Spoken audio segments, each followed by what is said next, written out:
Good morning, everybody, and welcome to Live Now from Fox. It is a Monday, August 16th, 2021. We are starting out the show in Kabul, Afghanistan. This is a live view of the presidential palace from Kabul, a day after the Taliban swept into Afghanistan's capital, after the government collapsed and the embattled president joined an exodus of his fellow citizens and foreigners. So we are continuing to monitor the situation for you very closely here in the Middle East, and we'll provide you any and all updates right here on Live Now from Fox.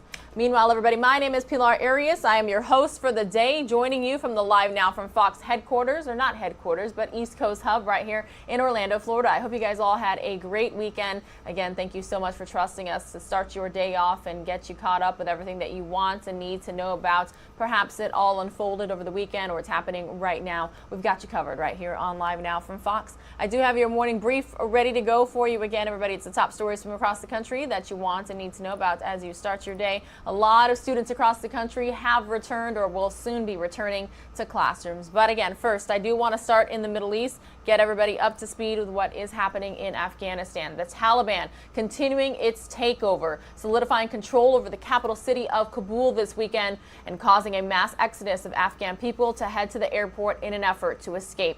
Reports say the chaos led to at least 3 people dying from gunshot wounds Monday near the terminal.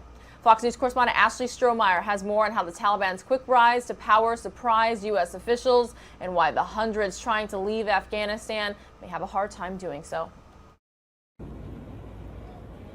Afghanistan's capital city of Kabul falling under Taliban control. The terrorist organization releasing a video after swiftly seizing power Sunday, applauding their efforts in retaking hundreds of other districts and key cities in the wake of the U.S. withdrawal. This happened with the help of God. The capturing of Kabul sending shockwaves on the ground, with Afghan people forming massive lines at banks, withdrawing their life savings and plotting how to escape their own country, as U.S. helicopters soared above, rescuing American diplomats from the embassy. This is being done in a very deliberate way. It's being done in an orderly way, and it's being done with American forces there to make sure we can do it in a safe way. The airlifting of embassy workers causing critics to wonder if the building had the potential to be overthrown by the Taliban, something the Biden administration denies, calling the actions standard procedures, while saying the U.S. accomplished its goals and it was time to go. Some Republicans, on the other hand, disagree. To see 20 years of gains go away, I am just heartbroken for the Afghani people, the Gold Star families. Meanwhile, Saturday, President Biden authorized 5,000 troops to be deployed in Afghanistan to help ensure U.S. personnel are evacuated safely. But with the Kabul International Airport stopping commercial flights Sunday, swarms of terrified Afghanis stormed the tarmac, desperate for a way out. The Department of Defense says it's working to relocate tens of thousands of Afghani refugees to U.S. military bases, while threatening strong military action if Taliban forces endanger U.S. lives. Ashley Strohmeyer, Fox News. Taking a Live Now look, everybody, at the White House in Washington, D.C. Again, welcome to Live Now from Fox. It is a Monday, August 16th, 2021. Wherever you are watching from, we are certainly very happy that you are here. Don't forget, Live Now from Fox is now a 24/7 operation. All you have to do is go to livenowfox.com. And again, it is livenowfox.com. You can see all the different ways you can watch us and take us with you all day, every day. Continuing on with your morning brief, everybody, we're going to head on over to Haiti next here on Live Now from Fox. Unfortunately, the death toll of a powerful earthquake in Haiti has soared to 1,297. We're hearing at least 5,700 people are injured, with thousands more displaced from their destroyed or damaged homes. The focus in Haiti now on search and rescue for anyone trapped under the rubble, with thousands still missing after a 7.2 magnitude quake led to widespread destruction throughout the country. Saturday's earthquake struck just off the coast, but could be felt across the entire island. The town of Lescaille hit the hardest. Churches, hospitals, homes, and schools damaged or destroyed. I felt the movement while I was walking. I looked in front of me and I felt the earth was moving. I saw that everything was falling. Rescue efforts have been complicated by a landslide that blocked a major road into town. Humanitarian workers loaded people onto planes to get them into hospitals in the capital of Port-au-Prince. U.S. Aid Administrator Samantha Power, who's leading the White House's response, says the U.S. is sending a 65-person search and rescue team with specialized equipment. A lot of medicine is needed, assistance from the authorities, help from the international community, from the NGOs. Families who lost their homes salvaged what they could and set up tents at a nearby soccer field. Haiti is still recovering from an earthquake that devastated the island in 2010, killing hundreds of thousands and leaving countless others homeless. The country is also in the midst of political turmoil after its president was assassinated just 1 month ago. And after being hit by one natural disaster, Haiti is already bracing for another. Tropical storm Grace is projected to pass over the island on Monday. In New York, Alex Hogan, Fox News. From the East Coast, everybody, all the way to the West Coast, this is a Live Now look at Seattle, Washington. Some would call it really late, others would call it really early. It's past 6 o'clock here on the East Coast, which means it's past 3 o'clock in the morning out there on the West Coast. Again, everybody, thank you so much for watching Live Now from Fox. My name is Pilar Arias. I am your host with you all the way until 11 a.m. Eastern from our East Coast hub right here in Orlando, Florida. So again, thank you so much for tuning in. Well, the Department of Homeland Security issued a national terrorism advisory bulletin warning ahead of the 20th anniversary of September 11th terror attacks. The bulletin warns of the possibility of heightened domestic terror threats by foreign terrorists. Fox News correspondent David Spunt has more from Washington. This new bulletin put out on Friday from the Department of Homeland Security is in direct relation to the upcoming 20th anniversary of the September 11th, 2001 terror attacks in the United States. Homeland Security officials want everyone living in the United States to be vigilant leading up to that anniversary and in the months following that anniversary. Homeland Security Secretary Alejandro Mayorkas issued the bulletin and mentioned religious holidays in and around September 11th that may be seen as a catalyst for violence. Domestic terrorists may be influenced by foreign terrorists via online forums. According to the bulletin, it says in part, such threats are also exacerbated by impacts of the ongoing global pandemic, including grievances over public health safety measures and perceived government restrictions. You can certainly warn about the anniversary of 9/11. I think people are always very mindful about that and mindful about certain attacks that could occur around that anniversary. But once you start talking about COVID measures and other things in that bulletin, I begin to believe it waters it down. The bulletin mentions public health safety measures and perceived government restrictions. In plain English, that's talking about the Biden administration's push to get as many people vaccinated as possible. Also, those mask mandates that continue to pop up in parts of the country as this Delta variant continues to become a serious problem in all 50 states. According to the bulletin, it expires November 11th at 2 p.m. Eastern Standard Time. I'm told it could always be extended should threats warrant such an extension. In Washington, David Spunt, Fox News. Taking a Live Now look, everybody, at the airport in Philadelphia, Pennsylvania. You see some Southwest, some Spirit planes there, as well as, I believe, United down there in the background. This is Monday, August 16th, 2021. We are so glad that you are here this morning. All right, well, David Spunt is going to join us for the second time this morning to take a look at how the school face mask debate continues. As coronavirus cases surge in the U.S., the issue of mask wearing is pitting people against each other. Some political leaders are firmly against mandates to wear masks, as health officials say it should never have come to this. Again, Fox News correspondent David Spunt joining us again with the latest from Washington. Florida Governor Ron DeSantis recently told school districts, if you force students, teachers, or employees to wear masks inside the building, I will withhold funding from your school district. Broward County in southern Florida just a few weeks ago said it would comply with an executive order signed by Governor DeSantis over fear of losing money. Now that district is changing course and moving forward with masks in schools. DeSantis and Texas Governor Greg Abbott are both taking the helm in this effort to block mask mandates. Democrats are calling Governor DeSantis hypocritical, arguing that big government in Tallahassee is controlling what local districts do, a so-called government overreach that traditional Republicans would normally scoff at. We're cutting against the grain. We're standing up to federal overreach, and we're proud of doing that. The infection rates are rising in Florida. More than 151,000 cases reported from August 8th to the 15th, with almost 1,100 deaths to report. Children under the age of 16 also getting hit hard by the Delta variant. 10 deaths to report from August 6th through the 13th. President Biden spoke with the superintendent of Broward County Schools on Friday to say that his administration will send resources, physical or financial, to the district as they implement the mask mandates. Here's the head of the National Institutes of Health this morning. To see how masks have gotten into this very strange place with parents and others shouting about it, we never should allow that to happen. The shouting got so bad at an anti-vaccine protest in Los Angeles over the weekend, someone was stabbed. 90 million people are still unvaccinated.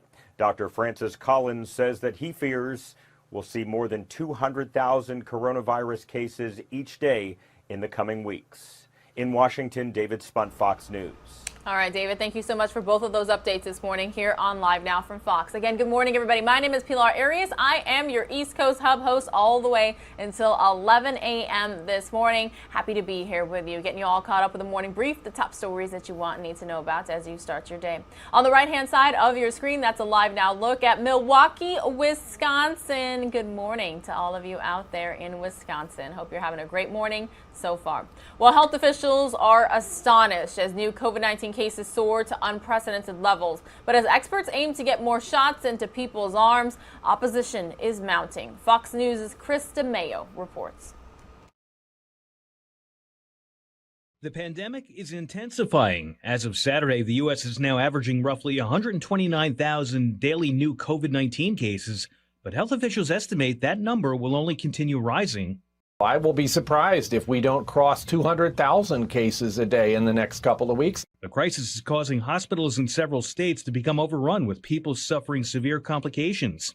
In Oregon, the governor is deploying 1,500 National Guard troops to assist roughly 20 medical facilities struggling to take on other patients. When our hospitals are full with COVID-19 patients, there may not be a room for someone needing care after a car crash, a heart attack, or other emergency situation. But while officials continue their calls for folks to get vaccinated, opposition against the shots is growing, with protests breaking out across several states over the weekend. This one in Los Angeles proving violent Saturday after a group of anti-vaxxers came face to face with vaccine supporters. One man was stabbed. Meanwhile, starting Monday, folks in New York City will no longer be allowed to enter most indoor facilities, including restaurants, bars, gyms, and concert halls, without showing proof of vaccination. And during a rally outside Mayor Bill de Blasio's house Sunday, New York City Republicans and a city mayoral candidate weren't shy about expressing their anger. We are America, the land of the free, where choice is given to the citizens. In the meantime, federal health officials are set to decide in a matter of weeks whether to allow doctors, nurses, and the elderly to get COVID-19 booster shots. Chris DeMayo, Fox News. Taking a Live Now look, everybody, at New York, this Monday morning. No better way to start off your week with the sun rising out here on the East Coast. Hope you guys are all doing well. Thank you so much for watching Live Now from Fox. Don't forget, we're social, everybody. Live Now from Fox has its own Twitter account. We'd be happy for a follow right there. And then myself, Regina Gonzalez, Rain Augustine, all of us, even at the headquarters in Phoenix, Arizona, we're all on social media, so just find us. Again, you're watching Live Now from Fox. All right, well, first it was layoffs, then it was staffing shortages. Now some restaurant owners are saying they just need a break. Across the country, restaurants are shutting their doors for a week or more to save their staff from burning out. Fox News multimedia reporter Katie Byrne has more from Philadelphia. You think we're back to normal, but we're still trying to figure things out, and I don't know what normal is anymore. Even before the pandemic, restaurant workers say the job could be tough. You know that you're going to work incredibly long hours, and most of it is not glitz and glamour. Then you mix in COVID-19 layoffs and staffing shortages. You know, everyone is definitely overworked, emotionally drained, stressed out. More restaurants are taking their first vacations in years. So we took a 4-day weekend. We called it a mental health break because that is honest to God what it is. We needed time to breathe. Paul Einbund runs the Morris in San Francisco. He says the decision to close wasn't easy. As a businessman, it's crushing because we know that we could be making money, but I don't have any regret about this. I will close again. It will definitely hurt our bank account. Kitchen 519 in Glendora, New Jersey let their customers know they were closing for a week on Facebook, saying they'll be camping with little to no service. Are you bringing in drinks? In Philadelphia, a restaurant group is trying something totally different. So we're all going to Cancun, Mexico, which is just insane. Dana Canalicchio works for FCM Hospitality. Just the check. In October, they'll be taking around 300 of their employees on an all-expenses-paid trip to Mexico. We just thought this would be a great way to let them know, like, thank you for sticking by us. Ian is bartender for them. He says this will be his first big vacation in years. Ever since I started working here, I've never really had the opportunity to take a trip like this. After working through COVID, I can't wait. I don't think I was this gray when it started, so let's just put it that way. a lot of the restaurant owners I talk to say they want to keep taking breaks like this because they say it boosts morale, and while we're dealing with COVID, they say it's worth it, even if it means losing money.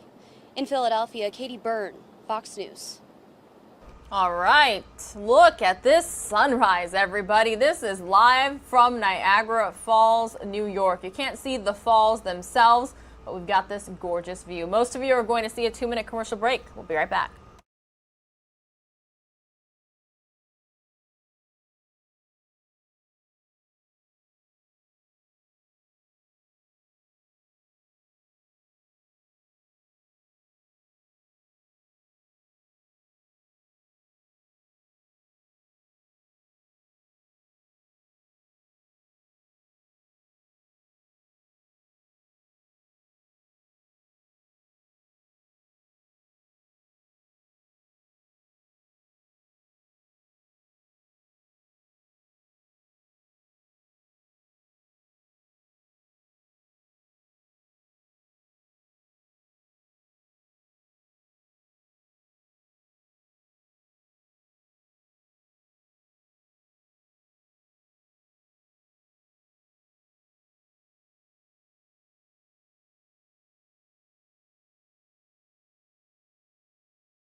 Welcome back to Live Now from Fox, everybody. Such a gorgeous view this morning. I couldn't get off of it throughout the commercial break. So stunning to look at for sure.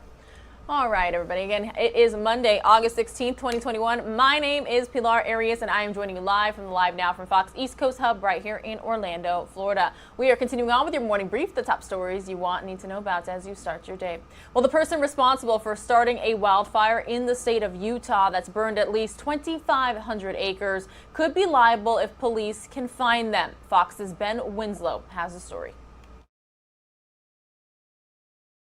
The Parley's Canyon fire was started by a vehicle traveling up I-80. It was a catalytic converter that sparked a few separate fires along I-80 that eventually grew together to the main portion of the fire. Investigators recovered pieces of a catalytic converter. There are numerous fires every year here in Utah along the sides of our highways, freeways, where catalytic converter pieces are ejected out through the exhaust system along the side of the road. The vehicle doing it may not even know it oftentimes. It can be prevented with proper vehicle maintenance. Make sure that you have a muffler and a catalytic converter that are in good working order. Make sure that your brakes are properly maintained.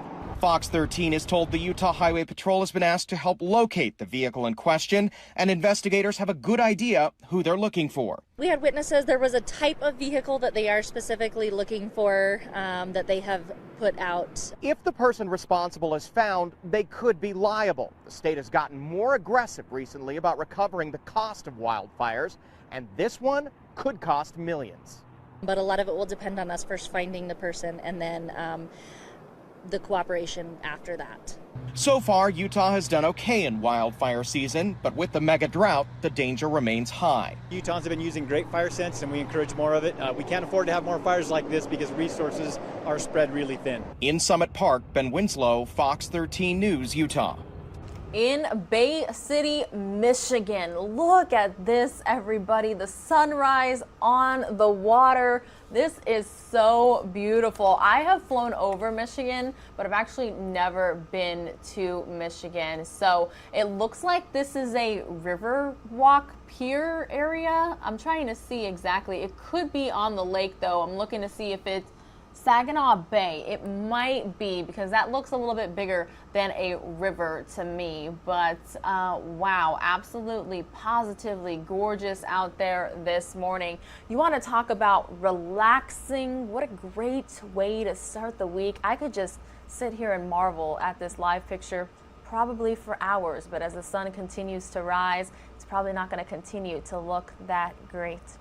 Again, you're watching Live Now from Fox. It's Monday, August 16th, 2021. While I have a chance, I would like to remind you all that we are a 24/7 operation. All you have to do is go to LiveNowFox.com. Again, it is LiveNowFox.com. See all the different ways that you can watch us, take us with you, and look at these gorgeous vantage points from across the country all day, every day. Some of these cameras, everybody, you will not see anywhere else besides here. All right, everybody. So animal shelters around the country, they're facing overcrowding and anticipating even more shelter surrenders of pets as more economic troubles for some may loom ahead. One group of shelters is offering a solution by waiving fees to encourage pet adoption. Fox's Denise Dillon has the story.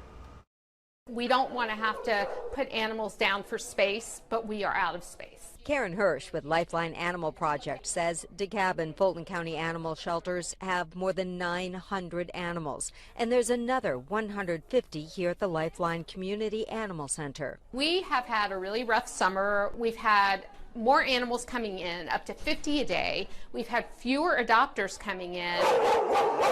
Hirsch says they're facing a real crisis that will only get worse. They believe once the eviction moratorium ends, they'll be seeing even more animals being dumped. We're bracing ourselves for an influx of dogs and cats. I think there's something like 400,000 people behind on their rent right now in Atlanta.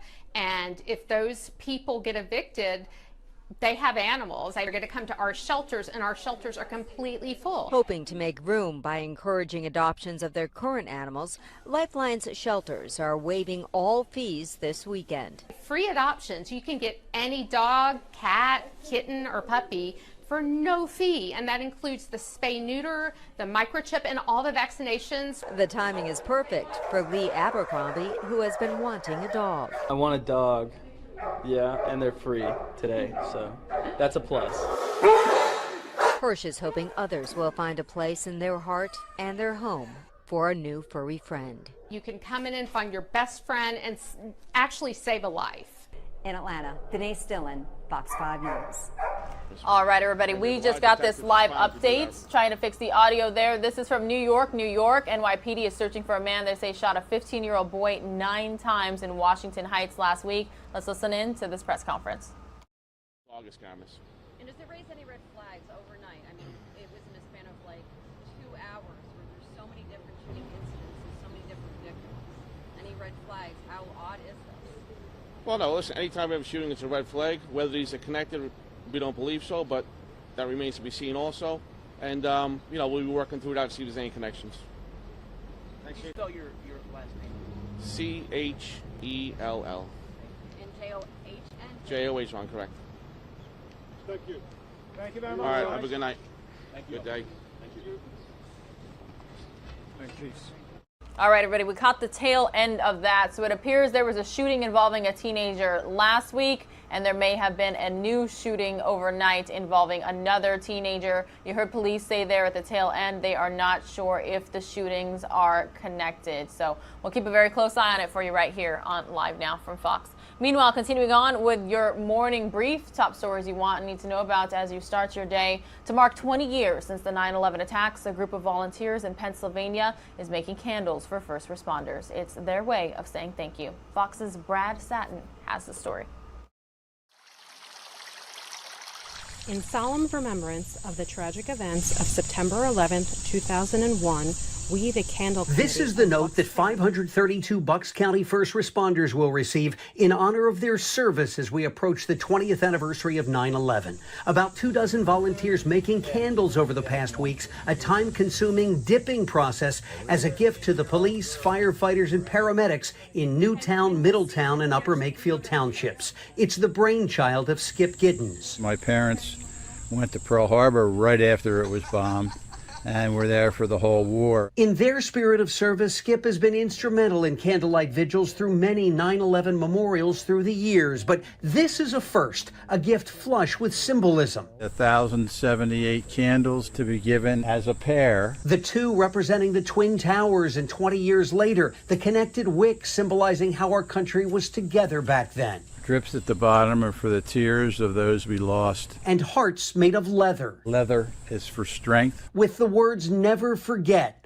volunteer Tara Bain will not. She lost her husband. You know, I feel like in a small way, it's something that I can give back because so many people have given to me over the last 20 years. And this teacher whose friend lost his dad. I'm actually going to get the kids from my school. They're going to write thank yous. Lessons for a new generation. Everyone can make a difference in some way. Our first responders did back then. They continue to do so today. And prayers for your continued selfless dedication to others and your safety in performing your work.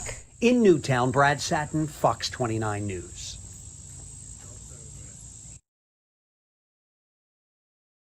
Back out live, everybody, in New York, taking a look at the skyline out there with all of the buildings, the Empire State Building right smack in the middle of your screen. Hope you guys are all having a great morning so far.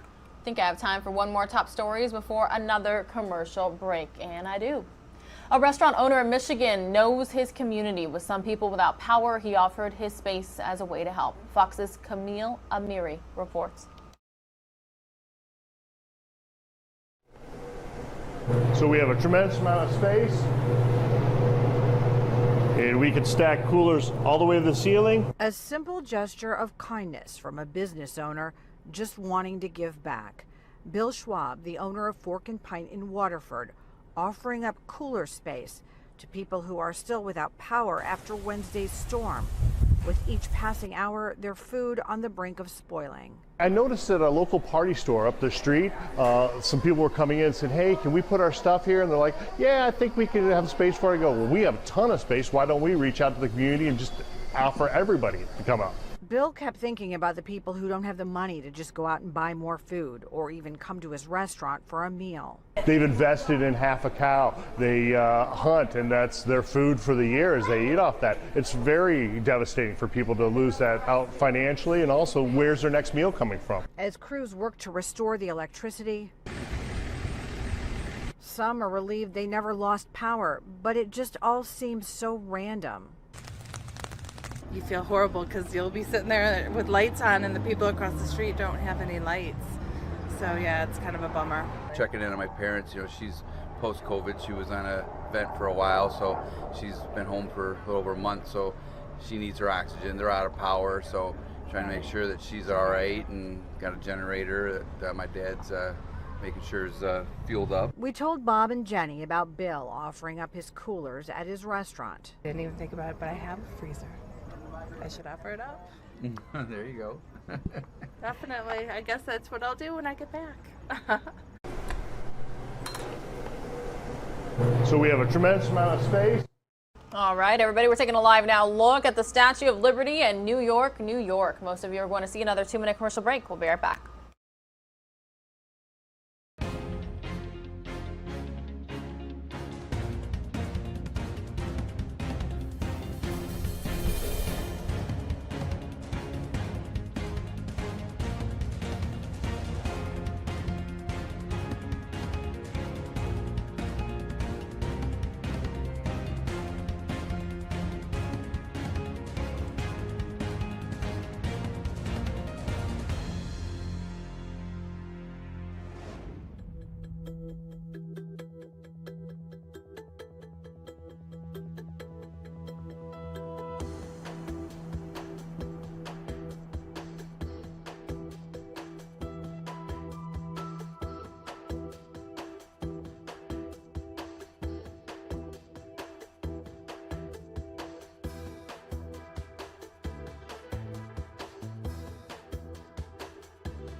I just love looking at the sunrises from across the country. The East Coast showing off this morning. This is Murrells Inlet, everybody, South Carolina. I think I said that right. Murrells Inlet, South Carolina. So beautiful for sure. I hope you guys are all having a great morning so far. You're watching Live Now from Fox. We are very happy that you are here, choosing us to get you all caught up with the top stories from over the weekend and that we are currently following here on Live Now from Fox. It is the time of the show where we bring you some content from our Fox-owned and operated stations from across the country. Coming up right now, we're going to take you out to Q13 News in Seattle, Washington. They spoke with Mayor Jenny Durkin about coronavirus and other city updates. 15 minutes playing devil's advocate on this issue of vaccine mandates. Sound good to you? 15 minutes of devil's advocate? Sure. Okay, let's start. This it's my understanding this mandate applies to about 12,000 City of Seattle employees. Do you have any idea how many of them are actually not vaccinated? We think the majority of our employees are vaccinated, but the context is everything on this. Right now, the City of Seattle is probably the safest city in America. We have almost 83% of people who've started at least their first vaccination. But if you compare where we were last December or August with where we are now, we haven't had anyone die of COVID in the City of Seattle for over a month. We were having at least 2 a month during this time last year. Vaccines work. And as a city, we've got to be committed to making sure that we not just make ourselves safe, but that we're protecting everyone else. We know without a doubt, Brandy, that this is a pandemic of the unvaccinated now. That is what's driving the numbers.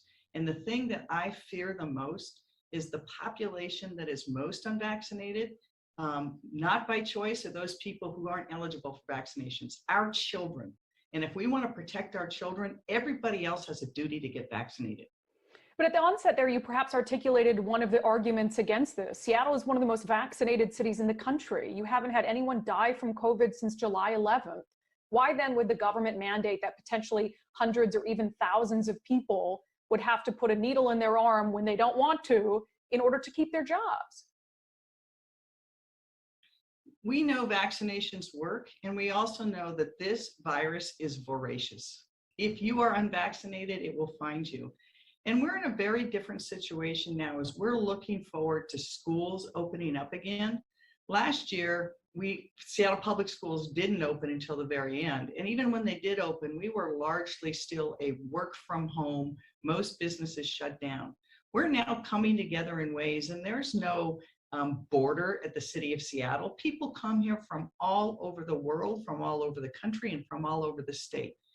If you're vaccinated and you are exposed to this virus, your chances of having significant disease are clearly diminished, but you can still carry the disease and give it to others. We want to protect our kids. We want to protect the people of Seattle. We want to protect those most vulnerable. And that means doing your part in getting vaccinated. Now, there is an exception. If someone has a generally held religious objection or a medical reason why they can't get vaccinated and they can document that, we won't require it. But other than that, it is really a matter of public safety, and it's a matter of civic duty, protecting the people around you. But again, as it pertains to protection, going back to my question, Seattle is one of the most vaccinated cities in the country. King County is one of the most vaccinated counties in the country. You haven't had a death from COVID-19 since July 11th. We have met and exceeded the goal you set for the city when it came to vaccinations of 70%. So why then would the government feel the need, when we haven't had a death since July 11th, to mandate that individuals put a vaccine in their bodies that they clearly do not want to receive? Again, it goes back to what are people's obligations and what is our obligations to make a safe workplace. We know that vaccinations work, and we know that if we jeopardize the safety of people in our community, it has impacts on a whole range of other people. When someone decides not to get vaccinated, they're not just deciding they're willing to run the risk of getting sick. They're saying, I'm willing to run the risk that I'm going to make you sick, or I'm going to make a coworker sick, that I might have to go to the hospital. We're seeing hospitals fill up again in the state of Washington. Excess patients come here to Seattle. There's places in the state where the ERs are so full that if you're in a traumatic car accident, you can't go to the hospital. So this is not just a matter of what a person's individual liberty is. It really goes to the social contract of what we should be doing together.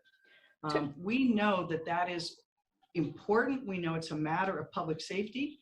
And we are seeing now that this Delta variant is more infectious than we've had before.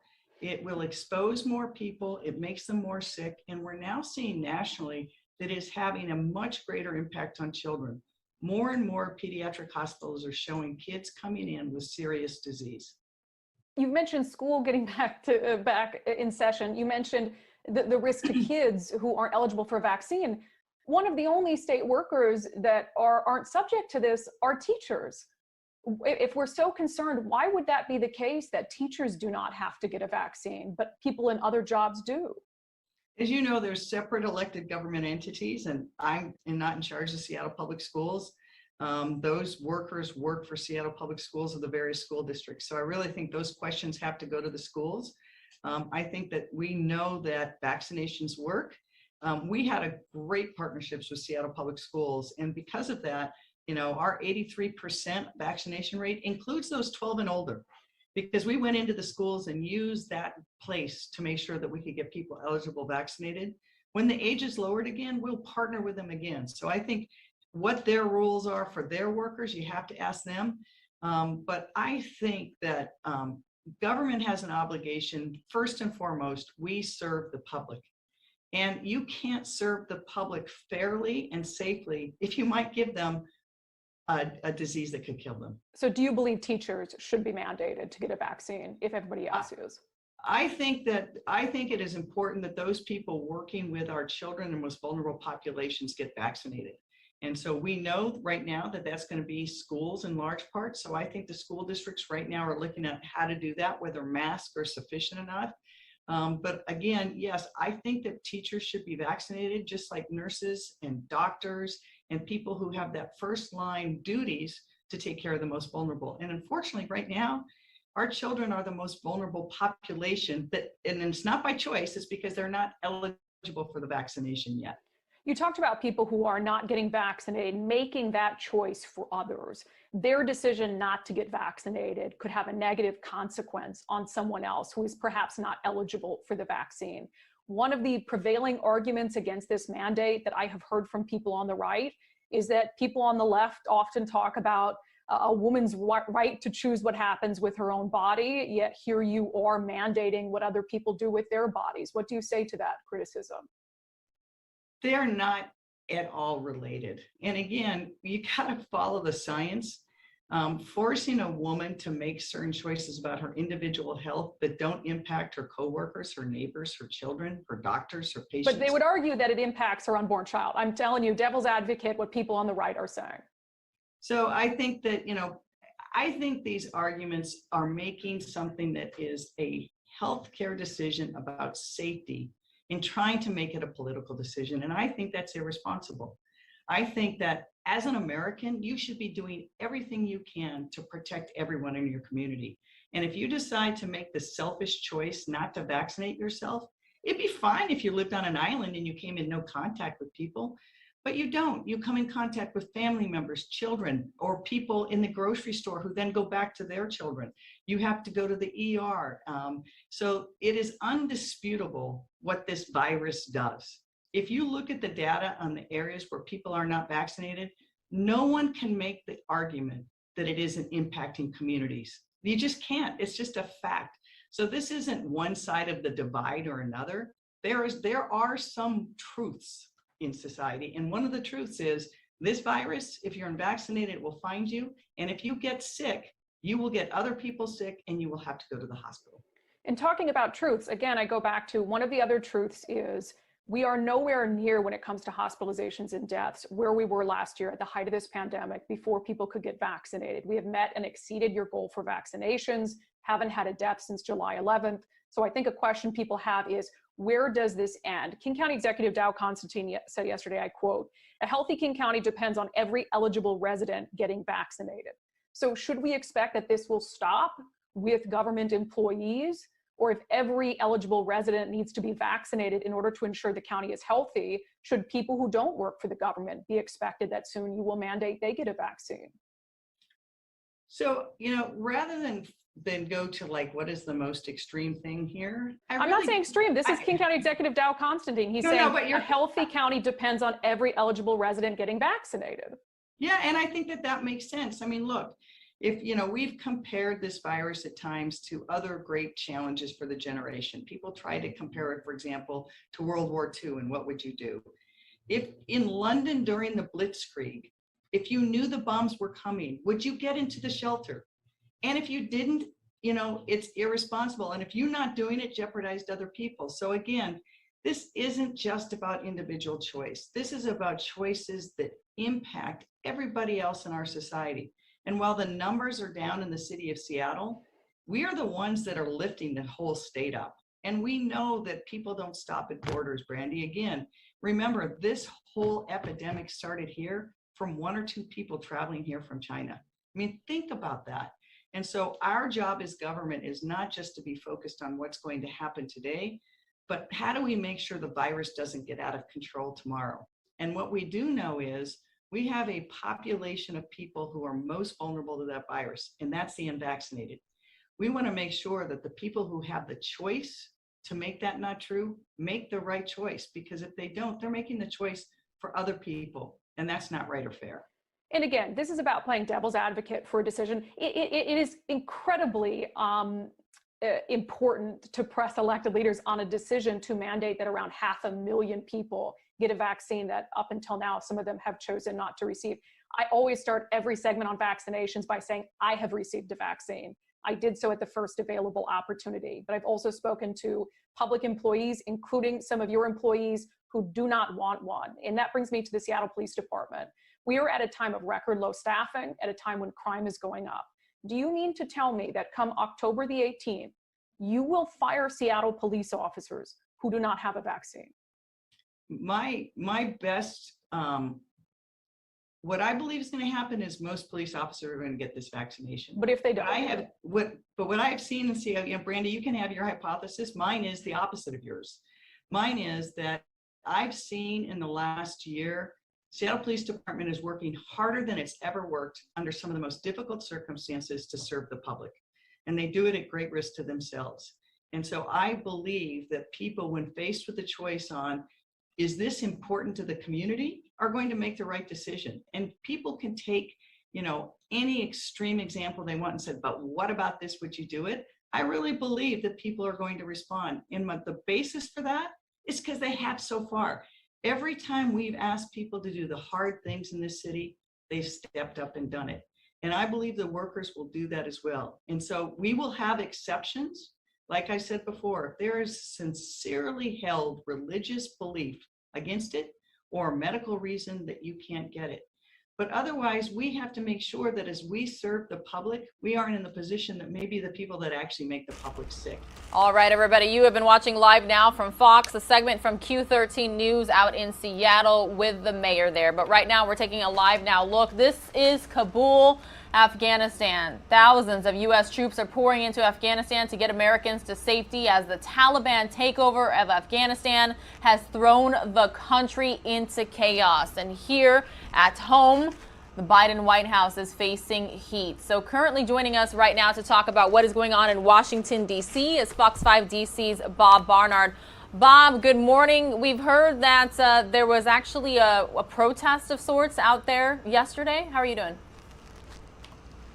I'm doing all right. Thank you, Pilar. Good morning from the White House, which is still kind of dark this morning. In fact, President Biden is at Camp David and is, at least right now, scheduled to remain there till Wednesday.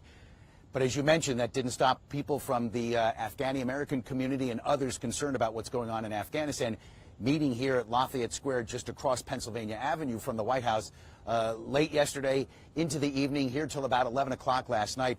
One of the things they did was a die-in, that's what they called it, a die-in, and also a protest basically pleading with the Biden administration to keep the U.S. Embassy open in Afghanistan, in Kabul, to help, at least facilitate some Afghanis who've worked with the U.S. military and government contractors for the past 20 years to help them get special immigrant visas and to get out of Afghanistan safely from the airport, which by all accounts is surrounded by the Taliban, and also to do what it can to marshal, other international powers, the UN and what have you, to look after the women and girls of Afghanistan who for the last 20 years have had more liberal access to society and education, which with the Taliban taking over, there are great fears that that's going to stop like cold in its tracks. And so the protest here at the White House yesterday was basically trying to put pressure on the Biden administration to not just totally abandon, as it appears it is doing, the Afghani people as the Taliban takes over Afghanistan. And we've also been talking to Afghani Americans who live in the D.C. area who have family and friends, loved ones that are trapped there or destined to live in the new Afghanistan. And there's great concern for those living here, for their family and friends who are still in Afghanistan. Absolutely, Bob. We continue to hear reaction to this, and I heard that yesterday Secretary of State Antony Blinken declared the rapidly deteriorating situation out there in Afghanistan since the withdrawal of U.S. troops as nothing like the fall of Saigon in 1975, but I have a feeling we're going to stay on top of this story for quite some time. So thank you so much for that update. You bet, Pilar. Showing you all a Live Now look at the White House right out there where Bob Barnard is in Washington, D.C. Like I said, we're going to stay on top of this story, the situation in the Middle East, as best as we can right here on Live Now from Fox. A lot of updates, very fluid situation unfolding there. But the presidential palace from Kabul, I can show you another live picture right now here on Live Now from Fox.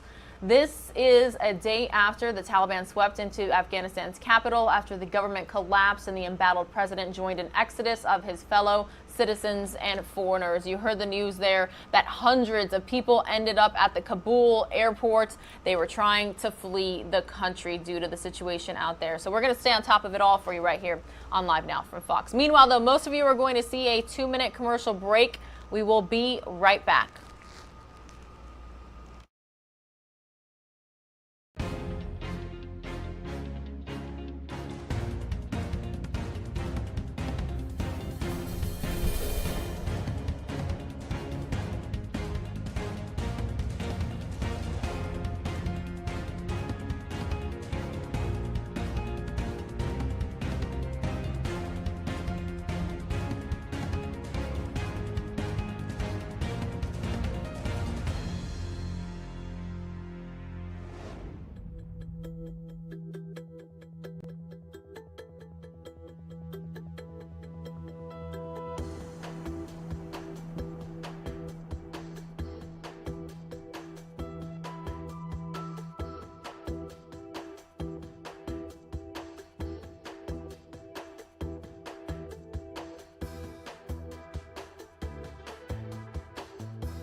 Welcome back to Live Now from Fox, everybody. As you can see, we are monitoring 3 systems in the Atlantic this morning. I had to remove that lower third. That way you all know that we're keeping a very close eye on 3 different systems.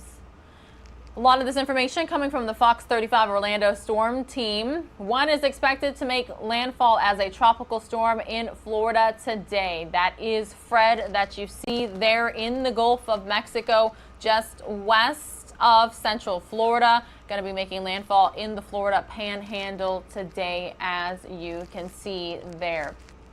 We're also tracking Grace. Grace is the system that is on the bottom of your screen. You see the cone of uncertainty. And then that system there on the right-hand side of your screen where it says 81 degrees and you see all the different swirls, the different options for which way the path can take. That is Depression 8. The National Hurricane Center saying that Fred is moving northward at 9 miles per hour toward the Florida Panhandle. The storm is packing maximum sustained winds of 50 miles per hour with higher gusts. Some strengthening is expected before landfall. It will weaken quickly after. Again, landfall is reportedly forecasted to happen in the western Florida Panhandle this afternoon or early evening. Heavy rainfall and a dangerous storm surge are said to be expected along the coast of Florida Panhandle and the Big Bend area today. Storm surge warnings are in effect, as well as tropical storm warnings as well. So we'll keep a very close eye. In terms of Grace, again, that's the system on the bottom of your screen. It's currently a depression and approaching the southern coast of the Dominican Republic. We're hearing the depression is moving west at 15 miles per hour and could bring flash flooding and mudslides to Hispaniola today. Grace reportedly has maximum sustained winds of 35 miles per hour. Little change in strength is forecasted over the next day or so. It will pick some strength back up tomorrow, though, is what we're being told. Haiti is dealing with a tragedy already as a 7.2 magnitude earthquake on Saturday left at least 1,297 people dead and another 5,700 people injured. Now, in terms of Depression 8, the National Hurricane Center said that a tropical depression is passing to the east-southeast of Bermuda. They said it is moving south-southwest at 5 miles per hour and is expected to stay at sea. It reportedly has maximum sustained winds of 35 miles per hour, but is expected to strengthen and become a tropical storm on today, Monday. If it becomes a named storm, it will be called Henry. We're tracking the tropics for you right here on Live Now from Fox, and we'll continue to do so. Here's a live now look, everybody. Daytona Beach, Florida. The sun has risen out here on the East Coast, and we've got tons of gorgeous vantage points to bring you. Matter of fact, I think I'm going to take you back out to Murrells Inlet, South Carolina, because look at how gorgeous this is this morning. I'm a really big fan of this live picture for sure. The sun now, it has risen and is into the clouds. Thank you so much for joining us this Monday. We do have lots of viewers. We are very happy that you are here. If you are a first timer, welcome. This is who we are and what we do. We bring you updates from across the country, live, raw, and unfiltered. Don't forget Live Now from Fox. We are on Twitter. All you have to do is follow us at LiveNow Fox. Again, it is at LiveNow Fox. Let's go to the latest Pentagon briefing for you right here, everybody, and get you up to speed with what they're saying about the situation in the Middle East and the military vaccine mandates and the like. We headed into the weekend. I thought it would be helpful to just give you a brief update about where things are with respect to the military support to the State Department in Afghanistan. And I want to say at the outset, and I probably should have said this yesterday, you guys know that this is a planning organization. That's what we do here. And planning for these sorts of contingencies is not unusual. In fact, it's quite common. And one of the reasons why we have been able to react as quickly as we did in just the last day or so is because we had plenty of contingency planning in the works, and in fact, a lot of it complete, because we were, and as I've said many times from the podium, watching consistently the security situation on the ground. So I can give you a brief update, a few additional details since yesterday. Now, as I do this, I think you can understand that I'm not going to have every detail that you might want. There's operational security that's still going to be a concern, and we're going to observe that here, just like as we have throughout the entire drawdown process. But I can tell you a couple of things. First, U.S. forces Afghanistan forward continue to provide security at the Kabul airport and at the embassy. These are the existing security elements that were already in Kabul. This comprised of attack and lift aviation assets, infantry, security personnel, and some intelligence, surveillance, and reconnaissance assets that are already there at the airport. And they stay there, and they are still doing their jobs in terms of internal security there at Hamid Karzai International Airport. The troop movements that we mentioned yesterday are happening as we speak. 3 battalions are preparing to move from their current locations in the Central Command area of responsibility to Kabul. And they consist of a Marine battalion that was already pre-staged in the region and has lift, sustainment, and support capabilities. An infantry, another Marine infantry battalion from a Marine expeditionary unit, and a U.S. Army infantry battalion. Now, some elements of one of the Marine infantry battalions are already there in Kabul, just the leading element, they're there. The rest of their forces will continue to flow over the next couple of days, and I expect that by the end of the weekend, the bulk of the 3,000 that we talked about yesterday will be in place. Probably not all, but the bulk. Now, from the United States, the brigade combat team that we mentioned from the 82nd Airborne Division that is prepared to go to Kuwait as a ready reserve force, they are now preparing to deploy. I do not have information that suggests they're on the way right now, but I suspect that in very short order they will start to deploy and to arrive. Movement of some of the enablers that we talked about yesterday, designated to support the special immigrant visa processing in the region, that has also begun. These are primarily medical personnel. I think I told you yesterday it's a mix, medical personnel, some military police, some electrical engineers, that kind of thing. They are preparing to go. I do not have an indication today that they have actually left. Again, they are not going into Afghanistan. They are originally going to be sent into the region for further use as needed to support the SIV process. Now, as far as aircraft are concerned, to support the movement of civilian personnel, Transcom is, as we speak, working on their plans and their sourcing solutions with Air Mobility Command and working it out with Central Command as well to support this mission. Forces and support requirements are going to be rapidly assessed by their planners. They're working on that. And while we're not going to be able to give out a lot of detail today, again, the plans and sourcing for aircraft support and airlift are being worked out. We'll have more to say about that when it's appropriate and when we can. But I do want to stress that airlift will not be a limiting factor in this mission. Airlift will not be a limiting factor. And as I said yesterday, it's not all going to be military aircraft that are used. There are Hamid Karzai International Airport is still open. Commercial flights are still going in and out.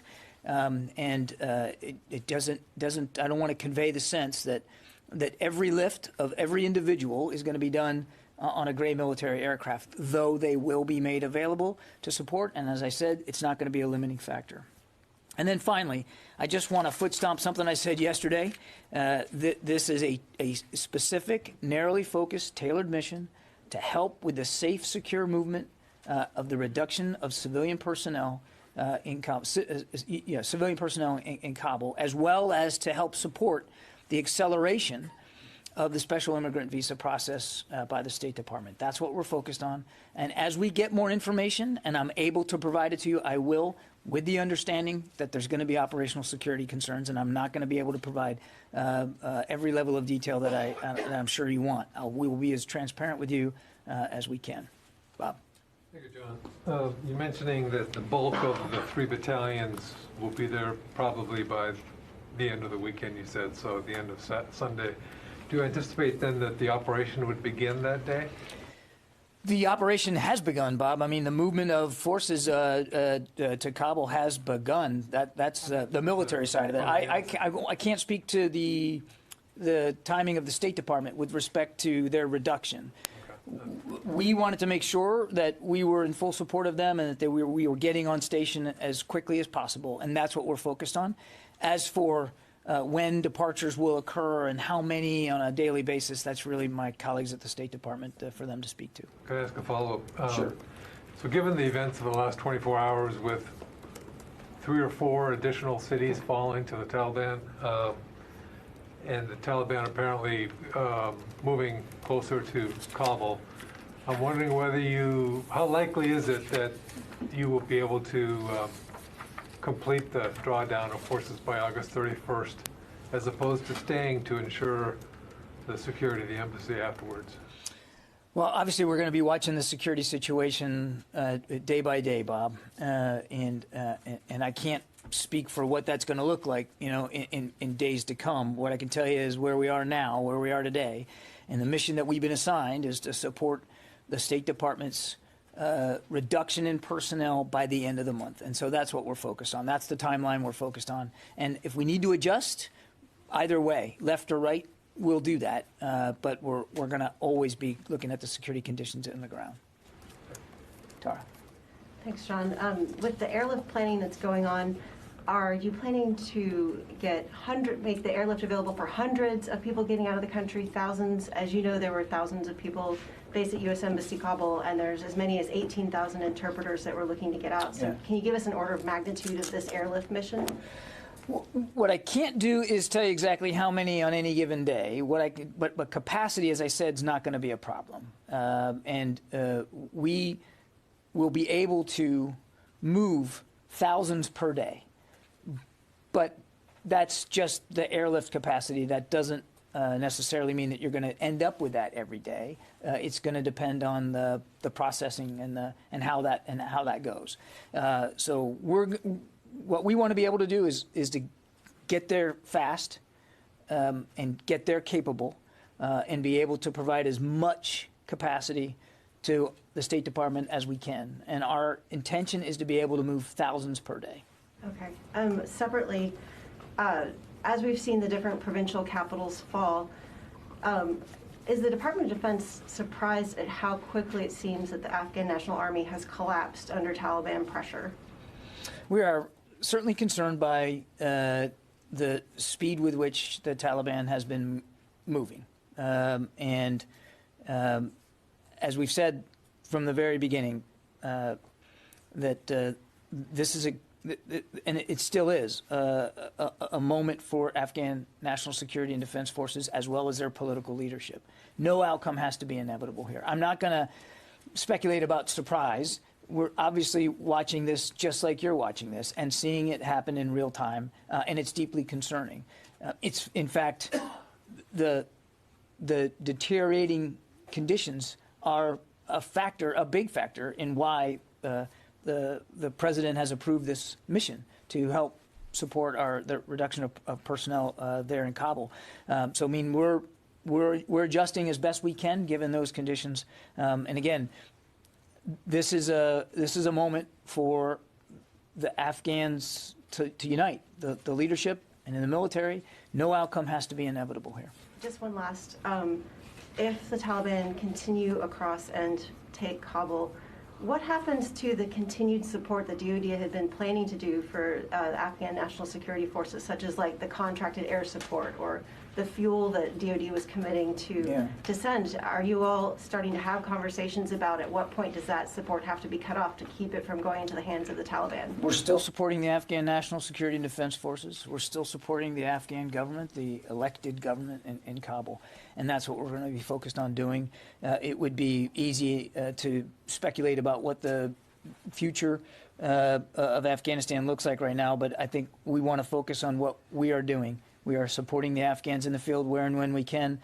We're still working on contract support for over-the-horizon. We're still making sure we have robust over-the-horizon counterterrorism capabilities in the region so that we can't suffer a threat from Afghanistan again. So we are focused on the security situation as we see it now and what we've got to do, the missions we've been assigned by the commander-in-chief, and I'll let the political situation play out. That's really not something that we're overly focused on right now. Yeah. So you were speaking about the over the horizon. Obviously, the U.S. has been conducting airstrikes regularly every day for the last few days, and it didn't stop the advances of the Taliban. So if you cannot stop the Taliban from over the horizon, which you are trying to do right now, how are you going to stop Al-Qaeda from over the horizon? Sylvie, the over-the-horizon counterterrorism strikes and capabilities still exist and will exist going forward. We have never said that airstrikes are a panacea. You said, we weren't able to stop the Taliban. We have said from the moment we started drawing down that we're going to continue to support them where and when feasible, with the understanding that it's not always going to be feasible. And we've never argued that our airstrikes from the air were going to turn the tide on the ground. What we have said is that the Afghans have the capability to do that. And we still believe that they could make a difference on the ground. We will do what we can from the air, but they have the advantage. They have greater numbers. They have an air force. They have modern weaponry. It's indigenous forces that can make the difference on the ground. And that's so our support to the Afghans was really done in that vein. And again, as for counterterrorism, as you heard the Secretary say himself, there's not a scrap of the earth that the United States military can't hit if it's needed. And when it comes to disrupting a counterterrorism threat that we know is emanating and is serious enough, airstrikes can be effective in that regard. Megan. Are the troops heading into Kabul going to get imminent danger pay for this deployment? I don't know. Can you take that? I can take the question, but I don't know. Jeff Selden, VOA. John, thanks very much for doing this. You've said that the U.S. is going to continue to conduct the airstrikes in support of the Afghan security forces when and where it's feasible. But with the focus now on the battalions that are heading into Kabul to secure the embassy, the airport, and facilitate getting the civilians out, how much is that going to lessen the availability of airstrikes for Afghan security forces? And also, following up on what Sylvia asked, given that U.S. airstrikes didn't seem to deter the Taliban in other areas, how much concern is there that they won't be scared of potential U.S. airstrikes if they decide to move on Kabul and U.S. assets or personnel there? Well, I'm not going to speculate about moving on Kabul, and I've never talked about future operations. I'm not going to start doing that today, Jeff. But to your other question, the kinds of support that we are providing and able to provide Afghan national security and defense forces in the field, those authorities still exist, those capabilities still exist. And General McKenzie can use those capabilities to the degree that he sees most fit. That is a separate and distinct set of missions than what we have now been ordered to do in terms of helping with our State Department colleagues reducing the size of their footprint in Kabul. And so those are two separate sets of authorities and capabilities, and I think that's about where I'll leave it. Yeah, Court. You said a couple of times that you're concerned with the speed with which the Taliban has moved, but I think the big question is not the concern about the speed, but surprise. So again, I have to ask, is the military or the Pentagon or the administration or everyone surprised by how fast the Taliban has been able to move through parts of the country? Courtney, we saw the Taliban making advances even before the Biden administration came into office. We saw the Taliban making advances at the district level before the president made his decision. Not like we're seeing now. This is a different ballgame in the last week or so. So, I mean, these specific gains, taking these major cities like Kandahar, Herat, Lashkar-Gah, looks like it's fallen. I mean, has that caught the military off guard, the speed with which they've been able to do it? We have been watching this from a very early period. Right after the president gave us the order to draw down, we certainly have been watching what the Taliban is doing. We have noted, and we have noted with great concern, the speed with which they have been moving and the lack of resistance that they have faced. And we have been nothing but honest about that. And I think I'll leave it there. What about the lack of resistance that they may face in Kabul? Is there a concern that the Afghan military will not fight for Kabul?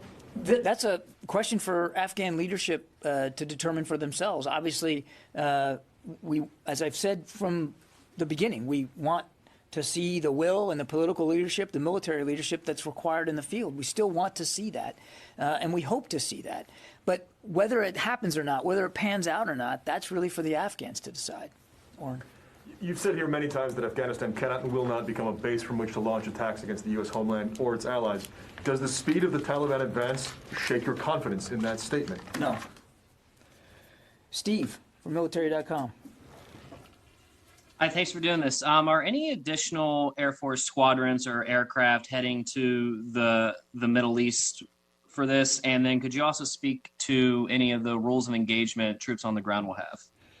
I have nothing to announce or speak to with respect to additional Air Force assets. I've told you, I've given you pretty much the laydown of exactly what we're sending to support this movement. That said, I also said, in fact, I meant it in my opening statement, that there will be airlift provided. Clearly, there's going to be an Air Force role here with respect to airlift. But in terms of combat aircraft, I know of no such moves to do that. And as I said, I've laid out for you now twice what the movements would be, and I'm not going to speak about rules of engagement. We never do that from the podium. David. Now, you said you won't speculate about movements on Kabul, but how would you describe the situation now? Is Kabul under threat? Is Kabul isolated? What is it?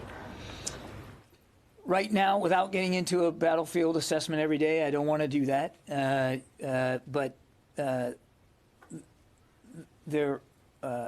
Kabul is not right now in an imminent threat environment. But clearly, David, if you just look at what the Taliban's been doing, you can see that they are trying to isolate Kabul. Now, what they want to do if they achieve that isolation, I think only they can speak to. But you can see a certain effort to isolate Kabul. It is not unlike the way they've operated in other places of the country, isolating provincial capitals, and sometimes being able to force a surrender without necessarily much bloodshed. Again, I can't speak for what their intentions are. What I can tell you is that we're taking the situation seriously, and that's one of the reasons why we move these forces, or we're moving these forces into Kabul to assist with this particular mission, because we know that time is a precious commodity here. Is it isolated now? I don't want to get into a specific intelligence assessment on the battlefield. I just don't want to do that. But clearly, from their actions, it appears as if they are trying to get Kabul isolated. Lucas. Let me try it this way. The main arteries going into Kabul. Again, I'm not going to get into a conditions on the ground assessment every day about avenues and lines of communication, except to say it certainly appears that the Taliban is trying to isolate the city, and they have, throughout this last few weeks, you've seen it for yourself, taken over border crossings, taken over highways and major intersections to control lines of what we call communication, and lines of revenue, and those kinds of things. I mean, but I can't speak, and I won't speak specifically to what the situation is in Kabul right now. John, many times this week you've said the Afghan forces had the advantage. What proof can you offer as the Taliban have taken over now vast majorities of the country and they've now surrounded Kabul? That the Taliban have moved with the speed with which they have, and that the resistance that they have faced has been insufficient to stop those, to check those advances, does not mean, Lucas, that the advantages aren't still there. You have to use it. You have to be willing to apply it. Makes sense, John. Yes, if you're it saying does. that they have all the advantages as they're getting crushed on the battlefield, it makes no sense to say they have the advantage. The Taliban appear to have all the advantages right now. Lucas, I appreciate the effort again. They have greater numbers. They have an Air Force, a capable Air Force, which, oh, by the way, is flying more airstrikes than we are every day. They have modern equipment. They have All right, everybody, good morning. You're watching Live Now from Fox. Thank you so much for trusting us to bring you the top stories, not just from across the country, but worldwide, that you want and need to know about. We've been listening in to the Pentagon's latest briefing on Afghanistan. We're going to see a 2-minute commercial break. When you return, everybody, we will get all caught up with Fox's Caroline Shively about the situation in Afghanistan.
Criticism is pouring in from all sides in Washington over the Taliban's easy takedown of the Afghan government.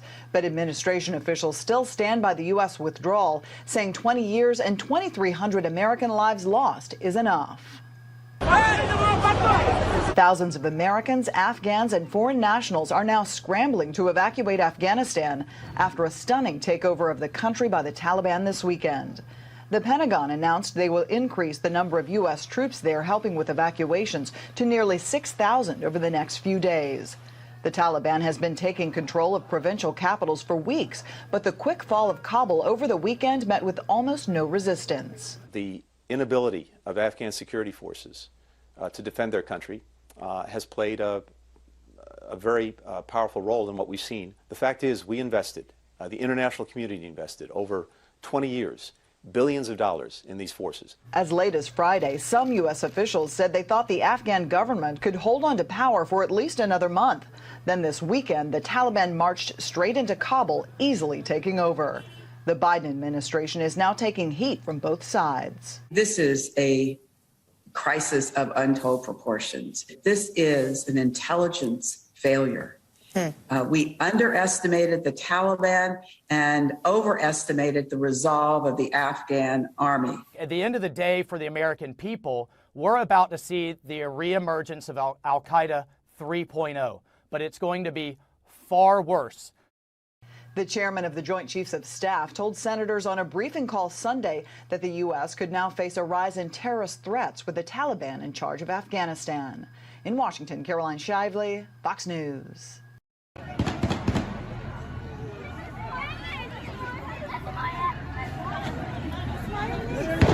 A crowd of people running towards Kabul's international airport this morning as citizens tried desperately to flee after the Taliban took control of the capital yesterday. Video shows dozens of people sprinting towards Hamid Karzai International Airport in Kabul while the sound of shots being fired echoes in the background.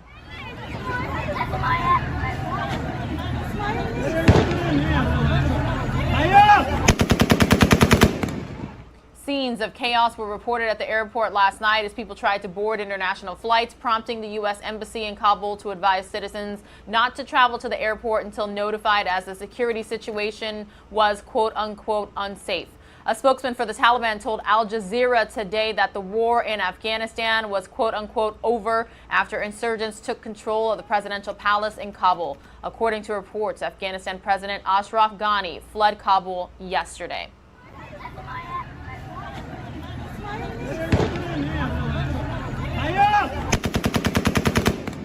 Again, everybody, we will continue to monitor the situation unfolding in Afghanistan and bring you any updates right here on Live Now from Fox. It is a Monday, August 16th, 2021. Everybody, my name is Pilar Arias. I am joining you live from the Live Now from Fox East Coast Hub right here in Orlando, Florida. I do want to take you out to Haiti now, everybody, where we're learning almost 1,300 people have died following an earthquake in the area, and thousands are among the injured. The focus in Haiti now on search and rescue for anyone trapped under the rubble, with thousands still missing after a 7.2 magnitude quake led to widespread destruction throughout the country. Saturday's earthquake struck just off the coast, but could be felt across the entire island. The town of Lescaille hit the hardest. Churches, hospitals, homes, and schools damaged or destroyed. I felt the movement while I was walking. I looked in front of me and I felt the earth was moving. I saw that everything was falling. Rescue efforts have been complicated by a landslide that blocked a major road into town. Humanitarian workers loaded people onto planes to get them into hospitals in the capital of Port-au-Prince. U.S. Aid Administrator Samantha Power, who's leading the White House's response, says the U.S. is sending a 65-person search and rescue team with specialized equipment. A lot of medicine is needed. Assistance from the authorities, help from the international community, from the NGOs. Families who lost their homes salvaged what they could and set up tents at a nearby soccer field. Haiti is still recovering from an earthquake that devastated the island in 2010, killing hundreds of thousands and leaving countless others homeless. The country is also in the midst of political turmoil after its president was assassinated just 1 month ago. And after being hit by one natural disaster, Haiti is already bracing for another. Tropical storm Grace is projected to pass over the island on Monday. In New York, Alex Hogan, Fox News. All right, you heard her talk about Tropical Storm Grace. That is the system on the very bottom of your screen here on Live Now from Fox, tracking the tropics this Monday morning. Meanwhile, Fred is expected to make landfall today in the Florida Panhandle. And then we also have that other system out there that we are monitoring as well very quickly here on Live Now from Fox, staying up to speed with all the updates thanks to Fox 35 Orlando's storm team. So again, Grace is on the bottom of your screen. Fred headed towards the Texas Panhandle today, and Depression 8 is the third system that we are monitoring. Fred is moving northward at 9 miles per hour towards the Florida Panhandle, expected to make landfall this afternoon or this evening, and then is expected to weaken. But a storm surge warning is in effect for the coast of Florida from Indian Pass to Yankeetown. Storm surge between 1 to 5 feet can be expected, according to the National Hurricane Center. A tropical storm warning is also in effect for the coast of Florida Panhandle from Navarre to the Wakulla-Jefferson County line. Now, the National Hurricane Center saying that Grace is currently depression and approaching the southeastern coast of the Dominican Republic. The depression is moving west at 15 miles per hour and could bring flash flooding and mudslides to Hispaniola today. Grace reportedly has maximum sustained winds of 35 miles per hour. Little change in strength is forecasted over the next day or so. It will pick some strength back up by tomorrow, though. A tropical storm watch is said to be in effect for the entire coast of the Dominican Republic and Haiti. Haiti, again, dealing with tragedy already as a 7.2 magnitude earthquake on Saturday left at least 1,297 people dead and another 5,700 injured. Now, Tropical Depression 8 is passing east-southeast of Bermuda. The National Hurricane Center saying that it is moving south-southwest at 5 miles per hour and is expected to stay at sea. It reportedly has maximum sustained winds of 35 miles per hour, but is expected to strengthen and become a tropical storm today. If it becomes a named storm, it will be called Henry. So again, we're tracking the tropics for you right here on Live Now from Fox.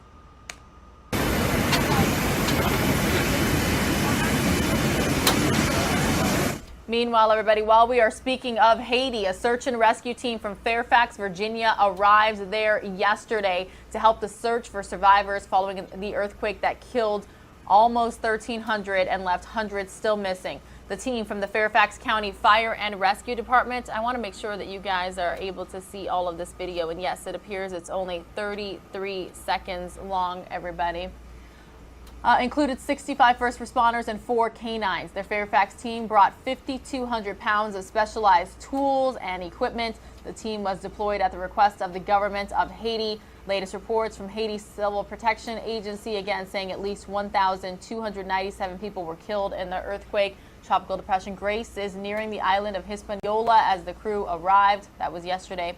The NOAA said heavy rainfall and storm conditions were expected from early today, with the possibility of flooding and mudslides hampering rescue efforts. So again, this video shared by USAID on Twitter. We wanted to bring it to you right here on Live Now from Fox. Most of you are going to see another 2-minute commercial break. We'll be right back.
Good morning, everybody. Thank you so much for tuning in to Live Now from Fox this morning. We've got viewers not just across the country, but worldwide. My name is Pilar Arias. I am joining you from the Live Now from Fox East Coast Hub right here in Orlando, Florida. Not just monitoring all the live updates and breaking news here from the U.S., but worldwide. That is just who we are and what we do. We are live, raw, unfiltered, very little commentary from your Live Now from Fox hosts. We let you see a lot of things in their entirety, let you make your own opinions. While I have a moment, I would like to invite you guys to please like, share, subscribe, regardless of how you are watching us. Let your friends, your family, your coworkers, your neighbors, everybody you know about us right here on Live Now from Fox. The fact that we are a 24/7 operation, and there's so many different ways that you can watch us. You can always take us with you on your smartphones, your tablets, your laptops, watch us on your PC. You can turn us on Bluetooth in your car if you are behind the wheel and listen to us like you're listening to the radio. You can always take us with you, and we are a 24/7 operation. All you have to do is go to livenowfox.com. Again, it is livenowfox.com to see all the different ways that you can watch us, and there's a lot of them. Also, please join me on social media. All you have to do is search for Pilar Live Now from Fox, and I'm sure that you will find me. I'm on Facebook, Twitter, Instagram. I would be happy to connect with you all while I'm hosting the show and while I'm not hosting the show as well. If you send me pictures, videos of sunrises, sunsets, what the current weather conditions are like in your area, perhaps some breaking news or something that you would like to us to inquire into, I can do that for you as long as you give me permission to air that footage or that picture. Might be able to have it on the show right here on Live Now from Fox. But meanwhile, everybody, we're going to go to Fox 13 Tampa. They did this segment on the situation unfolding in Afghanistan. Developing now, Afghanistan is on the brink of collapse, at least in terms of being under their own control. The Taliban conquered 3 more cities today, and Taliban fighters are now closing in on the capital of Kabul. Political editor Craig Patrick joins us now with a look at what the options are for the U.S. too, Craig, and the fallout from this. Well, it's a grim situation, Chris. We have the Taliban rapidly routing the much larger Afghan military. We have a warlord in the western half of the nation that had been resisting, and his forces resisting, just surrendering to the Taliban. At the same time, we're evacuating our embassy and trying to help our partners escape. The Afghan Army and Air Force we spent decades and billions of dollars training and arming appears to be no match for a much smaller band of men waving guns from pickup trucks. The Taliban, which aided bin Laden in attacking us on September 11th, has now conquered around 2/3 of Afghanistan. On July 8th, as President Biden accelerated the withdrawal of all U.S. troops, he told us not to worry. Because you have the Afghan troops have 300,000 well equipped as any army in the world, and an Air Force, against something like 75,000 Taliban. But Biden's assurances and predictions from just last month now appear to be a serious miscalculation. But the likelihood there's going to be the Taliban overrunning everything and owning the whole country is highly unlikely. With the U.S. bailing out and the terrorists sweeping in, the UN Refugee Agency is warning this could be the start of a massacre for the ages. Without a significant de-escalation in violence, Afghanistan is on course to witness the highest ever number of documented civilian casualties in a single year since the UN records began. The targets of the Taliban appear to be any and all who cooperated with the U.S. military in fighting the terrorists, and women and children if they can't escape. 80% of those fleeing are women, children, babies among them.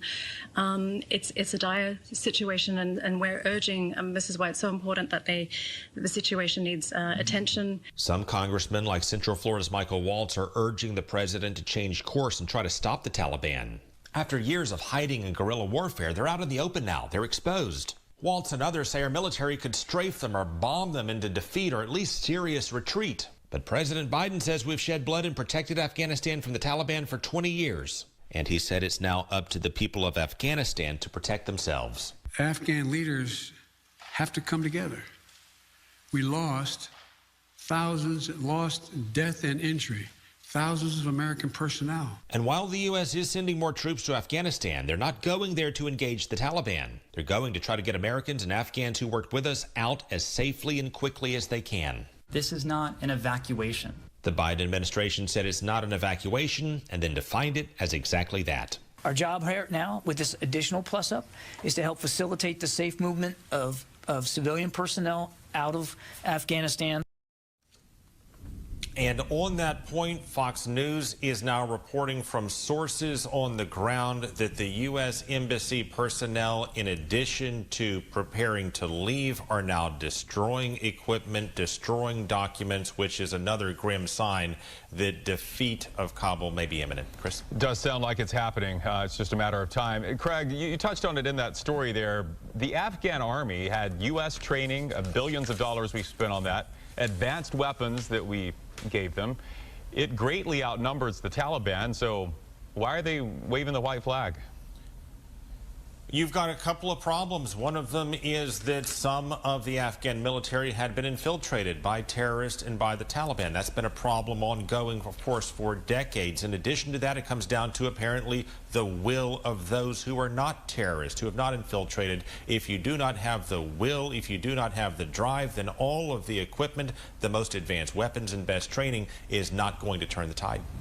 Okay, we'll keep an eye on the situation there. Thank you, Craig.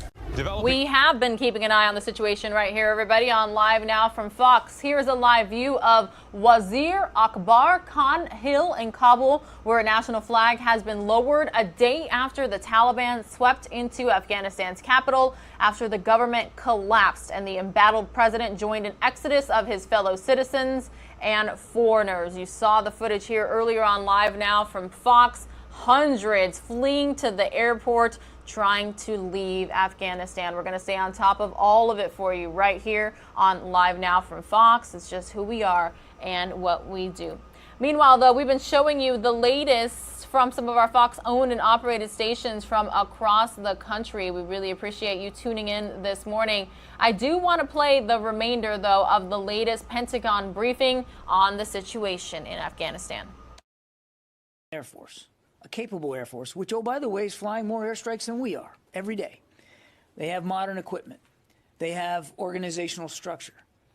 They have the benefit of the training that we have provided them over 20 years. They have the material, the physical, the tangible advantages. It's time now to use those advantages. Is the U.S. military prepared to evacuate all Americans from Kabul and help close the U.S. Embassy in Kabul if the State Department requested? Our mission right now is to help the State Department reduce their personnel, their civilian personnel in Kabul, and to assist with their acceleration of the SIV immigrant visa process, the special immigrant visa process. That is what our focus is on right now. How close is the U.S. government to closing its embassy in Kabul? You'd have to talk to my colleagues at the State Department. They get to decide that. They have made it clear, though, that as of today, they are reducing, not eliminating, their diplomatic presence in Kabul. We are simply helping them support that reduction. And after a night of sleeping on it, are these 3,000 U.S. troops going to Kabul? Is this a combat deployment? I didn't sleep on that question, Lucas. I thought I answered it pretty well yesterday. You did, hold on, you did answer it, John. John, these soldiers and Marines that are fully kitted out, putting on night vision goggles, landing in Kabul, taking positions at the airport, they're going to a combat zone, are they not? They're certainly going into harm's way, Lucas. And they will have... zone? Lucas, they will have the right of self-defense. They will be armed. And as I said yesterday, and I don't think I could have made it any more clear, that if there is an attack upon our forces, our commanders have now and always have had the right and responsibility to defend themselves. And any attack on our forces in Afghanistan will be met swiftly with a forceful and an appropriate response. And I know, listen, I know you want to get into the nomenclature here.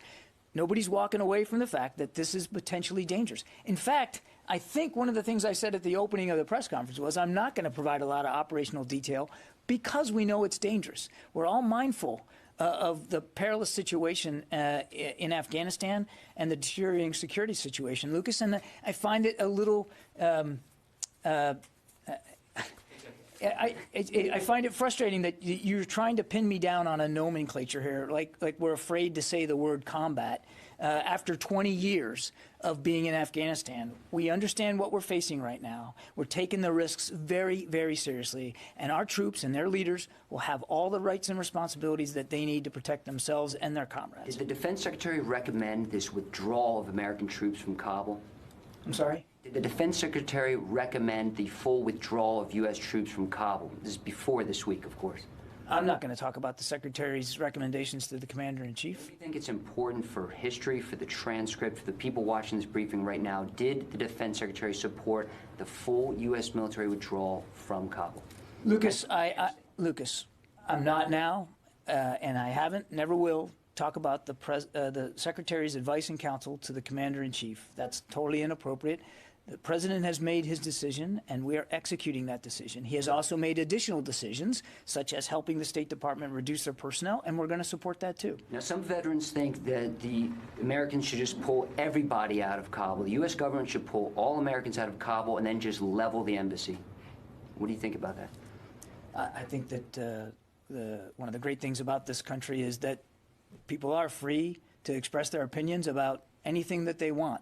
What I'm here to do, Lucas, my job, is to articulate the policies that we're executing and the way in which we're executing them. And that's what my focus is today, to tell you what we've been ordered to do and how we're going to execute those orders. Is it time just to pull all Americans out right now and destroy the Lucas, we are focused on helping the State Department reduce their footprint in Kabul. That's what we're focused on, and that's what we're going to be doing.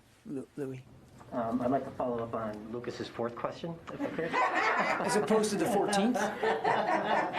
Yes. You talked about how the troops there have the inherent right of self-defense. That was actually going to be my question. There is a tactical purpose for sending these troops there, which you've described in very general terms. I know you don't want to get into specifics. But is there a secondary effect that you're having by sending these troops there into Kabul, which is sending a message to the Taliban? These troops are here. Don't attack us. We're here to carry out our mission. And at the same time saying, we are here to support the government of Kabul. Don't attack Kabul. Are you suggesting that there's a contradiction there? No. I'm trying to ask, is there a messaging intention as well by sending these troops there as well?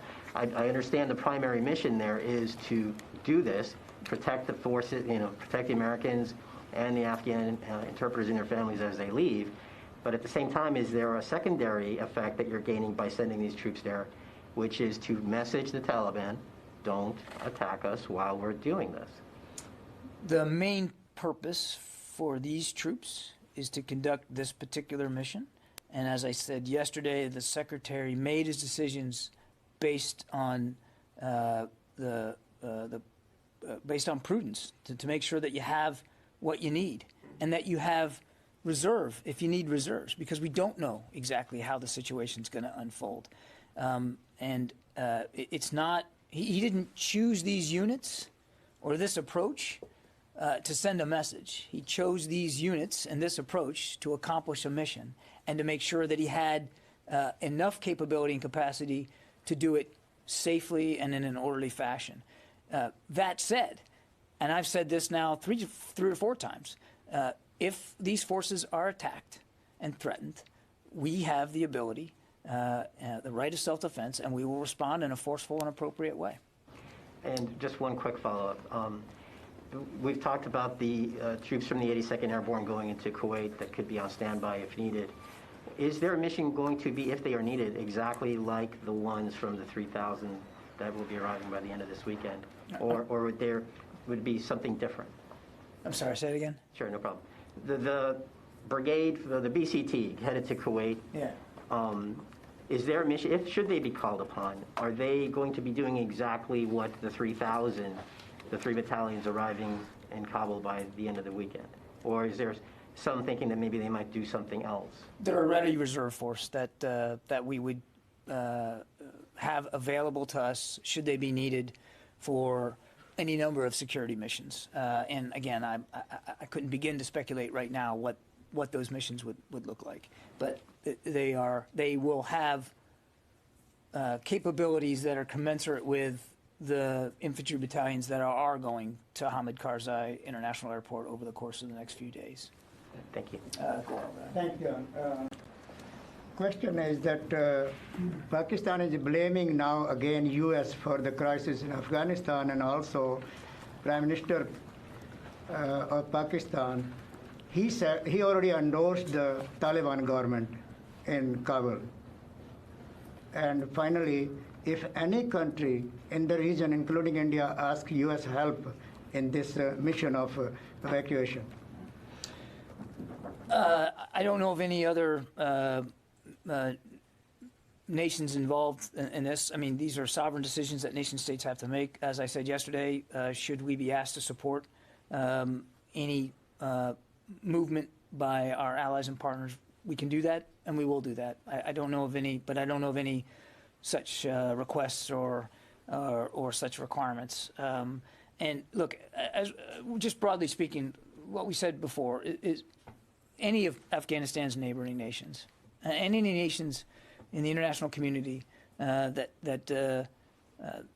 believe they have or want to have a stake in the future of Afghanistan, we simply would urge them to act in ways that helps lead to those kinds of better outcomes for the Afghan people, and to help us continue to pursue a negotiated political settlement.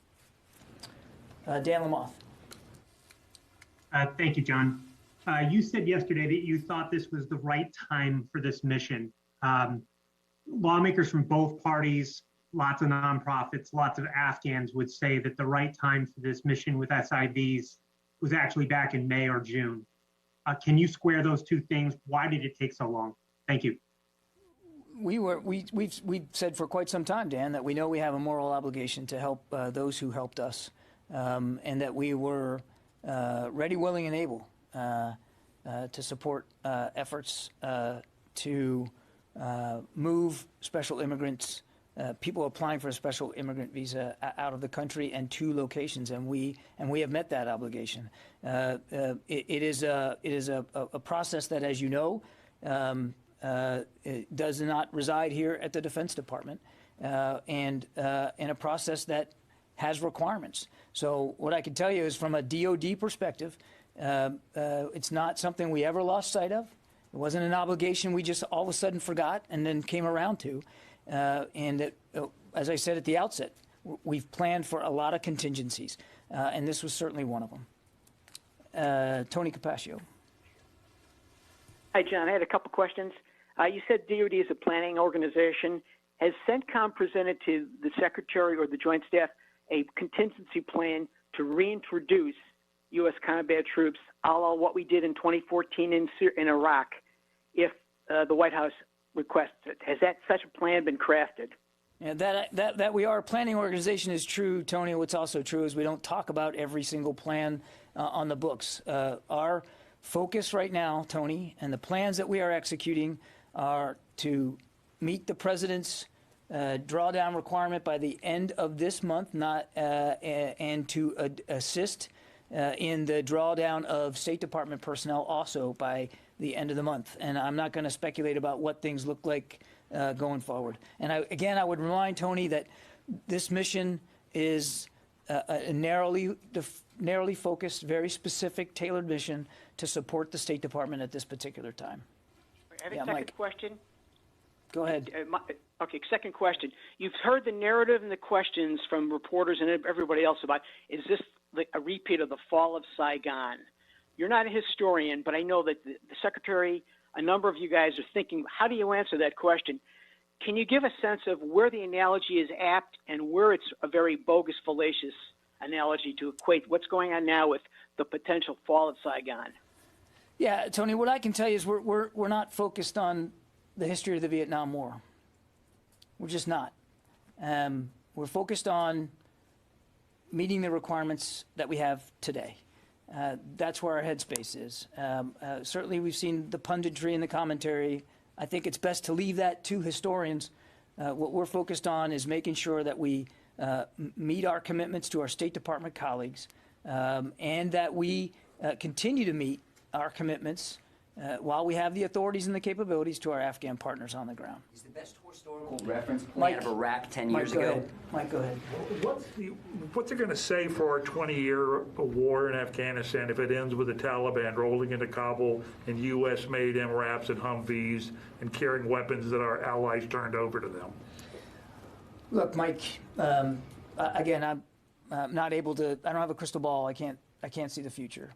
And what I can tell you is our troops who deployed to Afghanistan after 9/11 did what they were sent there to do, which was to prevent Afghanistan from being a safe haven for terrorist attacks upon the homeland, and to severely degrade the capabilities of groups like Al-Qaeda. In the process of that effort, a lot of progress was made in Afghanistan, progress which we obviously don't want to see put at greater risk. Going forward, we're going to do a couple of things. We're going to make sure that a terrorist threat can't emanate from Afghanistan again by maintaining robust over-the-horizon counterterrorism capabilities in the region. And we're going to continue to support our Afghan partners bilaterally through maintenance support, through financial support, and we're going to continue to want to see a stable, secure Afghanistan. The other thing I would say is that we want to continue to see that there's a negotiated political settlement here for governance going forward. So that's what our focus is on right now. Do you really think the Taliban is interested in negotiating? They seem not interested in that. I mean, do you really think that they are legitimate negotiating partners? I think that's a question for Taliban leaders to speak to. They have a team in Doha. They have participated in the past in negotiations. Now, whether they're still interested in that or not, I think is for them to speak to. We are still interested in seeing that outcome, and so should the rest of the international community. Can I do one follow-up on Mike's question? Yeah, go ahead. On the weapons, will the U.S. allow, if it looks like the Super Tucanos or other advanced aircraft that we've provided Afghan forces over the years, will the U.S. allow those aircraft to fall into Taliban hands, or are there plans underway to make sure that doesn't happen? I think you can understand why I'm not going to speculate about that, Tara. We've got there is an Afghan Air Force in place. They are flying missions every day. We have made commitments to help improve their capabilities. Those commitments remain in place, including refurbishing Black Hawk helicopters, helping them finance the refurbishment of some of their Mi-17s in terms of financial, contractual support, and then the provision of Super Tucanos. I'm not going to speculate about the destruction of personnel, the destruction of property going forward. We are going to continue to stay focused on making sure they have the capabilities to use in the field. But would you say that the U.S. would not allow those aircraft to fall into Taliban We are hands? always worried about U.S. equipment that could fall into an adversary's hands, and that's something we never lose focus on. And what actions we might take to prevent that or to forestall it, I just simply won't speculate about today. Paul, great call. Paul from Politico.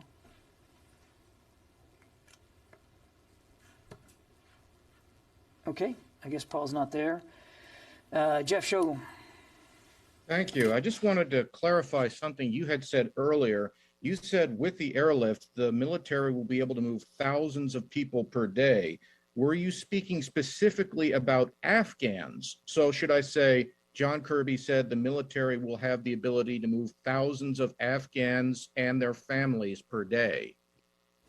Jeff, I think you can surmise that when I say thousands of people, that would include a population of Afghans, of course, that are being processed through the special immigrant visa program, including their families.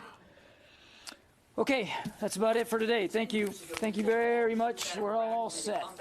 All right, everybody. Again, that was the latest Pentagon briefing on the situation in Afghanistan. But I do want to read to you an update right now here on Live Now from Fox. I hope you guys are all having a great morning. It is Monday, August 16th, 2021. This statement posted to the U.S. Department of State Facebook page. It is titled A Joint Statement on Afghanistan. They said this statement initially released by a lot of countries. They listed them all, too many for me to read off. But the statement reads, quote, given the deteriorating security situation, we are working to secure and call on all parties to respect and facilitate the safe and orderly departure of foreign nationals and Afghans who wish to leave the country. Those in positions of power and authority across Afghanistan bear responsibility and accountability for the protection of human life and property and for the immediate restoration of security and civil order. Afghans and international citizens who wish to depart must be allowed to do so. Roads, airports, and border crossing must remain open, and calm must be maintained. The Afghan people deserve to live in safety, security, and dignity. We in the international community stand ready to assist them. Again, you're watching Live Now from Fox. We're staying on top of all of this for you right here. Most of you are going to see a 2-minute commercial break before we get to the top of the hour. We'll be right back.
You're watching Live Now from Fox. It is a Monday, August 16th, 2021. If you are a student in one of the classrooms across the country, I hope you're having a great start to your school year so far.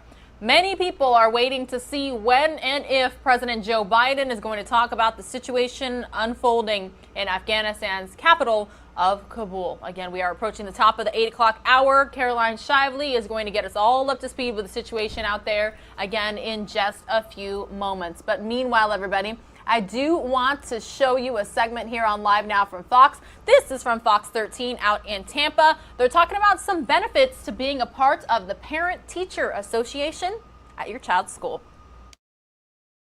Hidden perks for joining the PTA, freebies for your kids simply for being students. It's time to save with Sirbani. Consumer reporter Sirbani Banerjee joins us. What you got, Sirbani?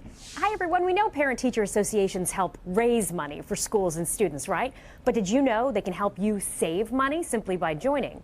If you go on the National PTA website, there are all sorts of promotional codes, everything from disinfectants to car rentals right there. You can get deals on tech items, free eyeglass frames.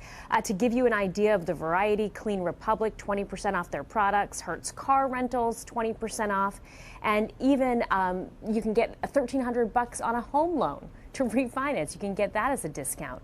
Home Depot also has all sorts of savings. They have a $100 school supply list, school supply list with 5 to 80% off, along with different copy and print services.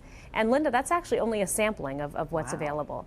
Okay, so that's national. What you got when you're talking about local? You know, the Florida PTA has more than 1,400 local groups, so each one is going to be partnering with their own local businesses for different perks and incentives, so you do want to check with yours specifically, but here's a fun one statewide that you might not know about. Florida PTA members can get discounts on tickets to Legoland Florida. You can get a one-day adult Legoland Florida ticket for $45, and then a one-day Legoland Florida and water park combo ticket for $70. The purchase does have to be made in advance to get that discount, so keep that in mind.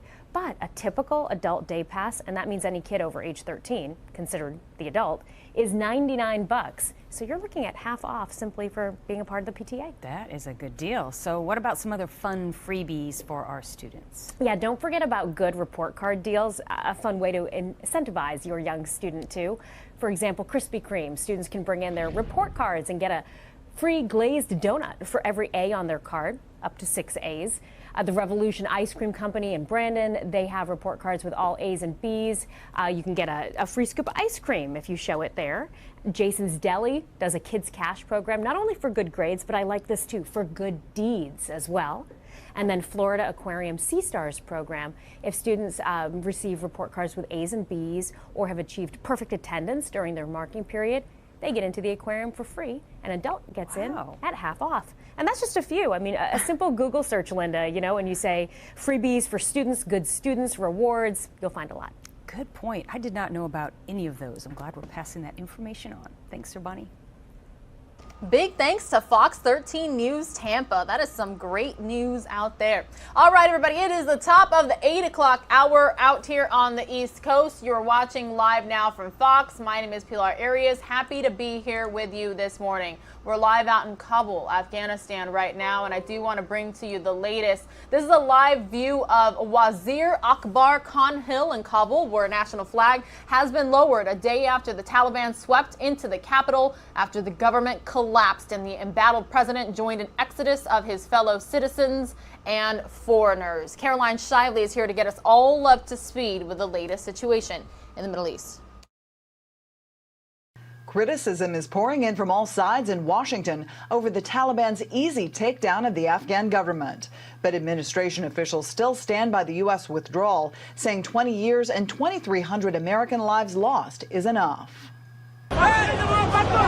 Thousands of Americans, Afghans, and foreign nationals are now scrambling to evacuate Afghanistan after a stunning takeover of the country by the Taliban this weekend.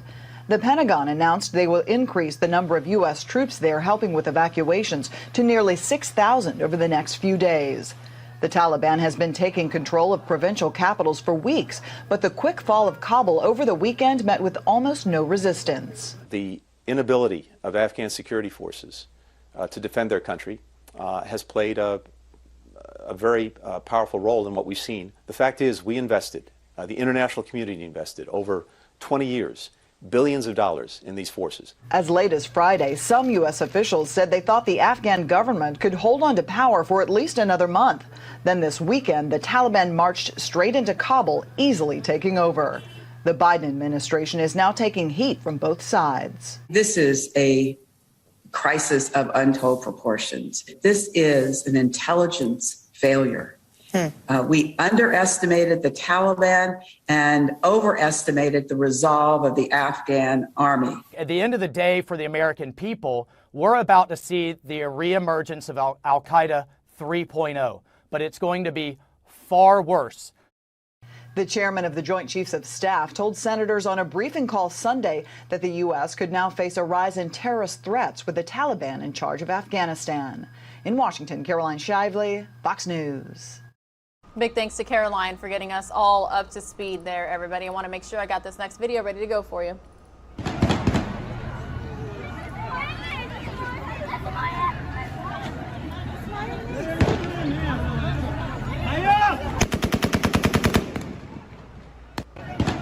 A crowd of people running towards Kabul's international airport this morning as citizens tried desperately to flee after the Taliban took control of the capital yesterday. This video shows dozens of people sprinting towards Hamid Karzai International Airport in Kabul while the sound of shots being fired echoes in the background. Scenes of chaos were reported at the airport last night as people tried to board international flights, prompting the U.S. Embassy in Kabul to advise citizens not to travel to the airport until notified, as the security situation was quote unquote unsafe.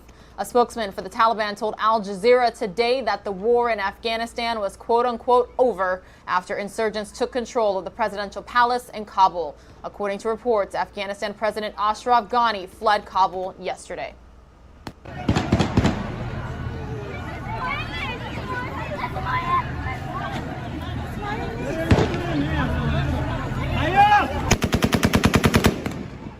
Again, everybody, you're watching Live Now from Fox, and we will continue to follow any and all developments out of Afghanistan for you.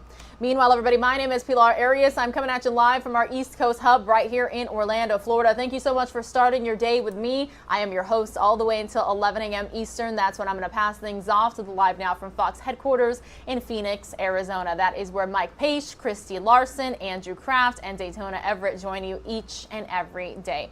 Hope you guys all had a fabulous weekend. If you are a student, head back into the classroom, or you've been there for a few days now, I hope the fall 2021 semester is off to a great start. It is hard to believe that this is now the third school year that the COVID-19 pandemic has impacted students. It was the 2019 to 2020 school year where many students went on spring break and never returned to the classrooms. Last year, 2020 to 2021, students were impacted, whether hybrid learning, completely online, a little bit in person as well. And now 2021 to 2022, the face mask mandate debate continues in school districts across the country. So we're staying on top of it all for you right here on Live Now from Fox. Two major stories we're following this morning: the situation in Afghanistan and what has unfolded in Haiti and continues to unfold. So I'm going to get you the latest right here on Live Now from Fox. The focus in Haiti now on search and rescue for anyone trapped under the rubble, with thousands still missing after a 7.2 magnitude quake led to widespread destruction throughout the country. Saturday's earthquake struck just off the coast, but could be felt across the entire island. The town of Lescaille hit the hardest. Churches, hospitals, homes, and schools damaged or destroyed. I felt the movement while I was walking. I looked in front of me and I felt the earth was moving. I saw that everything was falling. Rescue efforts have been complicated by a landslide that blocked a major road into town. Humanitarian workers loaded people onto planes to get them into hospitals in the capital of Port-au-Prince. U.S. Aid Administrator Samantha Power, who's leading the White House's response, says the U.S. is sending a 65-person search and rescue team with specialized equipment. A lot of medicine is needed. Assistance from the authorities, help from the international community, from the NGOs. Families who lost their homes salvaged what they could and set up tents at a nearby soccer field. Haiti is still recovering from an earthquake that devastated the island in 2010, killing hundreds of thousands and leaving countless others homeless. The country is also in the midst of political turmoil after its president was assassinated just 1 month ago. And after being hit by one natural disaster, Haiti is already bracing for another. Tropical storm Grace is projected to pass over the island on Monday. In New York, Alex Hogan, Fox News. Speaking of Grace, everybody, here is a Live Now look at the tropics, courtesy of X-Rad Radar here on Live Now from Fox. The Fox 35 Orlando storm team, they are keeping us all up to speed with what is unfolding. You've got Fred. He's going to be making landfall along the Florida Panhandle today, either this afternoon or into the evening. So the National Hurricane Center, they say that Fred is moving northward at 9 miles per hour. The storm is packing maximum sustained winds of 50 miles per hour with higher gusts. Some strengthening is expected before landfall. It will weaken quickly after. Again, landfall is reportedly forecasted to happen in the western Florida Panhandle this afternoon or early evening. Now, there are some storm surge warnings out there and a tropical storm warning in effect for the area. You can head on over to fox35orlando.com. It is the top story there if you'd like to see if your area is impacted. The National Hurricane Center saying that Grace, it's the system on the bottom of your screen. It's currently a depression and approaching the southern coast of the Dominican Republic. The depression moving west at 15 miles per hour and could bring flash flooding and mudslides to Hispaniola today. Grace reportedly has maximum sustained winds of 35 miles per hour. Little change in strength is forecasted over the next day or so. It will pick some strength back up by tomorrow. A tropical storm watch is said to be in effect for the entire coast of the Dominican Republic and Haiti. As you just saw, Haiti is dealing with the tragedy already as a 7.2 magnitude earthquake on Saturday left at least 1,297 dead and another 5,700 injured. Now that system there on kind of the top right-hand side of your screen, you've got the temperature of 82 degrees out there. That is what is being called Depression 8. It is passing to the southeast of Bermuda. The National Hurricane Center said that it is moving south-southeast at 5 miles per hour and is expected to stay at sea. It reportedly has maximum sustained winds of 35 miles per hour, but is expected to strengthen and become a tropical storm today. If it does become a named storm, it will be called Henry. Again, we are tracking the tropics for you right here on Live Now from Fox. Hope you guys are all having a great Monday so far. I'm going to take you out live now to Santa Monica, California. This is a live look at the pier right now, the nighttime picture, because guess what? They are 3 hours behind us on the West Coast, so it is 5 a.m. out there, bright and early. We should start seeing the sunrise out there on the West Coast pretty soon, but meanwhile, we're going to enjoy this live picture of the pier. All right, everybody, it's the time of the show where we take you out to some content from our Fox-owned and operated stations from across the country. Do not worry, everybody. I'm keeping a very close eye on any breaking news and live events that we can bring you. But I do want to finish out this segment from Q13 News in Seattle. They spoke with Mayor Jenny Durkin. That as we serve the public, we aren't in the position that maybe the people that actually make the public sick. That just isn't right or fair, particularly when we know 12 and under cannot get vaccinated. So if they get sick, they will not have the protections that the vaccine gives, which is not just the protection of preventing illness, but making sure it's not extreme. And so I'm asking every city worker to do the right thing for the children in our city. And I believe they'll step up. Respectfully, it's not an extreme thing for me to say, are you going to fire SPD officers on October 18th? That is what you have put forward, that get a vaccine or you might not have a job on October the 18th. And it's also not a hypothesis. I have emails from Seattle police officers saying, I will not get the vaccine. I am willing to lose my job. So again, come October 18th, for SPD officers who decide they are not willing to get the vaccine, will they lose their jobs? It is your hypothesis, Brandy, because it's not a hypothesis. I have emails from officers saying, I will not get it. Well, I've heard officers say, now that I realize the danger, I will get it. So we'll see what they do. We've got till October. And I believe the police officers that I know, that I've talked to, that I've worked with over a career, they believe in service. And those people will step up and do the right thing. I truly believe they will.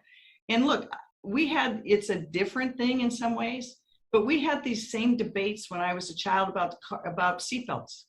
People said over and over again, it's my right not to drive without a seatbelt. And we as a society decided no, because you don't just jeopardize yourself, you could jeopardize other people. You've got highway patrol, you've got first aid that has to come. The same with high speeds. People still say, if I want to drive 100 miles an hour, I should be able to do it. Madam Mayor, a seatbelt is not injected into your body. And again, I have the COVID vaccine. I had no problem getting the COVID vaccine, but it's not my job to sit here and to praise the decisions that you make. It's my job to challenge them.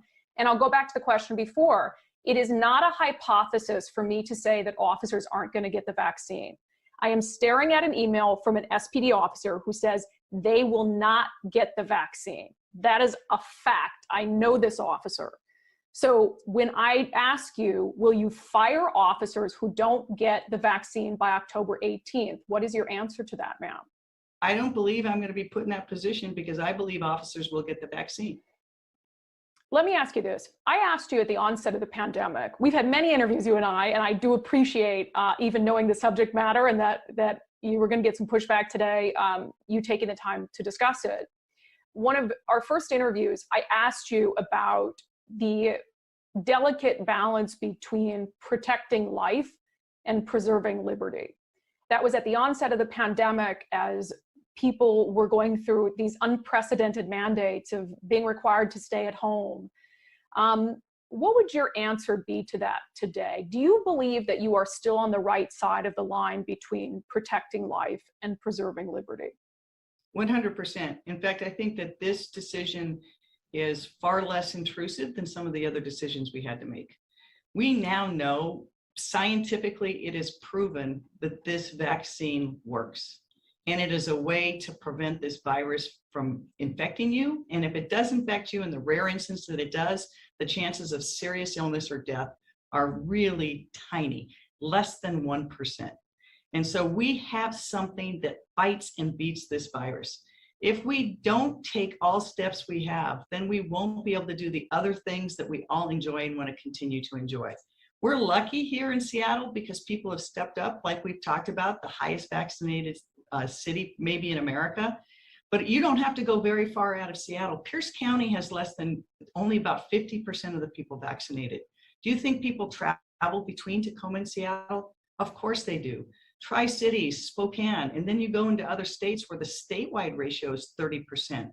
We need to do what for America and for our communities, what the right thing to do is. If we want to have the individual liberties that we love, getting together with friends, opening our businesses, going out in businesses, being together, that means we got to be smart now. And that's why I think your hypothesis, people are acting, I think there's always this strong reaction, but then when you give people the facts and let them do the right thing, I have seen over the last 18 months that people do the right thing. I want to give you an opportunity to reiterate some things that we've discussed. You know, vaccinations are not a panacea. I am coming to you from my house today because I had contact with an individual who was fully vaccinated, yet still contracted COVID-19. I am fully vaccinated, yet the risk of possible exposure of me getting it as well is enough where I am at home today. So we know that vaccines, even if we had 100% of the population vaccinated, are not a panacea. So I think the question people have is, where do these mandates end? We have met and exceeded where you want it to be for vaccinations. We haven't had a single person die of COVID in a month. So when are you satisfied that citizens and workers have done enough to be able to move on? So Brandy, first I want to finish the conversation about liberty. I think the people who are saying it is my liberty and my right not to get vaccinated, forget that they're making the choice for the people who can't get vaccinated. And I want to say again, the more people that get vaccinated, the rarer there will be what you just talked about, the breakthrough cases. We know that these breakthrough cases happen in a very small number of people. But when you get it, you can still transmit it. So the more people that are vaccinated, the less likelihood that we can transmit it to people who cannot get vaccinated. And that includes every child under the age of 12. And so as people are making the decision for their own liberty and their own, I don't want to get it, I just want them to be really cognizant to know you're making that decision for everybody's 12-year-old, 10-year-old, 11-year-old, and infant. Because if you do contract it, you can spread it. That's just a fact. And so what is the end? The end means that we don't all talk about who has to do what. Again, what I have seen over this last 18 months is the prevailing voice and the prevailing action is not the what about meism, it's the how do we help each otherism. And that's how we're going to continue to get through this and actually beat this virus. Just one more to put a fine point on it. More people have been murdered in your city this summer than have died of COVID-19. More people have been shot and killed in your city this summer than have died of COVID-19. Is your focus on the wrong thing right now? I'm focused on both. That's my job as mayor. But you know, I think we all agree, Brandy, these last 18 months, what this virus has done to our society and our city and our country, none of us want to repeat it and none of us want to go backward. It's been too long and too hard for us to go back now. And we are seeing, you know, right now it's the Delta variant, but we're seeing new variants being bred in the Southern Hemisphere. And as those come and people are more susceptible, they will come. And the best protection we have against this is this vaccine. Or that as we serve the public, we aren't in the position that maybe the people that actually make the public sick. That just isn't right or fair, particularly when we know 12 and under cannot get vaccinated. So if they get sick, they will not have the protections that the vaccine gives, which is not just the protection of preventing illness, but making sure it's not extreme. And so I'm asking every city worker to do the right thing for the children in our city. And I believe they'll step up. Respectfully, it's not an extreme a thing for me to say, are you going to fire SPD officers on October 18th? That is what you have put forward, that get a vaccine or you might not have a job on October the 18th. And it's also not a hypothesis. I have emails from Seattle police officers saying, I will not get the vaccine. I am willing to lose my job. So again, come October 18th, for SPD officers who decide they are not willing to get the vaccine, will they lose their jobs?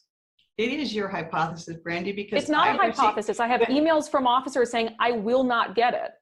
Well, I've heard officers say, now that I realize the danger, I will get it. So we'll see what they do. We've got till October. And I believe the police officers that I know, that I've talked to, that I've worked with over a career, they believe in service. And those people will step up and do the right thing. I truly believe they will. And look, it's a different thing in some ways, but we had these same debates when I was a child about seatbelts. People said over and over again, it's my right not to drive without a seatbelt. And we as a society decided no, because you don't just jeopardize yourself, you could jeopardize other people. You've got highway patrol, you've got first aid that has to come. The same with high speeds. People still say, if I want to drive 100 miles an hour, I should be able to do it. Madam Mayor, a seatbelt is not injected into your body. And again, I have the COVID vaccine. I had no problem getting the COVID vaccine, but it's not my job to sit here and to praise the decisions that you make. It's my job to challenge them. Again, everybody, this is Seattle Mayor Jenny Durkan on Q13 News. You watch the interview right here on Live Now from Fox. Speaking of being live now, here's a Live Now look at Philadelphia, Pennsylvania. The camera is on the other side of the water in Camden, New Jersey. Most of you are going to see a 2-minute commercial break. We'll be right back.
Welcome back to Live Now from Fox. We're taking a Live Now look at the skyline in Tampa, Florida. Pretty cloudy out there, everybody. Welcome to Monday, the start of a new week. It is August 16th, 2021, and we are certainly very, very happy that you are here. My name is Pilar Arias. I'm joining you from the Live Now from Fox East Coast Hub right here in Orlando, Florida. Just up I-4 here in Florida. All right, everybody. The census, 2020 census. Some would say it didn't go as planned due to the coronavirus pandemic, and there was a little bit of delay in getting the results. But now, Fox 13 out in Tampa Bay, they took a look at the Florida census data. It is the most detailed portrait yet of how the United States has changed over the past decade. The Census Bureau just released its 2020 data today. Now state lawmakers will use that trove of information to redraw Florida's political map. Which will, of course, shake up the state and also political races all around the state, too. Our political editor, Craig Patrick, joins us now with a closer look at the numbers and what this is all going to mean, Craig. Well, this new trove of data tells us a lot of different stories. One of the big ones, of course, is that Florida will gain one new congressional seat due to its growth over the past 10 years. And the data released today will give us a much better idea of where that seat and district will likely go.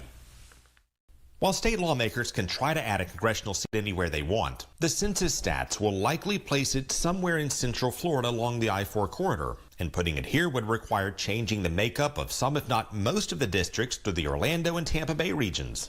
Now, in terms of politics, Republicans control the process of redoing the map. And the nature of partisan politics combined with prior history suggests that Republicans will try to draw the lines in such a way to favor themselves and squeeze out Democrats. What they'll try to do is to draw as many seats as possible that have Republican majorities. They're not allowed to draw districts that favor a particular party or candidate under the state constitution, but they did it anyway in the last round of redistricting until the courts made them comply with the law. And if watchdogs challenge the maps they draw in this round, the courts will have to make the final call on that yet again. For now, one of the biggest surprises in the data is that Florida will only gain one U.S. House seat. Statisticians expected Florida to gain 2, but our state may have been shortchanged by an undercount in the census. The numbers do show Florida and other states in the South and West grew at a faster rate than the nation at large, but the projections suggest we gained many more people than the census counted for several reasons. For example, there was a shortage of paper census forms last year, and the pandemic made it harder for some to access online computers in what was our first census conducted mainly online. Plus, former President Trump's failed push for a citizenship question may have chilled response from illegal immigrants, and Trump's appointed census managers ceased counting efforts weeks earlier than they planned. And the Bureau's analysts warned that cutting processing time could lead to serious errors. Bottom line is lawmakers on both sides say Florida appears to have lost out. You would have thought Florida would get 2. Now, from initial report, it could be within less than 100 of why they missed off on that, and you thought Texas would get 3. They both got 1 less. You thought New York would lose an extra, and they did not. And after 10 years of explosive growth in Arizona, a state expected to gain at least 1 seat gained none. In terms of the likely political calculations, it means Republicans will likely gain ground in the U.S. House, but not as much as experts expected and that Republicans hoped. But gain nonetheless, because the population movement the past 10 years has been away from states, the Middle Atlantic and Upper Midwest in particular, that have skewed toward Democrats and more toward the Sun Belt that is skewed, of course, toward Republicans. Yeah, so when do we think that they'll actually finish up this map and we'll all get to see it? The states will all work in different order, some far ahead of Florida, but Florida is on track, so say the leaders in the legislature, to get it done on time. That'll take us into next year's regular session starting in January. All right. We look forward to seeing it, that's for sure. Thank you, Craig. Yes, Craig Patrick, a great political reporter out there in Tampa. We're taking a live now look, everybody, at Charleston, West Virginia. This is the capital city of the state. I do want to hear from the governor, Jim Justice. He has the latest in terms of the coronavirus pandemic. Let's listen in right here on Live Now from Fox. Hello, everyone. It's Friday the 13th, August 13th. And, on one hand, I'm happy that we only have 2 deaths, but it's still terrible. And I ask for your prayers like I always do, but our 2,975th death in West Virginia is an 84-year-old female from Raleigh County. Both these folks were from Raleigh County, and our 2,976th death is a 62-year-old female from Raleigh County. I grew up, for all practical purposes, in Raleigh County, and got a lot of great friends and a lot of ties there, and I ask for your prayers again for these great folks that we've lost. We had 243 new positive cases, and our daily positivity rate was 1.44. Our cumulative rate is at 4.95. Here's where it gets tough. We have now active cases of 5,312. That's no good. We've recovered cases of 163,000 and change. We have 312 people that are hospitalized in West Virginia, and we have 109 people in the ICU units. That's all tough stuff, and I hope everybody's hearing me. But With 3 red counties now, Marshall, Wetzel, and Wayne, and only 13 counties in the green. I remind those, like I've said over and over, if you're 65 and older and you get any kind of symptoms whatsoever, whether you be vaccinated or not, please go get tested. Please just get tested. These antibodies may very well save your life in every way. I got, evidently, because the Charleston Gazette can't seem, to God above to get it right no matter what they try to do. Maybe they purposely are just trying to get it wrong. But in regard to the face coverings, where we are right now is in the state of West Virginia, I see no need to absolutely put out any kind of level of executive order to mandate face coverings at this point in time. We're going to leave that to the local control. We see all this stuff that's going on, and some of it can get right carried away and right silly, but from the standpoint of mandates, we always want to leave everything open and on the table, do we not? We all know there's no playbook, and we all know we've got to be fluid, and we've got to be fast on our feet to move and move to the best of the abilities and knowledges that we have. But if you'll just step back and think just about this, in the state of Florida today, we're fighting local versus the government, the governor. And the governor now is putting out a mandate that the counties can't mandate, and so, or the cities can't mandate. So you basically got a mandate against a mandate, and in the state of Texas, I think today said that they're bringing in 2,500 out-of-state healthcare workers to be able to handle the surge that's going on there. We have situations that we got to deal with, but in West Virginia, whether you're pro-mask, anti-mask, no matter what you are, in West Virginia today, we have a lot of good folks on the local level that absolutely are monitoring what is going on within their counties, within their cities, and those people have got to be extended what we've already done in the past. We have extended local control to our schools, and we've got to give them that priority or flexibility, because this is not a one-size-fits-all deal. Right now, we see no reason for these mandates, and surely mandates against mandates. And so with all that being said, I don't know how to make it any more clear than that, but we have got to always understand, and understand very clearly, we learn from others. We continue to take advice from our medical experts. Without any question whatsoever, we have got to be prepared to change and to move. We've done it and done it and done it. And that's what we're going to continue to do. The FDA is, we're still working and working on the booster shots, but last night the Food and Drug Administration authorized COVID-19 vaccine booster shots for people with a weakened immune system. The FDA emphasized that other fully vaccinated people are adequately protected and currently do not need an extra dose. From the standpoint, as soon as this approval happens, we will be ready to move forward, as General Hoyer has said over and over. And the CDC's, and this is the ACIP committee, must also recommend the booster shots before we can start giving them out.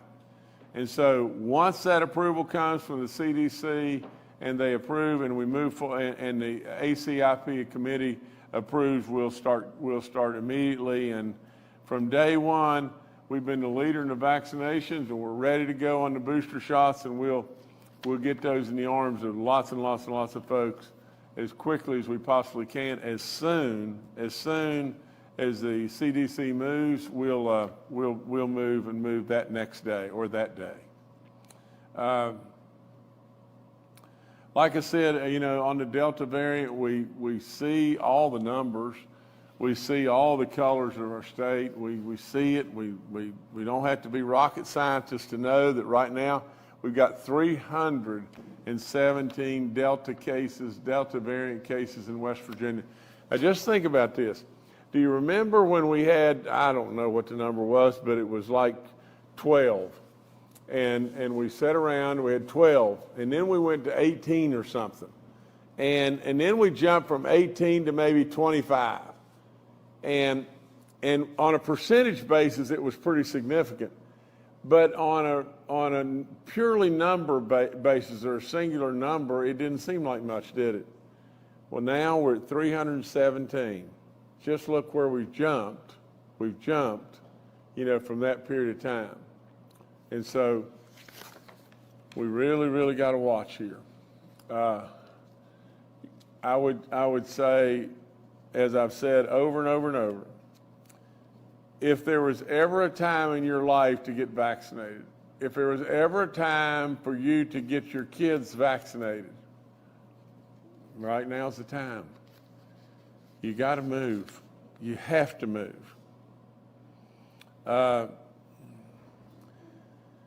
We had over 3,800 doses given out since Monday.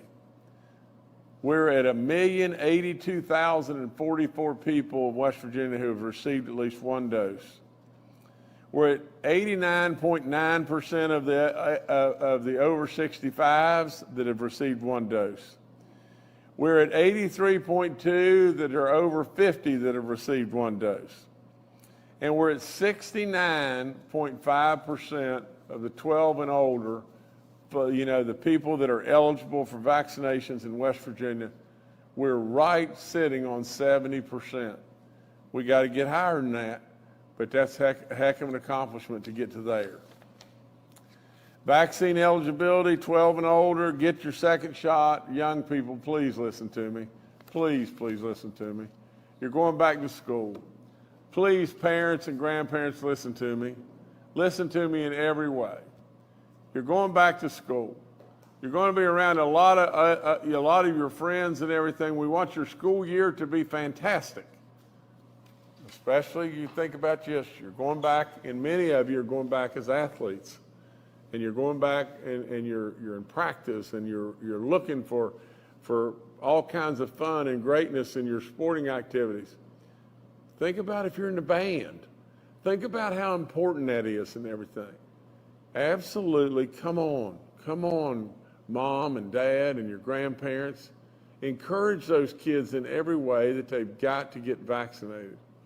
There's so many places to do it. It absolutely will ensure all kinds of goodness. It is very, very safe. Please, please help me with getting our young people across the finish line. All the COVID information's up on our website. All the free testing's up. I thank Frith and I thank Walgreens all the time.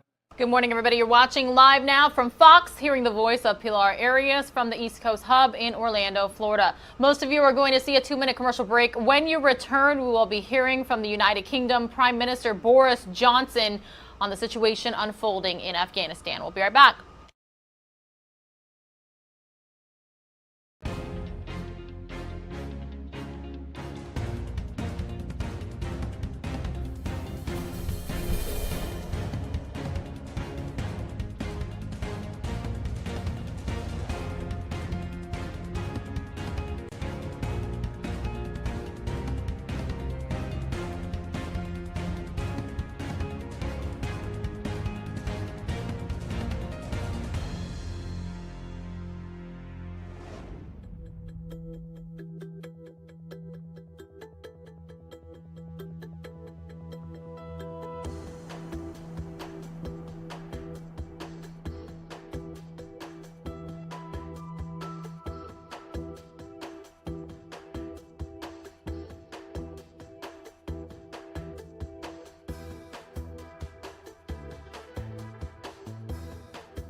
begin.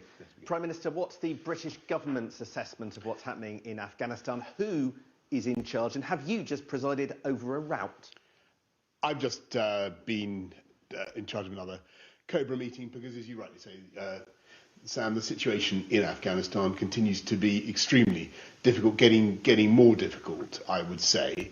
And our priority is to make sure that we deliver on our obligations to UK nationals in Afghanistan, to all those who have helped the British effort in Afghanistan over 20 years, and to get them out as fast as we can. So the ambassador is working round the clock, has been there at the airport to help process the applications. As you know, about 2,000 Afghans have already left and come to this country under our resettlement scheme, and we're going to get as many as we can out in the next few days. But plainly, the situation remains very difficult, and it's clear that there is going to be, or there is going to be very shortly, a new government in Kabul, or a new political dispensation, however you want to put it. And I think it's very important that the West collectively should work together to get over to that new government, be it by the Taliban or anybody else, that nobody wants Afghanistan once again to be a breeding ground for terror, and we don't think that it's in the interests of the people of Afghanistan that it should lapse back into that state, that pre-2001 state. And so what the UK will be doing is working with our partners in the UN Security Council, in the P5, to get that in NATO. There's a North Atlantic Council on Friday to get that message over. We don't want anybody bilaterally recognising the Taliban. We want a united position amongst all the like-minded, as far as we can get one, so that we do whatever we can to prevent Afghanistan lapsing back into being a breeding ground for terror. From what you've just said, Prime Minister, it sounds like your number one priority for Afghanistan is making sure it doesn't become a breeding ground for terrorism. Have you just thrown human rights out of the window? Or are you just going to beg the Taliban that there's in some way kind of Taliban 2.0, a new, shinier, nicer version of what we saw that you said was unacceptable in the Commons 5 weeks ago? I think we need to see, of course, we continue to attach huge importance to human rights, to equalities. Think of everything that the UK has helped to achieve over the last 20 years, the sacrifice of that mission. A lot of women and girls were educated thanks to the efforts of the UK.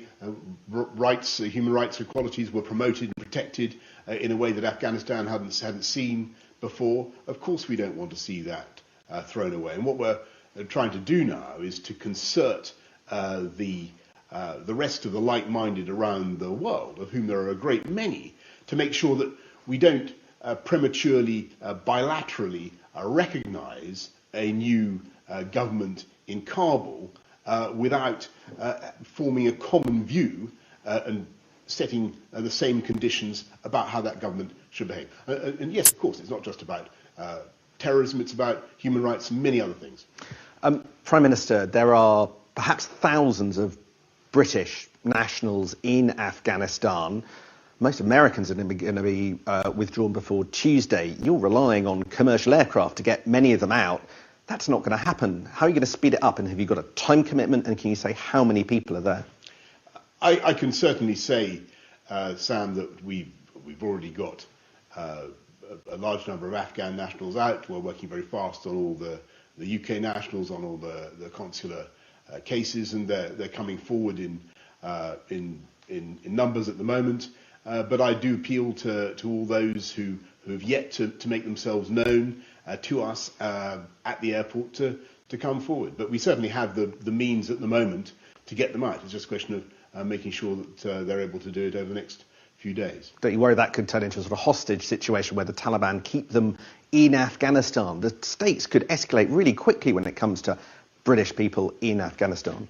I think that the teams that we've got on the ground there in Kabul airport and Hamid Karzai International Airport are doing an outstanding job in pretty difficult circumstances. There's clearly a change of regime now happening in Afghanistan that has implications for the UK presence, for the platform that we've had there for some years.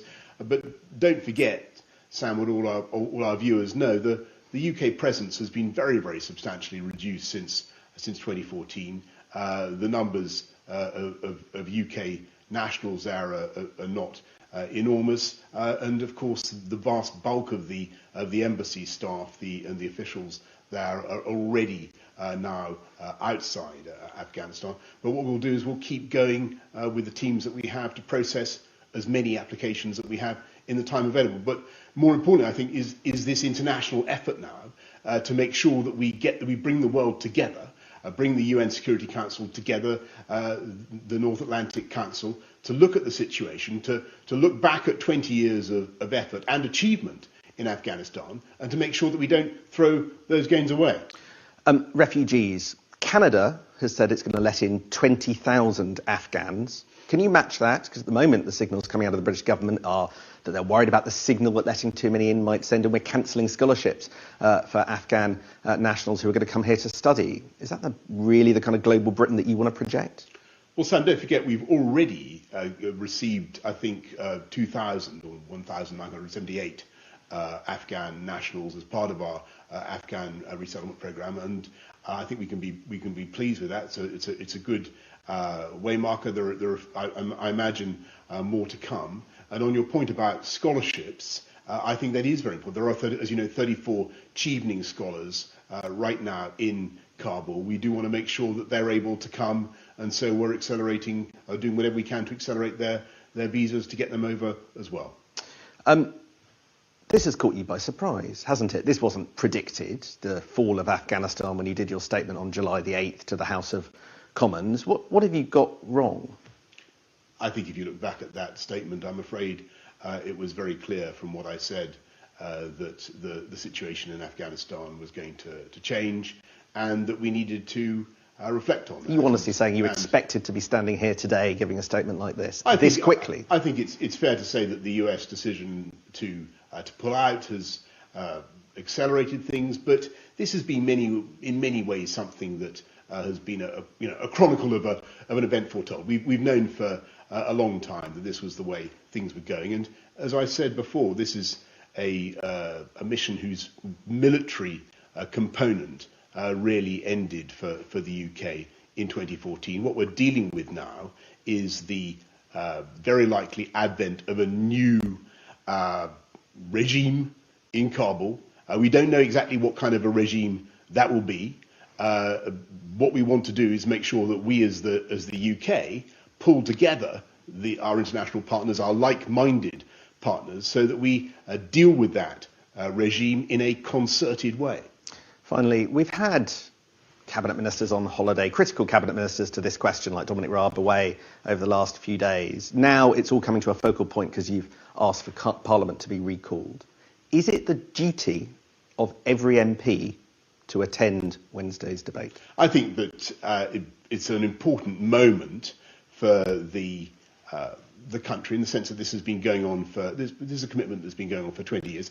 Remember, we went into Afghanistan 20 years ago because America was attacked, and America decided to invoke Article 5 of the NATO treaty, appealing to all America's allies to mutual defense and to come to help solve a particular problem of the Al-Qaeda presence in Afghanistan.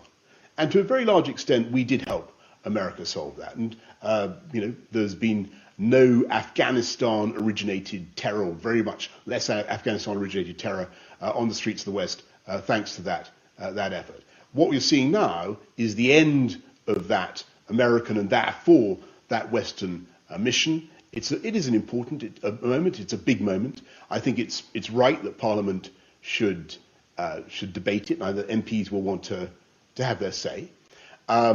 It's also, of course, probably a logistically difficult moment for many MPs who will have made long-standing commitments, Sam. But as you know, the wonders of Zoom technology are there.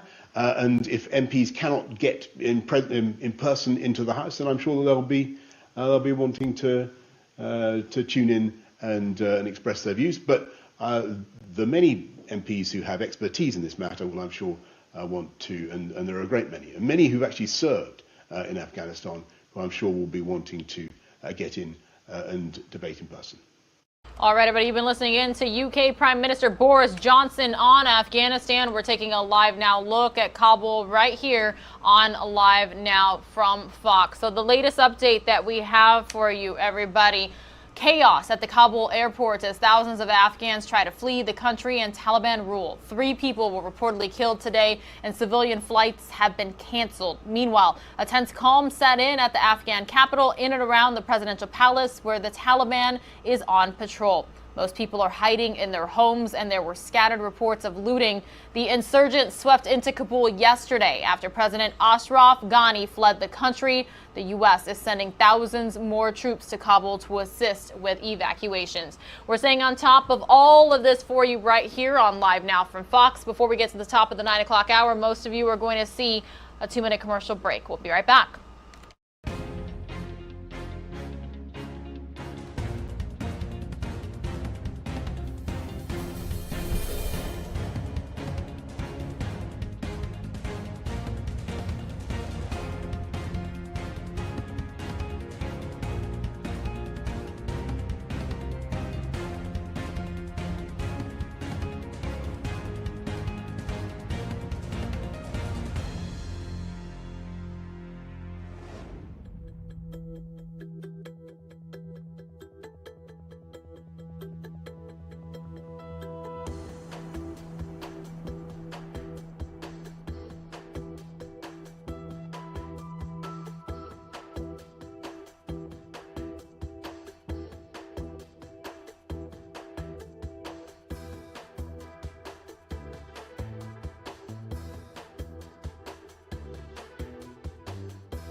Welcome back to Live Now from Fox, everybody. My name is Pilar Arias. I am your East Coast Hub host all the way until 11 a.m. Eastern Time. We are about an hour away from a live interview talking about ways to protect your students, your kids online. That's coming up in the 10 o'clock hour right here on Live Now from Fox. Meanwhile, we are showing you some updates from your Fox owned and operated stations across the country. Next, we're going to go on over to Fox 13 Tampa, where they put together this segment on COVID-19 anxiety. As the virus continues to spread, leading, of course, to record numbers of cases in Florida, it has brought back anxiety for a lot of people, understandably so. We're going to tell you how to work through some of that now. Joining us now live is Clara Reynolds. She's the president and CEO of the Crisis Center of Tampa Bay. So good of you to spend some more of your time with us, Clara. Hello, Chris. How are you today? We're doing well, and that, you know, take it one day at a time, right? So we've been dealing with this. Yeah, we've been dealing with this pandemic for what feels like forever, but things may be different this time around with this Delta variant. What are you sensing there at the Crisis Center? You know, when people are calling us, they were, different. It's really different right now. Back in March, folks were really concerned, but we kind of had this, we're all in it together. But right now, there's a true sense of anger that is resonating across the community. Anger that we are in this situation again because folks are not getting vaccinated. And there's anger that you now have to wear masks again because of this vaccination status. So that anger is kind of compounding the other stress and issues that are going on right now. So what do you recommend? What can someone do if they're struggling with this kind of those changes you spoke of there and just the constant news of rising cases and rising hospitalizations and all that? I think it's important for all of us to just kind of take a deep breath and remember we really still are all in this together. And so making sure that we are taking those precautions, keeping ourselves and our family members safe, because when we do that, we're going to keep the community safe as well. So remember to wash your hands. You know, and the other thing too is that if you're not feeling well, it's really important that you try to stay away from our emergency rooms. Utilize other medical care. Our emergency rooms are at max capacity right now. So, you know, in the benefit of and in the spirit of all of us working together to get through this, remember that there are other ways to get medical care if you need it. Walk-in clinics, primary care doctors, things like that. Only utilize your emergency rooms when absolutely necessary. And if you can get vaccinated and you haven't been, please consider getting vaccinated. It is really one of the biggest ways that we can start to see the reduction in the spread of this disease. And how do we, real quick, we're running short on time, but kids, and it will vary depending on the child's age, but how do we help them with everything they're seeing and going back to school? Yeah, talk to them. There's so much anxiety right now for kids coming back to school. We talk about hurricane seasons, all of that stuff. So make sure that you've got your child prepared as best as can. Make sure they have their mask and hand sanitizers. Keep checking in. And most importantly, keep giving them stuff that they enjoy doing. Keep them involved in activities, music, sports. Let them play with their friends. Give them as much normalcy as possible. And that's going to go a long way in helping them deal in this very stressful environment right now. All right, got to run, but great advice as always. Thank you, Clara. As the virus... Big thanks to Fox 13 News Tampa for putting together that segment. All right, everybody, we are taking a live now look. This is New Orleans, Louisiana. I would like to say welcome to Live Now from Fox. I hope everybody had a great weekend. It is August 16th. 2021. Some students across the country, they're heading back to the classroom for the first time for the fall semester. We are staying on top of the situation unfolding in Afghanistan. A lot of people making remarks, including the United Nations' most recent press briefing talking about Afghanistan, Sahel, the Democratic Republic of the Congo, and other topics. Again, this is the most recent press briefing from the United Nations. Let's listen in.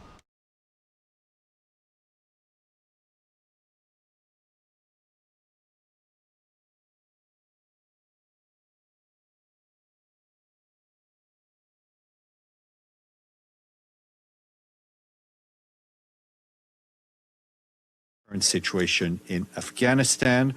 We will give you a few minute heads up before he comes down. You may have seen already in a tweet today, Undersecretary General Rosemary DiCarlo said she's deeply concerned about the situation in Afghanistan and noted that yet again civilians are bearing the brunt of the violence. She underscored that one thing is clear from the country's recent history: durable peace and development will not be achieved militarily. As an example of what is being done to civilians on the ground, I just want to share some humanitarian numbers with you. Due to the conflict that we're seeing across the country, many people are arriving in Kabul and other large cities trying to seek safety for themselves and their families. The humanitarian community has verified 10,350 internally displaced people who have arrived in Kabul between July 1st and August 12th, that is yesterday. Most of the displaced people are either renting accommodations, being hosted by friends and family, but unfortunately a growing number of them are also staying in the open. 20 interagency assessment teams have now been deployed to Kabul as of yesterday. We, along with our partners, have provided food, health, household items, water, and sanitation assistance to some 6,900 men, women, and children who have been displaced and who are in Kabul.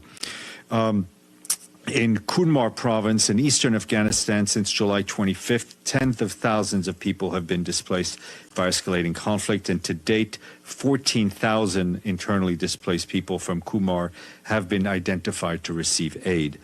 We, along with our partners, have provided food to almost 4,000 people, and 3,900 people have also received emergency shelter and relief items such as kitchen sets, and mobile teams are also providing basic health and nutrition services. For its part, UNHCR did say they were particularly worried about the impact on conflict on women and girls. Women and children make up some 80% of the nearly 250,000 Afghans who have been forced to flee since May. Turning to the Sahel, where heavy rains and floods in parts of the region in recent weeks have claimed dozens of lives in Chad and Niger, which is impacting more than 100,000 people. We, along with our humanitarian partners, are working with the governments of Chad and Niger to help provide health services, food and shelter, water, hygiene, sanitation assistance. In Chad, for example, the World Food Programme has distributed food to some 2,600 households. Our colleagues tell us that the rain has destroyed homes in the two countries, which are already dealing with previous flooding, as well as conflict, food insecurity, malnutrition, health challenges, and of course, including the pandemic. The people of the Sahel region are caught in a vicious cycle of floods and droughts as a result of weather variability, and that is worsened by climate change. 2 out of 3 people in the Sahel make their livings from agricultural livestock, which are heavily impacted by natural disasters. And UNHCR today said they are gravely concerned about the incidence of widespread and systematic sexual violence against Congolese women and girls perpetrated by armed groups in the DRC's Tanganyika province. Just in the past 2 weeks, humanitarian partners in Kongolo and Bula health zones have recorded 243 incidents of rape, 48 of which involve minors in 12 villages. This is an average of 17 reported attacks each day. The actual figures are thought to be even higher, as reporting on gender-based violence remains taboo in many communities. UNHCR notes that of the $205 million requested for its operations in the DRC, it has received only 36% to date. A COVID update for you from Fiji. Our UN team there, led by Resident Coordinator Sanaka Saramsinha, continues to support the response by working to ensure there are enough supplies and equipment for testing, treatment, communications, and vaccines.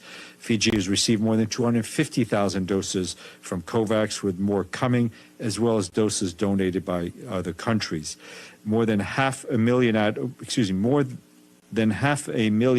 or about 90% of the target population, have received their first dose, while more than 30% are fully vaccinated. WHO, UNICEF have been providing supplies, including oxygen concentrators, water, sanitation kits, and masks. And lastly, we are up to 121 member states who have paid up their dues in full, and we say thank you to our friends in the Central African Republic. Edie?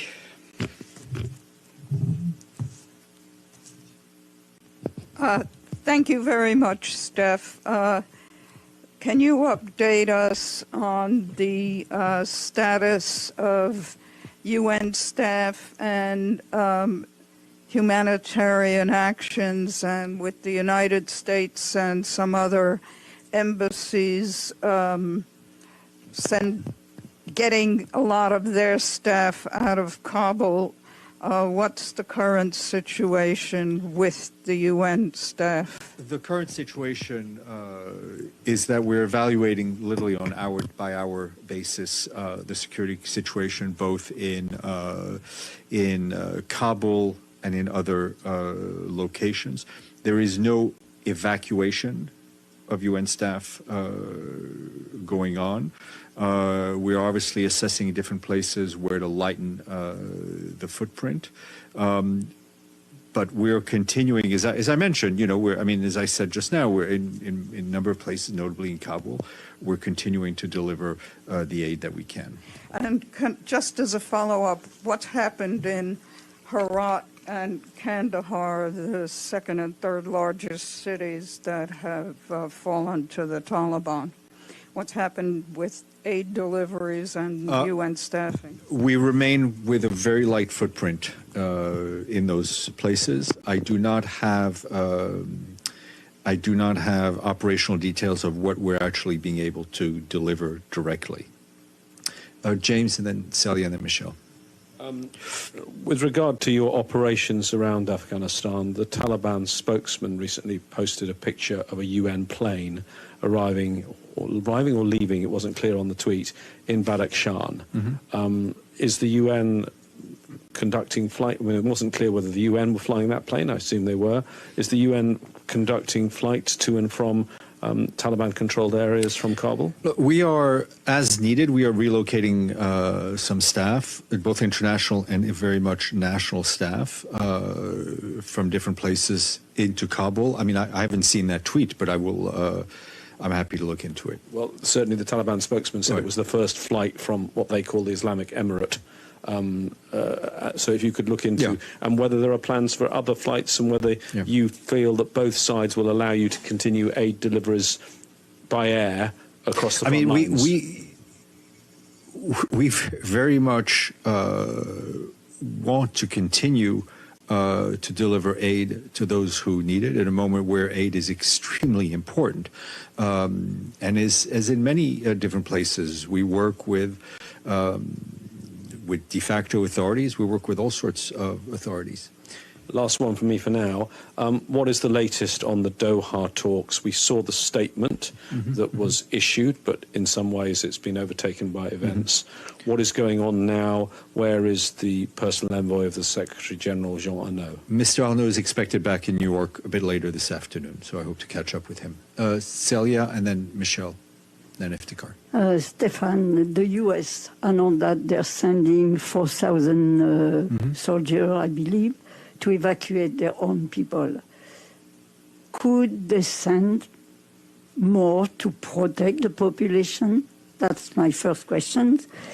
And let's say the Taliban says or take Kabul and form their government. Will the UN recognize this government, and will they have a seat at the GA? Celia, your experience of the UN is slightly greater than mine. Okay. We'll say we're on equal footing. You know very well that the issue of recognition of who gets to sit in the seat behind a particular name of a country is a decision to be taken by member states through the Credentials Committee. The Secretary General is not in the business of recognizing countries or government. That's a member state. That's a member state issue. As for questions about U.S. defense policy, I think you need to ask the U.S. Defense Department. Michelle Nichols. Thank you, Steph. Afghanistan again. In those areas taken over by the Taliban where you say the UN still has a very light footprint, what is the UN seeing? I think for obvious security reasons of staff, we're not going to report beyond what the numbers we're reporting in terms of displacements and humanitarian needs. What is the reporting of what is going on in the battlefield is not something we're going to get into. Iftikhar, yes, you may. Sorry, but just in terms of rights abuses and... Yeah, no, and I think we will, as soon as we're able to report back, we will report back on things that are within our mandate. Iftikhar Ali, nice to see you, Mr. Iftikhar. With 10-hour time difference, 2:30 is the next day in our part of the world. So can you... You need to use your microphone, sir.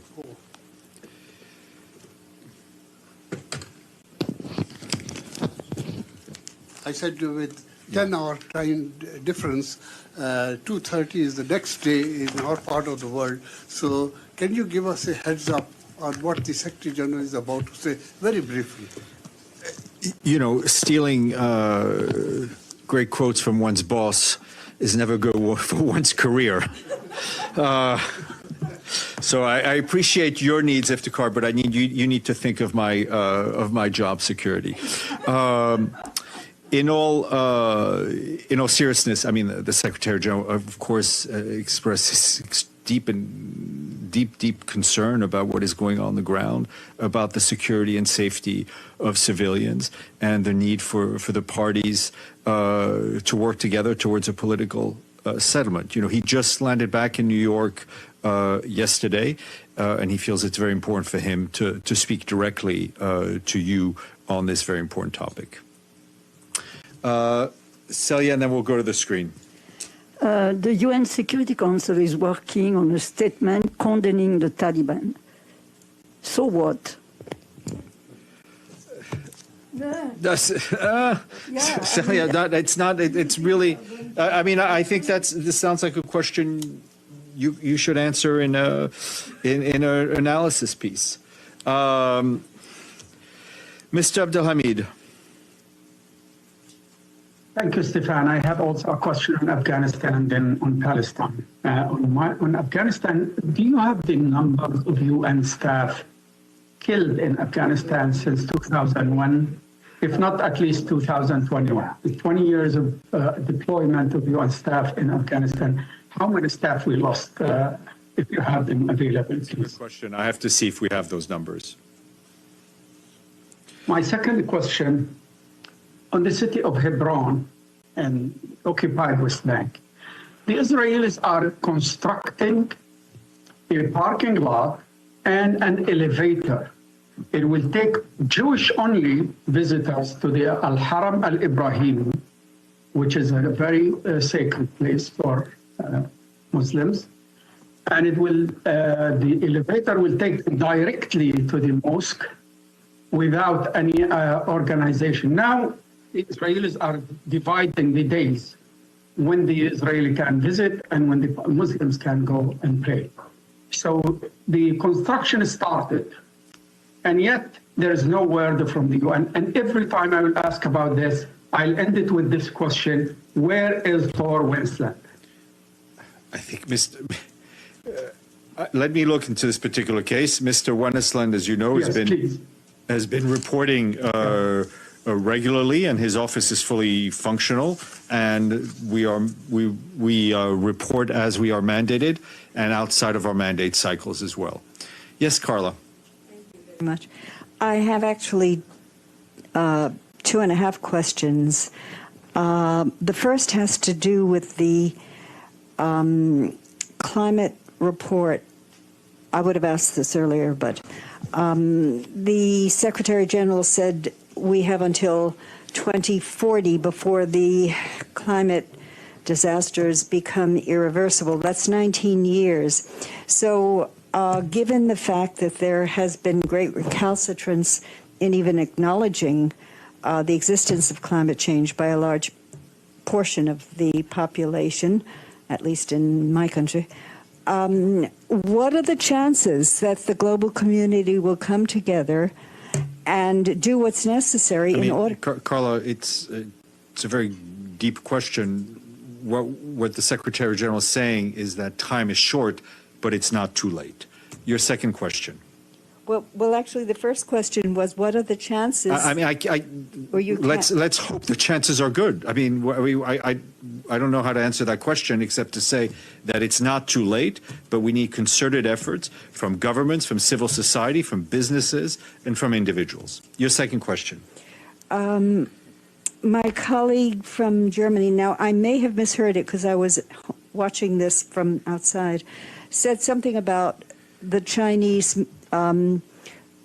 making an effort to have sanctions lifted from North Korea. And I know you'll probably refer me to the Security Council on this, but does the Secretary General have anything to say about this, and what are the chances that this will... I think you answered your own question. Sanctions are a Security Council affair. The Secretary General said very clearly that sanctions should always avoid hurting people and making a humanitarian situation worse. Michelle. And then Thank Dulcie. you, Steph. With the Taliban now taking the second and third largest cities in Afghanistan, people are now looking to when they might move on Kabul. Has the UN been given any indication or have any indication of when that might happen? Short answer is no. Dulcie? Hi. Can you see my question in the chat? If you could repeat it, I'd rather not read Yeah, sure. questions. Thank you. Yeah. Are you still is the UN still in contact with the Taliban regarding the UN presence in Afghanistan? The UN remains in contact with all the parties to the conflict. So how often do you talk to the Taliban? We remain in contact. I mean, I don't know what the frequency of phone calls are, but I know that contacts are remaining, are continuing, as they are obviously critical to the situation on the ground. And what do they say? Are they going to? Dulcie, I think for obvious reasons. Are they saying? For obvious reasons, Are they saying that? Yeah. I cannot speak for the Taliban or anyone else. I can only speak for the UN, and given the very sensitive and dangerous nature of the situation, I can just tell you that we have contacts with them. And why isn't the UN planning to evacuate your national and international staff? As I said, we are looking at different places at how we lighten our footprint, but the security situation is being assessed on an hourly basis. James. Who's doing this security assessment? Our security professionals, who are both on the ground in Kabul and in New York. It's a version of a question I asked yesterday, but clearly things have moved on so fast since yesterday. The Taliban now have taken, among the provinces, they've taken Logar province, which is right at the gates of Kabul, means they're right at the gates of Kabul. How concerned is the UN, to follow up from Michelle's question, of urban warfare in the capital, and how worried are you about what that could look like? I'll give you the same answer which I think I gave you or Michelle yesterday, is that urban warfare in Kabul would be catastrophic. I mean, we've already, through the mission has already pointed out the horrendous impact on civilians of urban warfare in Kandahar, in Lashkargah, in all of these cities. One can only imagine with horror what it would look like in Kabul, a city whose population, in a sense, is increasing on a regular basis because of the fighting going on outside of the city. Given that picture of what it could look like, is there contingency planning? Is there a possibility that the UN might be ready or have plans for a complete evacuation of the whole UNAMA mission? There is always contingency plans for the best case and for the worst case. At this point, we're remaining in Kabul. As I said, we have footprints in other parts of the country to fulfill our mandate and help civilians and alleviate the suffering of civilians as much as we can. My last one, you said a little earlier it wasn't the Secretary General's role, and I know how this building works, to recognise who sits in a seat for a particular country. Yet the statement from Doha, which the UN is one of the parties signed up to, says participants reaffirm they will not recognise any government in Afghanistan that is imposed through the use of military force. I think only those that have the authority to recognize can withhold recognition. But it obviously remains, it is an issue, but the statement does not alter my answer about who has the authority to recognize. Does the UN believe that any government that does impose itself totally on Afghanistan by force should be viewed as a pariah? I mean, we do not believe imposing authority by force is the right solution. Okay, Michelle. Don't sound so disheartened. Oh, you made me lose my train of thought now. I'll ask you later. All right. Thank you much. All right, the United Nations spokesman taking a lot of questions in regards to the situation unfolding in Afghanistan. We are now taking a live now look at my hometown of Phoenix, Arizona. The sun has risen out west and it looks stunning. The Phoenix area, they've been hit by a lot of monsoon activity this year. The little good news there, though, is that it has brought down temperatures. It's currently 82 degrees out in Phoenix. They're expected to reach a high of 103 degrees today. And when you may say, hey, that sounds extremely hot, it's actually not bad for mid-August out there in the Phoenix area. Tomorrow, high of 97, Wednesday, 98. They will not reach the 100s again until this weekend. Again, you're watching Live Now from Fox. Most of you are going to see a 2-minute commercial break. We'll be right back.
Welcome back to Live Now from Fox, everybody. My name is Pilar Arias. I'm currently joining you from our East Coast hub right here in Orlando, Florida. I'm going to be your host for about the next hour, 40 minutes until I pass things off to the Live Now from Fox headquarters in Phoenix, Arizona. Thank you so much for tuning in this morning, everybody. We have pretty high viewership this morning, and I am staying on top of all live and breaking news updates, not just here at home in the United States, but worldwide as well. Caroline Shively is here to get us all up to speed with the situation unfolding in Afghanistan.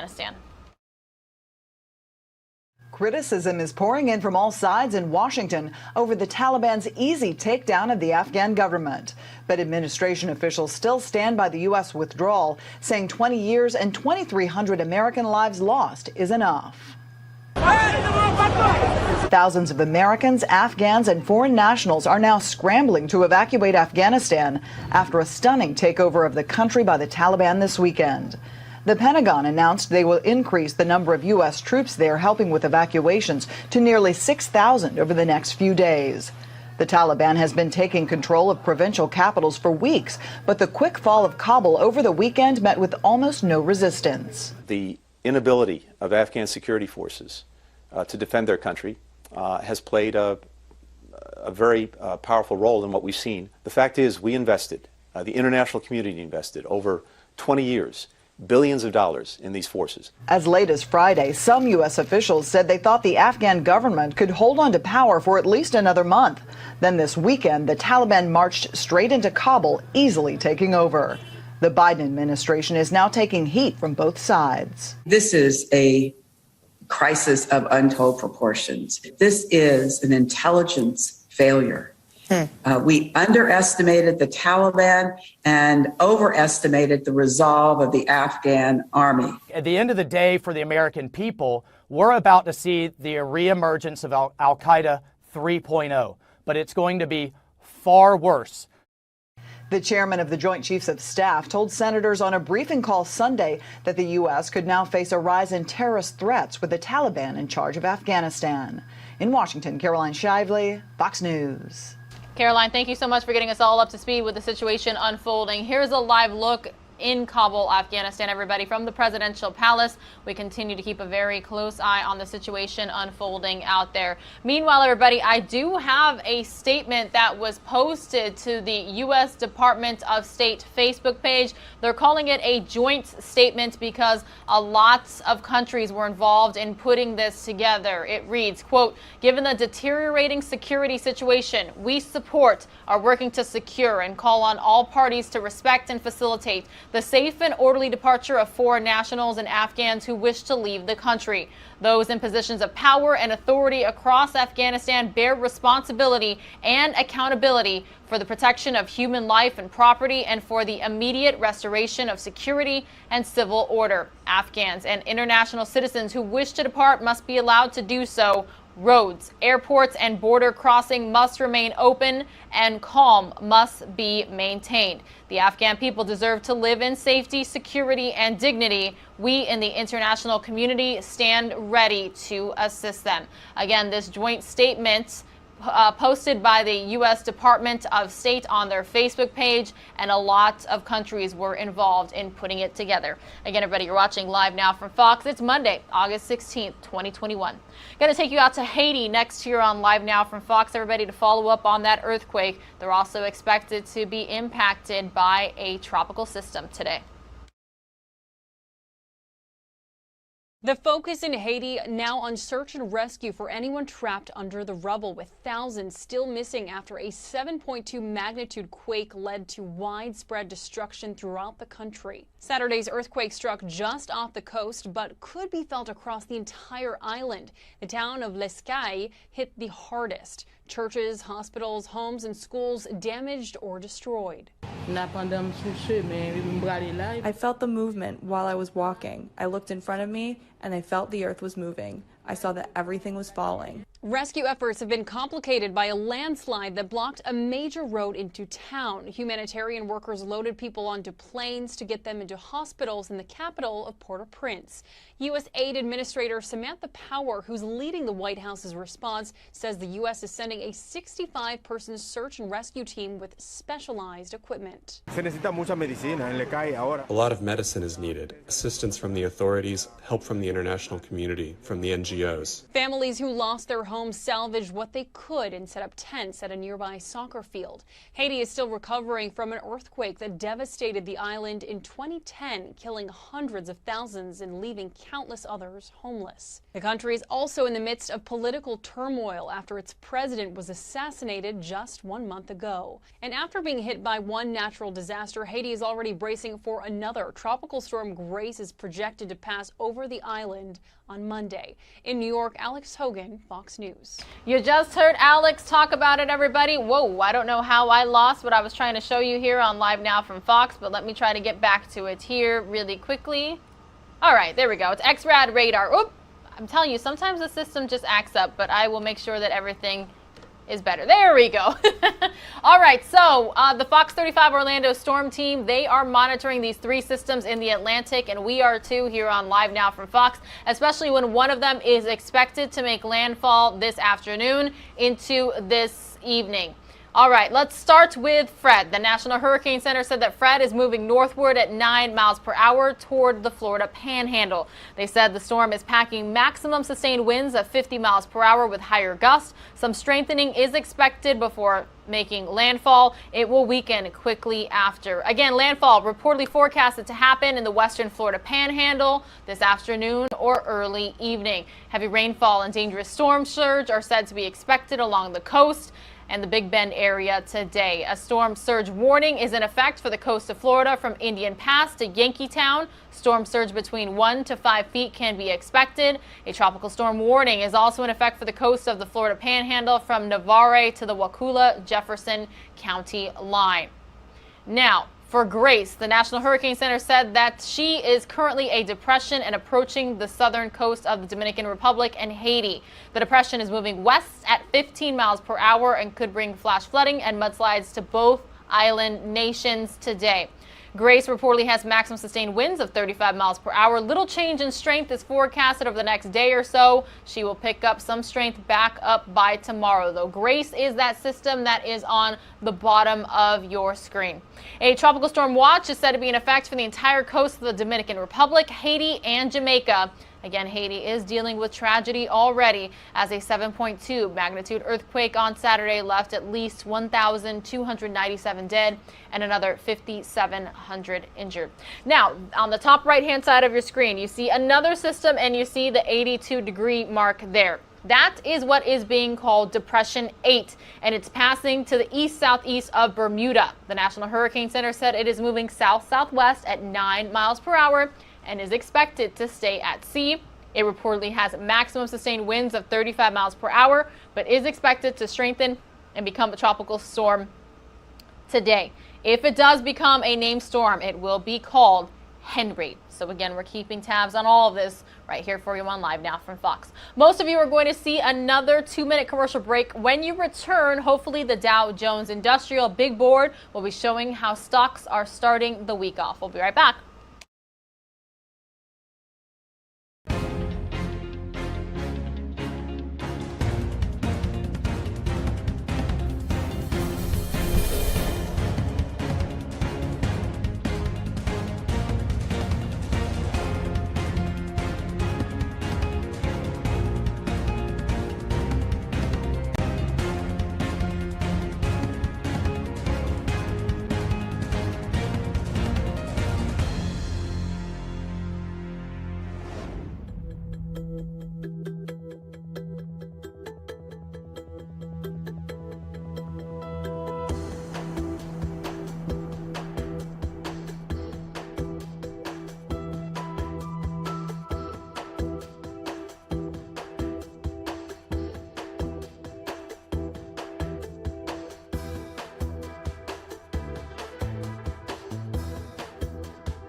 We're taking a live now look, everybody, in New York, just outside of the Fox News headquarters there, right across the street from Radio City Music Hall in the Rockefeller Center area there. 9:30 here on the East Coast. You can see there is traffic on the roadways out there, buses, personal vehicles, and the like. I don't happen to see a taxi right this second, but just wanted to show you how it looks out there. Hey, I was talking about stocks before we went to a 2-minute commercial break. Here is a live now look at the Dow Jones Industrial Big Board. Starting out the day and the week down about 100 points. A lot of people could be reacting to COVID-19 top stories, as well as the situation unfolding in Afghanistan and what happened in Haiti. Again, you're watching Live Now from Fox. We're staying on top of all of these stories for you right here. All right, it is time for a segment from one of our Fox-owned and operated stations, Fox 5 New York. They're taking a look at the latest in the Britney Spears conservatorship. A major victory for Britney Spears, her father Jamie telling the court in Los Angeles that he is willing to step down as conservator of her estate. So what's next in the battle over the pop star's life and fortune following her dad's exit? We are joined now by TMZ founder and executive producer Harvey Levin. Harvey, thank you so much for joining us. My pleasure, Dan. Well, you guys have been covering this case very closely. Were you surprised by this filing today? No, it was inevitable because, look, there are two things going on. One is there are allegations that Britney and her lawyer made that Jamie has misused money of Britney Spears and lined his own pocket, something that Jamie has denied. But the second thing is that the legal standard is it in the best interest of Britney Spears for Jamie to continue on as conservator? And I think it's clear the answer is no, just because Britney says she's tormented by it. They don't get along. They haven't spoken in years. And this was a done deal really in June when she testified. So what Jamie is saying is on September 29th, when the court has the next hearing, he will ask the court about stepping down. The court will say yes. Jamie will be gone as the conservator of her estate. And then the big issue comes up, which is, will the lawyer for Britney Spears, Matt Rosengart, ask the judge to end the conservatorship? That's the big question. You know, Jamie Spears taking a very defensive tone in that filing. In one section, he basically says if the public knew everything about her health issues, her mental health issues, there would not be this massive outcry. People would be thanking him. What did you make of what he said there? Well, look, there is something to what Jamie is saying, that Britney, you know, you've got to think back 13 years. Britney was in desperate trouble. She was strapped to a gurney and taken to a hospital under an involuntary psychiatric hold. So she was in deep, deep trouble. There have been 24 doctors who have examined her and consistently over the last 13 years reported to the judge on her condition, and they've maintained the conservatorship. So there is an issue, and even her current conservator, Jody Montgomery, the person who is in charge of Britney's person, she has now said that she's concerned about Britney's mental health. And so there are issues. The issue now is when the judge hears this case, if it comes to that, where they try to end the conservatorship, the judge is going to want to hear from the doctors and say, look, give us a status report. You know, how is she now? Do we need the conservatorship? Because nobody wants it, but the judge is going to have to decide, can she live safely on her own without one? And that's going to be the issue. And but Harvey, there has really been a big issue about mental health over the last 13 years. And Harvey, not a lot of time left here. I mean, how do you see this playing out for her? Fans were so behind this. Do you think she starts to perform again? Have you heard anything about that? It's a really good question. My gut is no, but that could change. It's really up to her. She has given no indication of that. I know she said that she wouldn't perform as long as her dad was conservator, but her manager, Larry Rudolph, has resigned because he said there's really no point in him being on board because there's no evidence she wants to perform. So we'll see, but my gut is no. More to come. Harvey Levin, thank you so very much for being with us. My pleasure. Well, if you saw Tony Bennett perform with Lady Gaga. Big thanks to Fox 5 New York, everybody, for that segment right there. We're taking a live now look, everybody, at the Dow Jones Industrial, how stocks are doing for the day. Take a look at this. Currently down about 200 points. We continue to monitor this all for you on Live Now from Fox. Well, we heard from the state of Washington officials on a vaccine mandate request from over the weekend. I want to show you that segment here on Live Now from Fox. The power of vaccines, and they comply with those, and there are reasonable exemptions to that as well. So this request to the governor is not for students. There's a lot of process remaining as I understand it. I'll certainly let the governor make his own determination about that, but my request is for all the employees of our public school system. School will start on time. This is not a delay to the start of our school or our requirement that districts provide an in-person learning opportunity for every family who wants it. This is not a pause in that. We can move forward with our school starts, some of them next week, many of them 2 weeks later, and most districts after Labor Day should move forward. We believe we have vaccination rates right now in the roughly 70% range as we informally talk to educational service district leaders, superintendents, educators, and associations across the state. That does mean that 40 or 50,000 school personnel right now, though, are unvaccinated, and thus the importance of creating that protection layer around kids and other staff members. We become, as we say in our family, that mama bear, papa bear. When your kids are potentially at risk, you do whatever you have to do between harm and that child, and in this case, vaccines can do that for the last 40 or 50,000 personnel in our school system. State employees have until October 18th. Under that framework, we will leave it up to the governor should he choose to follow through on this recommendation to determine if that timeline still makes sense. for folks to ultimately get their second shot in the case of Moderna Pfizer, or their first shot in the case of J&J, and then there's a 2-week period after that when you are considered fully vaccinated. That timeline may be different based on the expertise of the Department of Health and the governor, and we'll leave that up to them should they go this route. I give you the airplane analogy. We are learning a lot about this, and air travel today is much safer than it was even 10 years ago and certainly 20 years ago. And it's because out ahead of that flight pattern that you're on in your plane are other planes who have traveled it. They've come your direction, or they were ahead of you on an earlier flight or in the region.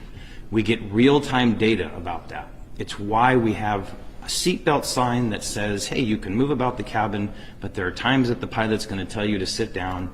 And you turn that light on and you sit down and you think, this is a smooth flight. Why did we do this? Because they already have information about what's coming. In the state of Washington, 1 in 14 people has gotten COVID, and more of them are getting it. 1 in 19 of those people will end up in a hospital based on our last 18 months of experience. 1 out of 5 people who end up in a hospital lose their life. There is turbulence ahead, and we can see it in the data and the research. We can see it when we don't follow mask orders. We can see it when we don't vaccinate. In states with low vaccination rates, the cases are exploding, hospitalizations are up, and loss of life is increasing. And we can see that coming if we don't take additional steps. We have 2 mandates: health and safety of our students and staff, and the in-person learning experience that is so rich for our students and for our educators. That is what we are trying to protect as we see that turbulence coming that we know we can avoid.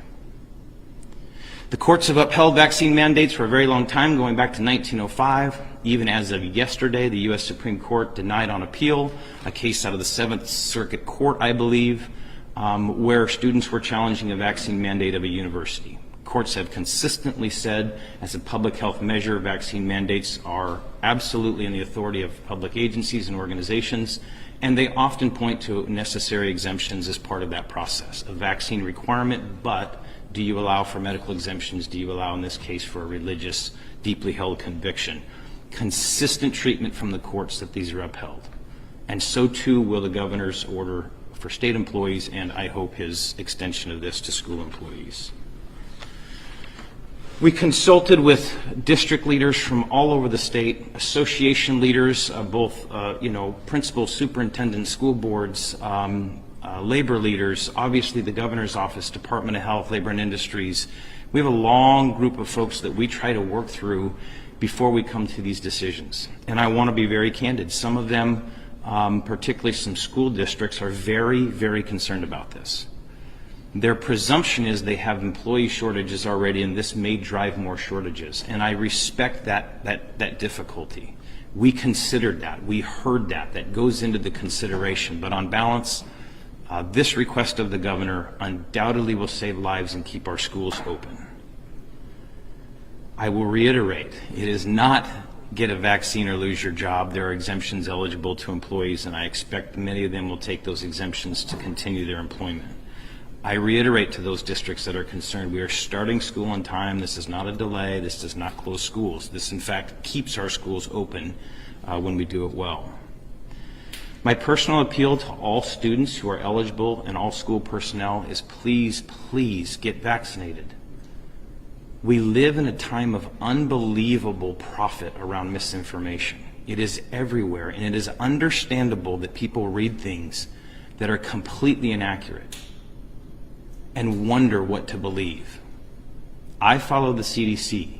I follow the Department of Health. I follow professionals in this work because I am not an epidemiologist or a virologist or an expert in this. So I have to trust expertise.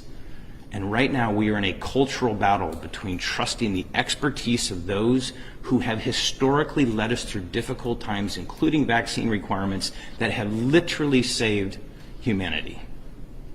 And we get a moment right now to do the same thing, or continue to fall prey to those who profit off of misinformation, fear, and anger. So please, to all of you, do your own research again, find credible sources. I think you will conclude that vaccinations are absolutely the right way to go for yourself and for your family, for our students, our schools, our communities, our state, our planet. We have 2 million Washingtonians right now eligible for vaccines that have not yet made that choice, and I encourage them to please do that. I will also say that this is a game of probability and math, and sadly this is a dangerous game. I've done this in a video as an analogy. But this virus mutates like all viruses. Part of our collective goal is to have enough of us with immunity and enough of us who are immunized and enough of us protected with masks and face coverings that we don't get it. Because as it infects more people, you get more permutations of this virus, and eventually you get to Delta, or perhaps worse. We literally help people all over the planet by vaccinating and wearing a mask because we reduce the probability of variants that can become so dangerous they begin to escape the vaccines that we have. We owe this to our collective humanity. We owe this to the world, to our children, to our grandchildren. We are alive today because our parents, grandparents, great-grandparents, and our elders before us vaccinated. We owe that to future generations. Please get vaccinated. Please keep our schools open by doing this. Please keep yourselves and others healthy and safe. Lastly, I want to briefly touch base on the mask order. Many of you have asked about this. The governor issued a mask requirement in our schools, again, because we have so many people unvaccinated, because it is a mitigating strategy that is very, very effective. There is very clear research about this. I have said, and I will continue to uphold my constitutional duties. I swear an oath in this office, like any elected official, to uphold the Constitution and laws of the state of Washington. The governor's orders in the state of Washington and in almost every state have the power of law. It comes with written language in the law that it is a gross misdemeanor to violate a governor order. And therefore, I have nothing but respect for local school boards who are concerned about a mask order, but they are willfully violating the law if they make a choice to pass a resolution in direct violation of any law, including a governor's order. And as a constitutional officer myself, I have to uphold the law. I cannot look the other way for a willful violation that puts the safety of our children at risk. So I say to all school board members and school leaders, thank you for all of you who are following through with this. I know it can be frustrating, but the law is clear here. Local board authority is about educational decisions of who you're going to hire, how you're going to configure your elementary, middle, and high school, what textbooks are you going to adopt in your district. School board authority does not extend to the life and death choices of a pandemic emergency. Those are left to the governor, the State Department of Health, or in some cases to a local health officer. We will uphold the law. We will unfortunately find ourselves having to suspend apportionment funds for districts who willfully violate that through a board action. I'll say once more, this is not about an individual who disagrees. There are processes for that at the local level. This is for boards who willfully violate the law and put their students and staff in danger in violation of the governor's order or any law in the state of Washington. Yesterday it was reported, or maybe this morning, that 4 educators have died in one school district in Florida, Broward County. 3 of them are confirmed to have been unvaccinated. Loss of life that was preventable. And I pray for those families and for all the citizens of Florida, all of the citizens of the United States. Preventable death has never been a controversy until today. Now we live in a moment where we are debating our individual liberties that have always had a regulation to them. We have always had freedoms, but with responsibilities. And today, there are too many people making a decision and making an exclamation about risking the lives of themselves and their peers and their communities over something that has always been measured and always regulated. So I don't want to start our school year hearing and reading about the loss of life of educators. This state has been a leader in the nation in keeping cases, hospitalizations, deaths down, and I will not yield to that purpose. We will do that, and we can open school and keep them open.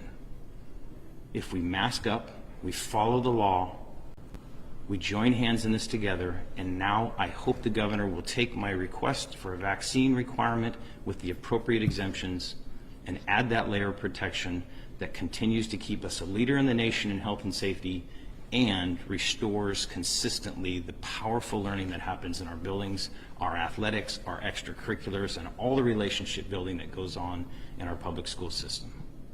Appreciate your time. I know there are a lot of questions. I will do my best to repeat questions so folks hear them who are online, and let us get going on that.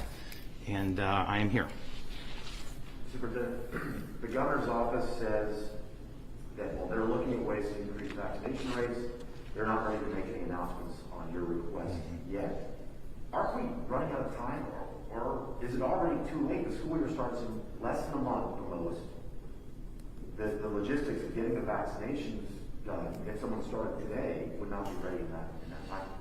Yeah. Are you expecting to start the school year with this mandate and some teachers being held back from coming? How logistically would this work out if the governor were to agree with you? Yeah, the question is really the timing of this. Given the school year start, is it too late? Do we expect districts to hold back starts or educators not to come in? The answer is no to that. We will start school. We can continue to move forward. State employees have until October 18th. Again, lots of vaccinations are in place already. But we can move forward because we have these protective layers. This is, again, that turbulence that's coming. So I don't expect delays in the start of school, and everyone needs to show up for their jobs on this and continue to work forward. I would like to have seen this even a week ago would have been more powerful than a week later, but that is too late. It is never too late unless we find ourselves in the middle of the school year shutting things down because we didn't do this now. So it's appropriate to move now, to move expeditiously. We do have time, and thankfully so many educators and staff have already made the choice to get vaccinated that we are building that protective layer around our students and staff. This is that next step to really ensure it. Other questions? We've got a couple questions in the chat box from Jerry.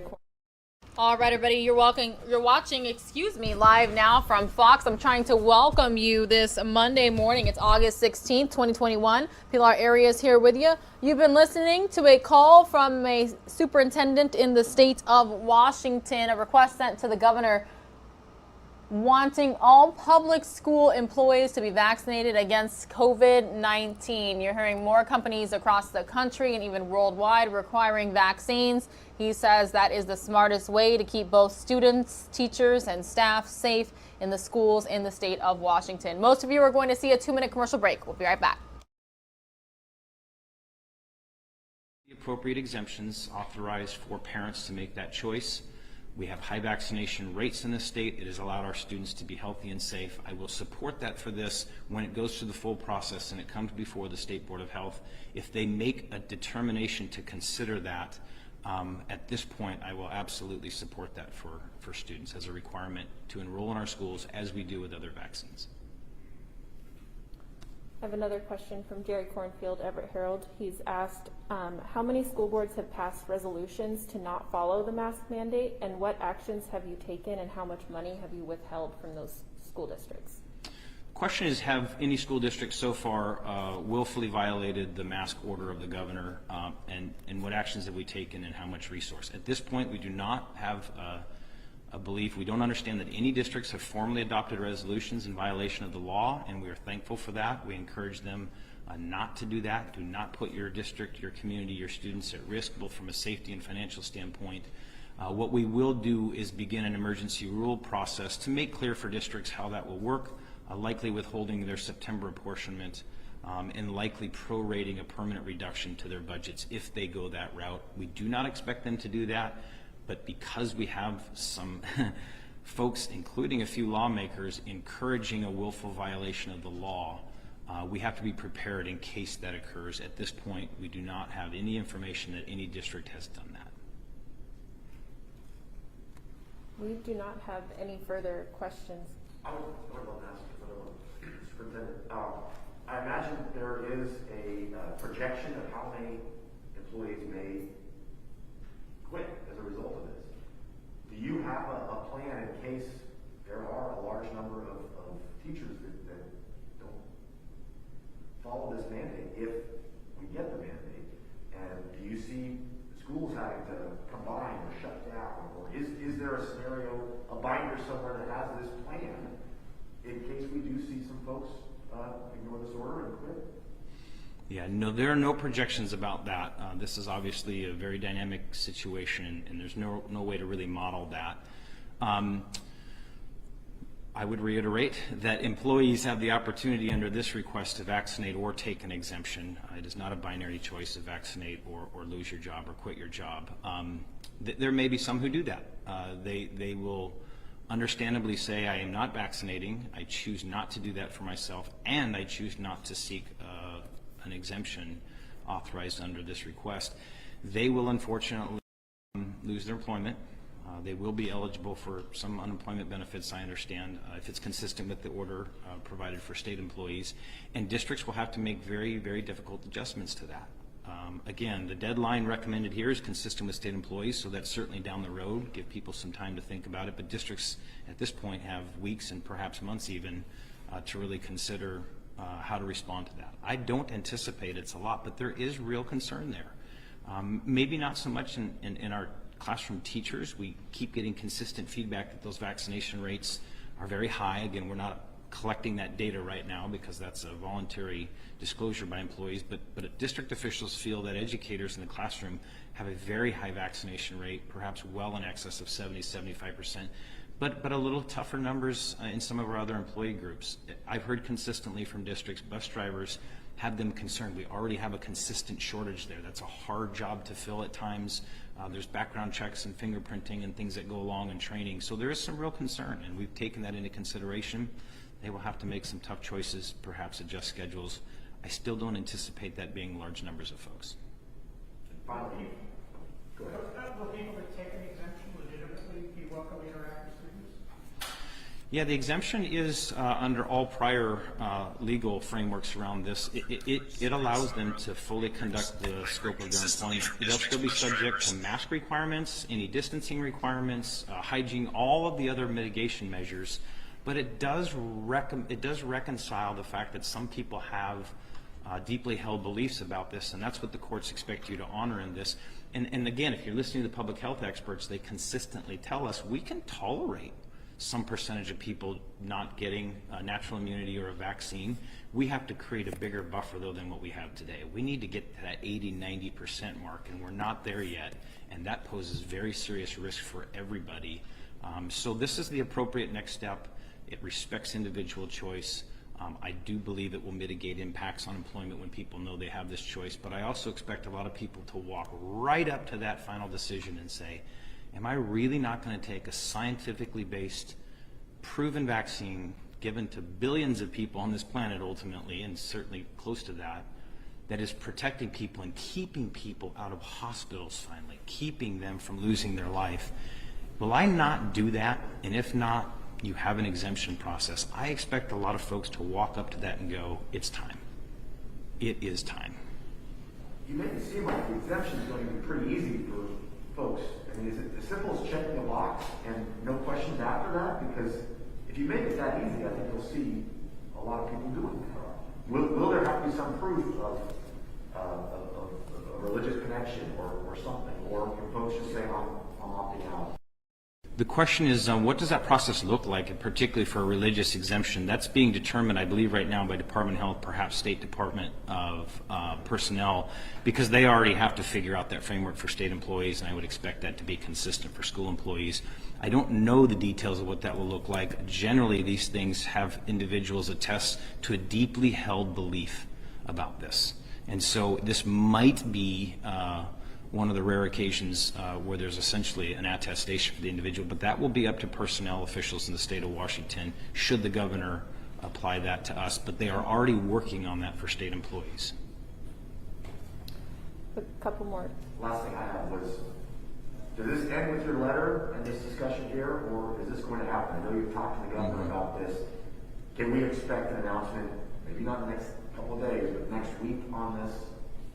Well, that will certainly be up to the governor. I never want to speak for Governor Inslee or his team. We have kept them up to speed. We've helped them understand. They have consistently understood our interest here. They have indicated that there's a process that I think they're trying to observe that continues to include more employee groups in the vaccine requirement. I am very confident that we are going to be near to the next step in that cycle. I hope for an announcement next week by the governor. I expect it, but that is because I believe we've understood the intent of this governor to keep us healthy and safe and to increase vaccinations, but ultimately that is up to the governor to decide.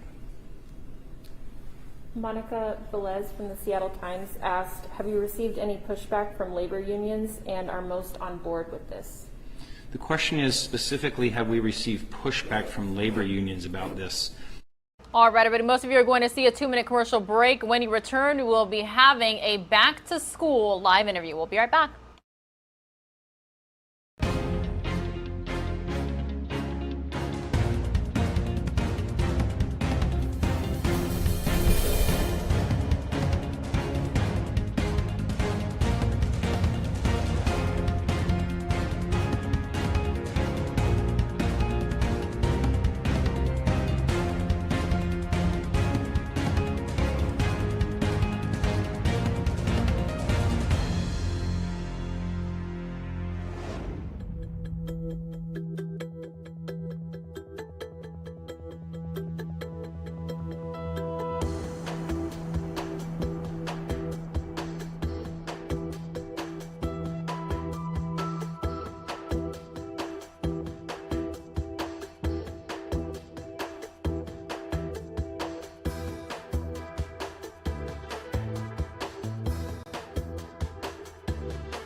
Hello, everybody. Happy Monday. You are watching Live Now from Fox. My name is Pilar Arias. I am currently joining you from our East Coast hub in Orlando, Florida. Going to be with you all the way until 11 a.m. Eastern time before we pass things off to the Live Now from Fox headquarters in Phoenix, Arizona. As we know, it is back to school season. Those students who are not back in the classrooms just yet, they are preparing to go. And you know, the last 2 school years, they had to deal with a lot of digital and online schooling, that is. So one person we wanted to bring in right here on Live Now from Fox, currently joining us, is Scott Cedarbaum. He is the Chief Marketing Officer for INE to talk about how to keep kids safe from online threats. Good morning, Mr. Cedarbaum. How are you doing?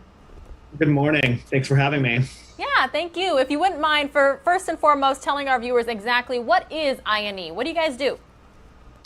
Sure. INE is an online digital training company focused on information technology. So we're experts in training people on networking, cloud computing, and especially cybersecurity. So we have a lot of courses, over 18,000 hours worth of content, where you can learn anything from how to work in AWS or Microsoft Azure, or ultimately how to become a fantastic red team cybersecurity expert.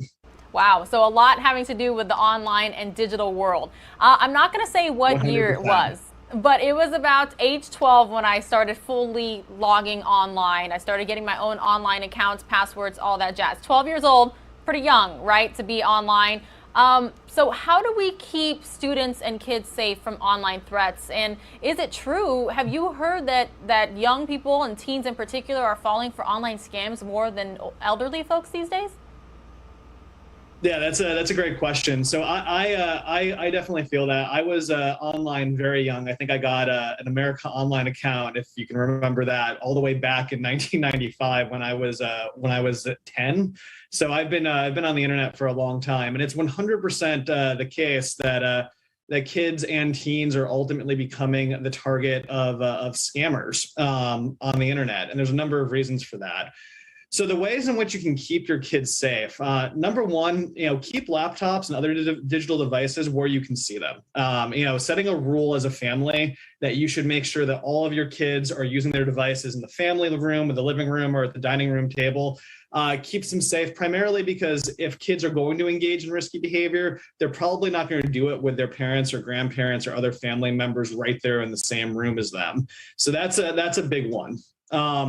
And the second one, is to get used to using parental controls. And these parental control devices out there, there's items that are native to iPhone, Apple devices, Android, and those are really fantastic. You can set them up at the family level so you can control what each device is able to do. Google's also released something called Family Link, which ultimately allows Chromebooks, which a lot of school districts across the country are giving to their students. You're able to set up parental controls on those Chromebooks using Family Link and other devices. So I can't say enough. Definitely get used to using parental controls. A lot of great tips for sure. Matter of fact, we were talking about, how old we were when we first started using the internet, and that was exactly right. My parents made sure that our PC at the time was right in the living room where they could always keep eyes on my online activity. What about being cyber aware? Because as we know, children have access to the internet a lot more than we did, in particular while carrying these devices. Yeah, that's really important. So first of all, I think the vast majority of Americans are just not aware of the types of scams that are going on out there, no matter how much we try to put it out there. INE's actually started offering free cyber awareness training designed to help companies and individuals be aware of the types of phishing exercises that are out there. If you go to INE.com, you can actually grab that. I think it's a great tool for families.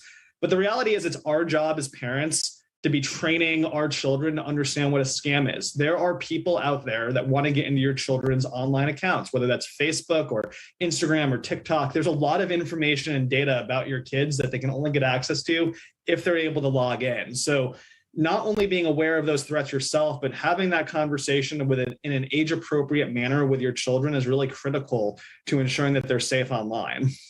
Now, a lot of people, they hear geotagging and they get a little wary due to privacy concerns. But is it true in terms of protecting kids online? It could be a good thing? Yeah, there's pros and cons to that. I think it's again, this is about getting educated. There are going to be devices that share location, and that's great for us as parents. If you got a teenager out there and they say that they're going to the mall or they're going to a friend's house and that you're able to see that they're somewhere else, it's a good information to have. But the reality is a lot of social media platforms and even video games today are broadcasting or can broadcast where someone is located. And if you're playing with strangers or talking to strangers, that's not always a good thing. So this is another area where teaching your children, having the conversation about how to use geotagging appropriately and safely is really important. And also reminding them if they have questions that they shouldn't be afraid to ask their parents about it. Is it true that if kids are using social media that parents should be too? 100%. And I think it really depends family to family. But I think the biggest thing to remember is that every app that your kids download, whether it's on their phone, on a computer, or even like if they were lucky enough to get a PS5 or the new Xbox, most of these apps not only allow you to communicate with their friends, which is great. You're playing Fortnite and you want to talk with your friends. What a great way of being able to interact with them, especially in the pandemic where you might not always be able to go and see them. But the reality is that strangers can get into that conversation too. So if you as a parent don't know how those strangers can interact with your kids, there's no way for you to have conversations with them about how to stay safe. So it's always my advice that if you are a parent, you should know how TikTok works. You should know how Instagram works. You should know how all the various devices allow you to talk with other people, friends and strangers alike. Yeah, sometimes it's hard to keep up with all of them. I'm not even on TikTok myself, but I get it. All right. Definitely. You should check it out. It's a lot of fun. All right, Scott Cedarbaum, the Chief Marketing Officer for INE. We really appreciate you joining us this morning. A lot of great tips for sure, and maybe we'll be able to have you on the show again soon. Thank you. Have a great day. You too. Bye-bye. Bye. And they also urge all countries. All right, everybody, we do have a live event happening right now. This is pretty serious. We've been keeping an eye on the situation in the Middle East and Afghanistan all morning long. I do want to listen in. I believe this is a UN Security Council meeting, and we're hearing from the Secretary General right now. Let's listen in live, raw, unfiltered. To ensure the following. First, we must speak with one voice to uphold human rights in Afghanistan. I call upon the Taliban and all parties to respect and protect international humanitarian law and the rights and freedoms of all persons. We are receiving chilling reports of severe restrictions on human rights throughout the country, and I am particularly concerned by accounts of mounting human rights violations against the women and girls of Afghanistan who fear a return to the darkest days. It is essential that the hard-won rights of Afghan women and girls are protected. They are looking to the international community for support, the same international community that assured them that opportunities would be expanded, education would be guaranteed, freedoms would be spread, and rights would be secured. Second, the international community must unite to make sure that Afghanistan is never again used as a platform or safe haven for terrorist organizations. I appeal to the Security Council and the international community as a whole to stand together, to work together and act together, and use all tools at its disposal to suppress the global terrorist threat in Afghanistan and to guarantee that basic human rights will be respected. Regardless of who holds power, these two fundamental principles in which our world has such a deep and abiding interest must be upheld. Mr. President, the United Nations is committed to supporting Afghans. We continue to have staff and offices in areas that have come under Taliban control. I am relieved to report that in large measure, our personnel and premises have been respected. We urge the Taliban to continue to do so and to honor the integrity and inviolability of diplomatic envoys and premises. The humanitarian crisis in Afghanistan affects 18 million people, fully half of the country's population. It is vital that basic services continue to be provided. In a statement issued yesterday, the Taliban said that they would work with the existing institutions. It is crucial that civil servant salaries continue to be paid, infrastructure is maintained, airports are reopened, and health and education services continue. The United Nations presence will adapt to the security situation. But above all, we will stay and deliver in support of the Afghan people in their hour of need. Looking ahead, I call for an immediate end to violence, for the rights of all Afghans to be respected, and for Afghanistan to comply with all international agreements to which it is a party. Mr. President, Afghans are a proud people with a rich cultural heritage. They have known generations of war and hardship. They deserve our full support. The following days will be pivotal. The world is watching. We cannot and must not abandon the people of Afghanistan. And I thank you. I thank the Secretary General for his briefing. I now give the floor to the representative of Afghanistan. You have the floor, please.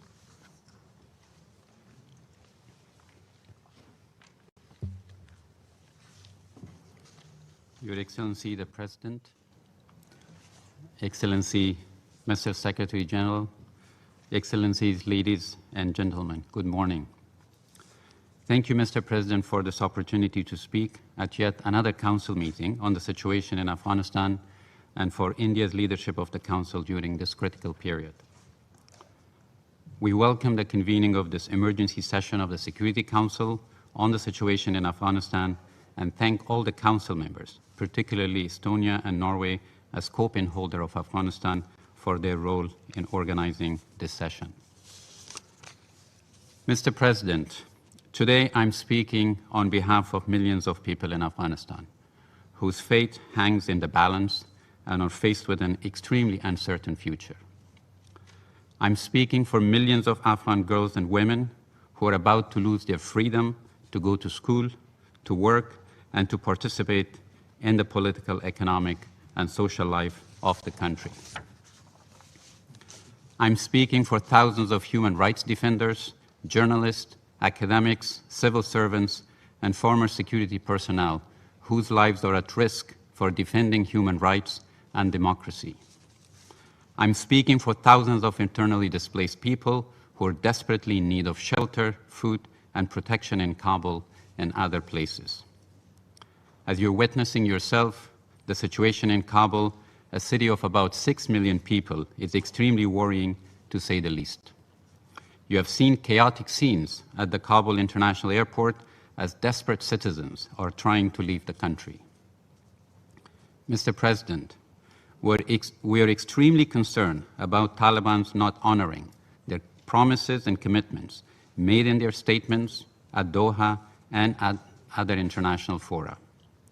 We've witnessed time and again how Taliban have broken their promises and commitments in the past. We have seen gruesome images of Taliban's mass executions of military personnel and target killings of civilians in Kandahar and other big cities. Mr. President, we cannot allow this to happen in Kabul, which has been the last refuge for many people escaping violence and Taliban's revenge attacks. Kabul residents are reporting that Taliban have already started house-to-house searches in some neighborhoods, registering names and looking for people in their target list. There are already reports of target killings and looting in the city. Kabul residents are living in absolute fear right now. Mr. President, there is no time for blame game anymore. We have an opportunity to prevent further violence, prevent Afghanistan descending into a civil war and becoming a pariah state. Therefore, the Security Council and the UN Secretary General should use every means at its disposal to call for an immediate cessation of violence and respect for human rights and international humanitarian law. Call on the Taliban to fully respect the general amnesty offered by them, cease target killing and revenge attacks, and abide by international humanitarian laws. Urge that no public institutions and service delivery infrastructure be demolished, including works of arts in museums and media institutions. Stress that anyone violating human rights of Afghan citizens and international humanitarian law will be held accountable. Urgently establish a humanitarian corridor for the evacuation of those at risk of Taliban's retributions and attacks. Call on neighboring countries of Afghanistan to open their borders and facilitate exit of people trying to escape and entry of goods for humanitarian relief and operations. Call for the immediate establishment of an inclusive and representative transitional government that includes all ethnic groups and women representatives, which can lead to a dignified and lasting solution to the conflict, bring peace, and preserve the gains of the last 20 years, especially for women and girls. Stress that the Council and the United Nations will not recognize any administration that achieves power through force or any government that is not inclusive and representative of its diversity of the country. Unequivocally state that it does not recognize the restoration of the Islamic Emirate as reaffirmed in previous Council statements and agreements. Establish international guarantees for the implementation of a future political agreement. And finally, mobilize urgent humanitarian assistance for the 18 million people of Afghanistan, particularly those displaced by current conflict. The UN humanitarian appeal at $1.3 billion remain 40% funded. We urge the international community to meet the remainder of this life-saving appeal to provide critical aid to all internally displaced people. At the end, I would like to thank the United Nations and many other international organizations who are on the ground providing life-saving humanitarian support and monitoring human rights on the ground. Thank you, Mr. President. I thank the representative of Afghanistan for a statement. I will now give the floor to those council members who wish to make statements. I give the floor to the representative of Estonia. You have the floor, please. Thank you, Mr. President. You're watching Live Now from Fox. Everybody, you're listening in to the UN Security Council meeting in New York. They were talking about the situation unfolding in Afghanistan after the Taliban took control of Kabul over the weekend. Most of you are going to see a 2-minute commercial break. We'll be right back. responsible for the largest share of casualties.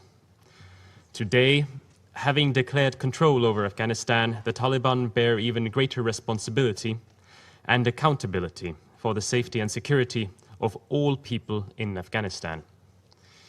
Estonia calls for those in power, those in positions of authority, to adhere to international law, in particular international humanitarian law, and uphold the norms and standards on human rights. What has not changed is that more than half the population of Afghanistan is in need of humanitarian aid. It is of critical importance to ensure that humanitarian access is not hindered and that aid providers can work in safety. We call on all parties to allow immediate, safe and unhindered humanitarian access for UN humanitarian agencies and other actors providing assistance. This is the time for building, repairing and healing, not retaliating, looting, or profiteering. It is the utmost time to establish peace. The people of Afghanistan deserve peace and security. A sustainable end to the conflict in Afghanistan can only be ensured through an inclusive political settlement that upholds the constitutional protections for the rights of all people of Afghanistan, particularly women, children, and persons belonging to minorities. Only an inclusively negotiated political solution can lead to a durable peace in the country, as well as stability in the region. Mr. President, I would like to reiterate Estonia's commitment to the people of Afghanistan. However, our cooperation with any future Afghanistan leadership will be based upon its willingness to uphold the positive achievements of recent decades and act by the norms and standards of international law, including international human rights law. Our political and financial support continues to be conditional upon the preservation of the country's human rights and democratic achievements. We welcome the efforts of Afghanistan's neighbors and partners who have offered their help by providing shelter to those escaping the dangers and the uncertainties that accompany armed conflict. I would end with a special thank you to the UN mission in Afghanistan. The efforts of the mission are now more important than ever, as is the safety and security of their staff. Thank you.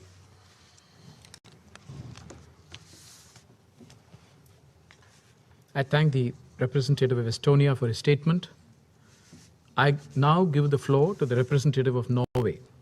You have the floor, please. Thank you, Mr. President. And thank you for calling this emergency meeting on the situation in Afghanistan. Allow me also to thank the Secretary General for his participation and his briefing, as well as the Ambassador Isak Tsai for his remarks. To echo the Secretary General and previous speakers, the situation in Afghanistan is extremely serious. Over the last few weeks, amidst an ongoing violent conflict, the national security and defense forces of the country collapsed almost in their entirety. Over the last 24 to 48 hours, the leadership of the central government has disintegrated. The country and its population are now facing a multi-layered crisis of very significant proportion. Suffering and hardship because of violent conflict, drought and food insecurity, and as well as the COVID-19 pandemic and other infectious diseases like polio and measles. We, the Security Council and the entire international community need to show our continued commitment to them in both words and actions. In this unprecedented situation, Norway calls for an immediate end to the violence in Afghanistan, the restoration of security and civil order, and urgent talks to resolve the current crisis of constitutional authority and to arrive at a peaceful settlement. The reality the international community now must contend with is that the Taliban movement exercises de facto control over much of Afghan territory, including the capital, Kabul. We've taken careful note of the statements by Taliban representatives during the last few days. These include assurances that the security and safety of all Afghans, diplomats and humanitarian workers will be guaranteed. It has been communicated that government workers, whether military or civilian, will not face retribution of any kind. Furthermore, Taliban representatives have stated that women and girls will have access to work and education. These are encouraging words. But the Taliban will be judged not by their words, but by their actions in the days, weeks, and months ahead. How the Taliban conduct themselves in actual deed will matter a great deal in terms of whether and how the international community will be willing and able to relate to, cooperate with, and support a future new Afghan government in which the Taliban participates. Restoring law and order in Kabul must have the utmost priority. There have been disturbing reports of looting and chaos. The current situation at and around Kabul International Airport is also unclear and deeply worrying. We call on all parties to ensure that all Afghan and foreign nationals who wish to leave the country can do so in a safe and orderly way. The ongoing violence across Afghanistan, including in urban areas, has caused grave harm to civilians, especially children, as well as the abruption of services and damage to civilian infrastructure, including those providing water and sanitation, food and education, and health services. Safe access to these services must be immediately restored. We are deeply concerned about the number of reported serious violations of international humanitarian law and human rights abuses in communities affected by the ongoing armed conflict across the country, and stress the urgent and imperative need to bring the perpetrators to justice. All parties must respect their obligations under international humanitarian law in all circumstances, including those relating to the protection of civilians. A sustainable end to the conflict in Afghanistan can only be achieved through an inclusive, just, durable, and realistic political settlement that upholds human rights, especially for women, children, and minorities. We express our support for the ongoing political and diplomatic efforts centered on both Doha and Kabul to ensure a transition that is orderly and prevent further bloodshed. We commend the ongoing diplomatic efforts by several key stakeholders, including the United States, Qatar, and Pakistan. The future new government must be united, inclusive, representative, and participatory. It must have the full, equal, and meaningful participation of women. It must adhere to Afghanistan international obligations, including with regards to respecting universal human rights. Finally, for peace builders, human rights defenders, journalists, and media workers, especially the brave women who for years have stood up for their rights and demanded equal participation and say in their future, the situation feels desperate. Consistent marginalization at negotiations, as well as reprisals and targeted violence against them and their family members, draws deep concern about the safety and the goal of an inclusive political settlement. In the current situation, we, the Council, and the wider international community all have a responsibility to ensure their protection and must use all means of support and diplomatic and political channels to amplify their voices and protect them from harm. Thank you, Mr. President. I thank the representative of Norway for his statement. I now give the floor to the representative of the United States. You have the floor, please. Thank you, Mr. President. Secretary General Guterres, thank you for your sobering briefing and for your strong statement. Your role, along with your personal envoy, Jean Arnaud, and Special Representative Lyons and her team on the ground, is especially vital now.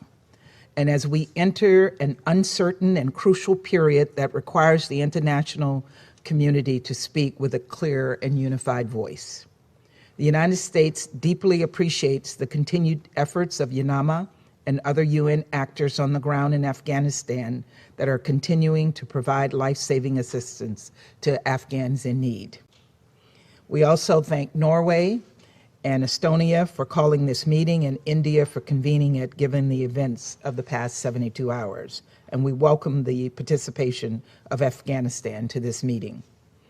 Over this past weekend, members of the international community joined together to state unequivocally that every Afghan should be able to live in safety, security, and dignity. We also called on all parties in Afghanistan to ensure safe departures and the protection of human life and property. Today, I want to reiterate, reemphasize, and reassert this call. Civilian populations, including journalists and non-combatants, must be protected. Attacks against civilians or civilian objects must stop, and the human rights and fundamental freedoms of all Afghan citizens, especially women, girls, and members of minority groups, must be respected. We also call on all parties to prevent terrorism, and we must all ensure Afghanistan cannot ever again be a base for terrorism. We also call on the Taliban to permit humanitarian organizations to continue their vital work in Afghanistan. In addition to the ongoing violence, the Afghan people are suffering acutely from the effects of COVID-19 and drought. These urgent humanitarian needs must remain top of mind for all of us in the coming hours, days, and weeks and beyond. Humanitarian personnel and agencies must have safe, unhindered access to provide life-saving assistance to the increasing numbers of Afghans in need. We are deeply concerned that right now aid is not flowing to people in crisis. According to the World Food Program, more than 500 tons of aid are currently sitting at border crossings taken over by Taliban forces. These aid deliveries must resume immediately, and the World Food Program must have immediate and sustained safe passage to deliver this much-needed assistance. Finally and critically, all Afghan nationals and international citizens who wish to depart must be allowed to do so safely. President Biden has made clear that any action that put U.S. personnel or our mission at risk will be met with a swift and strong military response. The United States promises to be generous in resettling Afghans in our own country, and I'm heartened by the pledges we've seen from other nations to do the same. We need to all do more, and the time to step up is now. We urge Afghanistan's neighbors and others in the region and beyond to give refuge, to be it temporary or permanent, to Afghans attempting to flee. And together we must do everything we can to help Afghans who wish to leave and seek refuge. Again, everybody, you're watching Live Now from Fox. We're listening in to the UN Security Council discussing the situation in Afghanistan after the Taliban took over the capital city of Kabul over the weekend. Most of you are going to see a 2-minute commercial break. We'll be right back. Thank you very much. I thank the representative of the United States for her statement. I now give the floor to the representative of France. You have the floor, please. Thank you very much, Mr. President. I'd like to thank you for convening this meeting at a tragic, historic time for Afghanistan. The situation is very serious because this is a new era, and the future of this country that has suffered so much is more uncertain than ever. We've heard the Secretary General express his concern, and we share his concern. All eyes are on Kabul, where peace and security of Afghanistan, but also of the entire region, are in jeopardy. I would firstly like to reiterate our firm condemnation of violence and human rights violations and violations of IHL which are taking place at the moment in Afghanistan. All parties to the conflict must respect their commitments and in particular the protection of civilians. We would call for an immediate ceasefire and the respect of international law. In the middle of this violence, my heart goes out to all those who've built today's modern Afghanistan. They must be protected. Their protection, but more broadly the protection of civilians and in particular women and children, must be an absolute priority. The perpetrators of abuse must be brought to justice. This council must carefully monitor the evolving situation. Civilians, and in particular women and children, must not be forgotten. Women must be protected, their rights must be respected. The democratic progress, combating organized crime, and in particular fighting drugs, the protection of cultural heritage, all of this progress which brought Afghanistan over the past 20 years into the international community must not be wiped out. The third priority is, of course, Afghan unity. Peace can only prevail if everyone participates in it. Finally, the security situation must not blot out the urgent humanitarian situation. The conflict has increased the number of displaced persons and is increasing the already immense needs of the entire population. Humanitarian assistance must be accessible to all. The access of medical and humanitarian staff to all people in need and also their protection must be guaranteed. In conclusion, sir, I would like to remind you that France stands shoulder to shoulder with the Afghan people and all its partners to make progress towards peace. The primary partner is UNAMA. Here I would like to commend the courage on the work of all of the teams of the mission under the auspices and coordination of Deborah Lyons. And I'd also like to commend the work of Jean Arnaud. The United Nations have a key role to play in Afghanistan, but the UN cannot work alone. The resolute commitment of the international community standing beside the Afghan people will also be decisive over the next few months and years. Thank you. I thank the representative of France. I now give the floor to the representative of the United Kingdom. You have the floor, please. Thank you, Mr. President, and thank you, Secretary General, for your briefing. Mr. President, what is happening now in Afghanistan is a tragedy. We have long believed that the only path to a sustainable peace in Afghanistan and regional stability lay in a negotiated political settlement. We have worked hard to breathe life into peace negotiations between the Afghan government and the Taliban, working closely with the US, our leading allies, and other regional powers. The Taliban pledged at Doha to engage in those talks in good faith. Their actions on the ground have betrayed that promise. Mr. President, the Taliban must immediately do three things. First, they need to cease all hostilities and military action, to ensure the protection of civilians, and to allow the safe and orderly departure of foreign nationals and others who wish to leave. Second, they must commit unequivocally not to harbour or give safe haven to terrorist groups which endanger other countries. And third, the Taliban must honour their promises to protect and uphold human rights, including those of women, girls and minorities. We have seen evidence of Taliban human rights abuses in areas where they have taken control, including persecution of minority groups, harsh restrictions on women, allegations of forced marriage and using civilians as human shields. If the Taliban continue to abuse basic human rights, they cannot expect to enjoy any legitimacy in the eyes of the Afghan people or the international community. Mr. President, given the fragile security situation, Afghanistan is now facing a catastrophic humanitarian crisis. Lack of access has masked the true scale of the problem. Half the population were already in need of humanitarian assistance at the start of the year, and the situation is much worse now. The Taliban must respect international humanitarian law and permit humanitarian organizations to continue their work with unhindered, safe access to those in need. The United Kingdom has long been a leading provider of humanitarian aid to Afghans, both in Afghanistan and in the region. Over recent years, the UK has been proud to be one of the leading contributors to the Afghanistan Humanitarian Fund. We will continue to work with our partners in this Council, in the Human Rights Council, and most importantly, in the region, to deliver a more stable and inclusive Afghanistan for all its people. It is vital that the international community coordinate closely in the coming days and weeks to ensure that we speak with a single message in our engagement with Afghanistan.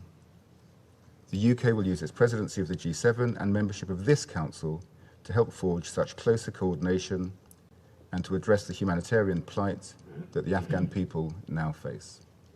Thank you, Mr. President. I thank the representative of the United Kingdom for his statement. I now give the floor to the representative of Kenya. You have the floor, please.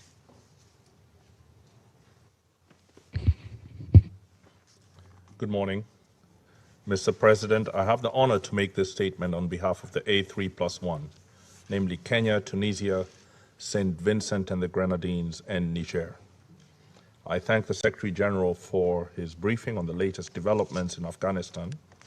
The A3+1 reiterates its support for the stabilization efforts deployed by the UN in the search for a durable solution to the Afghan crisis, which has been developing in worrying ways in the past few days. Mr. President, this meeting comes on the heels of a similar meeting we held on the 6th of this month.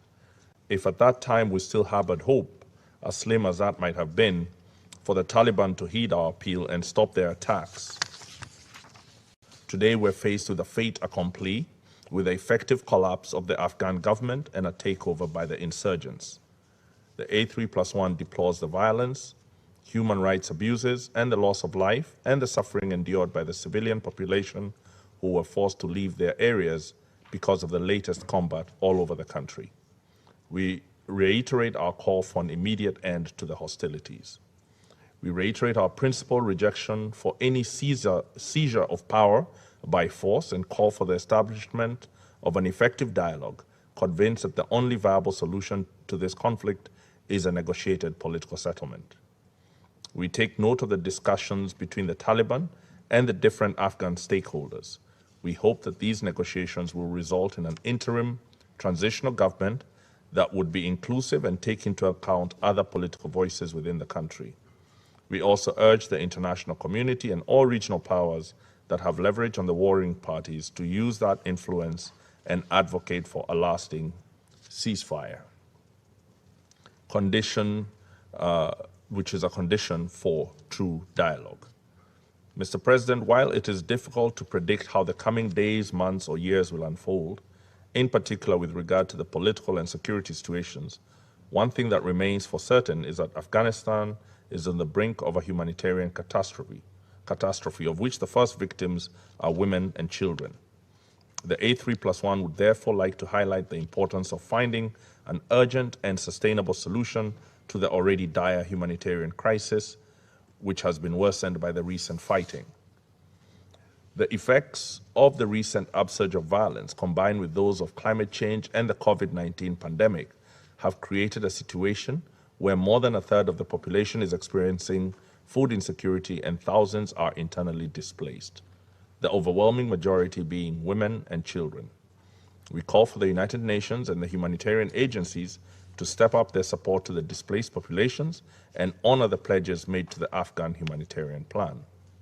Mr. President, the Afghan people now, more than ever, need the support and solidarity of the international community and regional players to help them navigate this challenging time. Every effort must be made to mitigate the pains of the civil war and to assist them in their search for peace and a stable environment conducive to the pursuit of democratic governance as well as social and economic well-being. The A3+1 continue to welcome and fully support the good offices of the United Nations and all other diplomatic efforts by neighboring countries to reduce tension in order to reach a negotiated solution to the crisis. Furthermore, we emphasize that the search for peace must not be at the expense of Afghan human rights, particularly those of women, children, and Afghanistan's ethnic and religious minorities. While making peace requires settlement between combatants, we believe that the international community does not wish for peace processes to reward and legitimize the use of military interventions and association with terrorist organizations through political recognition. We recall how the Taliban came to be thrown out of power because of their support of Al-Qaeda. Reports of the release of prisoners affiliated to ISIS and Al-Qaeda by the Taliban are extremely disturbing. Such actions will embolden terrorist networks and motivate a resurgence of increased export of terrorism, particularly to countries in regions that have active conflict situations. In its statement of the 6th of August, the A3+1 recalled this Council's decision to split the Al-Qaeda and Taliban sanction lists in response to efforts by the Afghan government to negotiate a peace process with the Taliban that would lead to national reconciliation in Afghanistan. The purpose of this decision was to provide a future lifeline for members of the Taliban that renounce violence and disassociate themselves from Al-Qaeda. Therefore, the Council must not relent in its demand that the Taliban make sustained efforts to embrace peace, cease its links with Al-Qaeda and ISIS, and engage in the peace process that will transform Afghanistan to a net exporter of peace. As we conclude, Mr. President, the A3+1 notes that the situation in Afghanistan is extremely volatile and unpredictable. Armed insurgent groups and terrorist groups across the world are watching closely in order to replicate the unraveling events. This Council must therefore carefully consider the decisions it makes, fully aware that building political tracks for entities using terrorism to achieve political ends will in the end be counterproductive. Finally, Kenya, Tunisia, St. Vincent and the Grenadines, and Niger reaffirm their unwavering solidarity with the people of Afghanistan during these uncertain times and reaffirm our support for their vision for a peaceful and progressive country. I thank you for your attention. I thank the representative of Kenya for his statement. I now give the floor to the representative of Ireland. You have the floor, please. Thank you very much, Mr. President, and I want to thank the Secretary General for his presence with us here today and for his very powerful words at the beginning of our meeting. Mr. President, we supported the convening of this urgent meeting today to discuss the unfolding tragic development in Afghanistan. Over the past weeks, we've witnessed, as we've heard in real time, the Taliban seizing control of Afghan cities by force, culminating in the loss of government control in Kabul. We've all seen the scenes of chaos at the airport. We cannot say that we were not warned of this possible outcome. In this room, we have heard many worrying alerts, not least in the courageous testimony of members of Afghan civil society. Sadly and tragically for so many, we failed to heed these warnings. Now we will have to address the consequences.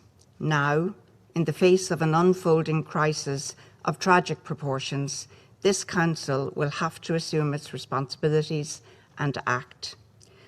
Mr. President, this is a calamitous situation for all of the people of Afghanistan. As we have consistently done in this chamber, we condemn the appalling violence and the indiscriminate attacks perpetrated against civilians in Afghanistan. The violence and intimidation must end. It's clear that we have entered a new phase in Afghanistan. Peace will only be achieved through an agreed, inclusive and negotiated solution. Violence does not provide legitimacy, nor does it deliver durable peace. Respect for the rule of law and compliance with international law, including international humanitarian law and human rights law, is imperative. We call now for the utmost restraint to protect lives and to ensure that the dire humanitarian needs be addressed. Given the urgency of the situation and the desperate plight facing the Afghan people, it is vital that we act to address the crisis facing Afghanistan. Lives are at imminent risk through worsening violence, displacement, and food insecurity. The international community has a responsibility to respond, to act to protect civilians, and to alleviate the suffering of the Afghan people. Safe and reliable humanitarian access must be guaranteed and protected, and the work of all relevant UN agencies and humanitarian partners be facilitated without exception. Mr. President, those who have worked for peace, human rights defenders who have endeavoured tirelessly to promote and protect the rights of their fellow citizens, must not be abandoned now. I wish to address the women of Afghanistan directly. Women who have the most at stake as democratic government dissolves and an uncertain future awaits. Lest there be any doubt as to the gravity of the situation, I am speaking to the women at the airport with their children and families trying to find a way out. To the women hiding in their homes, to the women sleeping in the streets, to the women still fighting for peace and human rights, though it may well now risk their lives. Women of Afghanistan, we hear you, and we hear your pleas to the international community at this dark time.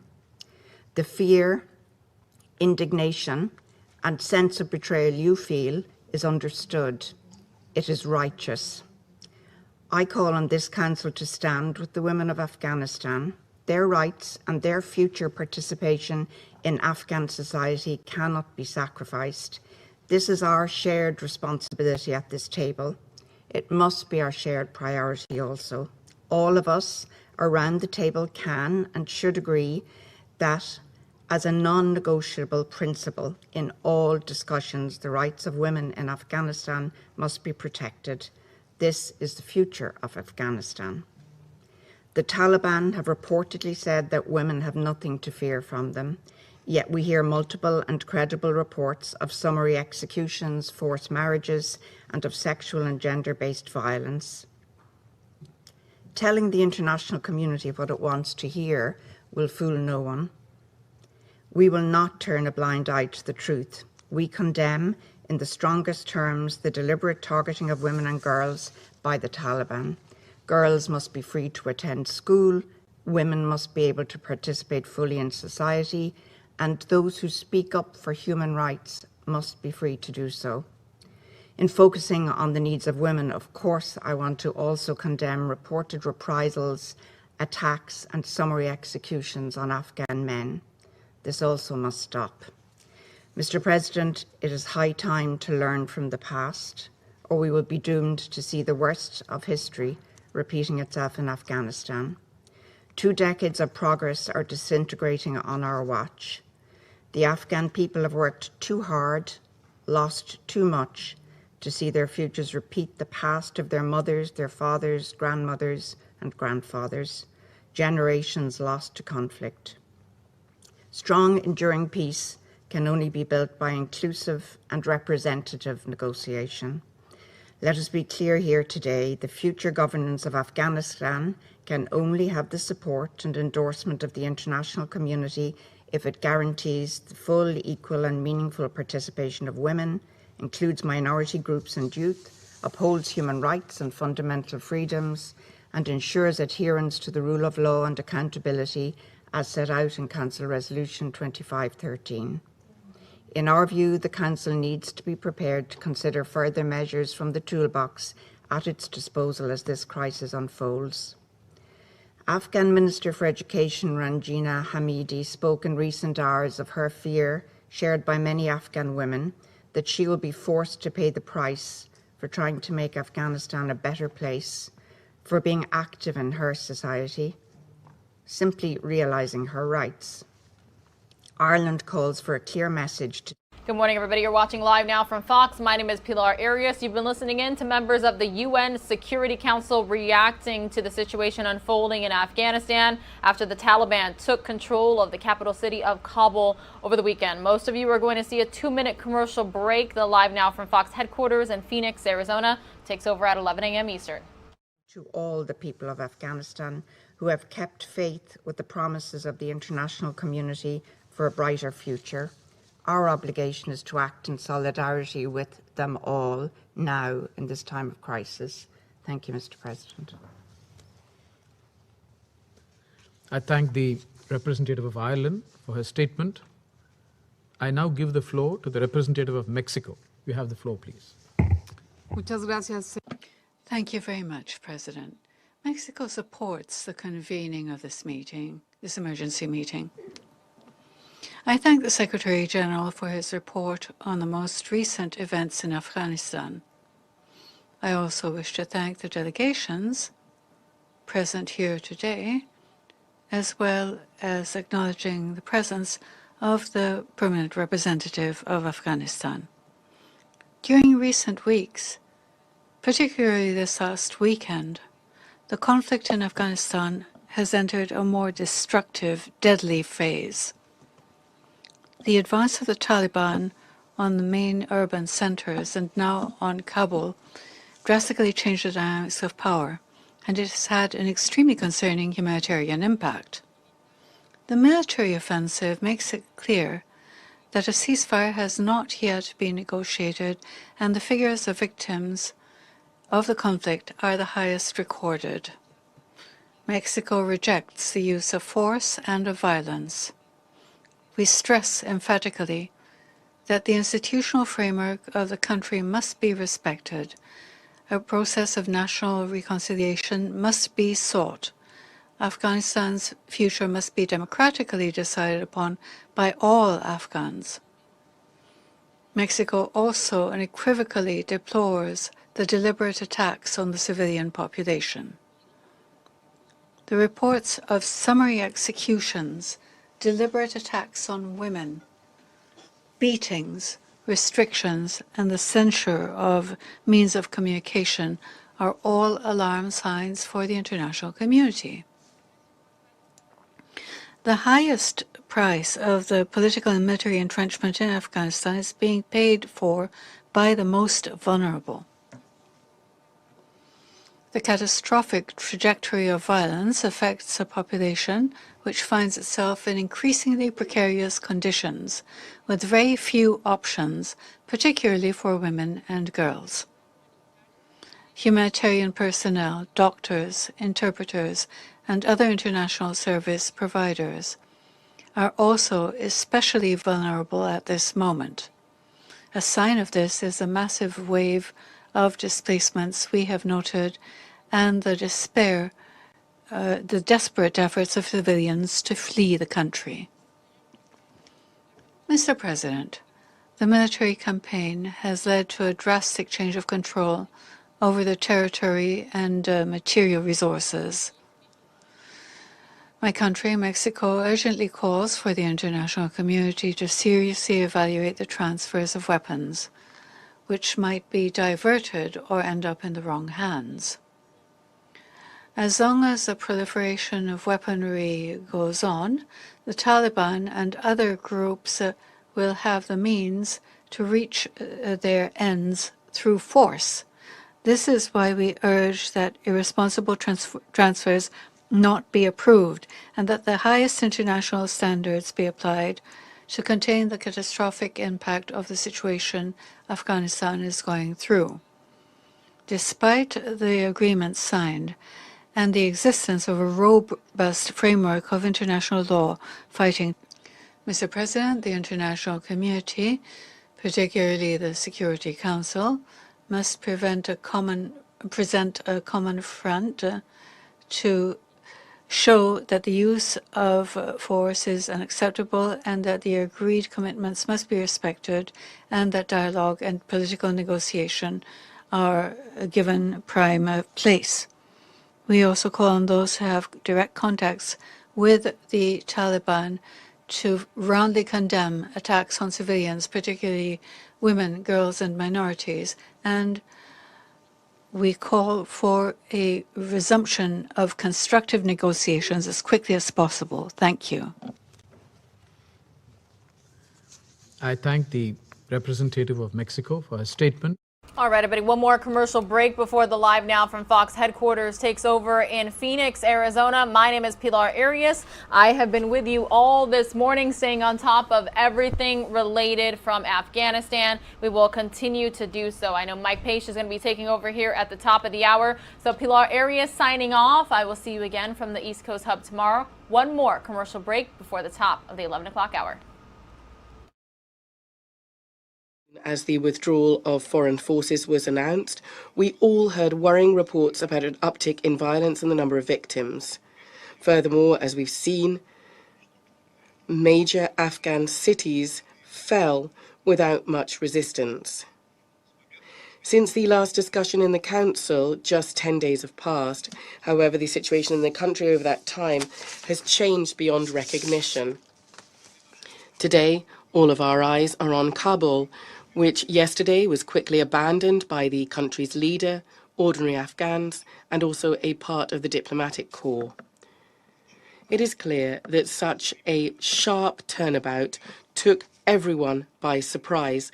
This involved those who very recently made public pronouncements about the degree of military preparedness of the Afghan law enforcement structures who were prepared and trained over the past 20 years. Broadly, we are continuing to closely monitor the situation in the country. Currently, we believe that there is no point in panicking.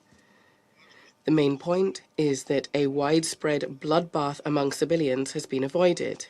We urge all Afghan parties to refrain from hostilities and to foster a settlement peacefully. We believe that the main power players, or the international community rather, must help Afghanistan. They must pool their efforts. And this is to assist Afghanistan achieve national reconciliation. The Troika, Russia, China, and Pakistan, the expanded Troika, has been actively engaged in this. We believe that an important role could be played by Iran as well here. As regards our future official steps regarding the Taliban, we will interact with them irrespective of the evolving situation and their specific actions. According to our reports, the Taliban have already sought to bring public order and have also confirmed security guarantees for civilians and for the foreign diplomatic mission staff. We trust that in the current circumstances, the security of diplomatic staff and the UN presence in Afghanistan will be ensured and their institutions will enjoy immunity. In these circumstances, the Russian embassy in Kabul is continuing to operate normally. Mr. President, we are still concerned by the ongoing presence of terrorist threats in Afghanistan, including ISIL, Khorasan. Their terrorist activity is likely to spill across Afghanistan's borders and thus will threaten the security of neighboring countries in Central Asia. Terrorism is inextricably linked to the drugs problem. The deteriorating situation in Afghanistan over recent months has led to a sharp worsening humanitarian situation. Of concern are the numerous reports about the number of IDPs and the flows of refugees across the country's borders. It creates an additional burden for neighboring states, including Tajikistan, Uzbekistan, Iran, and Pakistan. Not to mention the risk of fighters infiltrating the region inter alia by pretending to be refugees. Not to mention the risk of fighters infiltrating the region inter alia by pretending to be refugees. We are in regular contact with all 5 Central Asian countries, both bilaterally and through regional organizations such as the Shanghai Cooperation Organization and the CSTO, the Collective Security Treaty Organization. Mr. President, we still want to see a swift, peaceful settlement in Afghanistan and a subsequent stabilization of the country and its post-conflict recovery. We're convinced that an end to the years-long bloody war and having national reconciliation would benefit all, the people of Afghanistan, its regional neighbors, and the world as a whole. Thank you. I thank the representative of the Russian Federation for his statement. I now give the floor to the representative of Vietnam. You have the floor, please. Yeah, thank you, President. And I thank the Secretary General for your presence and for your briefings. I also welcome the presence of representative of Afghanistan to our briefing today. Mr. President, we have followed the situation in Afghanistan, especially in the recent days, with deep concerns. This situation may affect badly the security and stability of not only Afghanistan, but also the region, especially neighboring countries. We are particularly concerned about the high number of civilian casualties reported over the past few weeks. In this regard, I wish to highlight the following. First, the utmost priority now is to protect civilians. All parties must respect their obligation under international humanitarian and human rights law, ensure the protection of civilians, particularly the most vulnerable, such as women and children. Indispensable services to civilian population must be ensured. The safety and security of UN personnel, humanitarian workers, foreign citizens, international organizations, diplomatic missions, and personnel must be guaranteed. Second, we join others in calling for an end to violence, restoration of security, and civil order. We call on all parties in Afghanistan to engage in dialogue, resolve their differences, and promote national reconciliation, respecting the aspiration of Afghan people for a long-term peace, stability, and development of the country. Third, urgent efforts are needed to avoid a humanitarian catastrophe of the country. Essential services for civilian population must not be disrupted, including those to address food insecurity and COVID-19 pandemic. Immediate, safe, and unhindered humanitarian access must be ensured to reach the Afghan people in need. We also call on the UN, regional and international partners to redouble their effort to achieve the above-mentioned priorities, with special urgent attention to the protection and the assistance to civilian population in this difficult time. Last but not least, we would like to commend the effort of UNAMA and stress the importance of ensuring the security and safety of the mission. I thank you, Mr. President. I thank the representative of Vietnam for his statement. I now give the floor to the representative of China. You have the floor, please. Thank you, Mr. President. I welcome Secretary General to the meeting today, and I thank him for the briefing. I've listened to the statement by the representative of Afghanistan. The situation in Afghanistan has undergone major changes. We respect the will and choices of Afghan people. The war in Afghanistan has lasted for more than 40 years. Stopping the war and achieving peace is not only the unanimous aspiration of more than 30 million Afghan people, it is also the common expectation of the international community and the regional countries. The pressing task at the moment is to restore peace, stability, and order as soon as possible, so as to avoid unnecessary casualties and large-scale refugees to the utmost extent possible. The rights and interests of diplomatic missions and personnel in Afghanistan are inviolable. The safety, security, and interest of foreign nationals in Afghanistan must be respected and guaranteed. All parties in Afghanistan have the responsibility to protect people's lives and property. They should provide assurance for the safe residence and orderly evacuation of foreign citizens. President, China has always maintained that a political solution is the only way out for Afghanistan. At present, Afghanistan's national prospects are at a historic crossroads. China takes note of what was said by the Afghan Taliban yesterday, that the war in Afghanistan had ended and that it would negotiate to establish an open, inclusive Islamic government, and it would take responsible actions to ensure the safety of Afghan citizens and foreign missions in the country. China expects that these commitments will be fulfilled, so as to ensure a smooth transition of the situation, curb all kinds of terrorism and criminal acts, keep the Afghan people away from wars and chaos, and build their beautiful homeland. We hope that Taliban in Afghanistan will unite with all parties and ethnic groups in Afghanistan to establish a broad and inclusive political structure that suits its national conditions in order to lay the foundation to achieve lasting peace in the country. In the last 20 years, terrorist organizations such as Islamic State, Al-Qaeda, and ETM have gathered and developed in Afghanistan, posing a serious threat to international and regional peace and security.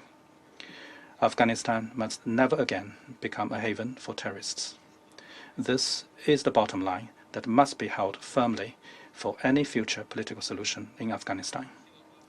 We hope that the Taliban in Afghanistan will earnestly deliver on their commitments and make a clean break with the terrorist organizations.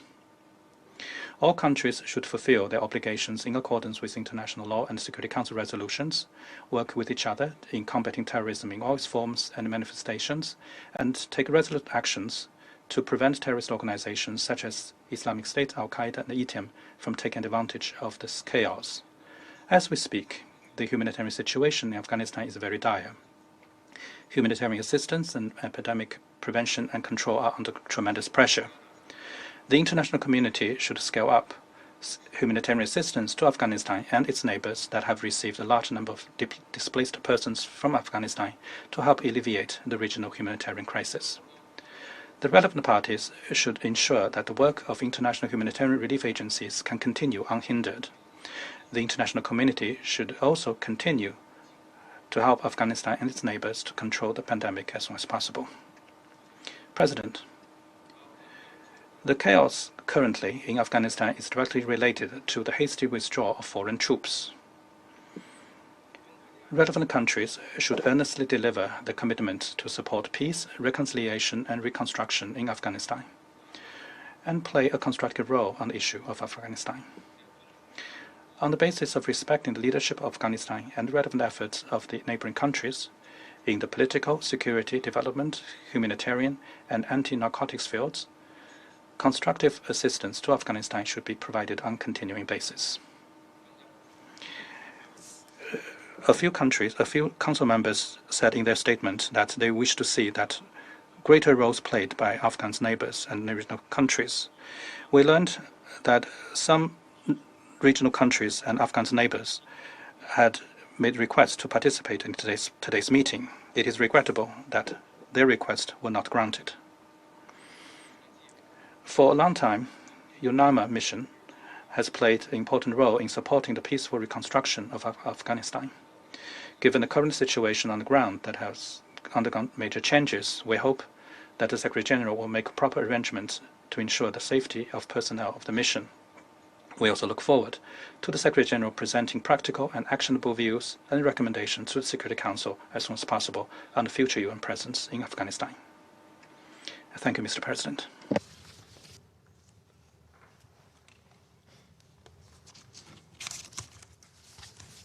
I thank the representative of China for his statement. I shall now make a statement in my capacity as the representative of India. Allow me at the outset to warmly welcome the Secretary General and his very important remarks. I also welcome the presence of the permanent representative of Afghanistan to the United Nations. The Council is meeting for the second time in a period of 10 days to discuss the situation in Afghanistan. In this short period of time, we have witnessed dramatic changes in the situation. We have also seen very unfortunate scenes at the Hamid Karzai International Airport in Kabul. There is widespread panic among the people. Women and children are in distress. Incidents of firing have been reported from the city, including at the airport. While the security situation remains precarious, a grave humanitarian crisis is unfolding.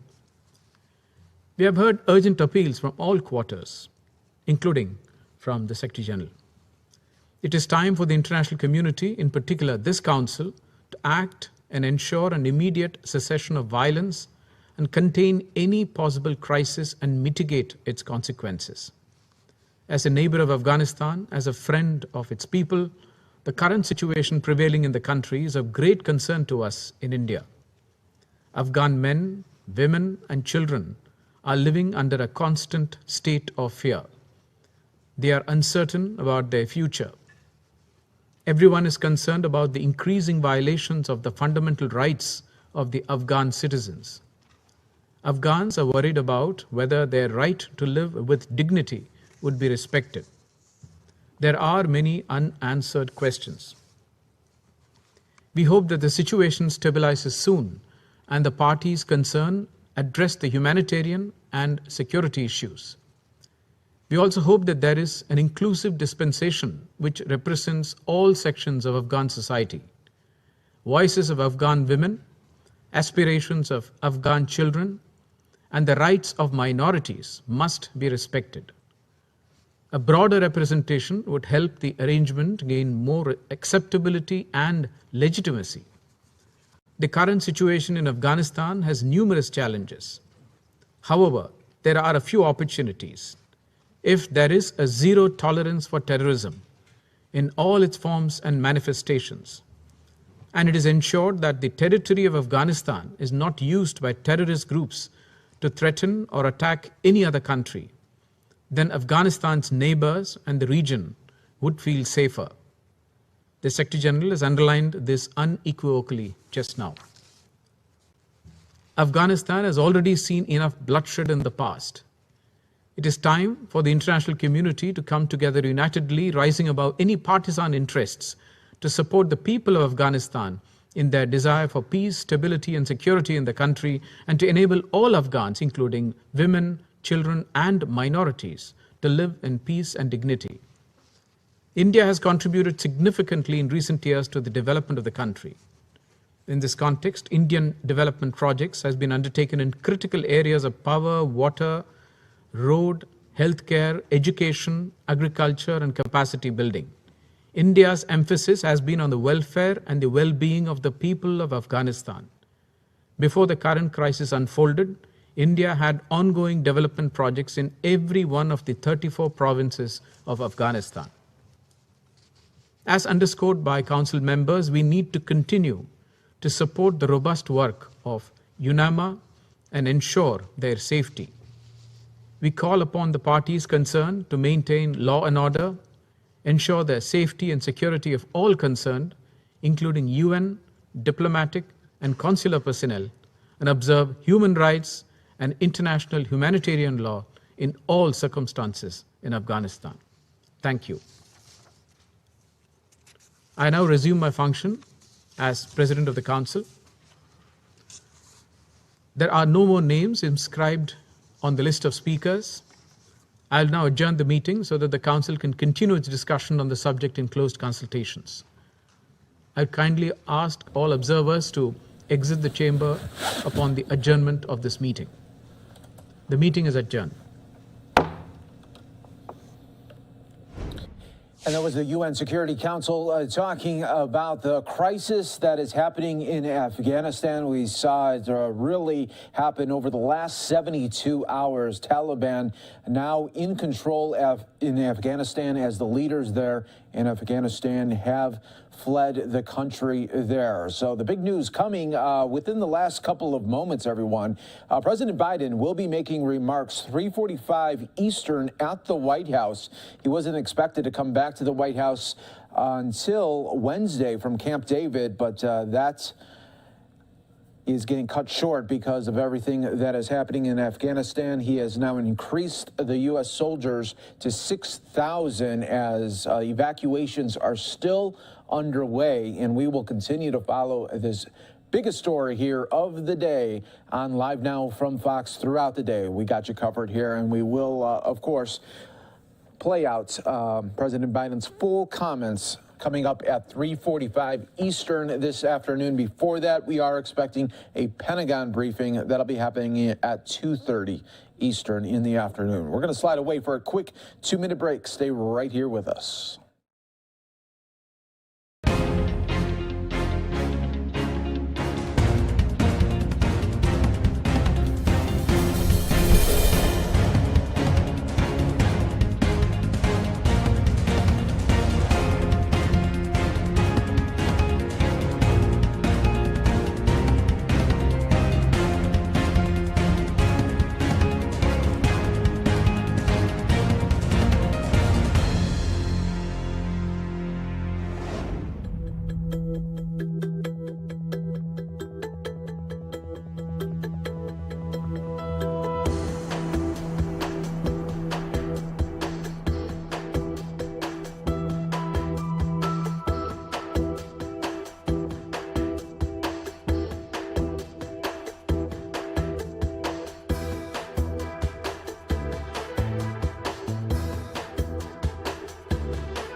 Welcome back, everyone, here to Live and Now from Fox. We're taking a look at Tropical Storm Fred right now as it will be making a landfall there. It already is right now at Florida's Panhandle, but will continue to do so. From the National Hurricane Center, they said that Fred is expected to bring a dangerous storm surge and heavy rains to the Florida Panhandle and Big Bend.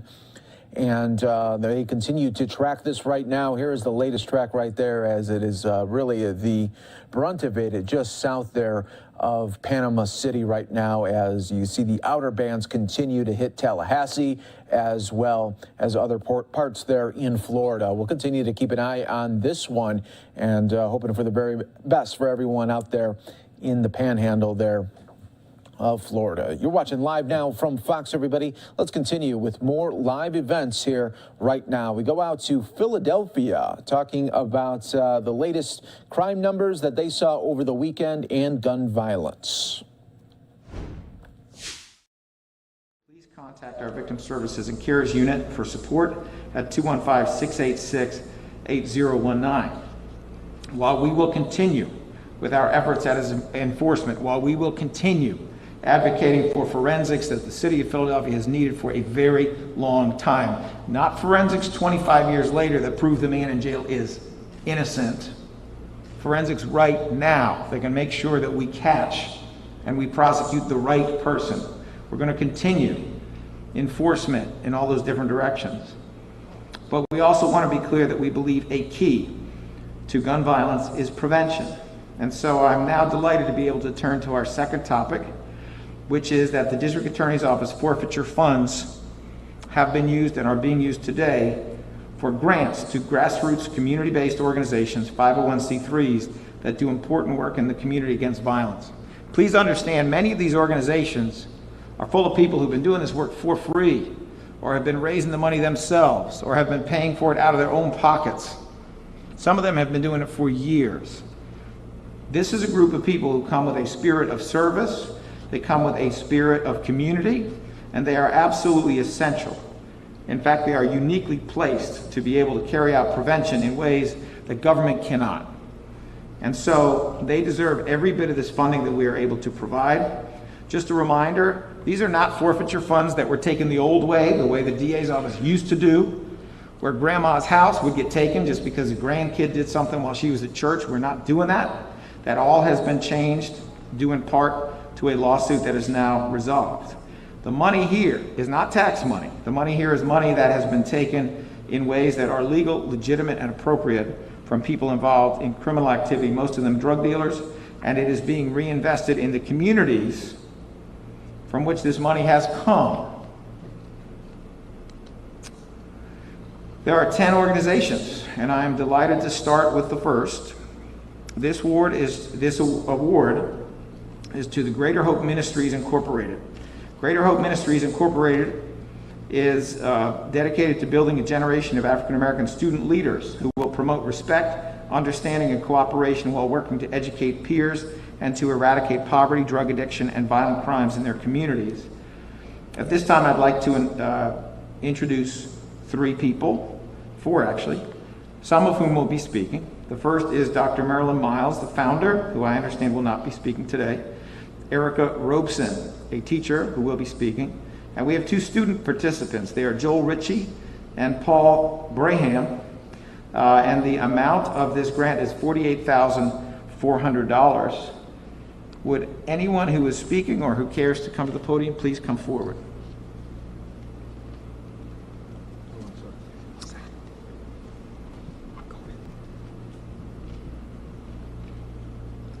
Good morning, everyone. I think I'd like to begin, and I think I speak for everyone when I say thank you so much to District Attorney Larry Krasner and his office for extending this opportunity not only to us, but to everyone who's here. So Greater Hope Christian Academy, running under Greater Hope Ministries, we have a preschool through 12th grade program, but we're much more than just a school. We're a community. We work not only to give our students a greater hope for their futures, but a greater purpose and a place where they belong. Our biggest project this past summer, we undertook our summer camp. So we not only have young students who are off the streets and have somewhere safe to learn and play, but we have our older students who are working as student leaders and as camp counselors and are finding new ways to just expand our community and make it a safer place for everyone. So I have two students with me this morning, Paul Braham and Joel Ritchie, who I think would love to tell you more about our program. Good morning, everybody. I am Paul Braham. I attend Greater Hope Christian Academy. And before I go along with the speech, Dr. Miles really helped a lot of people in our community, especially how in Southwest it's getting very dangerous. Dr. Miles helped students all over Philadelphia because Greater Hope became a safe haven for a lot of students around. Throughout the summer, I worked for Dr. Miles, and she helped everybody find a purpose this summer, something we want to do. She had speakers come in. She had fun things. She had a bouncy house every day for the kids. And she had also had some people come in and do face painting, tell stories about African heritage and everything. This program really kept a lot of students and counselors out the streets this summer. Dr. Miles paid us our fair wage. We helped out, and this really impacted a lot of people because not a lot of people have a home to go to or a safe haven to really express themselves. But when you go to Greater Hope Christian Academy, you could be whatever you want. You don't have to hide who you are at that school. I can recall one day we taught the younger kids how to tie their shoes, and it wasn't a difficult day, but you know, we have little kids running around, playing, jumping around in puddles and stuff, and they couldn't tie their shoes, so me and my fellow Joel Ritchie helped them, teach them that. And honestly, this program really inspired a lot of students to do a lot of things, such as become basketball players, lawyers, doctors, and more on.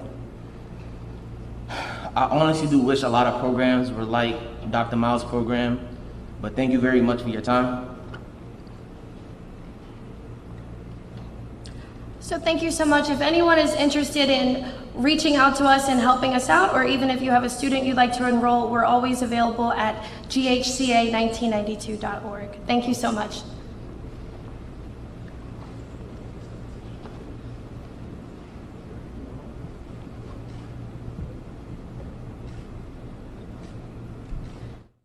Let's take another quick 2-minute break right here on Live Now from Fox.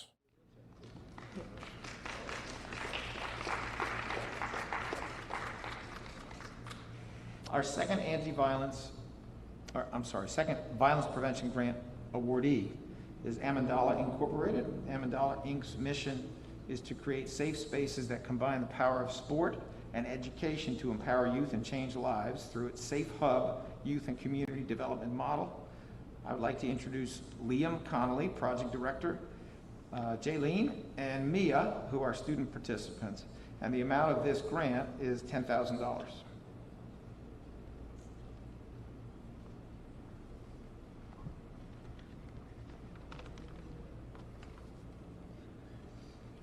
Hello, thank you District Attorney Krasner for having us today. My name is Liam Connolly, I'm the Project Director for Safe Hub Philadelphia. With programs running in South Africa and Germany as well, we're part of a global campaign to bring positive youth development and community development to all corners of the world. For the last year, throughout the pandemic, we've offered Safe Hub's flagship soccer-based youth development program to a growing community of amazing young people from around North Philly and the city.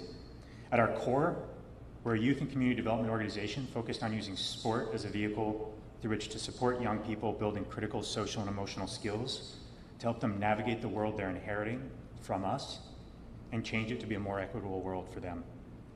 In simple terms, through our values-based recreational soccer program, we focus on allowing kids to have the safe and stable space in which to be kids. We focus on bringing young people together with strong and positive role models as their coaches, and we focus on ensuring that young people have access to engaging and fun opportunities to build their skills in teamwork, perseverance, respect, and discipline. Unfortunately, gun violence in the pandemic, particularly in communities like North Philly, have disrupted the livelihoods of our young people. With increasing threats to their quality of life, our young people need positive alternatives more than ever. For that reason, Safe Hub is committed to building a community of young leaders who lead with empathy and who are empowered to realize potential and change lives. And there's more work to be done. With the generous support of the District Attorney's Office, we'll extend our impact from sport-based youth development into young adult workforce readiness training and community resource redistribution to encourage a whole of society response to our community's most pressing needs.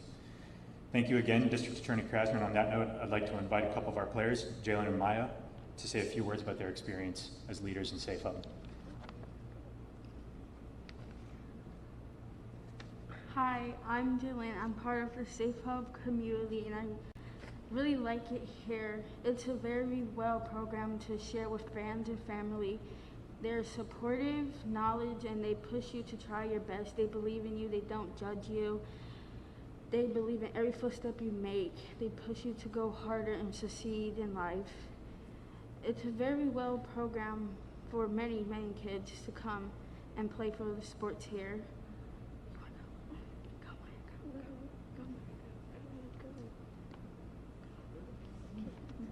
Thank you.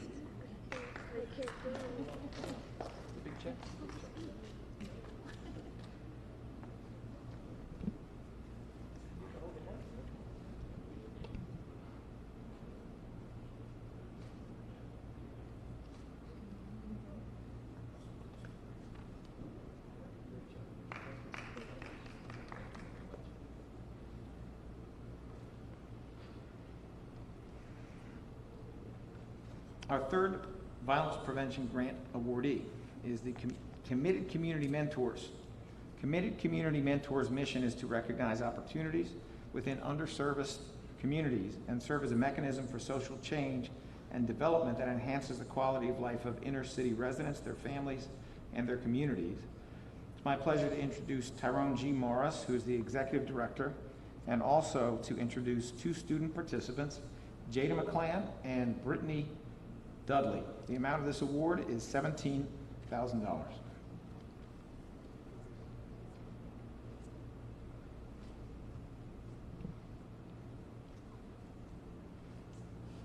Thank you, guys, and I'd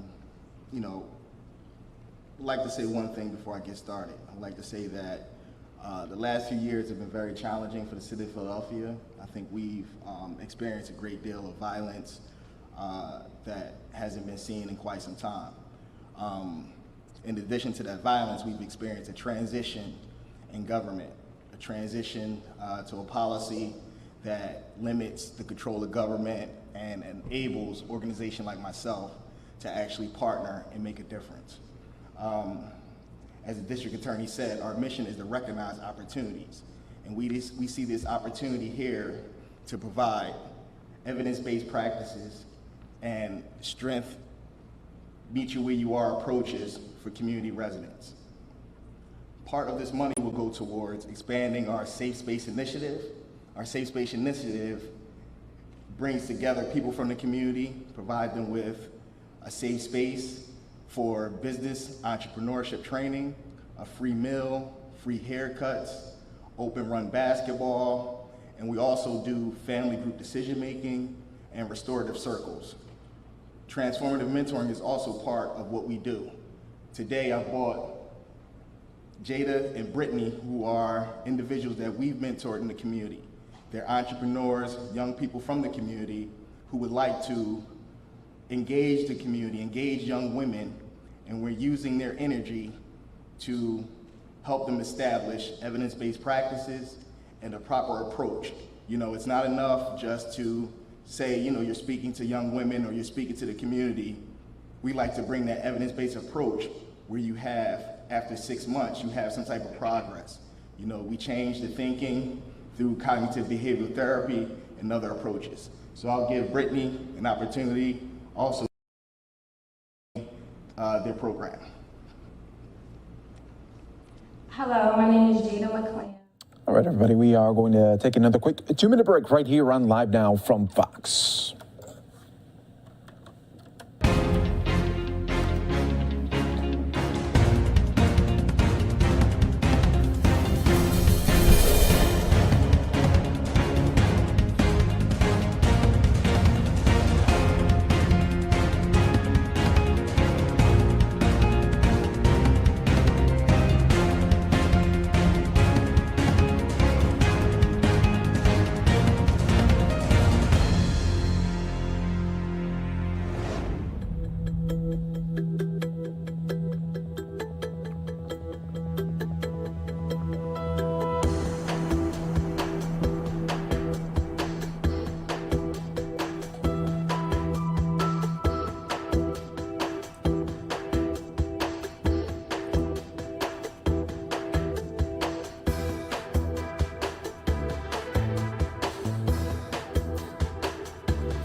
Another week to go.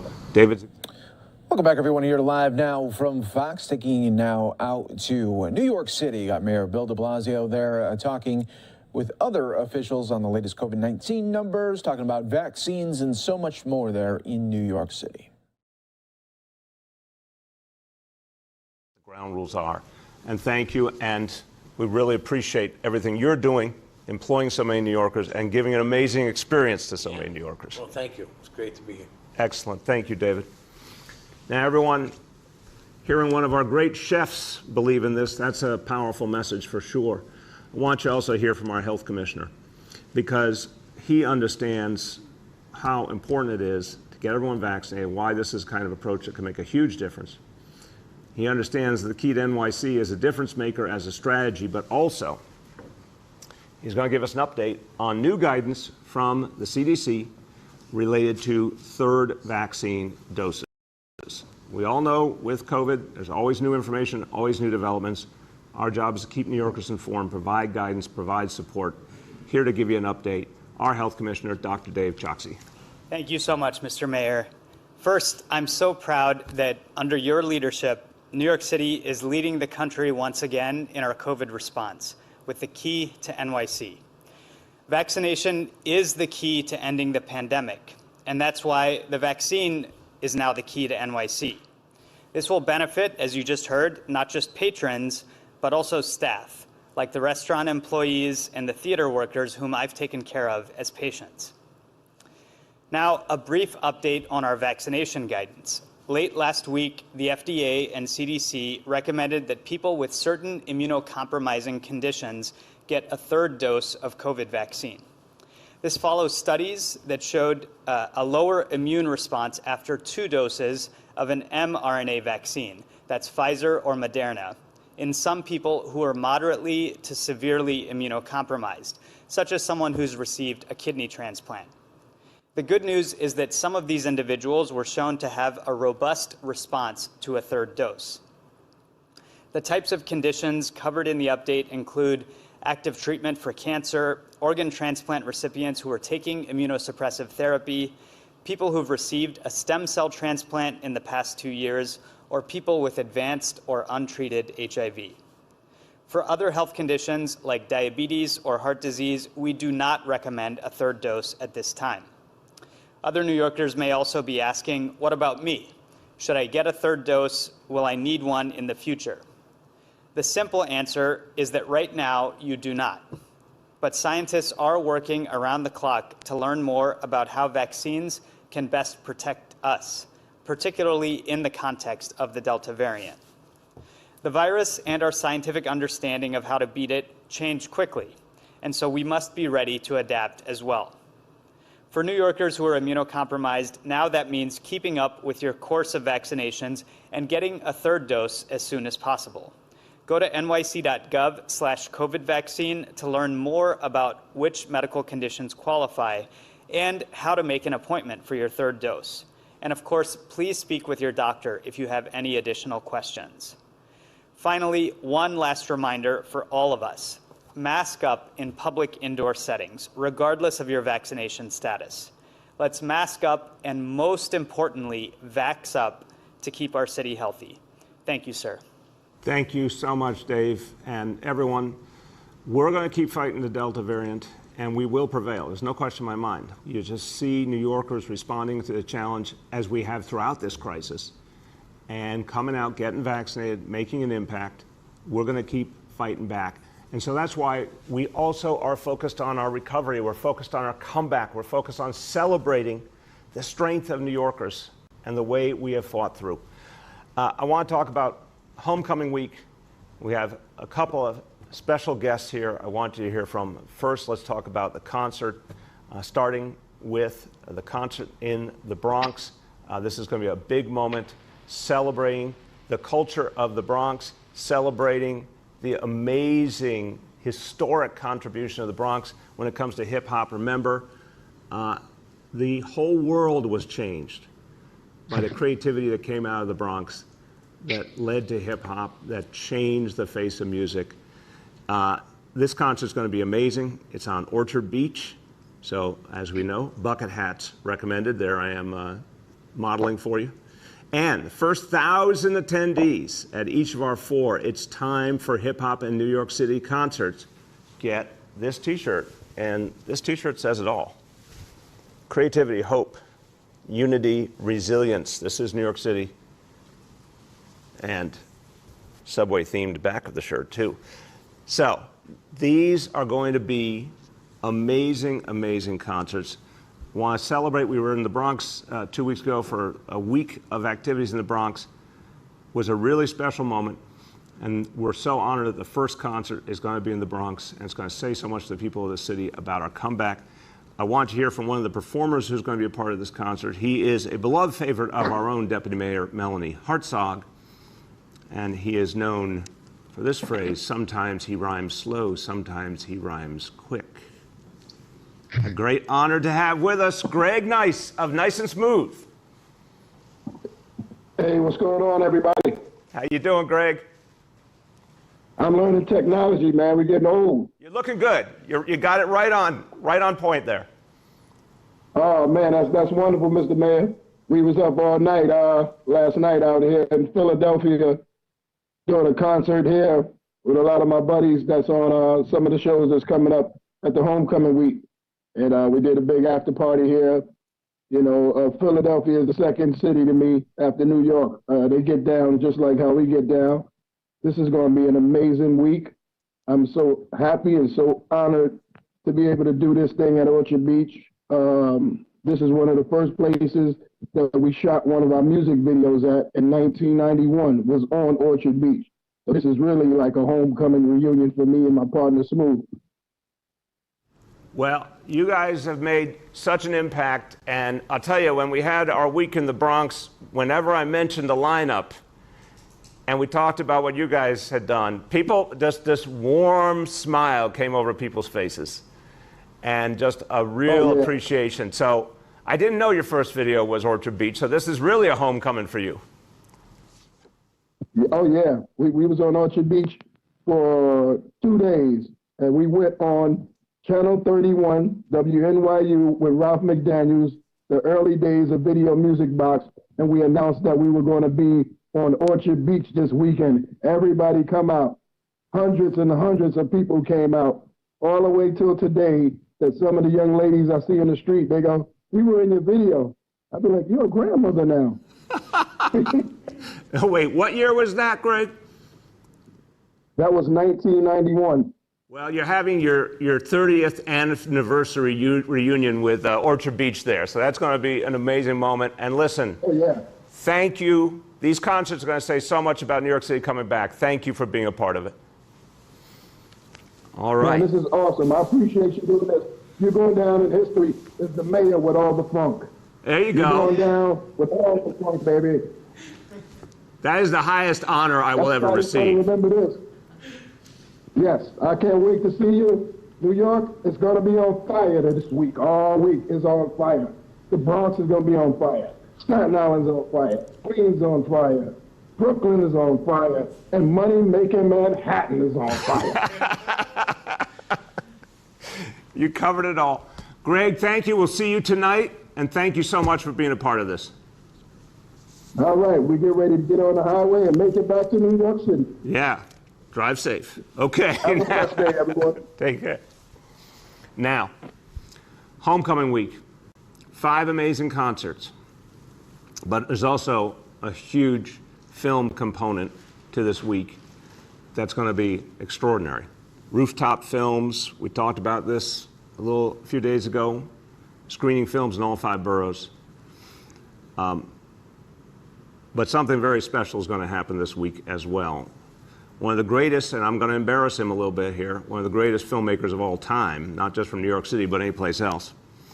I talked to him some months ago, and he told me that he was coming out with a work that really would define New York City's resiliency and heart and soul through crises. And he was looking at the parallel between 9/11 and COVID. And it's very striking to think about this one place having been put through so much in just a few decades, but what we found out about New Yorkers, what we found out about our heart and soul And I got to tell you, when people used to talk about New York City's days being numbered, I always said they just didn't understand New Yorkers. But someone who understands us and has chronicled our life like no one else has. He's chronicled the life in New York City, love letter after love letter, tough, cold eye at the same time about our strengths and our weaknesses.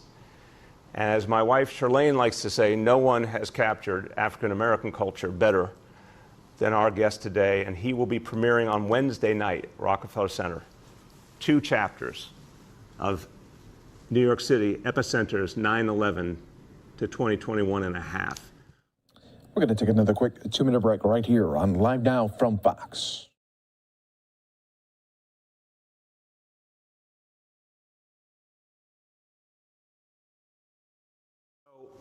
Aaron, yeah, we said the week of August 16th, and we needed to just get a few more of the fine-tunings going there to address it, and so we wanted to get this word out today, put everything out there, start it formally tomorrow. But again, the first month is going to be very much about education, engaging businesses, making sure we answer questions, showing people how it works. We've, as you can see on the screen now, we've been clear with people about the kinds of facilities, indoor dining, indoor entertainment, indoor fitness. Those are the areas we're focused on now. And we're going to move this and then from there determine what else might be necessary. Go ahead, Aaron. And then secondly, Chicago and LA on Friday announced a requirement for teachers to be vaccinated. Are you getting closer to imposing such a requirement here with school starting? Aaron, we're looking at all options. I've been really clear, all options are on the table, and I have used the phrase from the beginning, we're climbing the ladder. We're going to apply any tools that we need to keep people safe and to deal with Delta. So I don't have an announcement for you today, but stay tuned because we're going to keep looking at each and every tool we need to use when we need to use it. The next is Elizabeth Kim from Gothamist. Good morning, Mr. Mayor. Hi, Elizabeth. How you doing? I'm good. My question is, could you or the health commissioner tell us how many city workers have been vaccinated since you first announced the Vaxxer test rule? Since we first announced what? I'm sorry. Get vaccinated or submit to weekly testing rule. So you're saying since the mandate was announced, Dave, do you have that roughly at your fingertips, or do we need to get it back? We can follow up on the specific number, sir. What I can say is that, remember, the first tranche that was subject to the Vaxxer test requirement was for clinical staff. And I do know that, that at least hundreds, likely thousands of workers have been vaccinated since that announcement. The next phase of it goes into effect today. That's for other congregate and residential settings. And so we expect the effect of those requirements to continue to drive additional vaccination in the days ahead.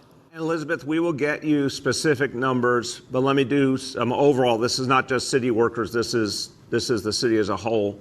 Combination of the incentive and the various mandates, which I think really do work together.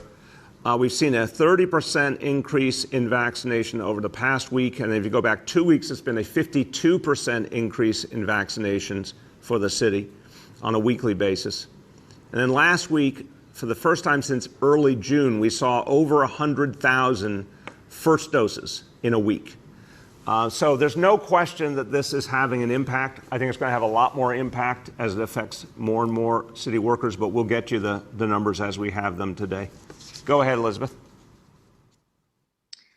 And I know you've said that you anticipate that this first month of the vaccine mandate for indoor dining and gyms will be about disseminating information, but I was wondering if you could be more specific about the penalties for a restaurant or gym not complying, and also for the fake vaccination cards that some people might be tempted to try.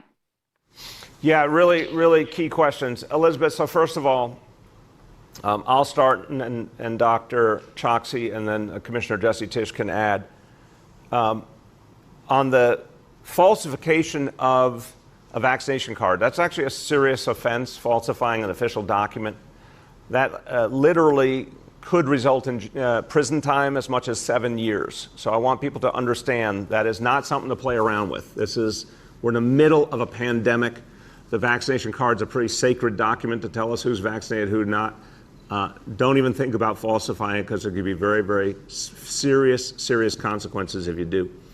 As to the penalties, so again, our goal here, Elizabeth, is not to penalize restaurants and indoor entertainment, fitness, to educate for a month, get everyone clear about what they need to do, and just make sure people do it. If we get non-compliance after that much education and that much of a grace period, we won't hesitate to give penalties, but we certainly hope to not have to do that often. And our experience last year showed us that we didn't actually have to do too many penalties, luckily. Most people complied readily. But my understanding is that the typical situation, a first offense, for example, is $1,000. A second offense is $2,000. I think a third is $5,000. We'll get you all the details, but it's an escalator approach to make clear that people have to conform with the law. Dr. Choksi and then Commissioner Tisch.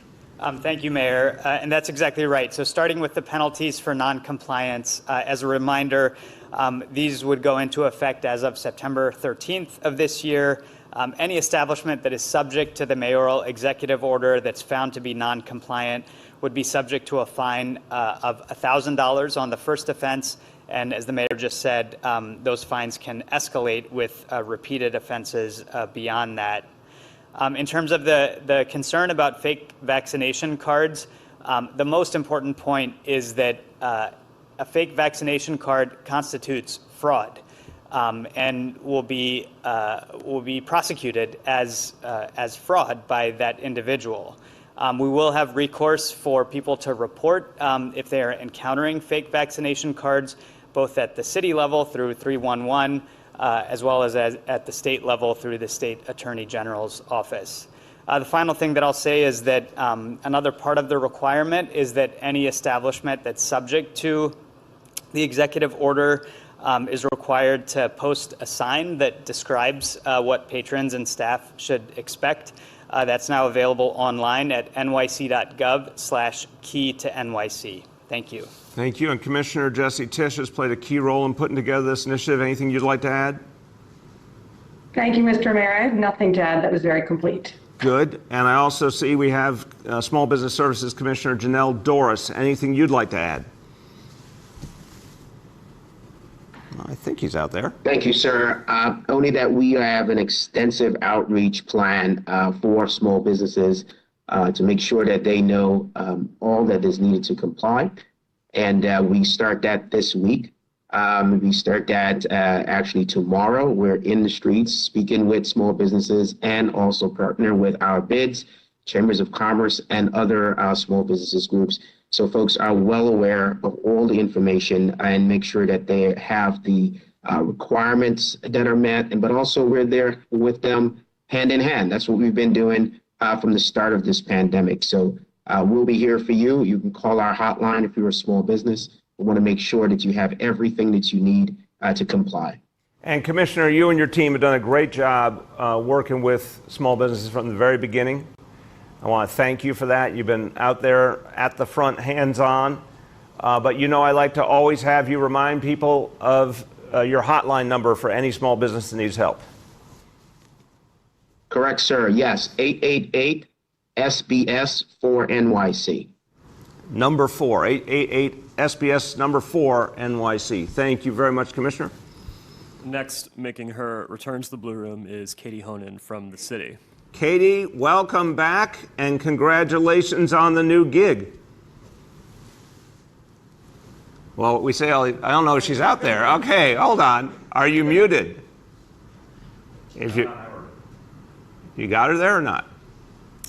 Maybe not. Okay, well, all this build-up and we got nothing. We'll have to wait for Katie's return. All right, Katie will come back later on. Next is Emily from New York One. Okay. Emily, you there? Good morning, everyone. How you doing, Emily? I'm well, thank you. I hope you're well too. Thank you. These buy-in from business owners, from restaurateurs, from gym owners for P to NYC. Patrons are one thing. The actual business owners who will need to enforce the mandate is another thing. What are you hearing? I'll start, and then my colleagues can weigh in. Emily, look, as you heard from David Burke, a lot of business owners are telling us they just wanted clear rules, and they can work with these rules. They want their customers to be safe. They want their employees to be safe. This actually creates, a really straightforward approach for them. And they can say to people, hey, if you come here, it's a positive, safe environment. So we've gotten a lot of good feedback. I know not everyone agrees, I'm clear, but we've gotten a lot of good feedback from the business community that this was clear and straightforward, they could work with it. Let me see if Commissioner Janelle Dorris or Commissioner Jesse Tisch want to add.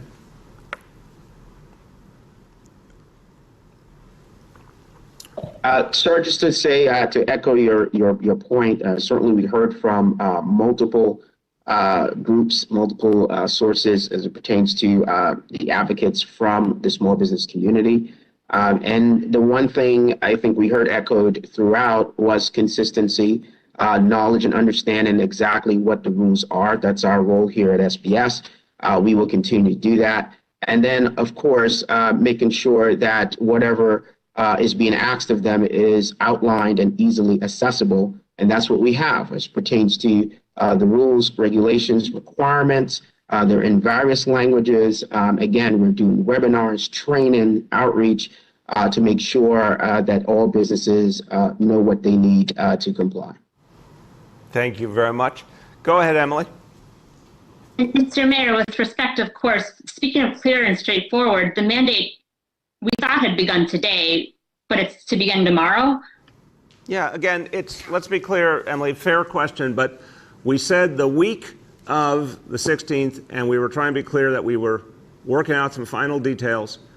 But the bottom line is this is a period in which we are educating folks, we're answering questions, meaning we're going to businesses, we want them to start applying it, but we're not penalizing them. So we're telling businesses starting tomorrow, apply this rule. If you have any questions or concerns, reach out to the city, we'll work with you. But there are not going to be any penalties until the week of September 13th. And I also would say to you, Emily, a lot of businesses wanted to do this and started doing it even last week because they had that right as a business to make their own standards. And a lot of businesses are already complying because they see this as something that makes sense for them.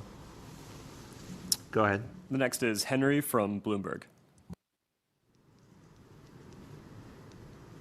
Henry? Henry. Okay, you got him or not? We do not have Henry. You have Katie.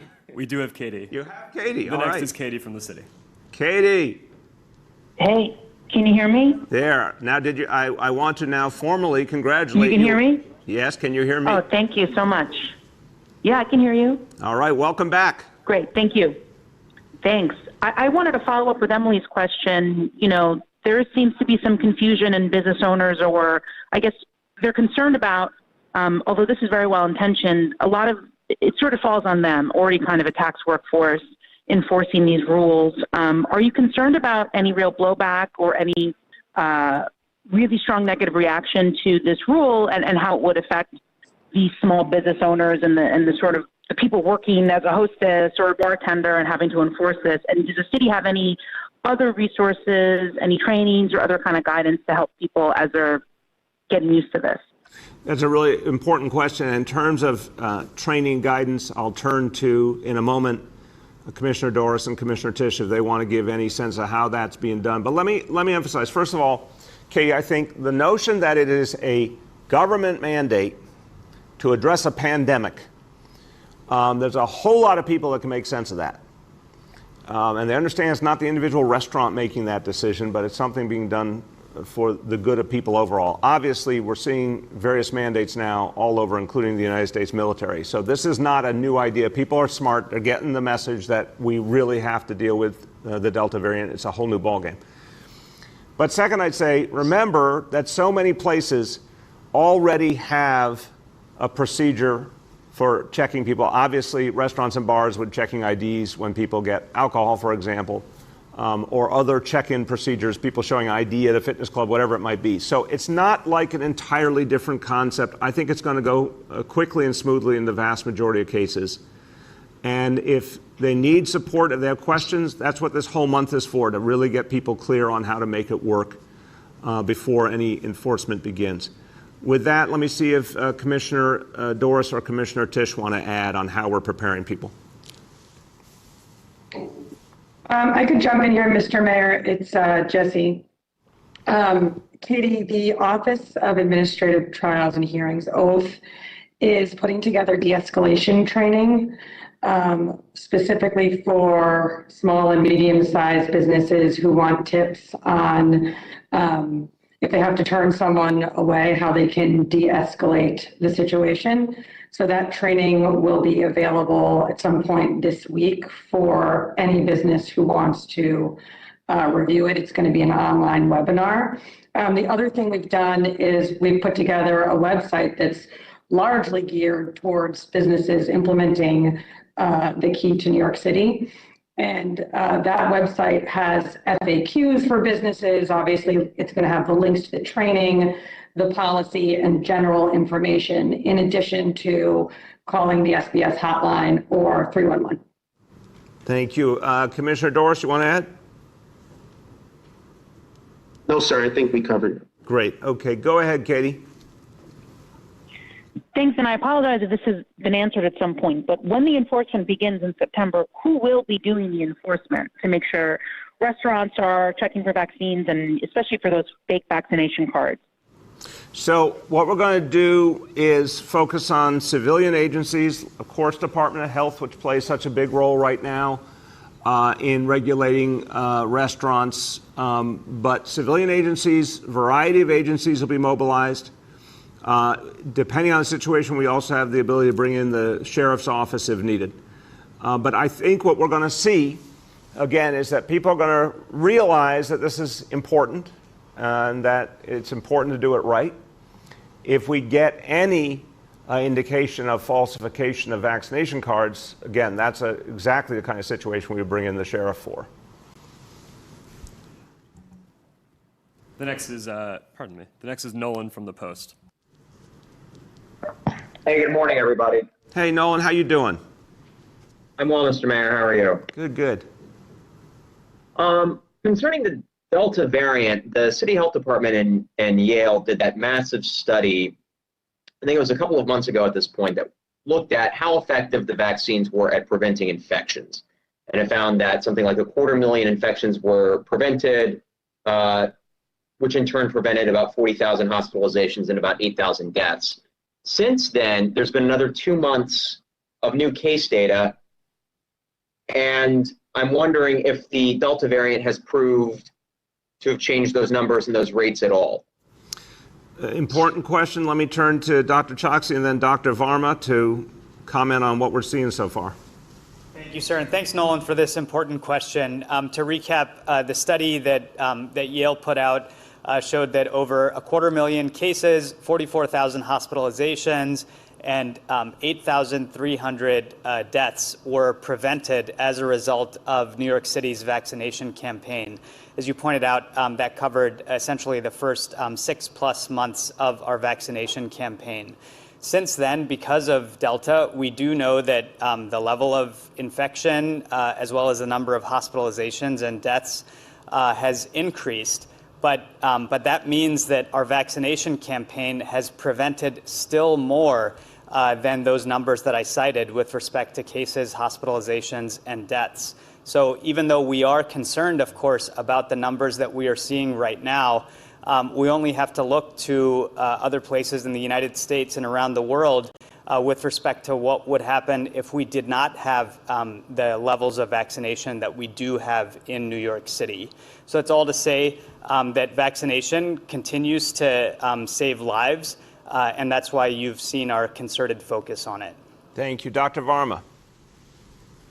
Yeah, I would just to emphasize again what Commissioner Choksi has just mentioned, that we know that in any time that a vaccinated person is surrounded by people with COVID, there is a greater risk of having a breakthrough infection. But at the same time, what we've consistently seen is that even if you're a vaccinated person who gets infected, your risk of being severely ill or dying is way, way lower. It is substantially lower than it would be if you were unvaccinated. So that's really the critical message to keep sending, is that vaccination does have an impact on reducing your risk of being infected. It does reduce the risk that you would transmit infection to other people. And even more important, it is incredibly life-saving. And I think we'll continue to see that. And I think we can, as the analyses are able to be conducted, you'll be able to quantify that exact benefit as well. Thank you. Go ahead, Nolan. Yeah, so just to follow up on that point, you say as the analyses are conducted, we'll be able to quantify that benefit. Does that mean the benefit has not been studied to the point where it can be quantified? So, for instance, if Pfizer was effective at preventing 95% of, reducing the rate of infection by 95%, which is an extraordinary number, do we know what that number is today for Pfizer versus the Delta variant? Dr. Varma, then Dr. Choksi. Yeah, I'll answer it quickly since this is a follow-up to what I was just mentioning.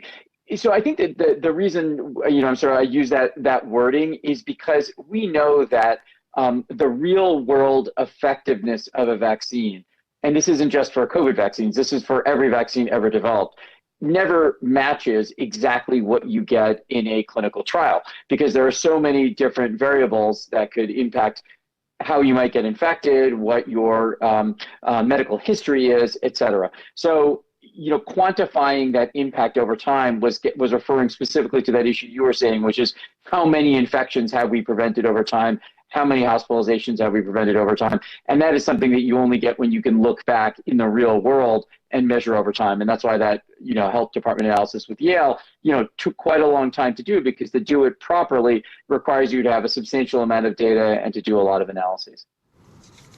Thank you. Dr. Choksi, you want to add? Yes, sir. Thank you. Just to take a step back to emphasize a key point that Dr. Varma made previously, which is that the bottom line is that all of the authorized vaccines, Moderna, Pfizer, Johnson & Johnson, continue to offer strong protection against severe illness, even in the context of the Delta variant. We know this from analyses that have been done around the world, as well as here in the United States and in New York City. And that's why the most important public health message that we have is, please, if you're unvaccinated, the single most important thing you can do to keep yourself safe and your loved ones safe is to get vaccinated. Thank you. Go ahead. We have time for two more for today. The next is James Ford from Pix 11. And good morning, Mr. Mayor and everyone on the call. How you doing, James? So far, so great. I do appreciate your asking.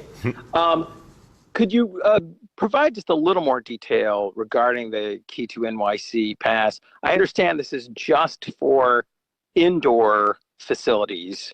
Could you see, especially in a city where plenty of outdoor seating at bars and restaurants, notably, is largely enclosed, could we see this expand? Do you see maybe some enforcement there? And how much is that a part of the guidance and information that you all are providing between now and September 13th?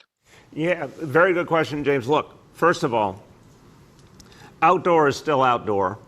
And obviously in the warm months, outdoor tends to be more opened up. People want the air and the light, and I think every place I've seen, at least, a lot of places really have opened up their outdoor dining. But the point is, it's just always a different environment when you're outdoors. These rules are for indoors. Clearly, we were cognizant when we created these rules, again, very much trying to focus on strategy. It was a positive and a reward that folks who get vaccinated have more options, and that indoor dining will be available, indoor entertainment, indoor fitness. Go get vaccinated. That's the key to key to New York City, unlock all those opportunities. But there still are other opportunities available for folks who are not yet vaccinated, and we thought that was a good balance. If we need to take additional steps, we will for sure. But the crucial point now is, we've said really clearly, we're climbing the ladder, we're going to keep taking steps as we need them. but the place where we still have the greatest sensitivity is indoors, and it was a great way for us to send a message. If you want to fully participate, you got to go get vaccinated. Go ahead, James. Thank you. Also, over the weekend, Senator Charles Schumer talked about the need for greater enforcement against forging vaccination cards. Can you talk about what assistance you'd like to see from the federal government, maybe even the state government, to crack down on forgery? Yeah, James, really, I appreciate this a lot, and I agree with Senator Schumer entirely. This is a major area of concern where we need cooperation from federal law enforcement and state law enforcement. I think so long as people get the message that enforcement is happening and that there are real penalties, I think that will overwhelmingly address the problem. But anyone who's, as a criminal enterprise, producing fake vaccination cards, that's where we need all the levels of government to work together to crack down on that. We have good examples of that in lots of other areas. So we definitely need that help and support, and Senator Schumer is absolutely on the right track there. Last question for today goes to Robin Pogrebin from the New York Times. Thank you, Mr. Mayor. I know you had earlier announced vaccination requirements for indoor concerts, but can you clarify that this policy now applies to museums and other cultural institutions, that it applies to staff members as well as visitors, or what the penalties will be for non-compliance, if you're going to compensate arts organizations for the additional implementation expense as well as lost revenue, and how you've satisfied your concerns that people of color will be adversely impacted at a time when cultural groups are emphasizing diversity. Well, Robin, a lot there. That's a definitely very meaningful set of questions. Let me see if I can do my best to remember them all and answer, but we'll give you a chance to follow up if I miss anything. Let's put up on the screen again all of the institutions that are reached by this rule. So, Robin, in terms of making very, very clear to all New Yorkers as we start this new approach, there's the list, including obviously a number of cultural institutions. Cultural institutions clearly have a capacity right now for checking people in when they arrive. This is an additional step for sure, but it's one we think they can navigate, and we're going to work with them on. We do not anticipate providing additional resources because, again, we think this is something manageable that people can do as part of, when folks arrive, buying tickets or presenting tickets. Look, when you look at the NYC app, I've got it on my phone. You've got your ID and your vaccination card, a photo of each on your phone. You just show two screens and you're done. It takes, a matter of seconds. So I think cultural institutions will be able to navigate this well. We'll provide support and training if anyone needs. To your question about equity, and Robin, I know you've covered this, very meaningfully, that from the beginning with our cultural plan and a lot of other approaches, we've been trying to encourage our cultural institutions to diversify their audiences, diversify their boards, their staffs. This is something very important to me and this administration to keep doing. But this moment with the Delta variant is a very, very challenging moment, but it's also a temporary reality. I want to emphasize that. We believe if we take these aggressive measures that, over time, we're going to beat back the Delta variant. This is not a permanent reality. This is a temporary reality. And I also believe in terms of communities of color, this is going to encourage a lot of people, audience members and staff alike, to get vaccinated, because what we found is a lot of folks, and the doctors talk about this all the time, a lot of folks who are open to vaccination, but just need that extra little either incentive or reminder or convenience. And I think this is going to give a rationale for a lot of people to get vaccinated. Before we go to your follow-up, I want to get Dr. Choksi in because he still sees patients. And this point about, most folks are not vaccinated. I don't think it's ideological. I think they just need to get to that right moment that works for them. And Dr. Choksi, if you could speak to that. Absolutely, sir. And that's really what was coming to mind as you were speaking as well, is the patients that I've taken care of. Restaurant employees, theater workers, for whom I've been very concerned about their safety over the last 18 months during this pandemic. This is one more step that will help to assure their safety. And as we well know, particularly in lower wage jobs, too often people of color are overrepresented in those jobs. Often they're filled by undocumented immigrants as well. And so this is one more thing that we can do to keep people protected. As the mayor has said, this is often an iterative conversation with people. For my own patients, sometimes it's not the first conversation or even the second conversation, but sometimes the third or fourth. And having things like our vaccine requirements, as well as the $100 incentive and lowering barriers to access for the vaccine, all of these things taken together are contributing to the increase in vaccination rates that we're seeing, but we have to push further because of our concern about the Delta variant, and that's what today's announcement represents. Thank you very much, Dave. Go ahead, Robin. Thank you. I appreciate your being so responsive.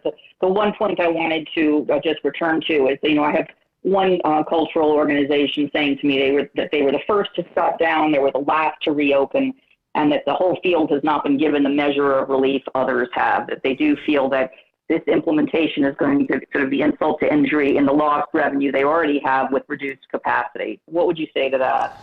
Robin, first of all, I really value our cultural institutions truly, and we saw during the pandemic that they went through a whole lot. They went through a lot of difficulty, a lot of challenges. But we also saw as they started to reopen what a boost it gave, what an energizing reality it was for New Yorkers. We are defined by our arts and culture in this city. So having arts and culture come back, having performance come back, meant a huge amount to New Yorkers and gave people hope. Now, I would argue, though, we have provided a lot of support working with the City Council in the last budget. We increased cultural funding in a variety of ways. We also saw support from the federal government. So, no, I don't think it is anything but trying to get us where we need to go ultimately. So, Robin, to me, defeating the Delta variant is the best way to support cultural institutions because it brings us all back. And we cannot defeat the Delta variant without a focus on vaccination. I know that when people see this mandate, we're seeing it already with city workers. Some folks it's not surprising as a human factor. You just need sometimes to hear, hey, you know what? For a long time, this was optional. It's not optional anymore. For a lot of people, it's like, okay, I'm just going to get this done. I want my job. I'm just going to do this. And for a lot of the patrons who go to the cultural institutions, to know they're in a safer environment because everyone's vaccinated. We've heard this from so many different organizations, businesses, cultural organizations. People prefer to know they're in that safer environment. So I think that's a real positive. It's not them doing it to anyone. It's a decision by the City of New York applied to everyone equally. I think that helps a lot. And, the incentives that we've encouraged people to take advantage of so they can get vaccinated. I think all these pieces move us forward to the day not long from now when we won't need these rules, and then our cultural institutions can open up 110% in every way. So I'm always listening to them, but I really think this is the right approach to get us where we need to get, and I think the cultural institutions will find it works, and the folks who go and enjoy these institutions will appreciate it. And with that, everybody, again, so much happening, good things happening this week, recovery happening this week, homecoming events, a reminder of how strong we are, and that ultimate confirmation with the census. New York City, literally biggest population we've ever had because people love to be here. New Yorkers love to be here. People from other places love to come here. And we're going to keep this city moving to its recovery. Thank you, everybody.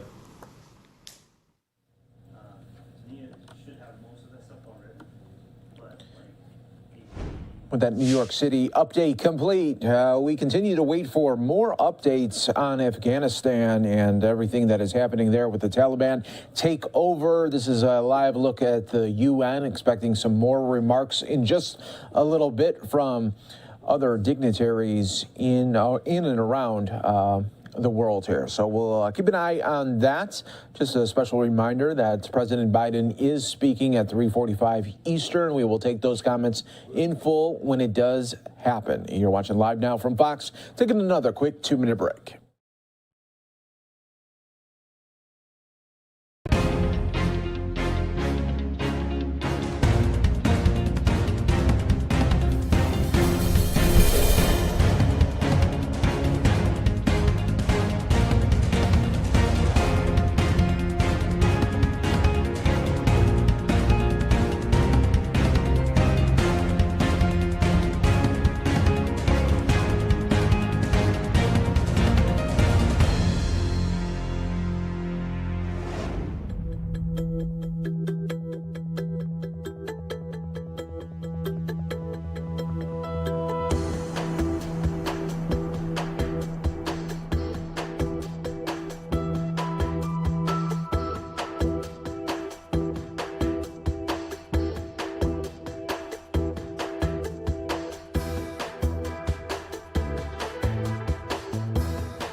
We continue to track Tropical Storm Fred right now as it continues to make landfall along the western Florida panhandle.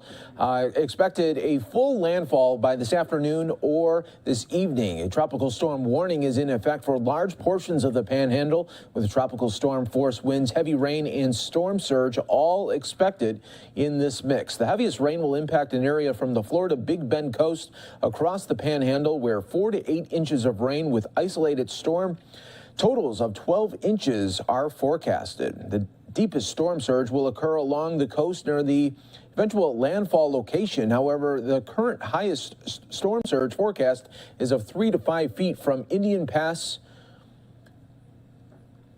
Once on shore, Fred will quickly weaken. Despite that, high rainfall totals are expected along its path into Alabama and Georgia. Rainfall totals in these areas will range from anywhere from 4 to 7 inches with isolated spots seeing 10 inches through Tuesday. So we'll keep an eye on that. Definitely everything in the mix here. We are going to some breaking news here. More updates from the United Nations here on crisis in Afghanistan.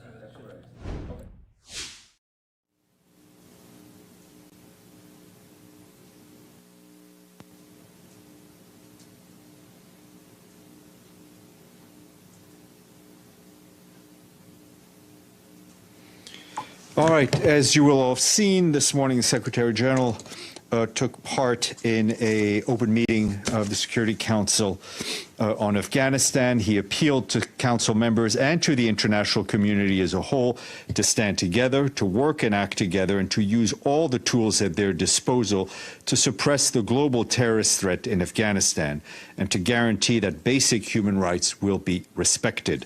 The Secretary General called upon the Taliban and all parties to respect and protect international humanitarian law and the rights and freedoms of all persons. Mr. Guterres says he's particularly concerned by accounts of mounting human rights violations against women and girls of Afghanistan who fear the return of the darkest days of the history of their country. The Secretary General noted the UN is committed to supporting Afghans and that we continue to have staff and offices in areas that have come under Taliban control. He said that the UN presence will adapt to the security situation, but above all, we will stay and deliver in support of the Afghan people in their hour of need. The Secretary General noted that the following days will be pivotal and that the world is watching. He stressed that we cannot and must not abandon the people of Afghanistan. And on the humanitarian front, what our humanitarian colleagues are telling us that since July 1st, there's been an influx of people fleeing Kabul to Kabul and other large cities seeking safety from the conflict and other threats. 17,500 newly internally displaced people have been identified in the past month, most of them arriving in recent days and have arrived from Ghazni and Logar provinces. Some 13,500 of these people have received support in the form of food, cash, healthcare, household items, and water and sanitation support. Assessments were ongoing yesterday morning, that's August 15th, with interagency teams deployed around Kabul to assess humanitarian needs. Despite intense challenges, humanitarian organizations, both the UN and NGOs in Afghanistan, are committed to delivering aid and services to millions of people in need while adhering to humanitarian principles of humanity, neutrality, impartiality, and independence. $1.3 billion humanitarian response plan for Afghanistan remains just 38% funded, leaving an almost $800 million shortfall. Also want to flag that on Friday, and I don't know, you may have not seen this, the fifth report of the Secretary General Children in Armed Conflict in Afghanistan was released. It highlights that an additional 5,770 boys and girls have been killed or maimed in Afghanistan between January 9, 2019 and December 2020. Furthermore, child casualties for the first half of 2021 constituted the highest numbers of children killed and maimed for this period ever recorded by the United Nations in Afghanistan, a situation compounded in the last few weeks and days. The other big story we've been following is, of course, the earthquake in Haiti, and I want to give you an update on what we're doing there in order to support the government and assist those impacted by the deadly earthquake. Our emergency relief coordinator, Martin Griffiths, allocated $8 million from the UN Central Emergency Response Fund to support the humanitarian response. This money will provide essentials such as health care, clean water, emergency shelter, and sanitation for people impacted by this disaster. Our humanitarian colleagues are telling us that access to the southern peninsula where the quake hit is challenging because gangs are controlling movements, local authorities are negotiating access, and an initial convoy of 6 vehicles with UN staff from various UN agencies and the government traveled to the impacted area yesterday. Further convoys carrying supplies are traveling today. Staff from the UN's disaster and coordination teams are also arriving in the country to support coordination assessments. A UN humanitarian air service helicopter managed by the World Food Programme is transporting government and staff into impacted areas along with medical supplies and other essential needs. WFP says they need $1.4 million for this critical air service to remain operational till the end of the year. The most urgent needs are expected to be linked to provision of medical service, water, sanitation, hygiene. UNICEF will send 3 health emergency kits to 2 hospitals in Lekai and one in Jeremy, which will help about 30,000 people. For its part, the UN Migration Agency is providing life-saving assistance, including blankets, hygiene kits, jerry cans, repair materials, and tarpaulins. It's also focusing on finding safe buildings where thousands of displaced residents can shelter in the approaching storm, which is likely to cause flooding and mudslides. And will, of course, this impending tropical storm is very much likely to complicate rescue efforts. And you will see that we also issued a statement over the weekend in which the Secretary General extended his deep condolences to the people and government of Haiti. And we're also sad to report that one of our own staff member died in the earthquake. Turning to Lebanon, our humanitarian colleagues told us that yesterday, as you will have seen, a fuel tank exploded in the country's north, reportedly killing 28 people, injuring more than 80. We and our humanitarian partners responded immediately by supporting area hospitals, which declared a state of emergency. Earlier today, the resident coordinator and humanitarian coordinator, Najat Roshdi, led an interagency UN mission to Tripoli to visit hospitals treating those injured by the explosion. The incident comes as Lebanon grapples with a deepening crisis as fuel and electricity shortages make the delivery of basic public services difficult. Major hospitals across Lebanon are operating at a reduced capacity. The delivery of life-saving care could be further curtailed due to a lack of electricity. We, along with our partners, are trying to ensure the delivery of critical basic services. Last week, the UN launched an emergency response plan for Lebanon, which calls for almost $380 million to help 1.1 million of the country's most vulnerable people, including migrants. The new emergency response plan complements long-standing efforts to support refugee and host communities impacted by the Syrian crisis. A couple of notes in answer to questions I've received. One on Venezuela. I can tell you the Secretary General welcomes the signing of the Memorandum of Understanding between the government of the Bolivarian Republic of Venezuela and the Unitary Platform of Venezuela for the start of a comprehensive negotiating process. He encourages them to fully commit to an inclusive and meaningful dialogue with full respect for human rights. The Secretary General also reiterates his strong support for Norway's facilitation efforts and welcomes the readiness to assist of Mexico as the host country and of the Netherlands and Russia as accompanying nations. He echoes the call of all members of the international community to support a negotiated solution that is owned and led by Venezuelans themselves. And turning to Zambia, the Secretary General congratulates the government and people of Zambia, as well as the electoral authorities, on the conduct of the August 12th general elections.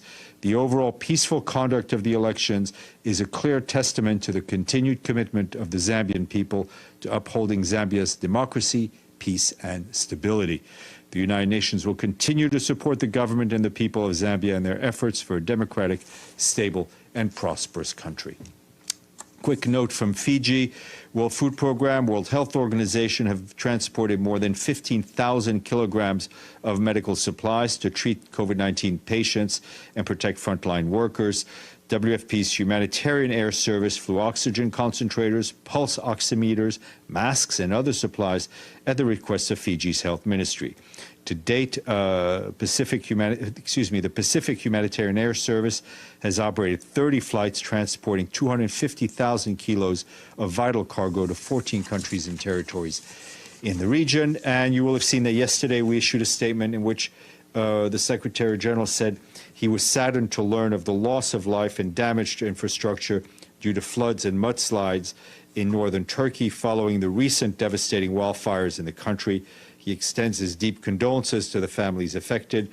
The UN stands in solidarity with the people and government of the Republic of Turkey at this challenging time.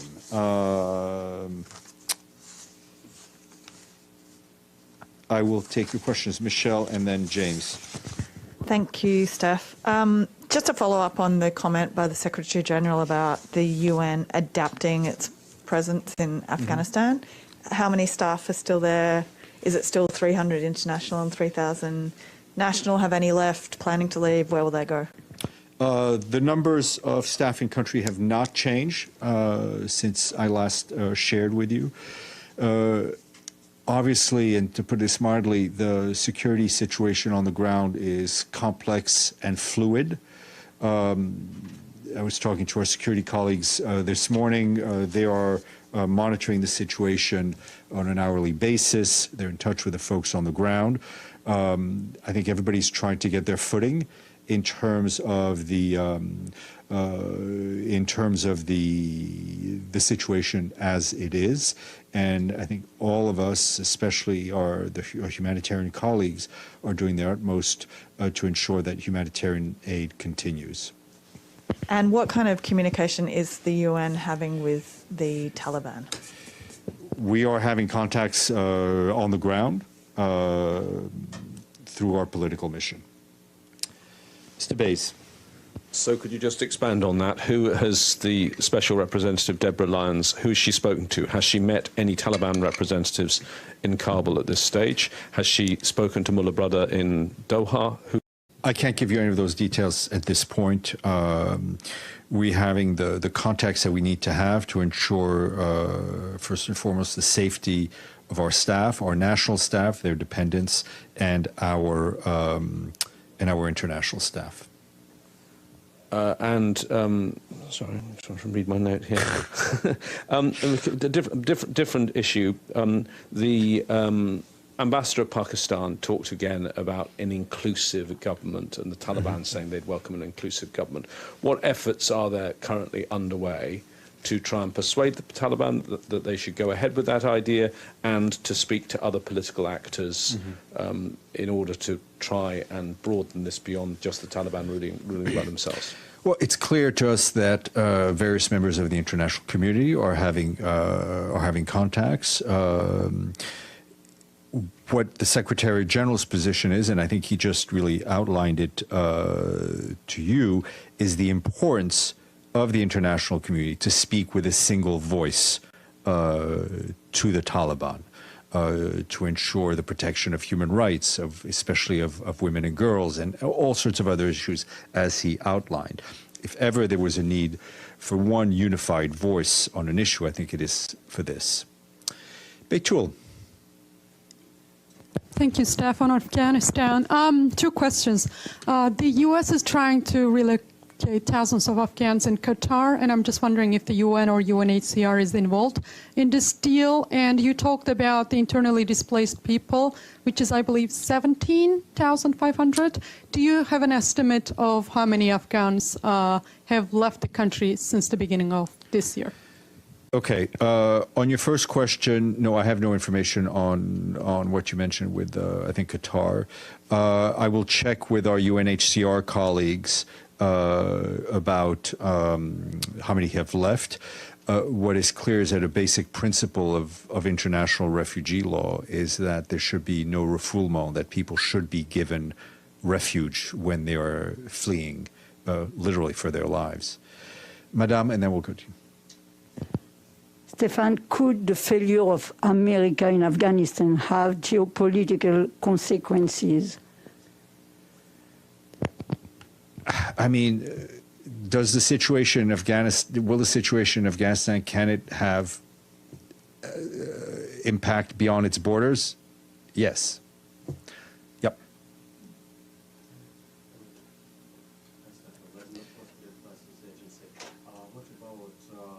Afghan permanent representative to the UN, what's his status? Will the question of his status will be given to accreditation committee in September? And has anybody, well, Taliban, I guess, should do so, raise the question about the representation? So on the Afghan permanent representative, I mean, you saw that he spoke and was invited to speak by the Security Council. We, as far as I know, and as of this morning, we had not received any communications regarding the permanent representative. At the end of the day, the issue of credentials, who is recognized as sitting behind a nameplate, is up for the member states to decide. As it's publicly known, there will be a meeting of the Credentials Committee to discuss Myanmar. Whether or not Afghanistan is brought up on that agenda, it's something for you to check with, I think the Permanent Mission of Cyprus chairs the Credentials Committee. Abdel Hamid. Thank you. I have 2 questions. You know, the rules of procedure fairness.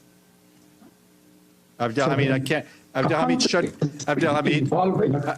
Hamid, shut down your video and let's see if I can hear you, since I know what you look like. Okay. Okay, thank you. Under Rules Procedure Security Council 37, is a country involved with the conflict? It's supposed to be invited. in 10 days, the issue of Afghanistan has been discussed at the Security Council, and Pakistan was not invited to address the Council. It is the most concerned country on earth on what's going on in Afghanistan. Isn't that some kind of violation of the rules and procedures of the Security Council? Abdelhamid, you know very well I will not answer that question. That is up to the Council presidency, the Council members to interpret the rules, to apply the rules, to decide on what rules of the provisional rules of the Security Council, which have been provisional for some time now. Your second question. My question on Palestine.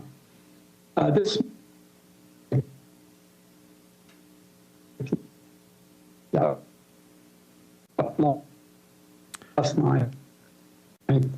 Abdelhamid, I cannot hear you. If you can try to disconnect and reconnect, and we'll go. And they get four and left with June. I can't. Hello? Yeah, I can. Were you asking about the situation in Jenin? Okay, from what I did understand, Jenin, and I would refer you to what the special coordinator, Tor Veneslan, said, which he said he was alarmed by the incident in which 4 Palestinians were killed by Israeli security forces who reportedly came under fire during an arrest operation in Jenin. He called on authorities to swiftly investigate the incident. Okay, any other questions? Yes, James. Yeah. So a few more questions and a follow-up. First with a follow-up then. You mentioned the national staff and local staff that you have in the country, and the numbers had not changed. Can I ask you specifically about the local staff and their dependents? I'm told that they number about 18,000 people. What is the UN going to do about them? What assurance is it getting from the Taliban? Will it be facilitating? I mean, I'm assuming some of those local staff maybe work on sensitive issues like human rights. Will it be facilitating the departure of some of those? All this is extremely fluid, to say the least. We are obviously extremely concerned about the fate of the local staff and their dependents. And as you pointed out, a lot of these staff have done very critical work on behalf of the United Nations, on humanitarian issues, on behalf of various committees of the Security Council. The international community owes them a great debt.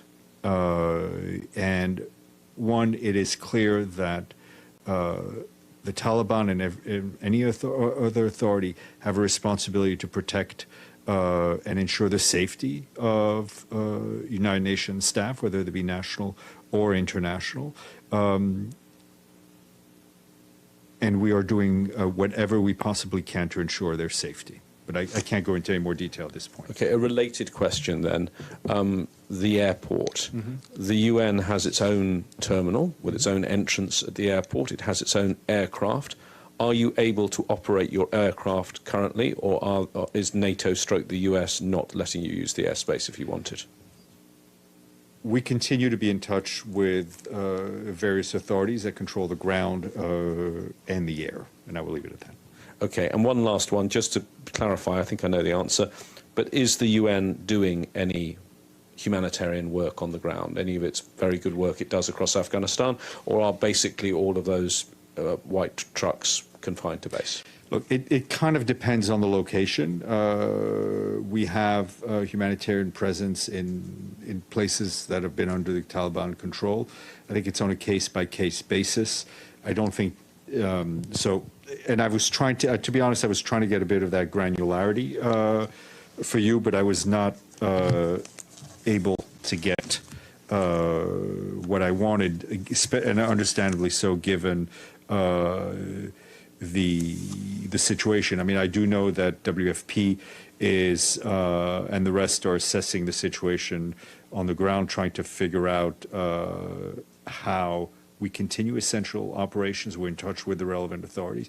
There are about 18 million people in Afghanistan who need our help, and we continue to be focused on them. If you could get us an update on that, but also if you could try, I know how busy they are and how difficult it is right now, but try and get us a briefing from Kabul either on the overall security situation or specifically the humanitarian situation. We may be able, we're in touch with one of the humanitarian agencies, and we may be able to get somebody from them to talk to you. So to ask the question a slightly different way, when was the last time a UN plane took off? I don't have those details. Voila. Thank you all.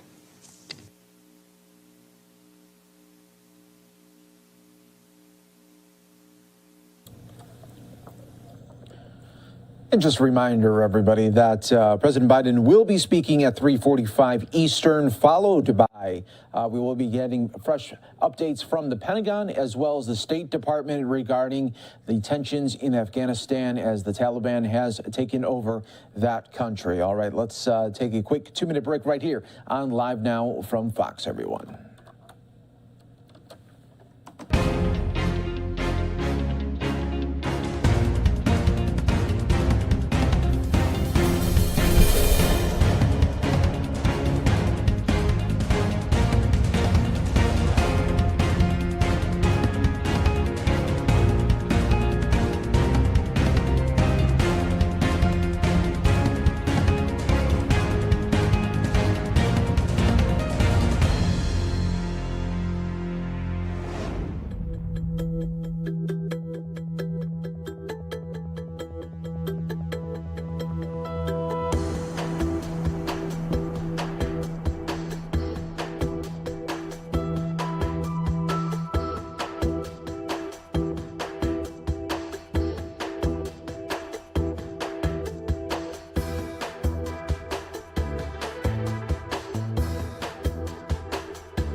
All right, no audio associated with that one. We'll continue on right here on Live Now from Fox.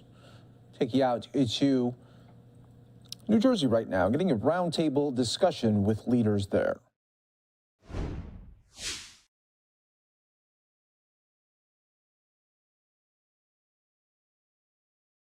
supposed to ask Dr. Eric Jane and Dr. Roy Epps to speak and then go around to everyone else. Is that okay with everyone we'll do it that way? Yeah. Okay. Thank you. Go ahead. And Dr. Eric Jane is Senior Associate Dean for Community Health.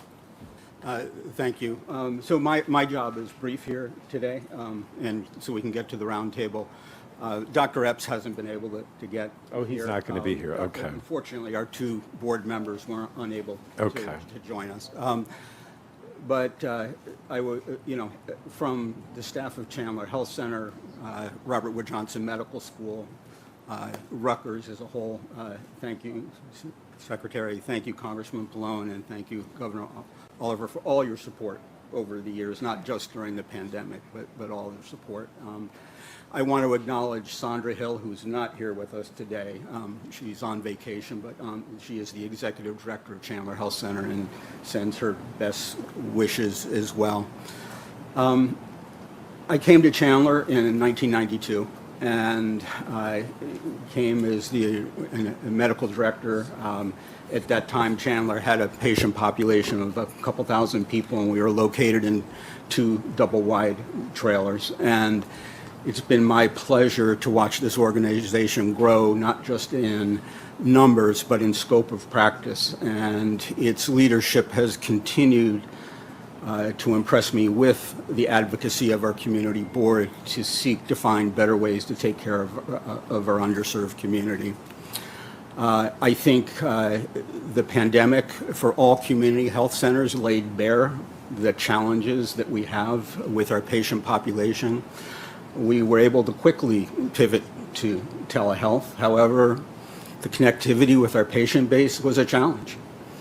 Many people don't have broadband access. They don't have the right equipment to really participate fully. Reflecting on what, Chandler continuing to grow, I appreciate everyone taking the tour, but we're physically just too small for our vision. And to your point about the need for infrastructure and build out, Chandler has no lack of need, no lack of vision, but we do lack space.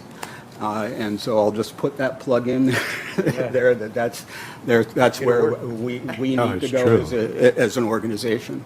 And I thank everyone for their few minutes of time.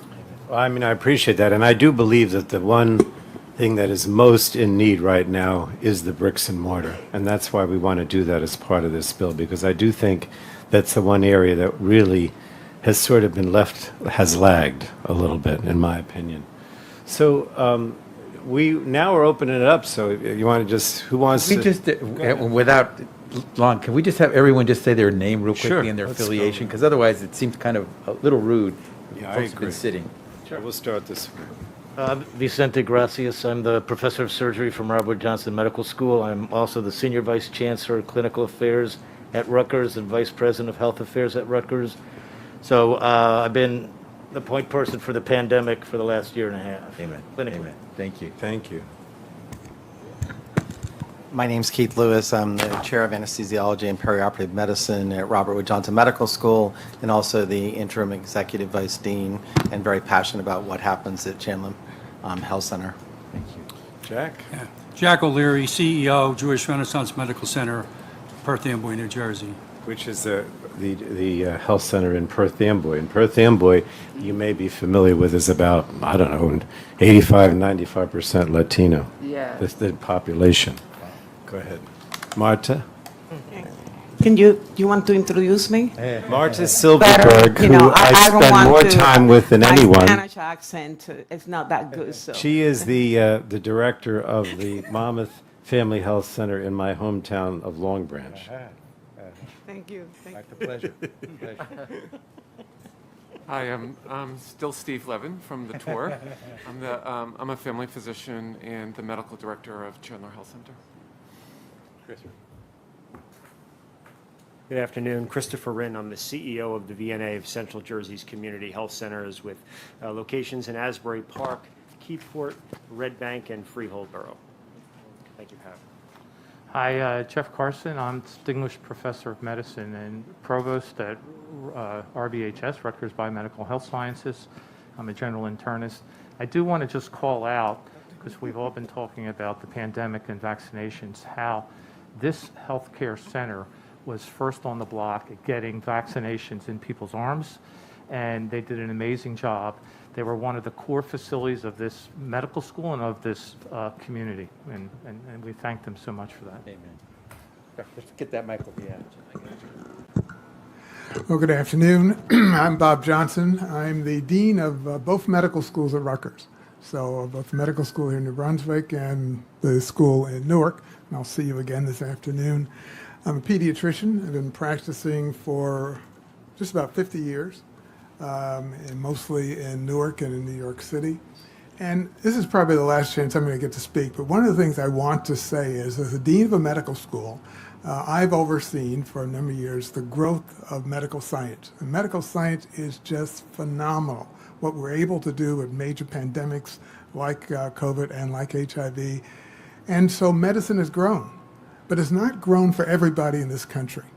And one of the things we need to do if we really are going to achieve health care for the total population is we have to have things like the FQHCs.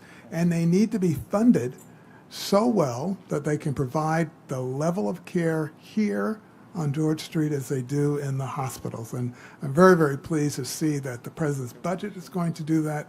I'm saying it's great to be in New Jersey where there's strong support for health care for everybody. Absolutely. And I think you're about to hear from someone who's going to make sure we take seriously what you just said. I'm Rose Jean-Baptiste. I am a staff member here at Eric Buchanan Health Center. I am the quality improvement manager and also the risk manager and also the emergency preparedness person. So been like the lead person for COVID testing during this pandemic. And welcome to New Jersey and thank you for coming. Thank you. Well, Javier, do you want to have some questions or comments, or you want to ask a question? Go ahead, tell us. So I'd rather let folks have a chance to make some comments. Dean Johnson's comments right on the money, and I hope, Dean, that you'll test us at HHS, because if Congressman Pallone is successful, we're going to have more resources than we've had in a long time. And Hearst is going to be very busy trying to make sure that we get that out to the folks that need it most. And I have said, I've told my team at HHS, and the team's about 83,000 strong, that one of the pillars of at least my secretary term will be equity, and making sure that we get out there, and when we say we're going to give you good care, we mean you everywhere you might live, regardless of your zip code. So I hope you'll keep us to that and test us. So please, comments. Well, let's go to the community health centers. I really would like to know what you think is the greatest need right now. Jack, we'll start with you. Well, I'll go explain what I think the greatest need is by what we're doing, so everybody can get a flavor of what we're doing in Perth Amboy. Primary care facility, but we've now expanded into endocrinology, podiatry. We have a full radiology group moving into our building where we can offer the, more importantly, the mammograms that we find is a huge need in the city of Perth Amboy. We are almost in the ground with our first satellite in Carteret. So we think we need to expand the services within our area. It just can't be Perth Amboy. So we're looking into going into Carteret, on the border of Edison, down into Old Bridge as our next satellites, and bringing these very important disciplines to these other communities. We think that is the best way we as an FQHC can provide the services that are needed in these with the underserved population. Which I think is a phenomena, as Chris mentioned, they have various locations too. And so this is the phenomena that we're seeing with these satellite, more outpatient, locations. It's true. Did you want to go, Marta, when, I don't know, maybe 10, 15 years ago when we started, you were even in the Congress then, I think, when we started expanding funding for community health centers, she started a separate dental clinic, renovated a building just for dentistry, then renovated another building just for women's services. So that's a phenomenon where in the same town of Long Branch, you started, a much bigger operation for dental and women's services, which is another thing that's been happening in other places too. Right. We actually, our history is very quick, is that 17 years ago, Mammoth Medical Center had their outpatient clinics. We don't call it clinic anymore. And they decided to divest themselves from the outpatients, and that carried the residency, the primary care residencies in pediatrics, internal medicine, OBGYN, and dentistry. So when we became a federal qualified health center back in 2004, we acquired also the residency. When I said acquire, is that all the residents get their primary care experience at the health center, but also then we have developed a dual system whereby we have both doctors that only take care of patients, and then the doctors, preceptors that come from Mammoth Medical Center to teach the residents. And we have residents, students now at Rutgers.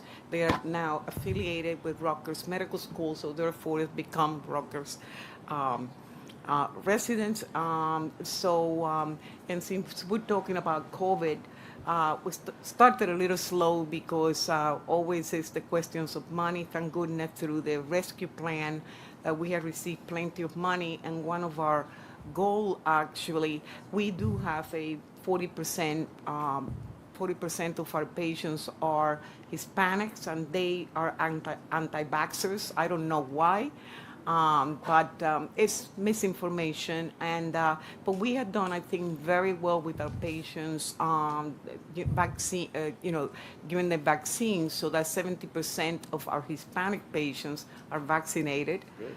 These are the patients that come to the health center, not necessarily in the community, so that we started now a plan working with the superintendent school to vaccinate children. We have the Pfizer, which you can use now for children 12 and above, so that we started a campaign. We're going to football games, not cheerleading, but actually vaccinating as many as adolescents, so that they're ready to come to school. Plus the fact that because the town is a very contained town in Long Branch, pretty much 60% of the population, they are outpatients, so that, and we are encouraging the vaccination now. We do it within the fabric of going to the doctor, so it's less of a burden, so that I think that, like everybody has said, we're no different than any other FQACs, because we have just one common mission, whether you're in New Jersey and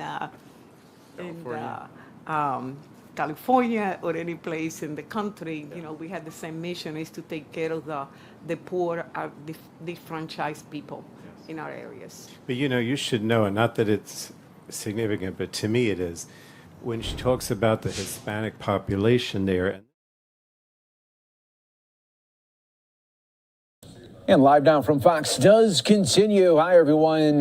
Mike Page here with Live Now from Fox. We're taking a look here. Tropical Storm Fred, as it continues to make landfall along the western Florida panhandle, that will be happening in fully by this evening. A tropical storm warning is in effect for large portions of the panhandle, with tropical storm force winds, heavy rain, and storm surge all expected here. The heaviest rain will impact an area from the Florida Big Bend coast across the panhandle, where 4 to 8 inches of rain with isolated storm totals of 12 inches are forecasted. And here's a live look right now in Tampa, everyone. As you can see, they are just getting the outer of the outer bands right now, and it looks like some rain will be coming their way, but nothing major in the Tampa area as they're getting the outer bands associated with that tropical storm Fred right there. One more look at the radar as it continues to make its way towards Tallahassee and north there towards Alabama and more of Georgia. You're watching Live Now from Fox, everyone. We are in the mix right now and awaiting soon. President Joe Biden will be coming back from Camp David, and he is going to be making some remarks on turmoil in Afghanistan. It's been a crazy and horrible 72 hours as the Taliban has taken over Afghanistan, and he is going to be making remarks there, followed by the Pentagon and the State Department, and all of that will be kicking off at around 3:45 Eastern, and we'll be bringing you full comments of every live event that comes our way associated with Afghanistan. We're keeping an eye right now on the United Nations. They are expected to host another news conference associated with Afghanistan as well. But I just want to show you just some early remarks from the United Nations as they had an emergency meeting today regarding everything that is going on in Afghanistan right now and the Taliban insurgency. Much lies in the balance: the progress, the hope, the dreams of a generation of young Afghan women and girls, boys and men. At this grave hour, I urge all parties, especially the Taliban, to exercise utmost restraint to protect lives and to ensure that humanitarian needs can be met. Conflict has forced hundreds of thousands from their homes. The capital city has seen a huge influx of internally displaced persons from provinces around the country where they felt insecure or fled during fighting. I remind all parties of their obligation to protect civilians. And I call on all parties to provide humanitarians with unimpeded access to deliver timely and life-saving services and aid. And I also urge all countries to be willing to receive Afghan refugees and refrain from any deportations. Mr. President, now is the time to stand as one. The international community must be united and utilize all available instruments to ensure the following. First, we must speak with one voice to uphold human rights in Afghanistan. I call upon the Taliban and all parties to respect and protect international humanitarian law and the rights and freedoms of all persons. We are receiving chilling reports of severe restrictions on human rights throughout the country. And I am particularly concerned by accounts of mounting human rights violations against the women and girls of Afghanistan who fear a return to the darkest days. It is essential that the hard-won rights of Afghan women and girls are protected. They are looking to the international community for support, the same international community that assured them that opportunities would be expanded, education would be guaranteed, freedoms would be spread, and rights would be secured. Second, the international community must unite to make sure that Afghanistan is never again used as a platform or safe haven for terrorist organizations. I appeal to the Security Council and the international community as a whole to stand together, to work together and act together, and use all tools at its disposal to suppress the global terrorist threat in Afghanistan and to guarantee that basic human rights will be respected. Regardless of who holds power, these two fundamental principles, in which our world has such a deep and abiding interest, must be upheld. Mr. President, the United Nations is committed to supporting Afghans. We continue to have staff and offices in areas that have come under Taliban control. I am relieved to report that, in large measure, our personnel and premises have been respected. We urge the Taliban to continue to do so and to honor the integrity and inviolability of diplomatic envoys and premises. The humanitarian crisis in Afghanistan affects 18 million people, fully half of the country's population. It is vital that basic services continue to be provided. In a statement issued yesterday, the Taliban said that they would work with the existing institutions. It is crucial that civil servant salaries continue to be paid, infrastructure is maintained, airports are reopened, and health and education services continue. The United Nations presence will adapt to the security situation. But above all, we will stay and deliver in support of the Afghan people in their hour of need. Looking ahead, I call for an immediate end to violence, for the rights of all Afghans to be respected, and for Afghanistan to comply with all international agreements to which it is a party. Mr. President, Afghans are a proud people with a rich cultural heritage. They have known generations of war and hardship. They deserve our full support. The following days will be pivotal. The world is watching. We cannot and must not abandon the people of Afghanistan. And I thank you. I thank the Secretary General for his briefing. I now give the floor to the representative of Afghanistan. You have the floor, please.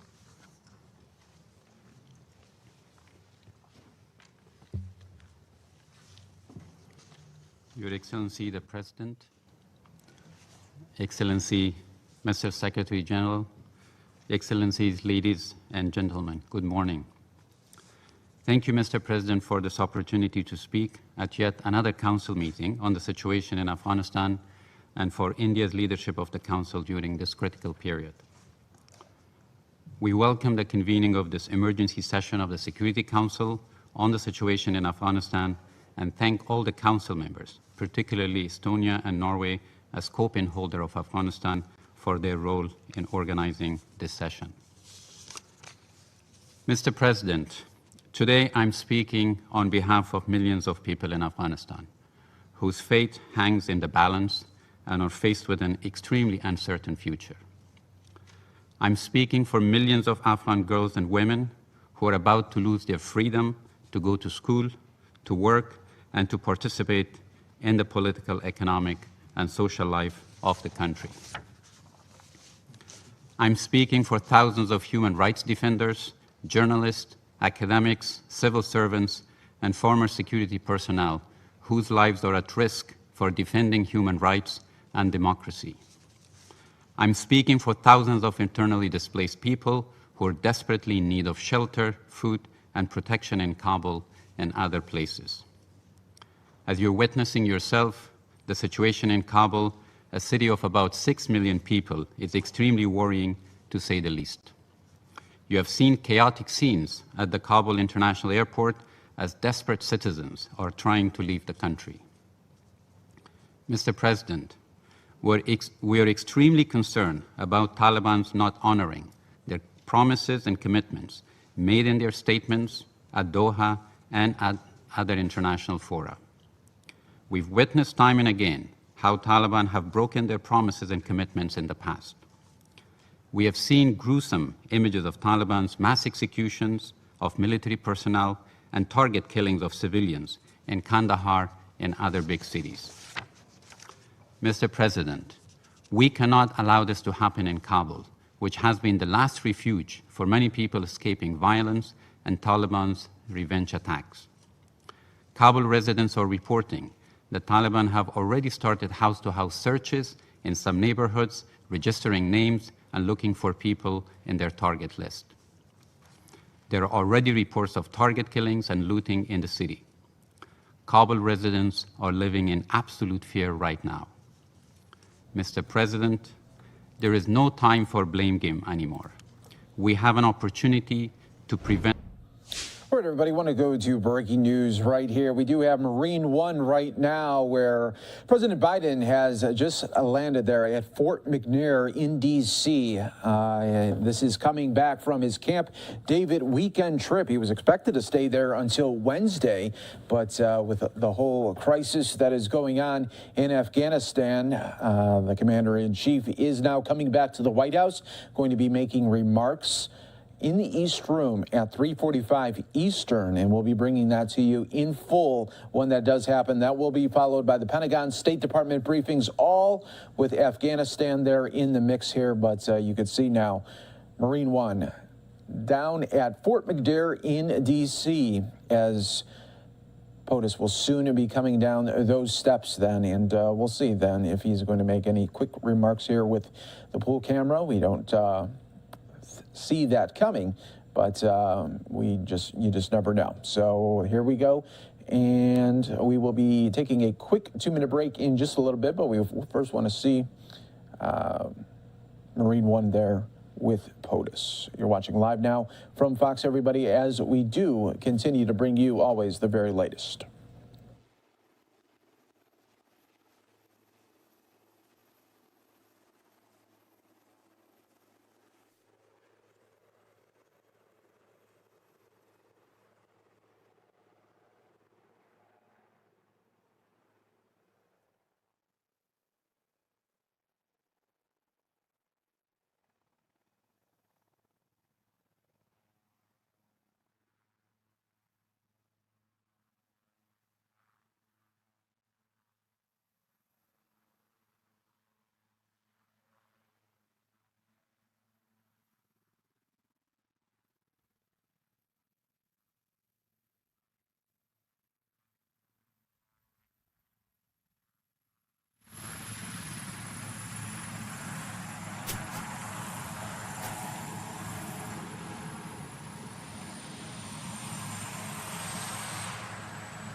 Welcome back, everyone, here to Live Now from Fox. We do have Marine One right here at Fort McNair in D.C., where soon we will see President Biden come down the steps there as he will be addressing the nation here coming up at around 3:45 Eastern, talking about the troubles in Afghanistan and what a horrible last 72 hours in Afghanistan has been regarding the Taliban takeover here.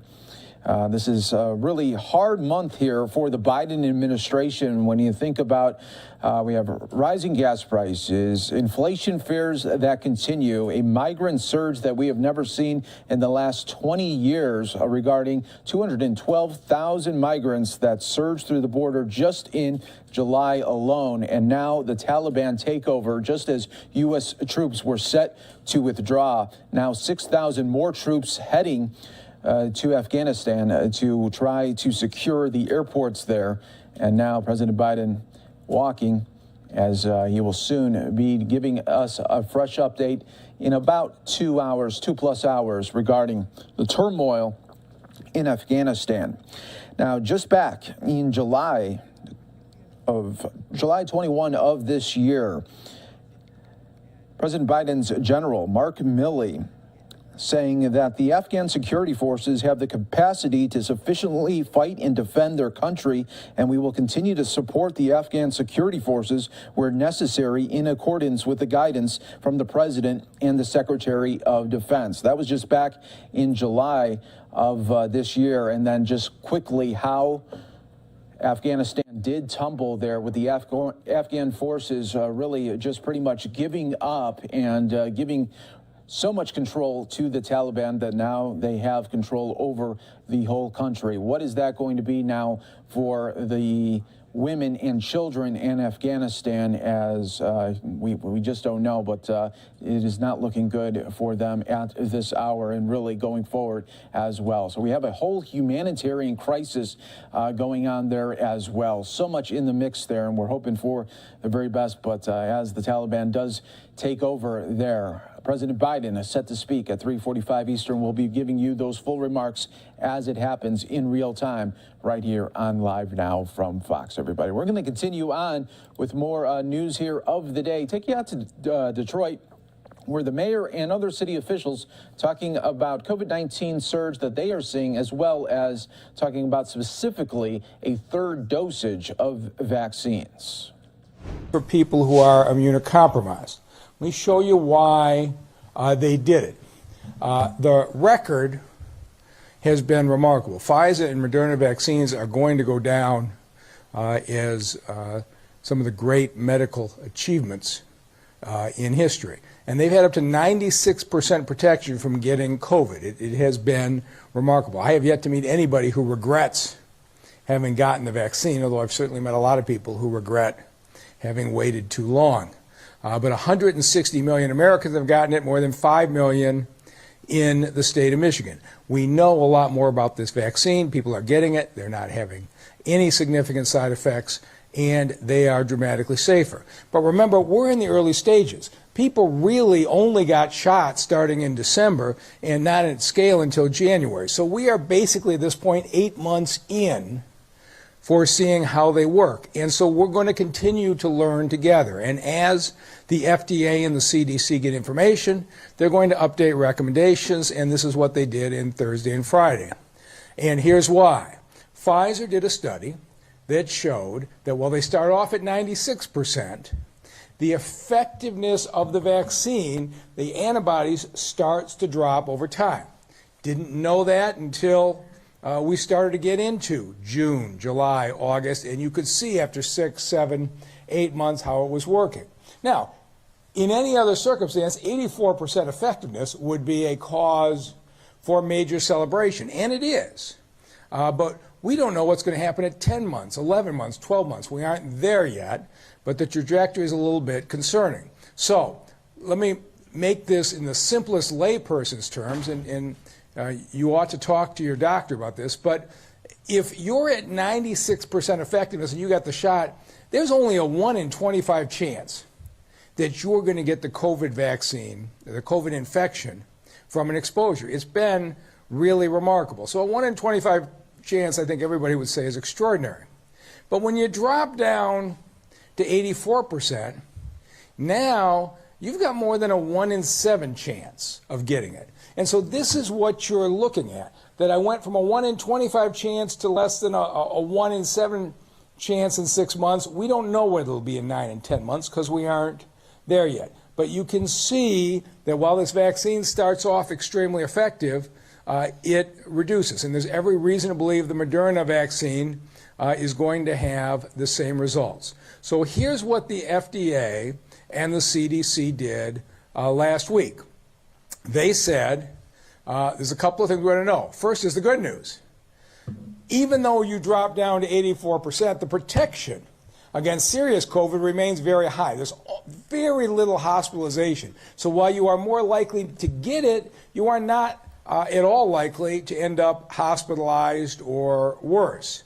And so if you look at what's happening in America today, all the stories you've seen on the national news in the South of the hospitals being filled, 95 to 98% of all Americans hospitalized for COVID in the United States today were not vaccinated.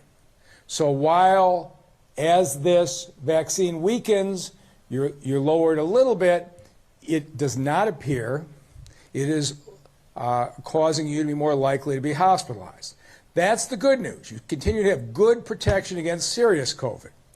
Here's the bad news, is that even with a mild case of COVID, you have symptoms and you can transmit the disease to others, which means if you're those 1 out of 6 or 7 who has it, you can spread it to others, and you could be spreading it to your friends, to your family, even though you have been vaccinated. And what's worse, and what drove the FDA and the CDC, is that the people who have been vaccinated, who are hospitalized or die, are overwhelmingly people who had a compromised immune system in the first place. And so what the federal regulatory agency said was, we have to act. The people who did the right thing, went and got their vaccines up front to take care of their health. If you've got a weakened immune system, we need to be there for you to make sure you continue to be protected. And I think what the Biden administration did on this was outstanding. They moved quickly. There's 3 or 4 other countries doing the same thing. Many of the European countries that were the early adopters are finding the same thing that we're finding here, that the vaccine starts to weaken over time, and are also either supplementing with a 3rd shot or in the process of doing that. But I am very happy to see they move this quickly. I've gotten phone calls from people who have gotten an organ transplant, are on arthritis medication, and have their immune system are reduced, saying, and these are folks you see have been vaccinated, a lot of times are wearing masks. That's good judgment on their part, because even though it's a very low chance you get COVID, if you get it and you have a compromised immune system, the consequences can be tragic. So, tomorrow, we are reopening the TCF Center for folks who got the Pfizer and Moderna shots before and want a 3rd shot.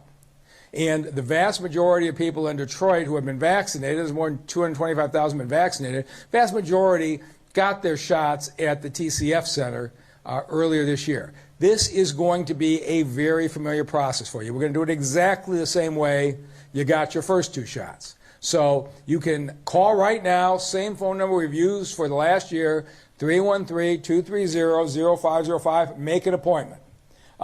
You can get an appointment tomorrow, Wednesday, Thursday, just like before. You will drive up, go through TCF exactly the same way, get your 3rd shot, and your immune system will be dramatically enhanced.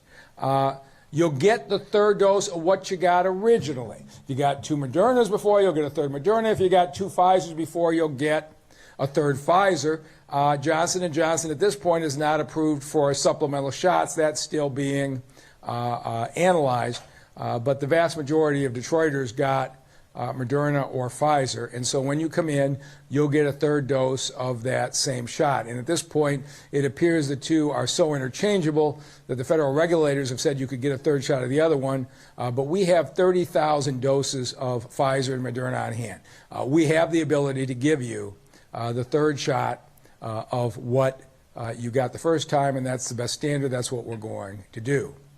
You don't need a prescription from your doctor. and this is an interesting thing that the CDC and the FDA did. They are not requiring a letter from the doctor or a prescription. They want to make this as bureaucracy-free as possible. So if you call us up and say your immune system is compromised and you want the third shot, we will book that third shot. Nobody's going to ask you for your prescription pill bottle. Nobody's going to ask you from a letter for your doctor. You know what your situation with your immune system is, and if you're not sure, just phone your primary care doctor. Anybody who's got a compromised immune system should have a primary care physician now. If you don't, you go to the city website, because we have a number of primary care doctors taking new patients. But the vast majority of folks who have these conditions have a primary care doctor. Just don't hesitate. Pick up the phone and call and say, hey, should I call the TCF Center and get my third shot? And you will be able to get the advice that you need. But we will be there for you if you want it. The $50 Good Neighbor program is still in place. So if somebody drives you to the site, they will get a $50 gift card just like we did before. So if you have been a good neighbor and you want to take somebody in for a third shot, you still get that $50 gift card. Everything is going to be just the way that you remember it. You just go back for a third trip. And finally, in the next week or so, we wanted to get this up and running today. But we will be adding more sites. We will be adding home visits in the next week or so. But at least today, I know there are some people who have been very anxious to get this third shot, and we wanted to make sure we could get this up and running right away. And I would say in the next week, you're going to see announcements on other locations. And also, we started home visits a few months in last spring, and we will also start home visits for the third shots as well. What the FDA and the CDC say is these is appropriate for people severely or moderately immunocompromised. We're not here to give you medical advice. You ought to call your doctor on that. But typically, what the CDC and the FDA talk about, you got an organ transplant, of course, you're on those kinds of drugs. You may have a disease affecting your immune system. You may be taking medications that affect your immune system, or your body just may have hit the point where you're not fighting off disease as well. If for any of those reasons you're severely or moderately immunocompromised, you are now approved for the third shot. And again, I will keep saying this, we're not here to make that medical decision for you. We're here with the shot if that's what you believe and your doctor believes is best for you. And so we'll be there for you if you want us to be. Now, I want to take a minute and talk about why this is even necessary. And the reason is very simple. It's the unvaccinated people in this country. There is an enormous river of COVID transmission among the unvaccinated. And unfortunately, it allows for things like the Delta variant. And who knows if we get another variant, because if this keeps spreading, it's a matter of time before this virus mutates, and we're talking about a different kind of variant. And we will again say the best thing that you can do for yourself and your friends and family is to get vaccinated. And I want to talk about what is happening in the country and what it means for Detroit. Anybody who's watching the nightly news is seeing what's happened in the South. And I ran a hospital system for years. And the flu season tends to hit the South earlier in the summer when people are indoors and exchanging air, and it tends to hit our area in November, December, January when we're indoors and exchanging the indoor air. And that's a general cycle that we've seen. And so in the middle of June, this is the New York Times hotspot map. Red is the highest infection areas, then to orange, then to yellow. This is how the country looked in the middle of June. And then this is how it looked by the middle of July. Look at how the red has spread throughout those southern states. And here is the way it looks today. This is this morning's New York Times COVID map.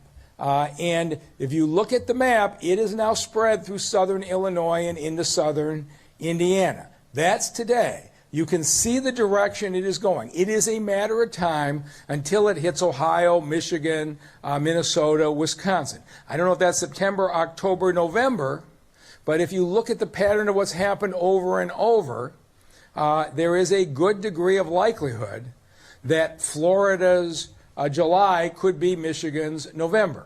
And that's what we all have to prepare for. And if you haven't been watching, it's pretty troubling. In Florida, they're having to ship ventilators down there. One church in Jacksonville had 7 members of their congregation die in the last couple of weeks. And this is happening across the South. In Louisiana, their intensive care units are filled with children because the adults are now spreading this to the kids. And it's a heartbreaking story. In one of these cities, they said, we're not going to have a spot in the intensive care unit for your child until one of the children in there dies. These are heartbreaking situations. And now in Missouri, the same thing. The intensive care units for the kids are being overloaded, something we did not see in the earlier waves, but we are seeing now with the Delta variant. And of course, you've seen the story over and over of when somebody is about to be put under so they can be put on a ventilator and let the machine breathe for them, and they don't know as they're being put under whether they're ever going to wake up. And as they're saying goodbye to their loved ones, they're asking, can I still get the vaccine? Well, you can't get the vaccine after your body's overrun with the virus. You have to get it ahead of time to build up the antibodies to stop the virus in the first place. This is the South today. If the past patterns are any indication, this is going to be Michigan in a matter of weeks or months. And so this is preventable by getting vaccinated. So we have 10 walk-in centers, 7 days a week options. The pharmacies in this city and a number of the others are providing them. You can walk in and get your vaccine today. And I would say to you, don't wait until Michigan is a red state and the hospitals are filling up. Because remember, the first shot is okay. The second shot, Pfizer 3 weeks later or Moderna 4 weeks later, provides you full protection another 10 days after that. So from the time you walk in for your first shot, you're 5 to 6 weeks from full protection, which means if you walk in today, you're not going to be fully protected till late September. And if you look at the trend of where this is going, you don't want to go in and get your shot in late September and say, oh, I guess it's real. Turn on the TV and watch what's happening in the South right now. And please, if you've got somebody in your life that's on the fence they care about, get them in and get the vaccine. I'm telling you, nobody regrets having gotten the vaccine. There's going to be a lot of regret in this state before the end of this year if we don't act more decisively. And if you look at what's happened in Florida and Texas and Louisiana, they're basically 50% vaccinated. The city of Detroit today is 42% vaccinated. There's no reason to think it's going to be any different when it hits here. Now, you got Washtenaw County, Oakland County at 70% vaccination. They've just done an outstanding job, and they're likely to be quite a bit more protected, but this whole state is going to be at risk before much longer, and I'm really pleased that the governor on Friday moved so decisively to make sure that the vaccines are available right away in the nursing homes to anybody that is eligible, because we've watched how that has been in early spreading location. And I think the governor and Dr. Khaldun just did exactly the right thing Friday afternoon to get us started. So we're saying to you today, don't wait until COVID spreads to get vaccinated. If you're not vaccinated, get vaccinated now. If you feel like your immune system is compromised and you want that third shot, call today. Get an appointment tomorrow and be safe. And with that, I'll turn it over to our outstanding health director, Denise Fair. We will be taking a quick 2-minute break right here on Live Now from Fox. Coming up in the next couple of moments, everybody. We will be keeping an eye in California here. This is a live look right now in San Jose, expecting Governor Gavin Newsom. This is his Vote No event there, as he's less than a month away from his recall vote coming up in September. He's trying to get the word out to his supporters to vote no on that measure to keep him in office. You're watching Live Now from Fox. Let's take that 2-minute break.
Welcome back, everyone, here to Live Now from Vox. I'm your host, Mike Page. As we continue to roll on right here, giving you the top feeds and stories from across the country. We go out to another live event, this time in Pennsylvania, where we have state officials as well as school officials coming together to talk about vaccine initiatives. Let's listen in. Putting these protections in place, right? And so letting them know that this testing availability, this testing capability is out there for their districts to voluntarily opt into. We'd like them to speak with their school leadership and encourage them to really seize this opportunity. Likewise, on the vaccination order, there they can really work with their school leadership to encourage them to actually hold a vaccination clinic. And if the local provider isn't able to do it, again, the Department of Health will help step in and partner them with a provider that can. Sure. Looking ahead to the future a little bit, but I know teachers were among the first to get vaccinated, and at this point we're looking at doing a third dose now for those who are immunocompromised. So is that something that's on your radar that could be happening with the intermediate units again in the coming months, a third dose for educators? Sure. And so Dr. George and the intermediate units have been unbelievable partners throughout getting our initial tranche of educators vaccinated. So for additional dose planning, we have really engaged in scenario planning of what may come at all different times. And of course, part of that is if there's immunocompromised individuals that could actually be embodied in some of the teachers that we vaccinated, or if there's ultimately, I think there's going to be different populations that the federal government highlights for those additional doses. To the extent that that would be helpful, if there's some sort of additional dose required for the Janssen product, we would be happy to have the intermediate units, again, be strong partners in that. And hopefully, again, we are in a different landscape with vaccinations, right? Supply is not as constrained, but if necessary, I think that infrastructure was successful the first time, and if anything, lessons learned, or that we take best practices and try and do them all over again. Two questions, just to follow up with her question. Have vaccination rates been shared, or will they be shared regarding school staff and teachers, things like that? Sure. So we have county vaccination rates that we've been able to share at a lower level. We hit against some of our confidentiality laws. And so at this stage, what we've been able to share as the Department of Health is the county level vaccination rate. Okay. And then, so last week we heard from Deputy Secretary Kleinpeter about the state mandate for nursing homes and hitting that vaccination goal. This seems like a very different approach. Can you talk a little bit about the approach that nursing homes are taking with the mandating the goal versus with schools where, this initiative is a little different? Sure. So one of the interesting things that we have been able to put more data out about, because the federal government has collected it, is our staffing and resident vaccination rate in long-term care facilities. That data really was able to indicate to us that we have serious areas of concern within our long-term care facilities, particularly where there are extraordinarily low staffing vaccination rates. And so for us, part of that announcement was making sure that folks know that they can come to the Department of Health, and we now have on a dashboard by facility the level of vaccination rate for staff and residents. Again, we want to have families advocate to these long-term care facility staff the importance of vaccinations as much as we are. But nonetheless, we also wanted to collectively set a goal. Our skilled nursing facilities particularly are areas where we want to drive them to encourage their staff, whatever it takes to educate, communicate, really understand the need for vaccinations moving forward. And so our goal setting on getting our skilled nursing facilities vaccinated was really contingent on that data, and we want to continue to work with our skilled nursing facilities. As Executive Deputy Secretary Kleinpeter had stated, if not, there will be testing requirements then that will have to come in to, again, try and protect those vulnerable residents. Please. Can you talk about the timeline for the vaccination clinics and how that's going to work? Because you mentioned you want parents to advocate. So whose decision is it? School board superintendent, and how quickly will this work through? How do school districts learn about this? And how soon do you see these vaccine clinics set up? Sure. I'll start, and then Secretary Ortega, if you want to add in at all. So as I stated, the vaccination supply right now is ample. And so these vaccination clinics can start as soon as possible. What we want to make sure our provider community knows is that if they're approached by either a K-12 school or an institution of higher education, that our expectation is that they really do try and service that need of getting a vaccination clinic running. However, the department stands at the ready to really do that partnership where the provider isn't able to staff up. And so that is, I believe, the order is already effective, and so that can start as soon as possible. And to the second part of that question, I just want to remind us that the philosophy or the approach that the department has taken with the Department of Health throughout the entire pandemic is that this is a school-level choice, and it's deliberated through whatever process they put in place. And so school leaders will at times work with the intermediate units and in terms of information, or will work with their school boards to make that decision. It has to be something that the schools at the LEAs opt into and then move forward in whatever process they put in place. So if the community would be disappointed that their local school district would not want to opt in, is there an option or an alternative for those communities? At the moment, I'm not sure if there is an option for the communities, Secretary Beam, in this plan. I think at the moment we focus the initiative on specifically the schools and the schools opting into partnerships. I don't know if there is, particularly with the Ginkgo partnership, something that's set up at the community level, but I'm happy to invite Acting Secretary Beam to see if there's any other options. Sure.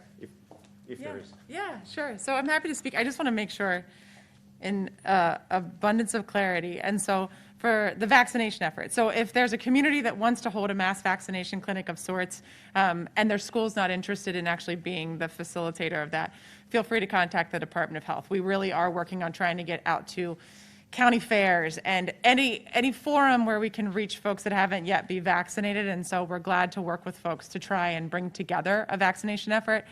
Separately, the testing effort, where a school district has decided to not participate in the program. At this point, we don't have an alternative for parents that want to have their child participate in that level of testing. It goes back to being tested at your primary care physician or pediatrician.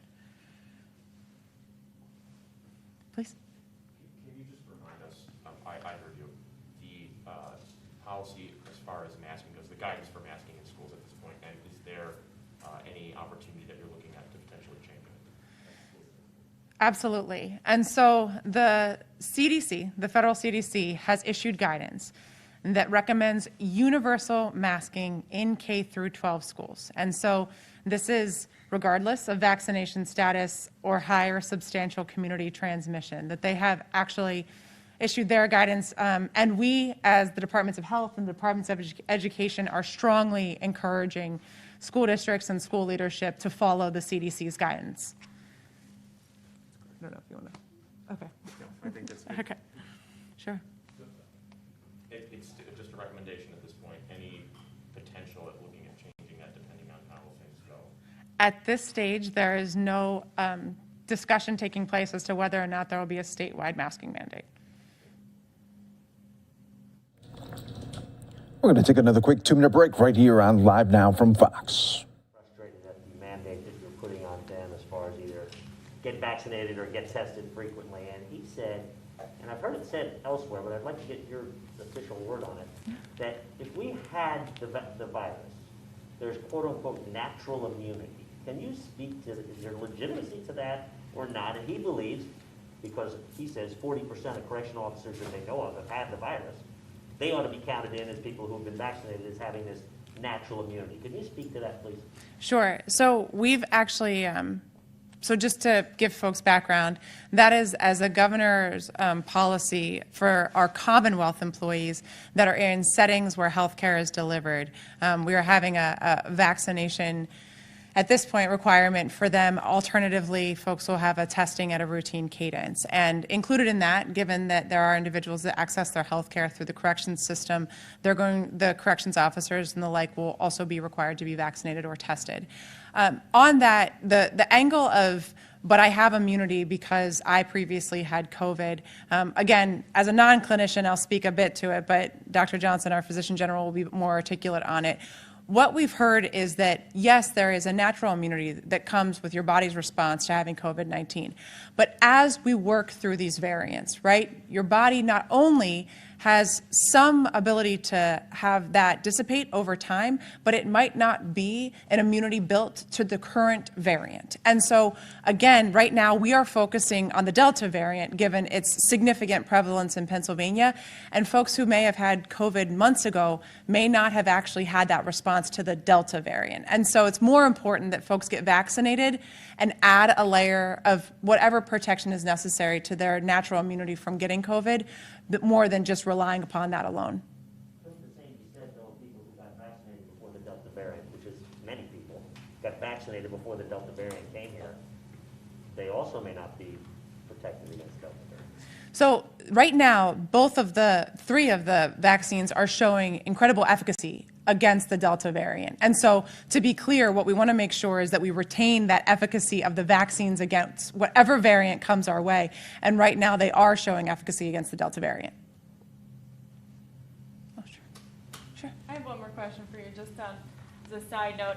Our surrounding counties have been in high and substantial rates for some time now. Are you hearing anything from our local hospitals about hemorrhaging of patients or not having enough staff, the stuff we saw as of last year? Are they expressing any concern that they're not going to be able to keep up as cases continue to rise? Sure. So I'll answer that question in two parts. So somewhat on our hospitalization rate, we've seen a significant increase. I think this morning's data is up over 1,000 patients hospitalized, which is an increase of over 100 individuals over the weekend. Again, part of it is looking at what our response is to that level of hospitalization, but also what it would be projecting for then the fall, when you are talking about folks moving indoors and schools coming back in session. The number one concern that we've heard from hospitals is, of course, with regard to staffing. And part of it is also fatigue, right? There's a frustration in staff when they were able to be the frontline responders previously. There was always somewhat of an energy that they were running off of, but now it's frustration because a vaccination is out there, and yet the hospitals are still filling up with folks. And so, again, our greatest focus then is on getting as many folks vaccinated as possible, not only to make sure folks don't end up being hospitalized, but also to make sure that that staff that has been heroes throughout our entire response, again, aren't fatigued and frustrated throughout the fall. Oh. There's one more question. Sure. One of my colleagues, it's not directly related to this, but asked me to ask about the availability of the third shot. He says he believes that the Department of Health gave the go-ahead for the shot to be administered. Can you give us an update on where that stands? Sure. So Friday afternoon, we were able to get the federal green light for allowing our providers to move forward with administering an additional shot in those that are immunocompromised. So we were immediately able to contact our provider network, make sure that everyone was prepared by way of not only the staff resources, but also the supply of vaccine and the like. They're feeling very confident in their ability to meet this demand. But importantly, just to note, the limited circumstances in which the third or the additional shot was approved really should be first an encounter with your provider to determine if your immunocompromised individual should actually qualify for this. And so we are encouraging folks to first speak with a provider and then actually get that additional dose. Mm-hmm. Just get your reaction to, I guess in today's news, we just released that we've passed the 80% threshold of adults having at least one shot. Sounds like a big number, especially early on. They were saying they wanted 70%, and now we're at 80%. But yet, here we are saying we have to do all these other measures. What? Oh, absolutely. And I think first measure is get the second shot, right? We have to be able to get folks fully vaccinated. One shot is only partial protection. And so our mission has shifted. Of course, we are focusing on that first dose, but my goodness, to protect us as well as we can coming into the fall, we want to now make sure that everyone understands that they should go get that second shot and go get it timely to allow us to be more protected heading into the fall. Sure. All right. Thank you guys very much. Appreciate it.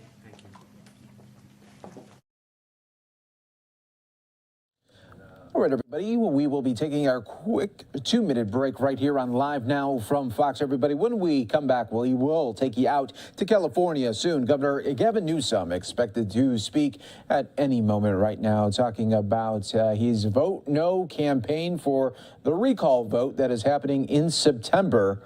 You're watching Live Now from Fox.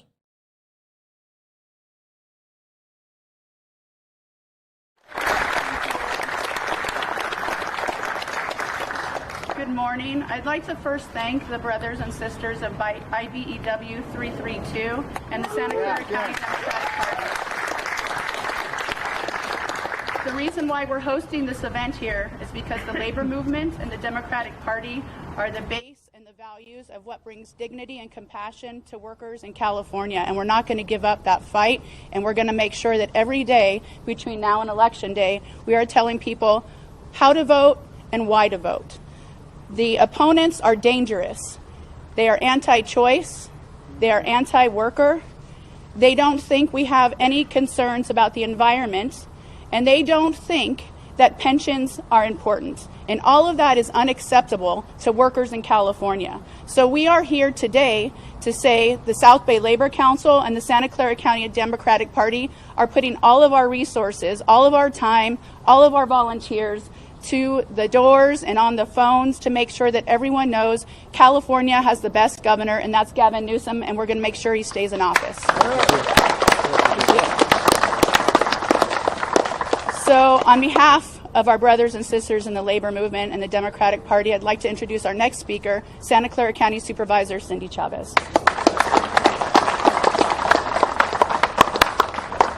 Well, thank you. It is wonderful to be here in the House of Labor with our Democratic Party partners. And let me just say something about Santa Clara County that is so exciting. Santa Clara County got 80% of everybody 12 and over vaccinated as of last Friday. And we attribute the ability to save lives to the partnership, the incredible partnership that we've had with the state of California and with the, actually with Zoe. We love her. But let me just talk about what this means in terms of Gavin Newsom and him being governor. You know, when you think about places that you're going to be in a fight, you know that we're up against everything. We're up against wildfires, power shutoffs, heat waves, really dealing with climate change, fighting back COVID. You have to think, what team do I most want to be with? And the team I'm on is a team that's being led by this governor, Gavin Newsom. Gavin Newsom is leading California into the future. Gavin Newsom is saving lives. Gavin Newsom, as our governor, is making the kind of difference that governors all over this country aren't.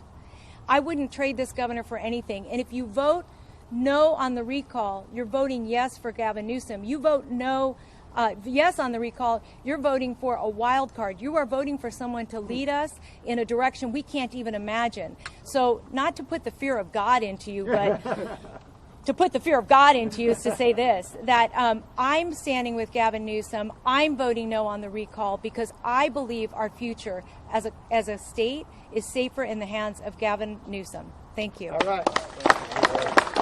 Now, our other guardian angel, and someday I'll tell you the story, is really our Congresswoman Zoe Lofgren. She is known and beloved here, but not only here in our region, but across the state and across the country. It's an honor to introduce our Congressmember Zoe Lofgren. Thanks, Cindy, and thanks to everyone who's here. You know, it's important to put this recall effort into the context nationwide of what's going on. You know, when Benjamin Franklin left the Constitutional Convention, he was asked, what kind of government do we have?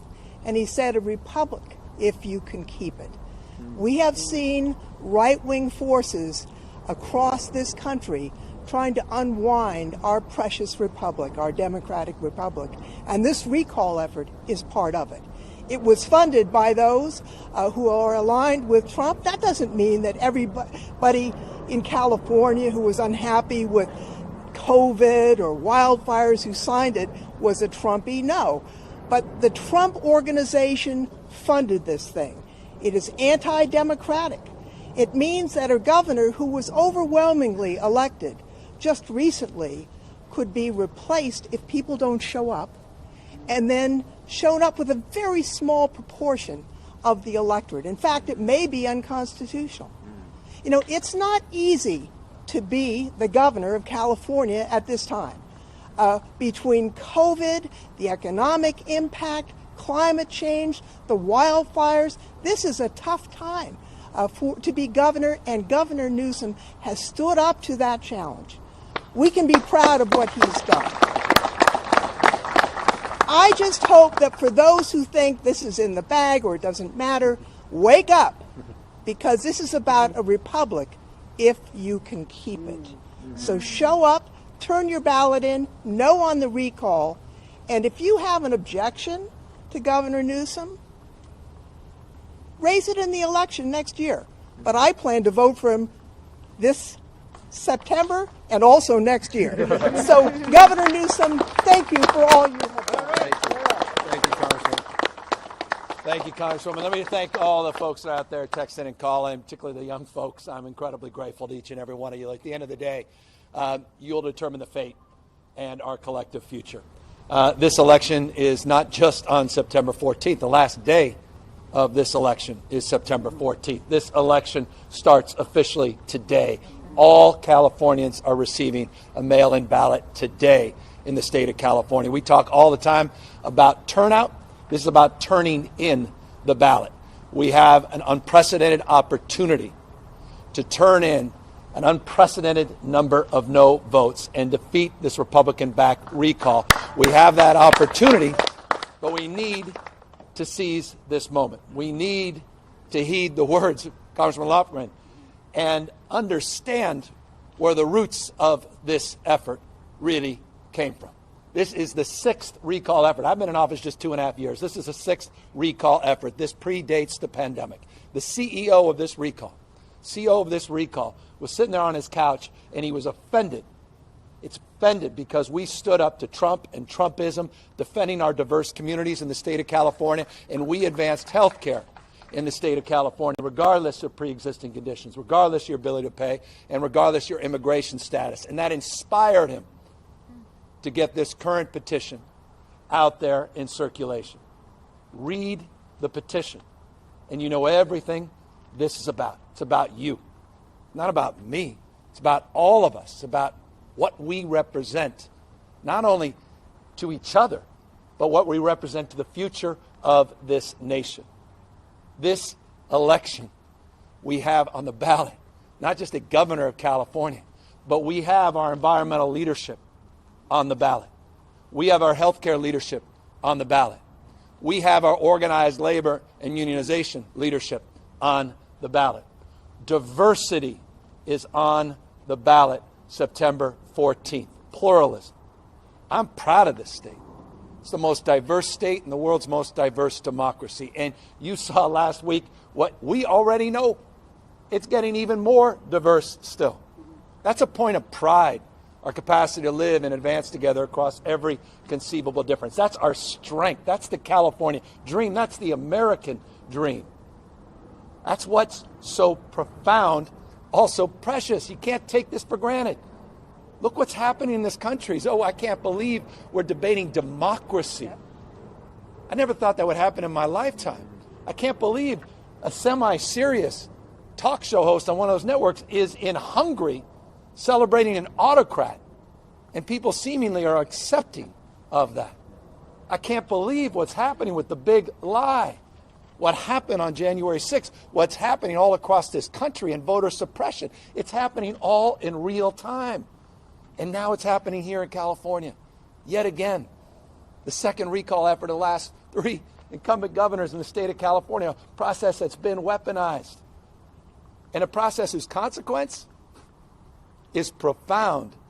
Supervisor's right. Talk about a wild card. In many respects, there's nothing wild about this except for the certainty. There's no ambiguity on the other side of this question.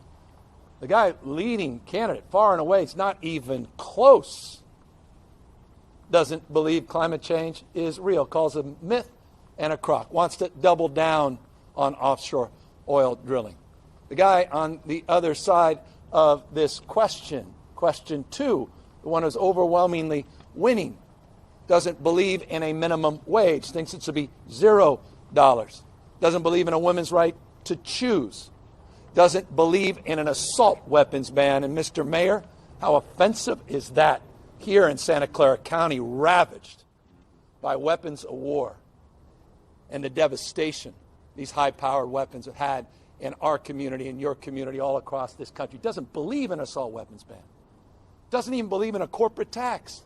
Doesn't believe tobacco should be regulated. Doesn't believe that children should be wearing masks in public schools. How is it possible that we get our kids safely back into school for in-person instruction and get this economy moving again unless we use some common sense, a little bit of scientific know-how, and wear face coverings, wear masks? He wants to, day one, eliminate that mask mandate in school. Doesn't believe in vaccinations. doesn't believe in vaccination verifications or mandates for healthcare workers. Day one said he would reject that frame. Thinks, and this offends me, I've got 2 daughters, and I've got a champion who's a fierce advocate of women and girls, and talks often, has written a lot on the mis- and underrepresentation of women and girls. Here is a guy who wrote an op-ed, don't take my word for it, read the op-ed, saying women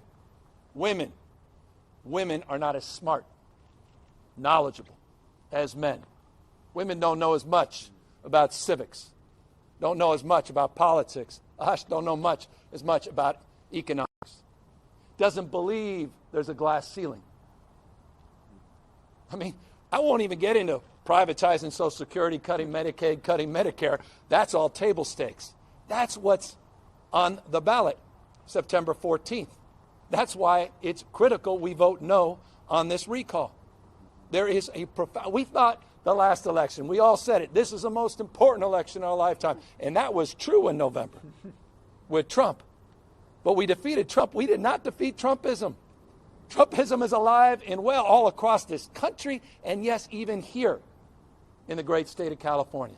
Echoes of 1994, the xenophobia, the nativism, the fear of the other, all about the other. Talking down, talking past, belittling, diminishing other people. That's all on the ballot. And if you think, oh, well, hold on, big blue state, we can withstand a year, year and a half, 2 years. Think about the judges that will be appointed. Think about all those line item vetoes.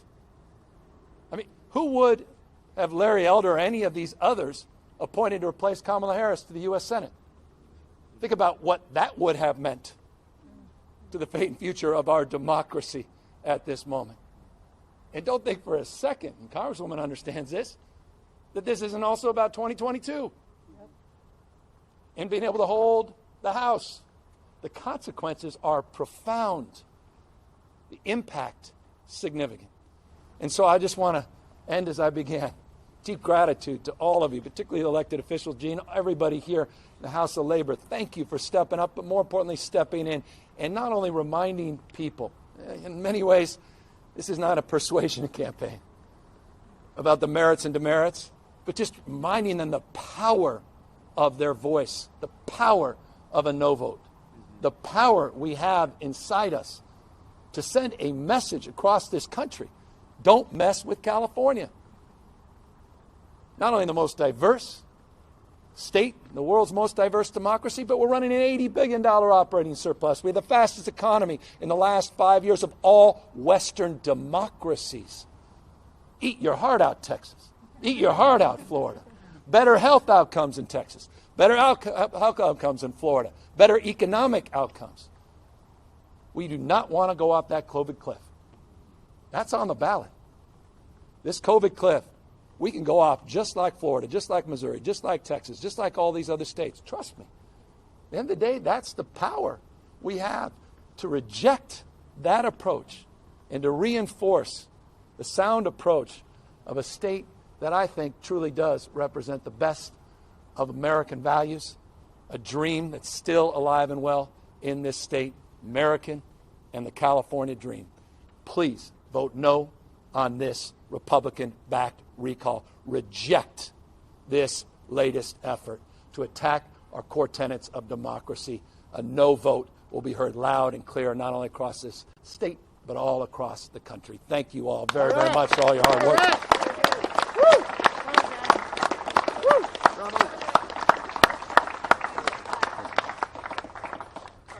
All right, quick question for you. A CBS News poll shows that this recall is still 50-50. You said that you are looking at President Biden come out here and campaign with you. Given what's happening in Afghanistan right now and some of the criticism the president's getting now from people even within his own party, does that complicate whether or not he's the right person to have by your side? I'm incredibly proud of President Biden, incredibly enthusiastic to have his support on no vote, and look forward to him coming out here. I look forward to the Vice President coming out. I'm incredibly grateful for our congressional delegation, Democrats across the spectrum, political spectrum, all across this country that have come out unanimously in opposition of this recall. So absolutely not. I'm looking forward to the President's visit. Governor, you kind of spoke on this a little bit. You told some of your volunteers that the time for persuasion is over. It's all about turnout from here on out. Yeah, I look, at the end of the day, the polls represent one thing, not registered voters, but likely voters. And usually there's not much of a delta between registered and likely, but in an off-year, off-month election, you got to gin up energy and enthusiasm. Now, the challenge for Democrats is you've got 3 networks, 24/7, this one American news. You've got Newsmax, which makes, Fox News look like it's some liberal public, and then the thing called Fox. At 24/7, for a year and a half, been ginning up their base around this recall. And so they're focused. Republicans are focused. I mean, look what's happened to the Republican Party. These extreme views are now the mainstream views of the Republican Party, and the QAnon, all this stuff. I mean, there's a reason Newt Gingrich is behind this. There's a reason Mike Huckabee's behind this. The reason the RNC themselves wrote a big check behind this. The reason all these Trumpers are about here behind this. It's a reason, Rudy Giuliani just got involved in this election. Know what this is really about. And so we turn out, we're going to win handily. But it's all about turnout at this stage, reminding people what's at stake. Governor and Congressman, in the wake of what's going on in Afghanistan, we know one of the largest Afghan communities here is just little Kabul. Are there any plans, what are your thoughts on welcoming Afghan refugees to California, and how would your position on this contrast to a Republican government? Well, we're a state of refuge. You don't hear that from Republican candidates anywhere. We're a universal state. I'm proud of the fact that over the last decade, California has taken in more refugees than any other state in America, and I'm proud of the fact disproportionate number of Afghani refugees are here in Northern California, not just here in the South Bay, but also up and around Sacramento County.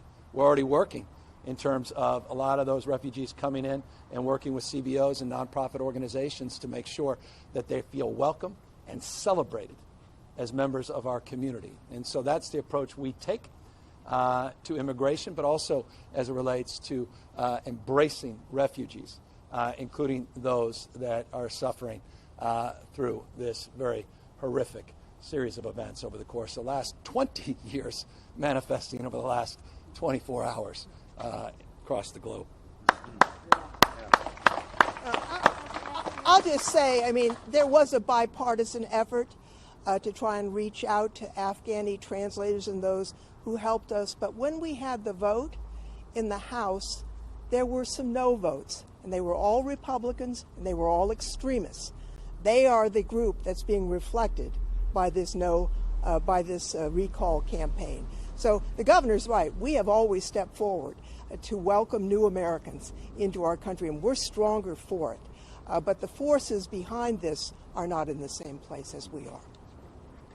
Governor,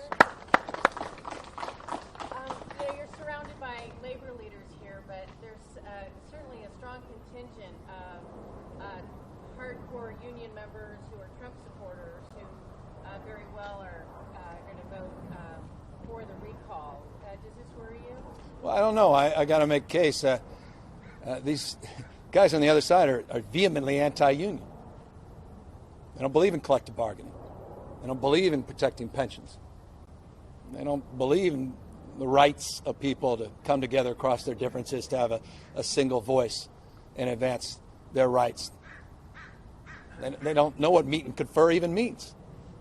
So I would appeal to those union members, particularly brothers and sisters here, to talk to their brothers and sisters about really, truly what is at stake. Because I assure you, they will be putting a stake in the progress that we've made to advance the rights of working people in this state if we're not successful in voting no on this recall. Governor, a colleague of mine in Fresno asked me if I could ask you this. Crime is a big issue in the campaign. Do you have any response to criticism from your challengers that you've not blocked the parole of convicted killer David Weiger? Well, a gentleman has spent almost 41 years in prison. You have a very narrow window of what you can or cannot do as it relates to someone's culpability, or not just culpability and responsibility in terms of the crime, but also whether or not they are a risk to the public.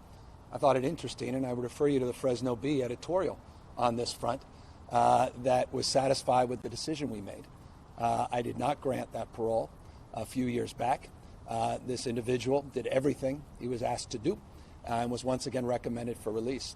That said, we're very mindful of what's going on across this country as it relates to gun violence, as it relates to issues of crime, not unique by any stretch of the imagination here in the state of California. And I just point you to a press conference I had with 13 big city police chiefs just a few weeks ago down in Long Beach, working with Mayor Cardo, other mayors, focusing on how the state can be more supportive. We have 5 task forces with the California Highway Patrol and the Department of Justice, working on issues of retail theft, working on organized theft as it relates to cars, and continuing to support investigations, including, by the way, support recently that we committed to in Oakland, California, to address some of the issues of hate and hate crimes that we're seeing in this state. Do you support overturning Prop 47 like your challengers are calling for? No. No.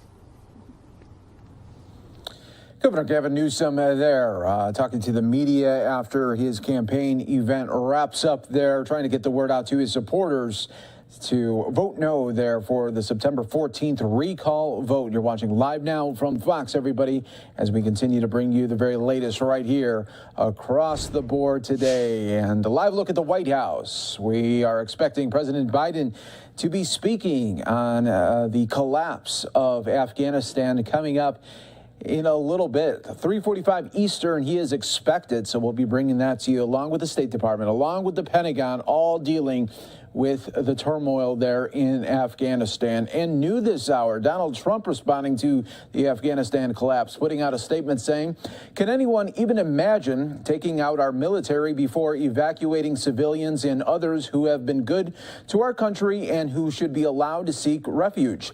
In addition, these people left top flight and highly sophisticated equipment.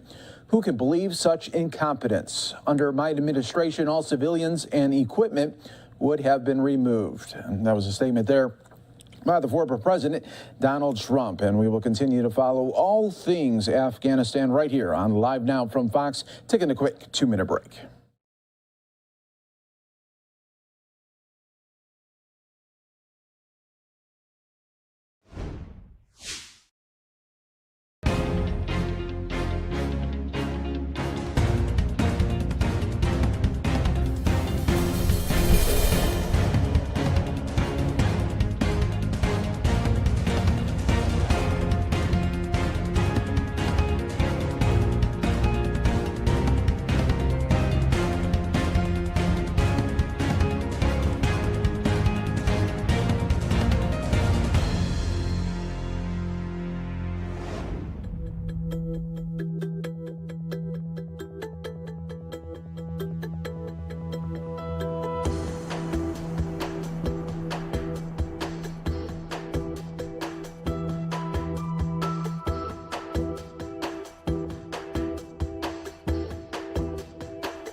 Welcome back, everyone, here to Live Now from Fox. Sticking out to Michigan right now, we have a podium set up soon. The Michigan governor there, Whitmer, will be talking about a public safety plan going forward, and we will feature it for you right here on Live Now from Fox. It all has to do about President Biden's American Rescue Plan, some of the dollars that came from that rescue plan to Michigan, and how Governor Whitmer will be planning to use that along with Detroit officials as well. Her proposal will increase support for police officers, create programs to curb the use of illegal guns, and other things as well that we will soon hear from in just a little bit. So the podium is ready. Some of the officials are ready. We're just waiting on the governor. As soon as that happens, we'll bring it to you right here on Live Now from Fox Everyone. We're also expecting some remarks from the Florida governor coming up in just a little bit. Ron DeSantis will be giving a news conference. We'll be featuring that for you in full right here on Live Now from Fox. Speaking of Florida, everyone, take a look right here where Tropical Storm Fred has almost made complete landfall right now. You can see it is just going to be taking about an hour or so for that to be fully on the Florida Panhandle right there. You're seeing it get hit substantially by Panama City and Tallahassee. They are expecting about 12 inches of rain associated with this and the surge that could follow right there. But as Tropical Storm Fred does make landfall there, it will substantially lose power there and continue its trek up north into the Carolinas area as well. We'll continue to keep an eye on that for you right here on Live Now from Fox. Taking a look here, a live look at Tampa right now. We're not getting much of any of the storms associated with that, just some outer bands. They could be receiving some rain in just a little bit. You might see that just along the horizon there right now. That could be coming up to the beach right there. So we'll keep an eye on that for you as well. All in the mix right here on Live Now from Fox Everybody. Hi, everyone. Mike Page here as we continue to roll on. Always top stories and headlines from across the country. Just want to show you what the market is doing right now on a day where we are talking really for a lot of the day. It's going to be about Afghanistan and the collapse there of that country. Really making no headway there as far as any big movements in the Dow right now in stock markets. They're only up about 12 points there in the green. So pretty much flat day so far. We'll continue to look at it, especially when President Biden is making some remarks. That is expected at 3:45 Eastern. Of course, we got you covered right here on Live Now from Fox, all in the mix right now. We're going to take another quick 2-minute break. While we have it, we are awaiting the governor of Michigan and the governor of Florida to be giving some updates.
Welcome back, everyone, here to Live Now from Fox. I'm your host, Mike Page. Always great to be here with you as we continue to bring you the top stories and headlines from across the country.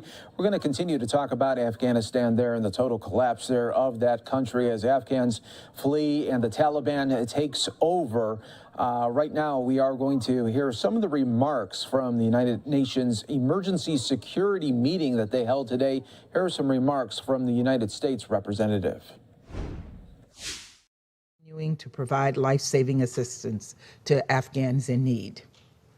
We also thank Norway and Estonia for calling this meeting and India for convening it given the events of the past 72 hours. And we welcome the participation of Afghanistan to this meeting. Over this past weekend, members of the international community joined together to state unequivocally that every Afghan should be able to live in safety, security, and dignity. We also called on all parties in Afghanistan to ensure safe departures and the protection of human life and property. Today, I want to reiterate, reemphasize, and reassert this call.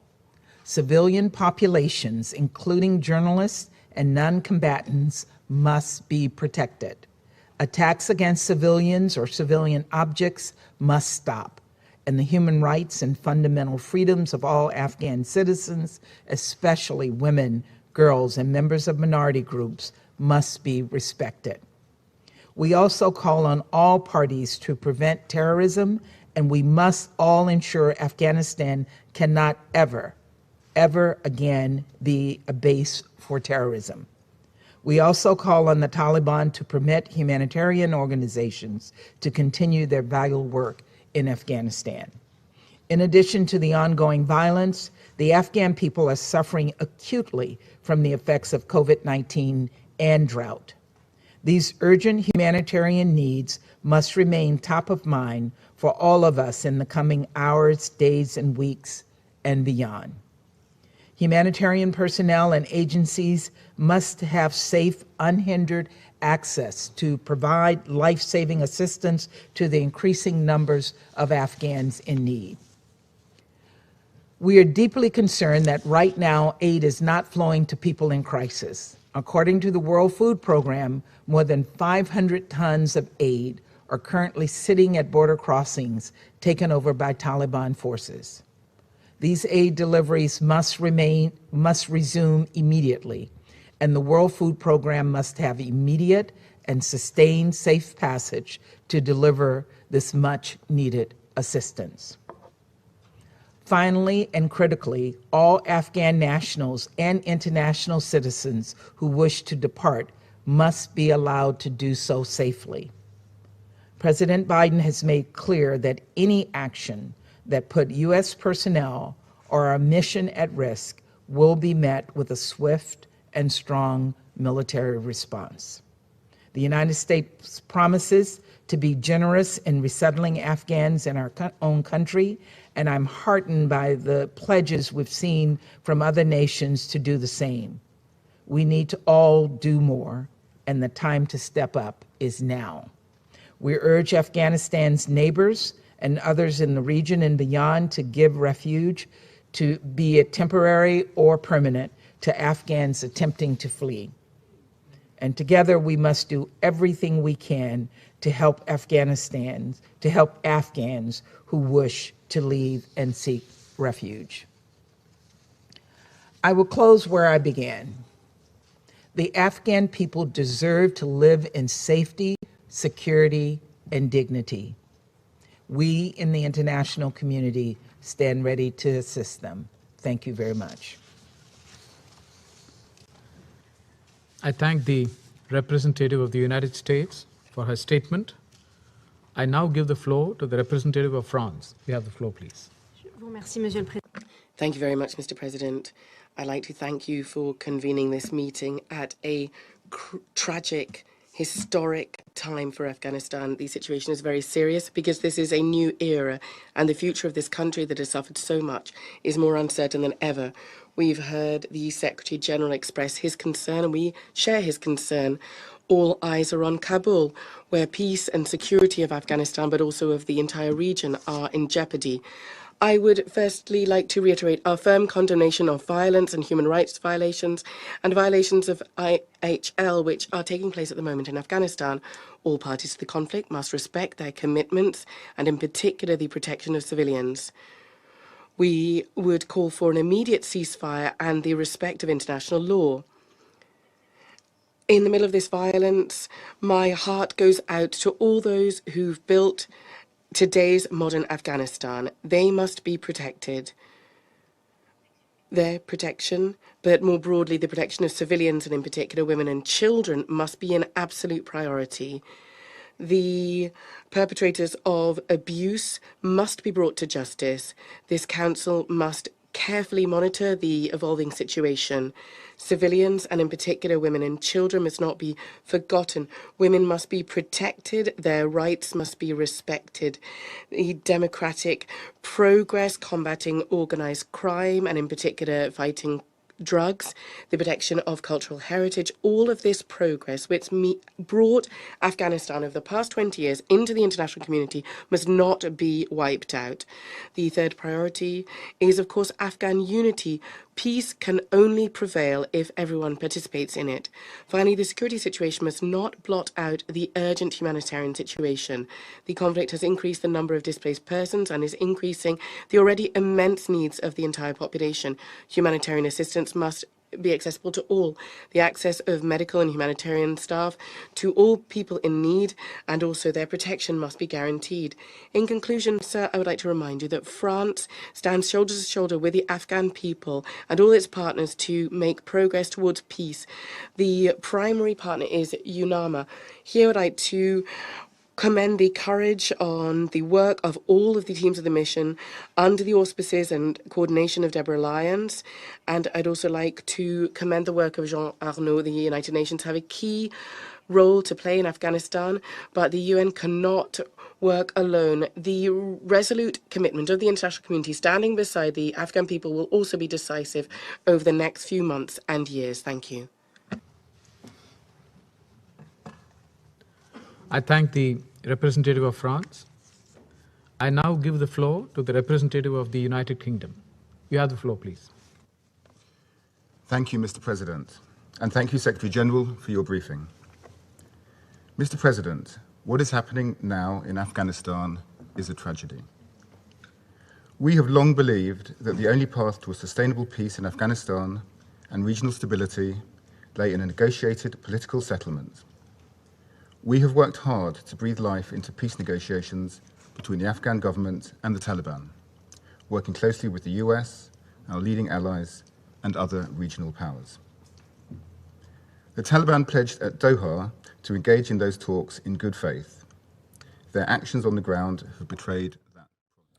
That was just some of the updates there from the United Nations security meeting, this emergency meeting that they had, given everything that has happened in Afghanistan the last 72 hours. We're going to continue to roll on right here on Live Now from Fox. Just a reminder, everybody, that we are expecting President Biden at 3:45 Eastern to talk about the collapse there of Afghanistan. We will be giving you full comments there, as well as the Pentagon and State Department briefings. When that does happen, of course, we'll bring it to you right here on Live Now from Fox. Coming in new this hour right now, Jackie Heinrich from Fox News' Capitol Hill reporter is confirming that Speaker of the House Nancy Pelosi has circulated White House talking points to Democrats on Afghanistan. Here are some of the highlights that she is reporting. Many have asked why we did not evacuate more Afghan civilians sooner. Part of the answer is that many did not want to leave earlier. Many Afghans to whom we gave visas to the U.S. chose to stay in their country, still hopeful. That's what Speaker of the House Nancy Pelosi keeps circulating right now with Democrats. She also adds this one. When Trump made the Doha Agreement, there were 13,000 U.S. troops in Afghanistan. When POTUS took office, Trump had drawn down troops to 2,500. It's clear from the past few weeks that would have been necessary to send more troops there. So it looks like Speaker of the House blaming Trump for these efforts right now. The U.S. faced terrorist threats in countries around the world, including Syria, Libya, Yemen. We don't have boots on the ground in those countries. We have over-the-horizon Counterterrorism capabilities, that's what we'll do in Afghanistan. Prevent, detect, disrupt, she said. She also added, will hold the Taliban accountable to now allowing al-Qaeda a safe haven. If they do, there will be consequences that will pursue there. So that is the latest this hour of those talking points that are now being given to Democrats to talk about this issue on Afghanistan, as it's been a bumpy 72 hours for the Biden administration, especially when everything was happening just yesterday in Afghanistan with the complete takeover from the Taliban in Afghanistan. We weren't hearing anything from the Biden administration, and so far that has been the case, but that will end at 3:45 Eastern. President Biden was expected to be at Camp David until Wednesday, but had to come back early after all of the chaos that happened in Afghanistan. So we'll keep an eye on all of those movements right here on Live Now from Fox. We do have another live event just coming to us right now, taking you out to Detroit, Michigan. We got the governor there speaking about Biden's American Rescue Plan and what she plans to do with some of the money that Michigan received as far as helping public safety sectors, including police. For me, my guiding principles here are clear. We're going to bring down crime. We're going to work together, bringing different perspectives to the table so that we work to keep communities safe. And that's why my team and I have met with hundreds of people across our state over the last month. People from, of course, hundreds of cops, community leaders, faith leaders, and families over the last few weeks in particular. And I'm committed to working with our law enforcement officers, law enforcement organizations, and unions to help them combat this surge and serve communities. And that's why I've worked to foster real collaboration between the Michigan State Police and local departments on specialty services in particular. I've signed budget bills delivering $1.4 billion to local governments to help them fund local law enforcement, fire departments, and emergency medical services. I've delivered $40 million in COVID hazard pay for local officers and first responders, and over $10 million premium pay for Michigan State Police troopers. Finally, we've put Michigan families first, and we will continue to work with anyone who wants to work on this problem so that we can serve everyone in the state. If we work together, we can have safer communities and less crime. So thanks to the resources that we have received from President Biden's American Rescue Plan, I'm here to outline $75 million in investments that we can make to bring down crime and help families feel safe. Now, these investments that I am proposing can be broken down into three categories. First, dollars so that police are better equipped to fight crime today and have resources to fight it tomorrow. Initiatives to get illegal guns off the streets. And holistic investments to expand opportunity by investing in education, in jobs, and our justice system. Now, I want to be very clear. There's not one solution to this complex problem. It's going to take a comprehensive plan that addresses every part of this complicated equation.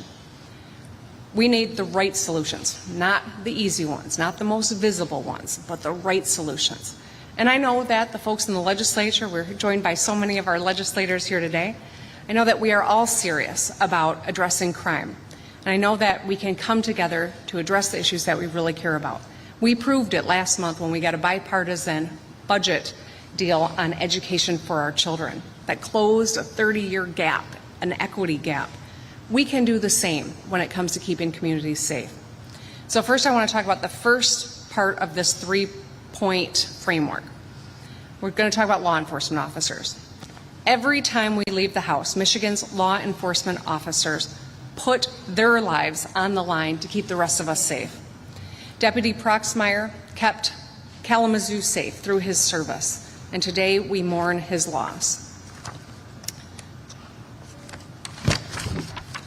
So, for the last 18 months, we know that officers have been working overtime through the pandemic. That has left every one of us exhausted and has exacerbated so many underlying issues.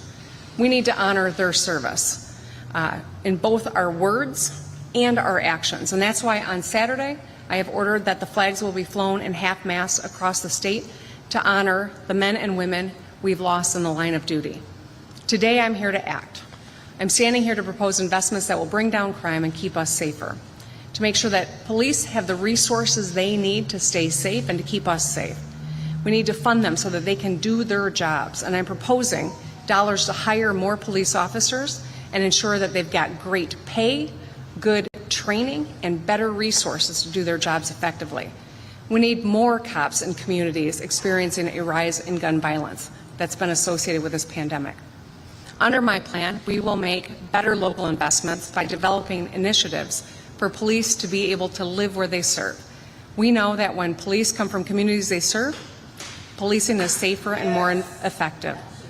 My framework also calls for resources to bolster law enforcement recruitment and meet our diversity goals. Now, this can be done by expanding scholarships and financial incentives, including loan repayment for people who serve their communities. By hiring more police officers and keeping them in the communities they serve, we can foster trust and keep families safe. But we can't just say we respect those who put their lives on the line. We need to act to show it. The second aspect of my proposal aims to get illegal guns off of our streets. Now, right now, there are more guns, legal and illegal, out on the street. The rise in deadly weaponry ramped up at the start of the pandemic, and now there are more guns than ever as we emerge from the pandemic and continue this economic jumpstart. To decrease the number of illegal guns on the street, we need to know where they are and who has them. Another aspect of this plan is to get these illegal guns off the street by tackling the backlog in our court system. Right now, there are 3 years' worth of cases awaiting action right here in Wayne County alone, and it's not unique and only here in Wayne County. We know that many of these backlogged cases are firearm related. By increasing the number of visiting judges and investing in the backlog, which is piled up during the pandemic, we can ensure that people get the due process they deserve, and we can move faster. This will also ensure justice is done for the community and Michiganders who have already been convicted and are awaiting sentencing and are not on the street for years at a time while this process plays out. And finally, I'm proposing a range of investments in jobs, justice, and education. So thanks to the Biden administration, Detroit is one of 15 jurisdictions nationally that is boosting investment in collaborative community violence intervention programs, or CVIs. These CVIs will back community organizations and local governments as they develop evidence-driven, prevention-oriented initiatives focused on young people at the highest risk for violence. The programs offer a range of solutions, including innovative programs that help prevent retaliatory violence by intervening in conflicts or at scenes where violence has occurred.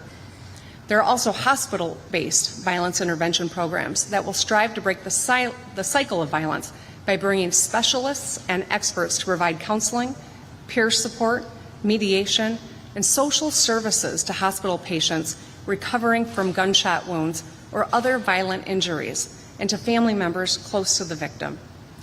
The research shows that patients recovering from these injuries who received in-hospital interventions were less likely to commit retaliatory violence or be re-injured than patients who did not. The last investment proposed in this agenda is focused on education. Just a few weeks ago, the legislature and I came together to put Michigan students first and enact the largest education investment in our state's history. One of the pieces of that bold investment was additional resources for schools to hire more nurses and counselors and social workers. We know that early investments in mental and social health help reduce crime in the long run. If higher risk students are given the resources and support they need to succeed, they do. So, with the historic influx of federal resources, we need to hire more highly trained personnel to foster the mental, physical, and emotional well-being of our students. We can end the school-to-prison pipeline and build a path leading from preschool to prosperity. We need to continue having these conversations. Hundreds of conversations helped inform this framework. But as we move forward, this is not the whole solution. We're going to continue to work with partners across our state and across disciplines and expertise. I'm proud of this framework that we've laid out today. I'm looking forward to working closely with our local leaders, our law enforcement leaders, our community organizations, and the legislature to get this done. We have an opportunity right now to use these resources from the Biden administration to really address so many aspects of what is contributing to greater crime across the country. We can build a safer, more just Michigan in the process as well, not just for today, but a path forward for future Michiganders. So, as always, I will work with anyone who wants to solve problems, and I'm excited about the work that we have an opportunity to do together. I say let's get it done. And with that, I'll hand it over to my friend, the prosecutor of Wayne County, Kim Worthy. We're going to take a quick 2-minute break right here on Live Now from Fox. Before I start, I would be very remiss if I didn't introduce my colleagues. One, Eli Sabat from Washtenaw County and Karen McDonald from Oakland County, who are our collaborators as well. I also want to recognize, my budget hearing is tomorrow, I want to recognize my Wayne County Commissioners, Chair Alicia Bell, Irma Clark Coleman, and Jonathan Kidnock.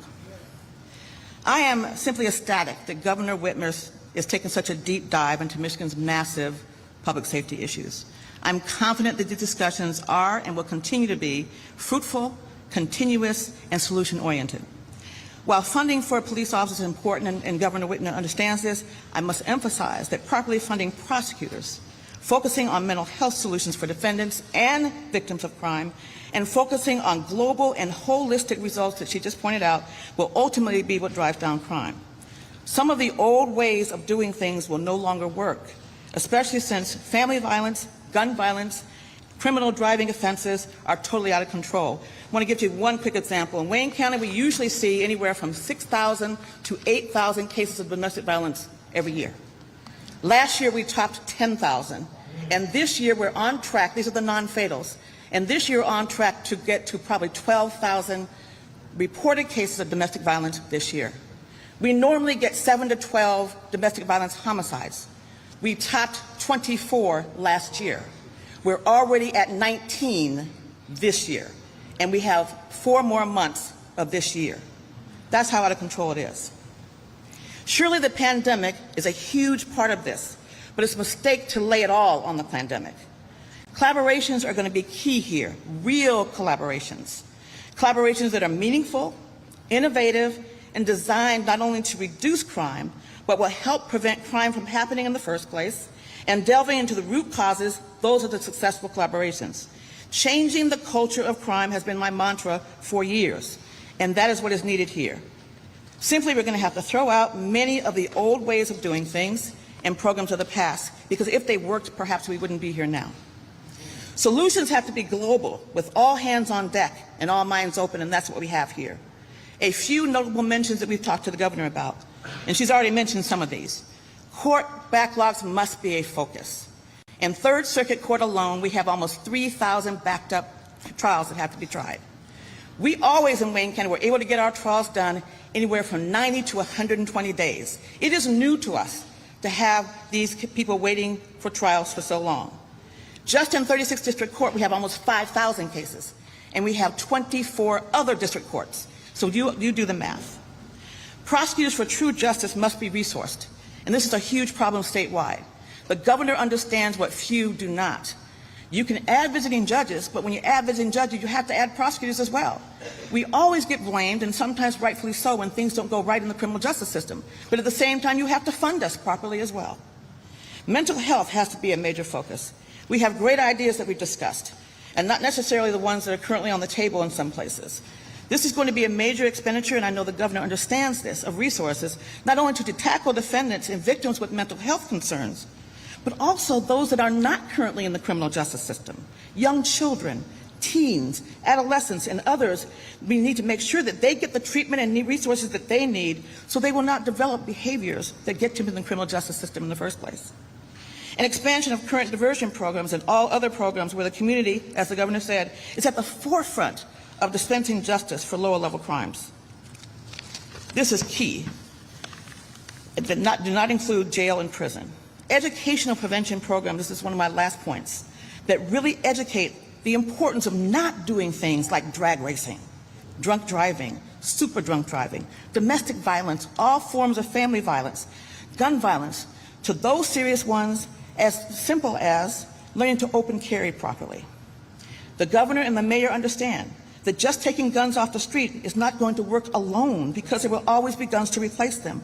But global solutions and collaborations will reduce crime. I am always happy to work with Governor Whitmer. As I said, I'm extremely excited that these discussions are happening. And this is a framework where these discussions will continue and they'll be solution-oriented. That proper people will be at the table discussing these things, we won't always agree, and that the old narratives may be a thing of the past. Dealing with the root causes, tackling violent crime, and mental health issues holistically are the key ingredients to success. I thank you.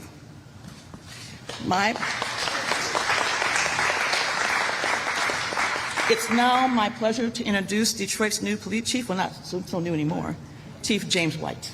Thank you.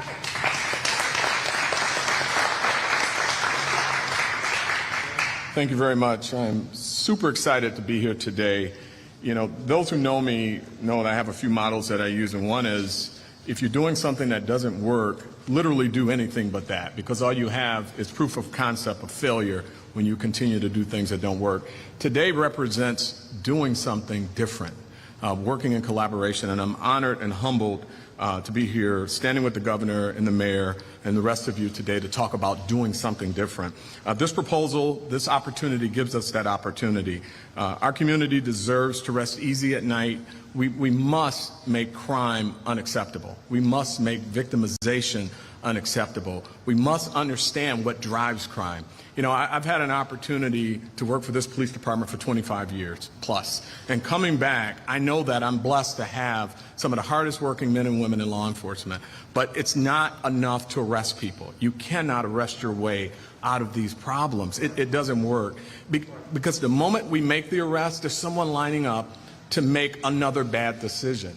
And what you have is a pipeline to prison when you don't look into the issues that are driving the bad behavior and the poor decision making. So when I hear about some of the investments in mental health, I know the importance of that. As a mental health practitioner myself, I know that we have a community that is suffering from PTSD. We have a community that is seeing people victimized by crime. And if you want to know the impacts of PTSD and how it impacts you, I simply draw you to any time you've had a car accident.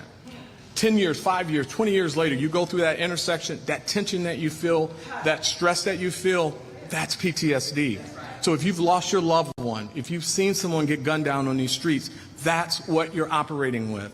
And the research tells us if someone's been victimized by violent crime and they don't have the requisite treatment, guess what happens? They are twice as likely to commit a violent crime. So these opportunities, when I hear the investment in education and I recognize the fact that these are complex problems, so they're going to require complex solutions. This is not about some cliche of a war on drugs, a war on crime, a war on guns. They don't work.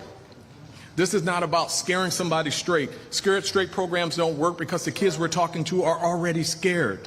This is about doing something to support our community. Our community supports us. I'm so excited that the governor, the prosecutor, and the mayor recognizes that we've got to do something different, and I'm humbled for the opportunity to be a part of it. Thank you very much. It is my absolute honor to introduce Congresswoman Debbie Dingell. Thank you. Thank you, Chief. I'm going to be very brief. I want to thank the governor for her leadership in addressing an issue that needs to be addressed and bringing together that collaboration of federal, state, and local officials. Violent crime is increasing across the country in large cities, and as you heard the governor say, in the state of Michigan. And it's become such a political issue that nobody wants to talk about it. Everybody's afraid of it. But people are living in their homes scared to death every day to go about doing things that they used to be able to do safely every day. I am tired of people making us make false choices between public safety and racial justice and criminal justice and social justice. It's a false choice. You know, there was a poll in USA Today 2 or 3 weeks ago, and I don't have the exact number, and I'm not going to use a wrong number, but more than 70% of the people in the city of Detroit are worried about violence in their communities, or worried about their safety. We need to be working together to invest in the collaborations you've heard everybody talk about today. I downriver, because people want to put labels on us and say all these things which aren't true.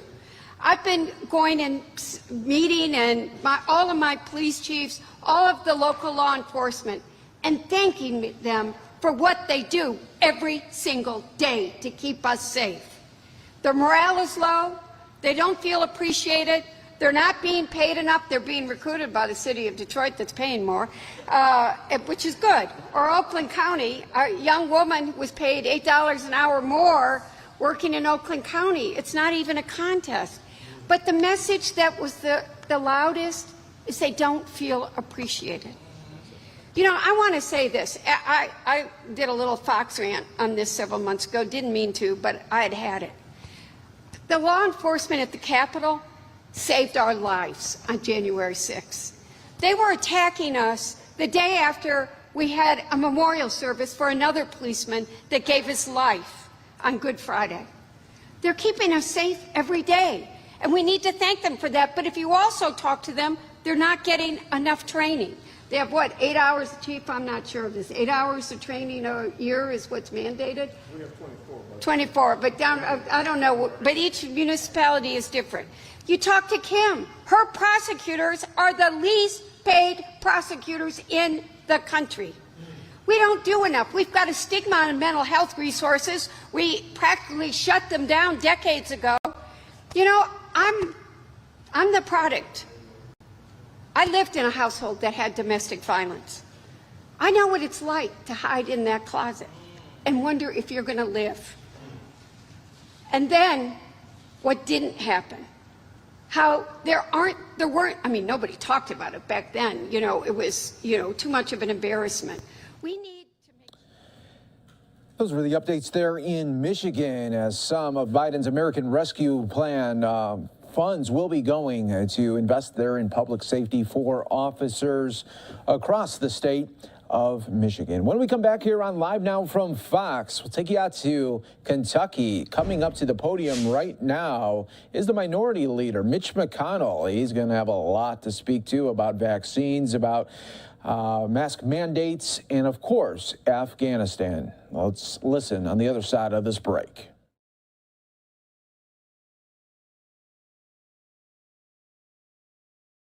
Into Afghanistan to build a modern Jeffersonian democracy. We went there because it was in our own interest to try to prevent terrorists from operating in a safe haven in Afghanistan. And even though we have been there a long time, I do not accept the notion that this has been an endless war. For example, over the last year, we didn't lose a single American military personnel in combat, not one. Why were we still there? To keep the lid on so that this relatively stable situation would not become a haven for terrorists once again. The previous president and the one before that wanted to completely withdraw from Afghanistan. I was a part of arguing against that, both to President Obama and to the previous president, President Trump, as well as to the current president.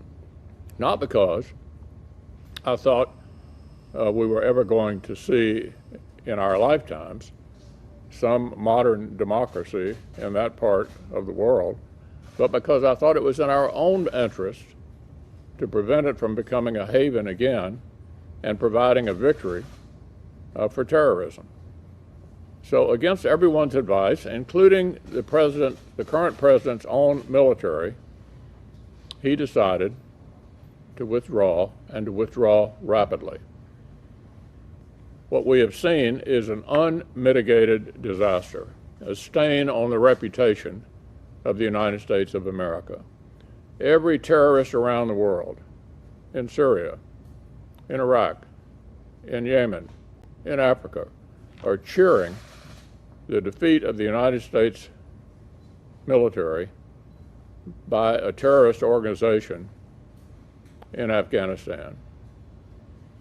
If you insisted on leaving, which, as I said earlier, I think entirely leaving was a mistake, but if you insisted on leaving, at least you should have had adequate concern, not only for the Americans who are still in Afghanistan, but the Afghans who cooperated with us, the interpreters, the people who were part of the government, the people who were on our side through these 20 years, while not only were we there, but the Europeans were there too. Remember, this was a NATO mission, a NATO mission. And now we see these heartbreaking pictures of people clinging to airplanes as they try to escape from the airport in Kabul. An unmitigated disaster. I hope the President will put in enough troops to get out as many people as possible, not only all the Americans, obviously, but those who worked with us, who depended on us. We've even gotten phone calls in my office. Phone calls in my office from people who have family over there who are worried about them getting out. Honestly, this administration looks to me like it couldn't organize a two-car funeral. And maybe it's not too late, I hope not, for the President to put in enough troops in and around Kabul to at least get out all the Americans and as many of the Afghans as possible who are our friends, who are our interpreters, on whom we relied all of these years. It is a sad day for the United States of America. Having said that, I'll be happy to take a few questions. Yeah, Bruce? Yeah. Do you think the intelligence the President got was insufficient or wrong? Or do you think the President just mishandled it? It won't surprise you to know I was in a number of these briefings over the last couple of months. It was pretty obvious to me what was going to happen. I predicted it, and I'm not in the intelligence business, that the Taliban would be in power by September the 11th, which is a date of historic significance, just based on what we were hearing in these briefings. I know for a fact that the President's military leaders argued against this decision. I think the President felt strongly about this, obviously. He overruled his own military leaders to do it, and he owns it. President Trump, and you mentioned even Obama, were favoring a withdrawal of troops from the region, and so given that, how do you figure that this might have been would this have been any different if President Trump was still in? Easy. I argued against it with Trump too. I made the same argument to President Trump. And simply the fact that President Trump announced we were going to leave in May didn't mean President Biden had to do that. But I argued against this to President Trump as well. And President Obama had similar inclinations, and I argued against it at that time as well. Again, not because I thought there was any realistic hope some Western-style democratic government was going to emerge in Afghanistan, but because we went there because it was in our own national interest. Our national interest is why we went there. And I fear also for the Afghan women and girls who in all likelihood are going to be put back into a totally untenable position by these barbarians. How long should America have been in Afghanistan? How long should America have been in Afghanistan, do you think? Well, we've been in Germany, Japan, and South Korea for over half a century. I don't know the answer to that, but what I can tell you is it was not a haven for Al-Qaeda. Not a single American military personnel got killed in the last year. it was a relatively benign way to keep the lid on to avoid exactly what we're seeing. Senator, the president's going to be speaking in probably less than an hour. What should he say to America? At this point, he needs to get enough troops into Kabul to try to save as many Americans and Afghans who cooperated with us out of there as possible. Think he needs to apologize or accept? Well, you know, we'll see what he has to say. But what he can do at this point, seems to me, and they're ramping it up. Apparently, the last time I read, there were 7,000 troops in there, or about to be in there, to secure the airport and get as many of our people out as possible. So what should be the policy going forward? I think if Afghanistan is lost. Every terrorist around the world is cheering. In Syria, in Yemen, in Africa.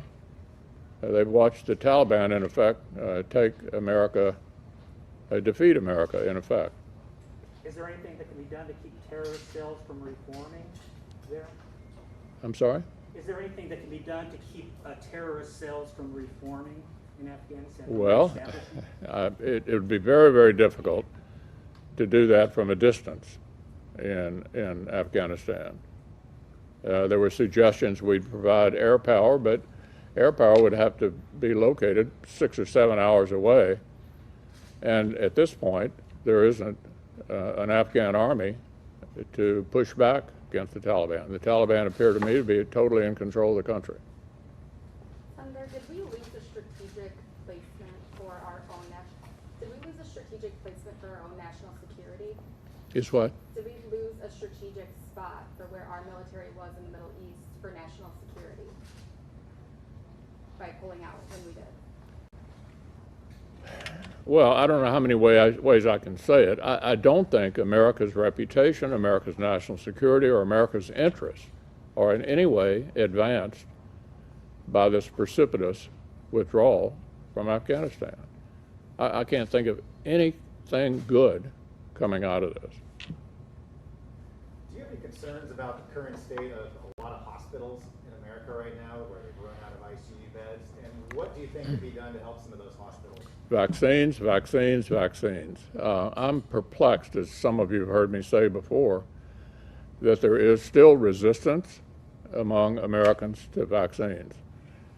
As a polio survivor myself, who welcomed when I was a youngster the advent of the Sabin and Salk vaccines, the fact that they worked, the fact that they have essentially eradicated polio in the entire world.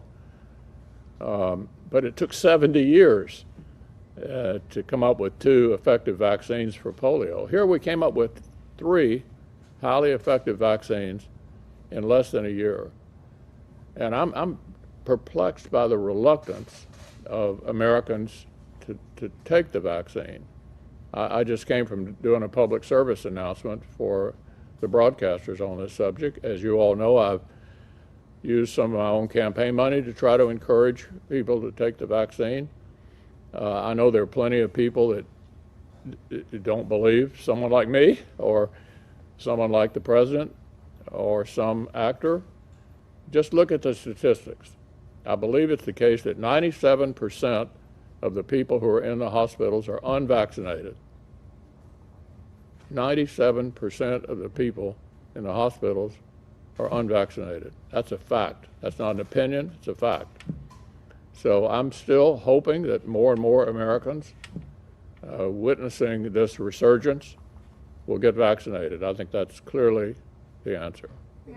Time for one last question, please. In the roundtable discussion today, did you hear concerns from business leaders who are concerned that schools closing or any other type of things like that might cause further disruptions in the economy? Yeah, many of them are around. You can ask them, if you all are here, you can ask them the impact. One of the things I heard, won't surprise you, is that the $300 extra bonus per week, which will end on September 5th, is creating difficulty in getting people back to work. I think all of them are wrestling with encouraging their own employees to get vaccinations. I think we're all pitching in with whatever audience we have to try to encourage people to do the right thing. Thanks a lot, everyone. Thank you all. We're going to go that way, yes. Thanks for being here. Senator Mitch McConnell wrapping up those remarks, talking about Afghanistan and blaming the crisis there on President Biden. And soon we will be hearing from President Biden in the East Room of the White House in about 35 minutes. You're watching Live Now from Fox. We'll be bringing you the live coverage right here. You're going to see President Biden, then you will see the Pentagon and State Department briefings talking about Afghanistan as well. So we'll have you fully covered right here on Live Now from Fox. What we'll do is step away for a quick 2-minute break, everyone.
Welcome back, everyone, here to Live Now from Fox, taking in some remarks from Governor Ron DeSantis out of Florida in Orlando. Which are really exciting. But first, I want to thank Simone Marsteller, our ACA Secretary, Division of Emergency Management Director Kevin Guthrie, Dr. Ken Shepke, who's the Chief Medical Officer for Florida Division of Emergency Management. Also have Representative Truenow here, which we're very excited that he's here as well. You know, we've really, I think, identified over the last couple weeks one thing that just wasn't known enough in terms of what do you do, you know, upon getting a positive test of COVID-19, and basically early treatment with these monoclonal antibodies, Regeneron and others, have proven to radically reduce the chance that somebody ends up being hospitalized. And at the end of the day, you know, reducing hospital admissions is got to be a top priority. And if you reduce those admissions, people don't go to the hospital to begin with, you know, they're going to recover. And so that's a really important thing. If you look at what we've seen in terms of data and other things over the last couple of weeks, CDC director even recently said that, you know, the vaccines are helping to reduce severe outcomes, not protecting against transmission to the extent that we had hoped. If you look at what's going on in Israel, one of the most vaccinated countries in the world, they're seeing an infection wave. And then there was a preprint out of the Mayo Clinic which looked at the various vaccines and particular protection against infection and showed that some of them, particularly Pfizer, started to wane. And so talk to the hospitals throughout Florida. I think they all say the protection against really severe illness is still holding. But in terms of it preventing, creating the type of herd immunity or preventing any type of infections, that hasn't necessarily been the case. I think the efficacy has not been quite what the clinical trials showed. So just understanding that, you know, we've got to make sure we look and understand, okay, There are people who are vaccinated who are testing positive. Obviously, you have unvaccinated who are testing positive.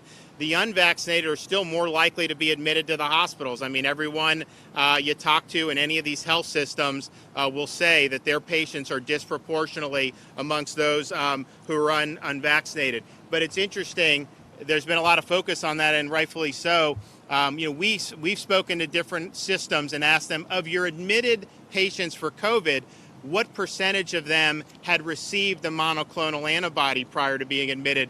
And they say well over 90% of their current admissions did not get the monoclonal antibody treatment. And so that is a tool in the toolbox that really needs to be used. And so we saw a need to, one, just publicize it more, but two, also to expand access. Most of the health systems have been doing this since the EUA happened many, many months ago. And I know there are different transfusion centers or whatnot, which is good. But, even a big health system, they're typically doing about 50 patients a day, which is helpful. But we think once more people know about it, there's going to be an even bigger demand. And so here, what we're doing, we started one in Jacksonville. We have one here in Camping World Stadium. So this is going to be open 7 days a week and is going to be able to treat up to 320 patients a day right here at Camping World Stadium. So that is a really significant chunk of folks. And you're going to be able to actually, the Surgeon General's done a standing order, so you don't even need a prescription from a doctor. And if you go on patientportalfl.com, so the same site where you could go and do a vaccine appointment, you can do and reserve spots to do a monoclonal antibody treatment. And again, this has been shown to dramatically reduce the likelihood that you're admitted into the hospital. Simone's actually going to talk about a personal story on it. And I think most of the data is very strong, but then just talking to people and how much better they feel after doing this, it really is striking to be able to see that. And so we're going to be doing these sites. There's going to be more throughout the state that we'll be rolling out. And each one of them, we're looking at doing about 320 treatments a day. Now, hopefully you don't need that many, but we want to send the message is if you do test positive and you're somebody, particularly if you're high risk for severe COVID outcomes, elderly folks, immunocompromised, morbid obesity, diabetes, kidney problems, chronic heart or lung conditions, this is something that really, if done early, can make a big difference. But that's really the key, is early intervention. Once you're typical person that's testing positive, obviously that doesn't have health problems, the body creates antibodies, it fights off the virus, they recover. Well, when you have these categories, sometimes there's problems with creating those antibodies naturally. This antibody cocktail basically turbocharges that and will fight off the virus. Now, once the virus is spread a certain amount within your body, it can't really unwind that at that point. And so that's the key, early treatment. Just know that this is out there and know that this is something that's going to be available for people.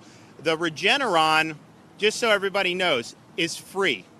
It's free to the state of Florida. The Trump administration basically just bought out all of the monoclonal antibodies once they were being developed. So it does not cost the state of Florida any money to get here, and it does not cost the patients any money to receive it. And so don't think that this is something, I hear some people say, oh, this is thousands of dollars. That is just not true. This is something that's free, and we want people to be able to take advantage of it. And of course, especially if you're high risk. And so this is, I think, an important fight. I think it's been under-publicized. The good thing is since we've been rolling out the expansion of this, more and more people have been asking about it, and more people have utilized it. We've already gotten great feedback for people who went in, were feeling really bad, did it, and 24, 48 hours later started feeling much better. So those are really, really good stories. And again, if you go to patientportalfl.com, you can sign up to be able to do it. And this is something that's very important. It's also having a successful, effective early treatment is not mutually exclusive with vaccines. It's not an either or. You want to do both. I mean, if you're vaccinated and you're high risk, you still may want to get this treatment. Obviously, if you're not vaccinated and you're high risk and you get infected, you want to get the treatment. And so they're not mutually exclusive. They both go together.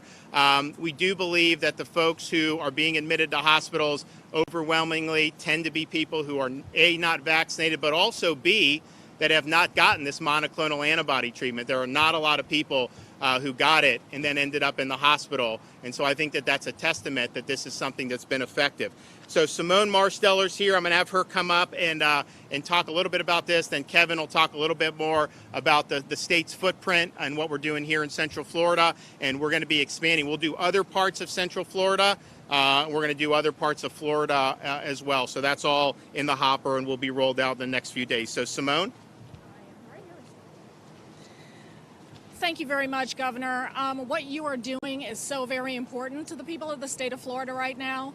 Spreading the word about the antibody treatment and providing opportunities for Floridians who are COVID positive to come and get this treatment. My portion of today is to give you all a personal story about how effective this treatment is. A close family member, and in fact my daughter, came down with COVID about a week and a half ago. She had 2 days worth of symptoms, cough, very high fever, congestion, etc. And I told her to go and get tested, which she did. So she started her symptoms on a Thursday and Friday symptoms. Saturday went and got the COVID test, and of course it was positive. She got her test results at about 2 o'clock that Saturday. By 5 p.m. that Saturday, she was getting the monoclonal antibody infusion. When we left the infusion center, her fever was 105. By 10 o'clock the next morning, her fever had dropped to 99.6. So when you hear that the results of this treatment can indeed be dramatic and can keep people out of the hospital, it's true, and I've seen it. My daughter is immunocompromised. She had not yet been vaccinated, and yet the results of this antibody treatment had dramatic effects. And so I want to get the word out. I think it's important that people hear personal stories about how well this works. And I want to thank the governor for making this, available widely, and to let people know that this is available. I think the more that we talk about it, the more we get the word out, the better the outcomes that we will have for folks, keeping them out of hospitals. So thank you, Governor, for everything you're doing for Floridians. Okay, thanks. Kevin? Again, Governor, thank you for your leadership on this. As the governor mentioned, that we're going to be doing some more of this week as we continue to bolster our capabilities in this arena. So again, what the Florida Division of Emergency Management is doing is our logistics section, our logistics chief, Kenneth Castro, and others at the State Emergency Response Team are going to be working with local emergency managers to identify places where we can set up, like Camping World Stadium here, where we can come in and set up and issue the monoclonal antibodies. I'll continue to do that throughout the week. Again, and then we'll also look at what steps we can take as far as even into the next week, bolstering this capability. So again, Governor, thank you very much for your leadership. Appreciate everything you're doing on this. Okay, Doctor. Thank you, Governor. I just want to thank you again for highlighting this very important life-saving therapy. Antibody therapy is nothing new to medicine. This is something we've been using for decades, and we've gotten better and better at it. And the Regeneron monoclonal antibody is the latest version of this. This is definitely a life-saving medication that can reduce the viral load, decrease the number of days you have the symptoms, and most importantly, prevent hospitalization and death. So once again, I want to thank you so much for highlighting this. Yep. And again, so this will be something that will be open 7 days a week. You go to patientportalfl.com. You'll be able to make appointments. We are going to be doing more. We're going to be doing more in the Central Florida region. We're going to be doing more South Florida. I mean, pretty much the whole state. Our goal is to have something that's close. And this is not displacing anything that's already been done. Health systems have been doing this. Some doctors' offices have been doing it. That's very good. There's plenty of supply. So this is supplementing what's out there, and then obviously doing it in a way that's easily accessible for people, and that's increasing the visibility of this so that people know that this is an option. Also, just point out, we are working with the northwest Florida counties on Tropical Storm Fred. We think it's actually going to be a pretty strong tropical storm by the time it makes landfall later today. I don't anticipate very much impacts in this region of the state, fortunately, but we are working with them, and that's an area of the state, as many of you know, that got hit by Hurricane Michael a few years ago, did extensive damage. While this is not a Michael-type storm in terms of wind, that part of Florida, and actually many parts of Florida, have been getting a lot of rain, so there's a lot of saturation. So as that comes, we are anticipating some flash flooding and some other problems. So Kevin and those guys have been working. We'll be back at the EOC tonight working on that, but they're very well prepared. They've been working on this, they actually had it kind of riding the west coast of Florida, hitting North Florida, and then they did it all the way. It was going to go to Mississippi and Alabama yesterday at 11, and then they redid it back to the state of Florida. So we're prepared for impacts, and we'll be responding appropriately. With that, I can take some questions. Yes, ma'am.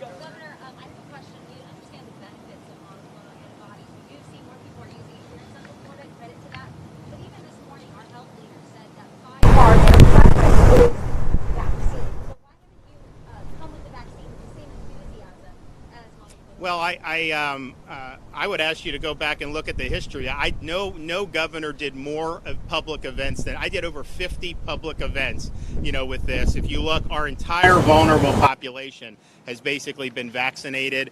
We continue, even though we've done all the nursing homes, for example, we still see people that are testing positive in the nursing home. So it's not, they're vaccinated. That's great. That was the right thing to do. I do think it reduced for at least a few months the number of infections in nursing homes. But it's not just Florida. You're seeing now more people are testing positive. So then what do? So it's totally not a mutually exclusive. But if somebody tests positive, if they're unvaccinated, the vaccine isn't going to treat it. They need it to be treated. So do both, but just understand people who are vaccinated are still testing positive.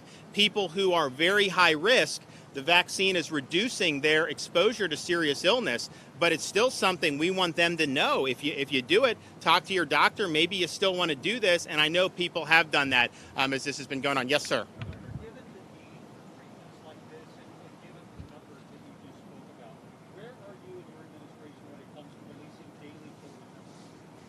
Well, that's something that health department's doing. They are released every day CDC puts out the case numbers, and that's something that people have had access to the whole time. Anyone else? Yes?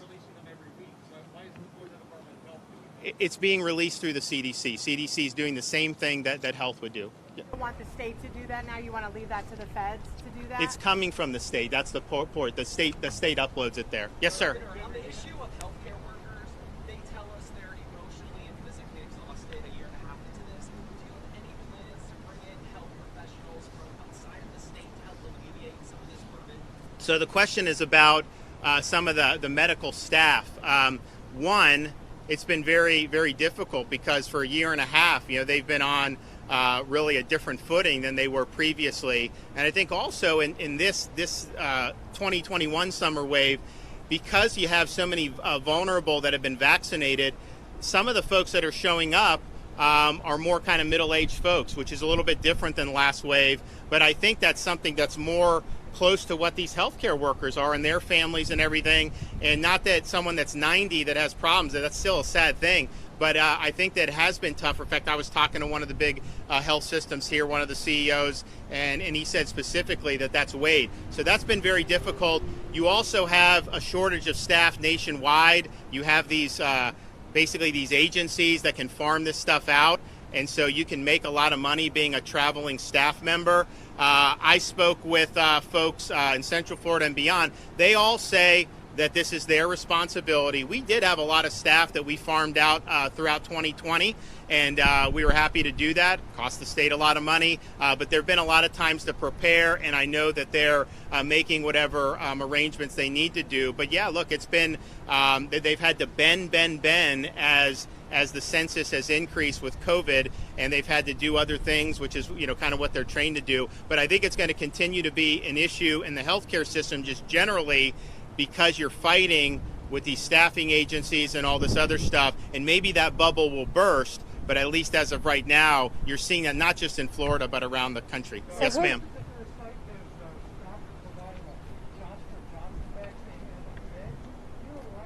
So the question's about the J&J.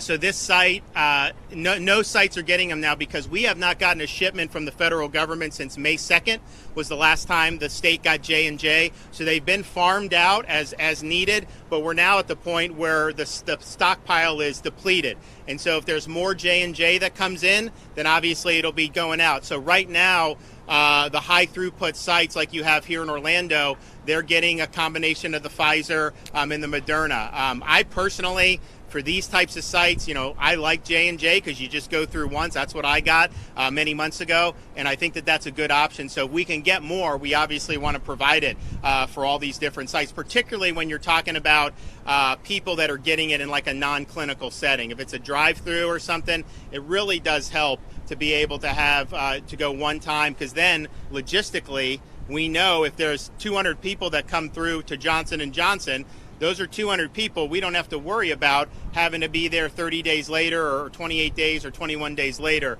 So it is very helpful. I think actually the J&J data, I think it's held up very well against Delta. That was just some of the back and forth between Governor Ron DeSantis and media members. You're watching Live Now from Fox. Everyone, we are awaiting any moment right now. In about 20 minutes, we will have President Biden speaking on the turmoil in Afghanistan and the collapse there as the Taliban has taken over. We're going to take a quick 2-minute break. When we come back, we're going to have it Afghanistan related right now.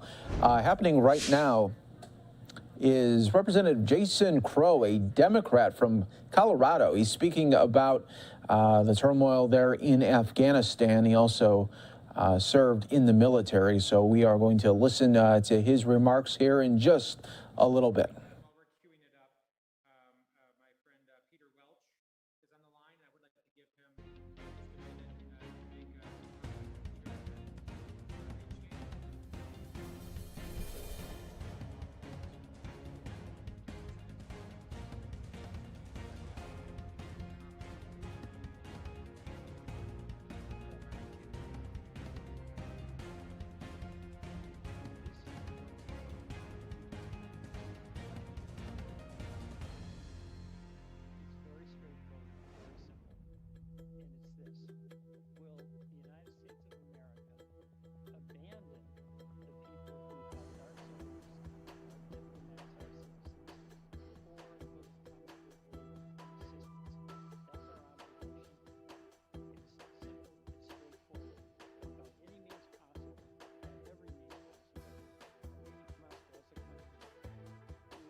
Welcome back, everyone, here to Live Now from Fox. Taking a listen to a virtual town hall right now being conducted by Democrat out of Colorado, Representative Jason Crow, who is an Afghanistan veteran, who tweeted out yesterday saying, "My heart has broken. Like most vets, I left part of me in Afghanistan. Later, we'll debate the failures of the last 20 years. But today, our mission is clear. Hold the airport as long as possible and get all U.S. citizens and as many Afghan partners out as we can. We will debate the rest later." So let's listen to this virtual town hall on the collapse of Afghanistan. Security of the airport itself and what the protocols are going to be for chartered or commercial planes coming in. That's why it's so important that the U.S. government make sure to secure the capacity for both commercial and charter landings. I think they're planes ranging from 75 to 250. but a lot of that depends on which ones are available and willing to come in. So there's a significant amount, and I can tell you from the philanthropic efforts that have happened, it's just not at the scale of what governments can provide, and the demand is astronomical. So I think, as many have said, the most important thing right now is to make sure that not only the airport is secured and that these types of flights are allowed, but that also the U.S. government commit to protecting that even beyond AMSIT's departures to the point that all of those who can. Yeah, thank you, Tom. Jason? Hey, Jason, Mike Waltz. Yeah, Mike, go ahead.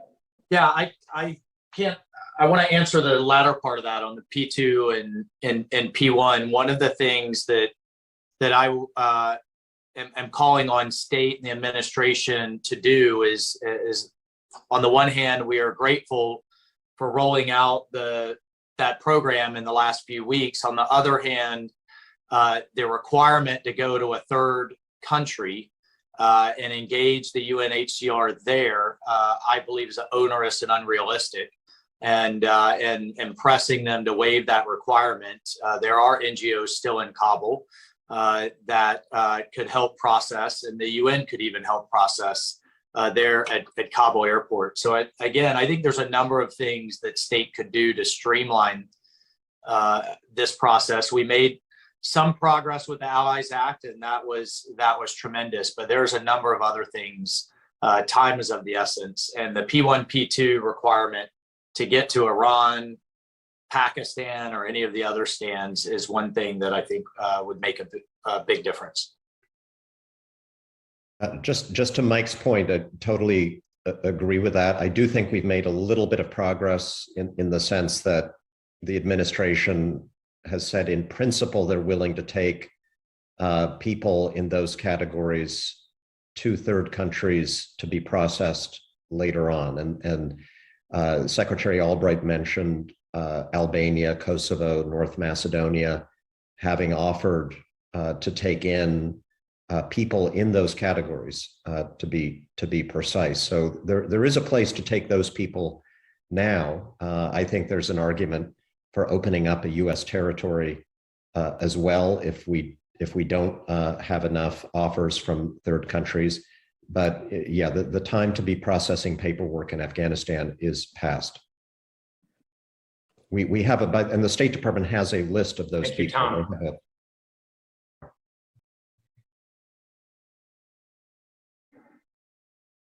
Thank you, Tom. Next question, Meg. Our next question is coming from the New York Times.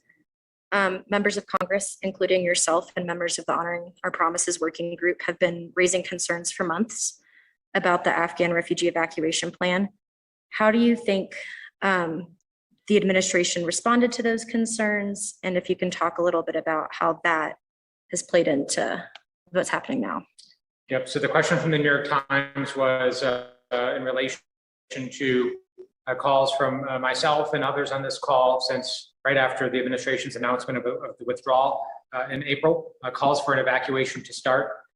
So I'm not going to mince my words on this. We didn't need to be in this position. We didn't need to be seeing the scenes that we're seeing at Kabul airport with our Afghan friends climbing aboard C-17s. That's why a very broad bipartisan group of us since April have been very clear that we should have started this evacuation months ago. And had we done that, tens of thousands of folks could have been brought to safety. It could have been done deliberately and methodically. And we think that that was a missed opportunity. We certainly have extreme concerns over the late nature in which this evacuation was started. But our call today here is that there's still an opportunity to do the right thing. And that entails securing the airport, and doing so as long as possible to bring out our friends. Anyone else like to address that? Yeah, very, very quickly, Jason. This is why you, myself, and others were saying that when those last American assets, those military assets, go wheels up, that we were handing these poor people a death sentence. Now those military assets are back, so we get a second chance. And I just I stand with you, and I'm thrilled with everyone who is really doing the right thing here. But the military assets are back, and they need to. I'm very interested to see the rules of engagement. Are they going to go outside of Kabul? Are they, what is the agreement understanding with the Taliban? What have they been told, and how long will we keep the air bridge open? I think that's very important for all of us to seek to understand and to press them to do the right thing.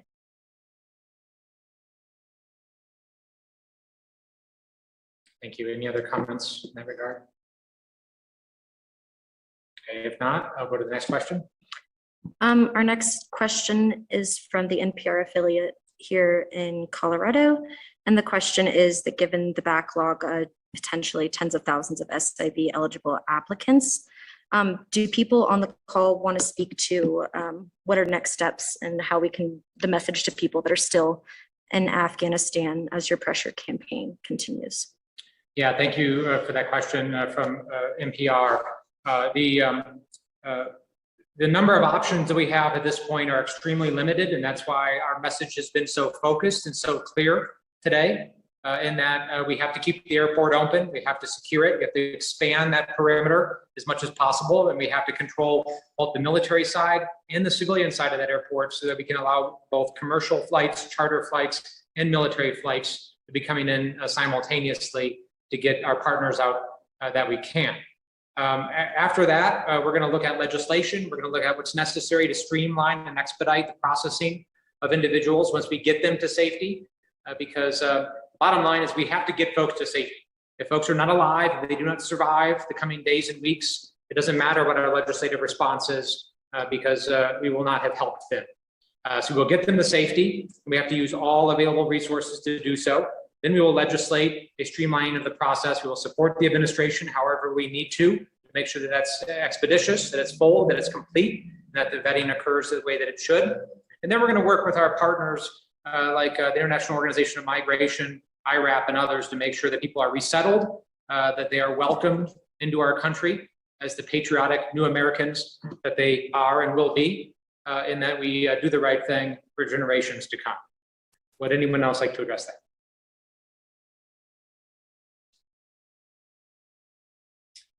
Jason, I have no shortage of words. I just can't. I just can't emphasize enough. Is the Kabul airport the only safe zone that that the administration is prepared to put in place? Throwing your hands up and saying you just have to get there, I don't think is good enough. It wasn't good enough the first time, and it's not good enough now. Are we willing to establish an additional safe zone, perhaps in Kandahar or Herat? To what lengths is the administration willing to go to truly get these people out? And it's worth remembering that President Ford ordered his administration to get the South Vietnamese out and to make Herculean efforts to do so. We now have another bite at that apple. We have 3 times the number of troops, as Representative Malinowski pointed out. So we have a tremendous capability there, but how far are they willing to go? And I hope they're willing to do what needs to be done to get these and for as long as it needs to be done to take care of our allies. Thank you, Mike. I think we have time for maybe 2 more questions. 1 more question being said. All right. Our last question is directed to you, Representative Crow, and the other participants who have served. Do you have a message to veterans of these wars and who served in Afghanistan as you're watching all of this unfold? Yes, I do. And I appreciate that question very much and the opportunity to address that. I know my colleagues will have things to say as well. This is a very tough time for me and my fellow veterans as we grapple with the meaning of service, the meaning of our friends and our fallen comrades. But the message from me is very clear. Your service mattered. You stood in that long line of Americans who stood up generation after generation to take the oath and to answer the call when your country called for it. And you should be very proud of that because we are very proud of it. Because if you hadn't done it, somebody else would have had to have done it in your place. You served honorably, shoulder to shoulder. You protected the man and the woman to your right and your left, and you did what you needed to do. Jason, can I just add one other piece? It's not necessarily directly an answer to that question, but I think we're probably going to be wrapping up soon. I think there's also a lot, and I'd welcome Representative Malinowski's input here, but in a number of former ambassadors and envoys that I've spoken with, that there's much more we could be doing to leverage the NGO community that's still on the ground in terms of them providing the appropriate initial screening, documentation, assurances, insurance guarantees to at least get over that first hurdle. We've been briefed that the SIVs alone, much less the broader populace, are getting a 40 to 50% rejection rate before they get chief of mission approval. Once they get past that, it drops down to 2%. But that initial hurdle is backing up at least 9,000 to 10,000 Afghans who are desperate to get out. So I think there's others, that capacity that we could leverage on the ground, and the State Department has it within its authority to do so. That's such a great point. Oh, go ahead, Tom. Sure. I mean, the initial screening right now for many of these folks is being done by NGOs. And it's not a security screening. They're not capable of that. It's simply identifying the people who are known to our NGO community to be the human rights leaders in the country, to be the faces of independent journalism in the country, to be the most active and outspoken leaders for women's rights in the country.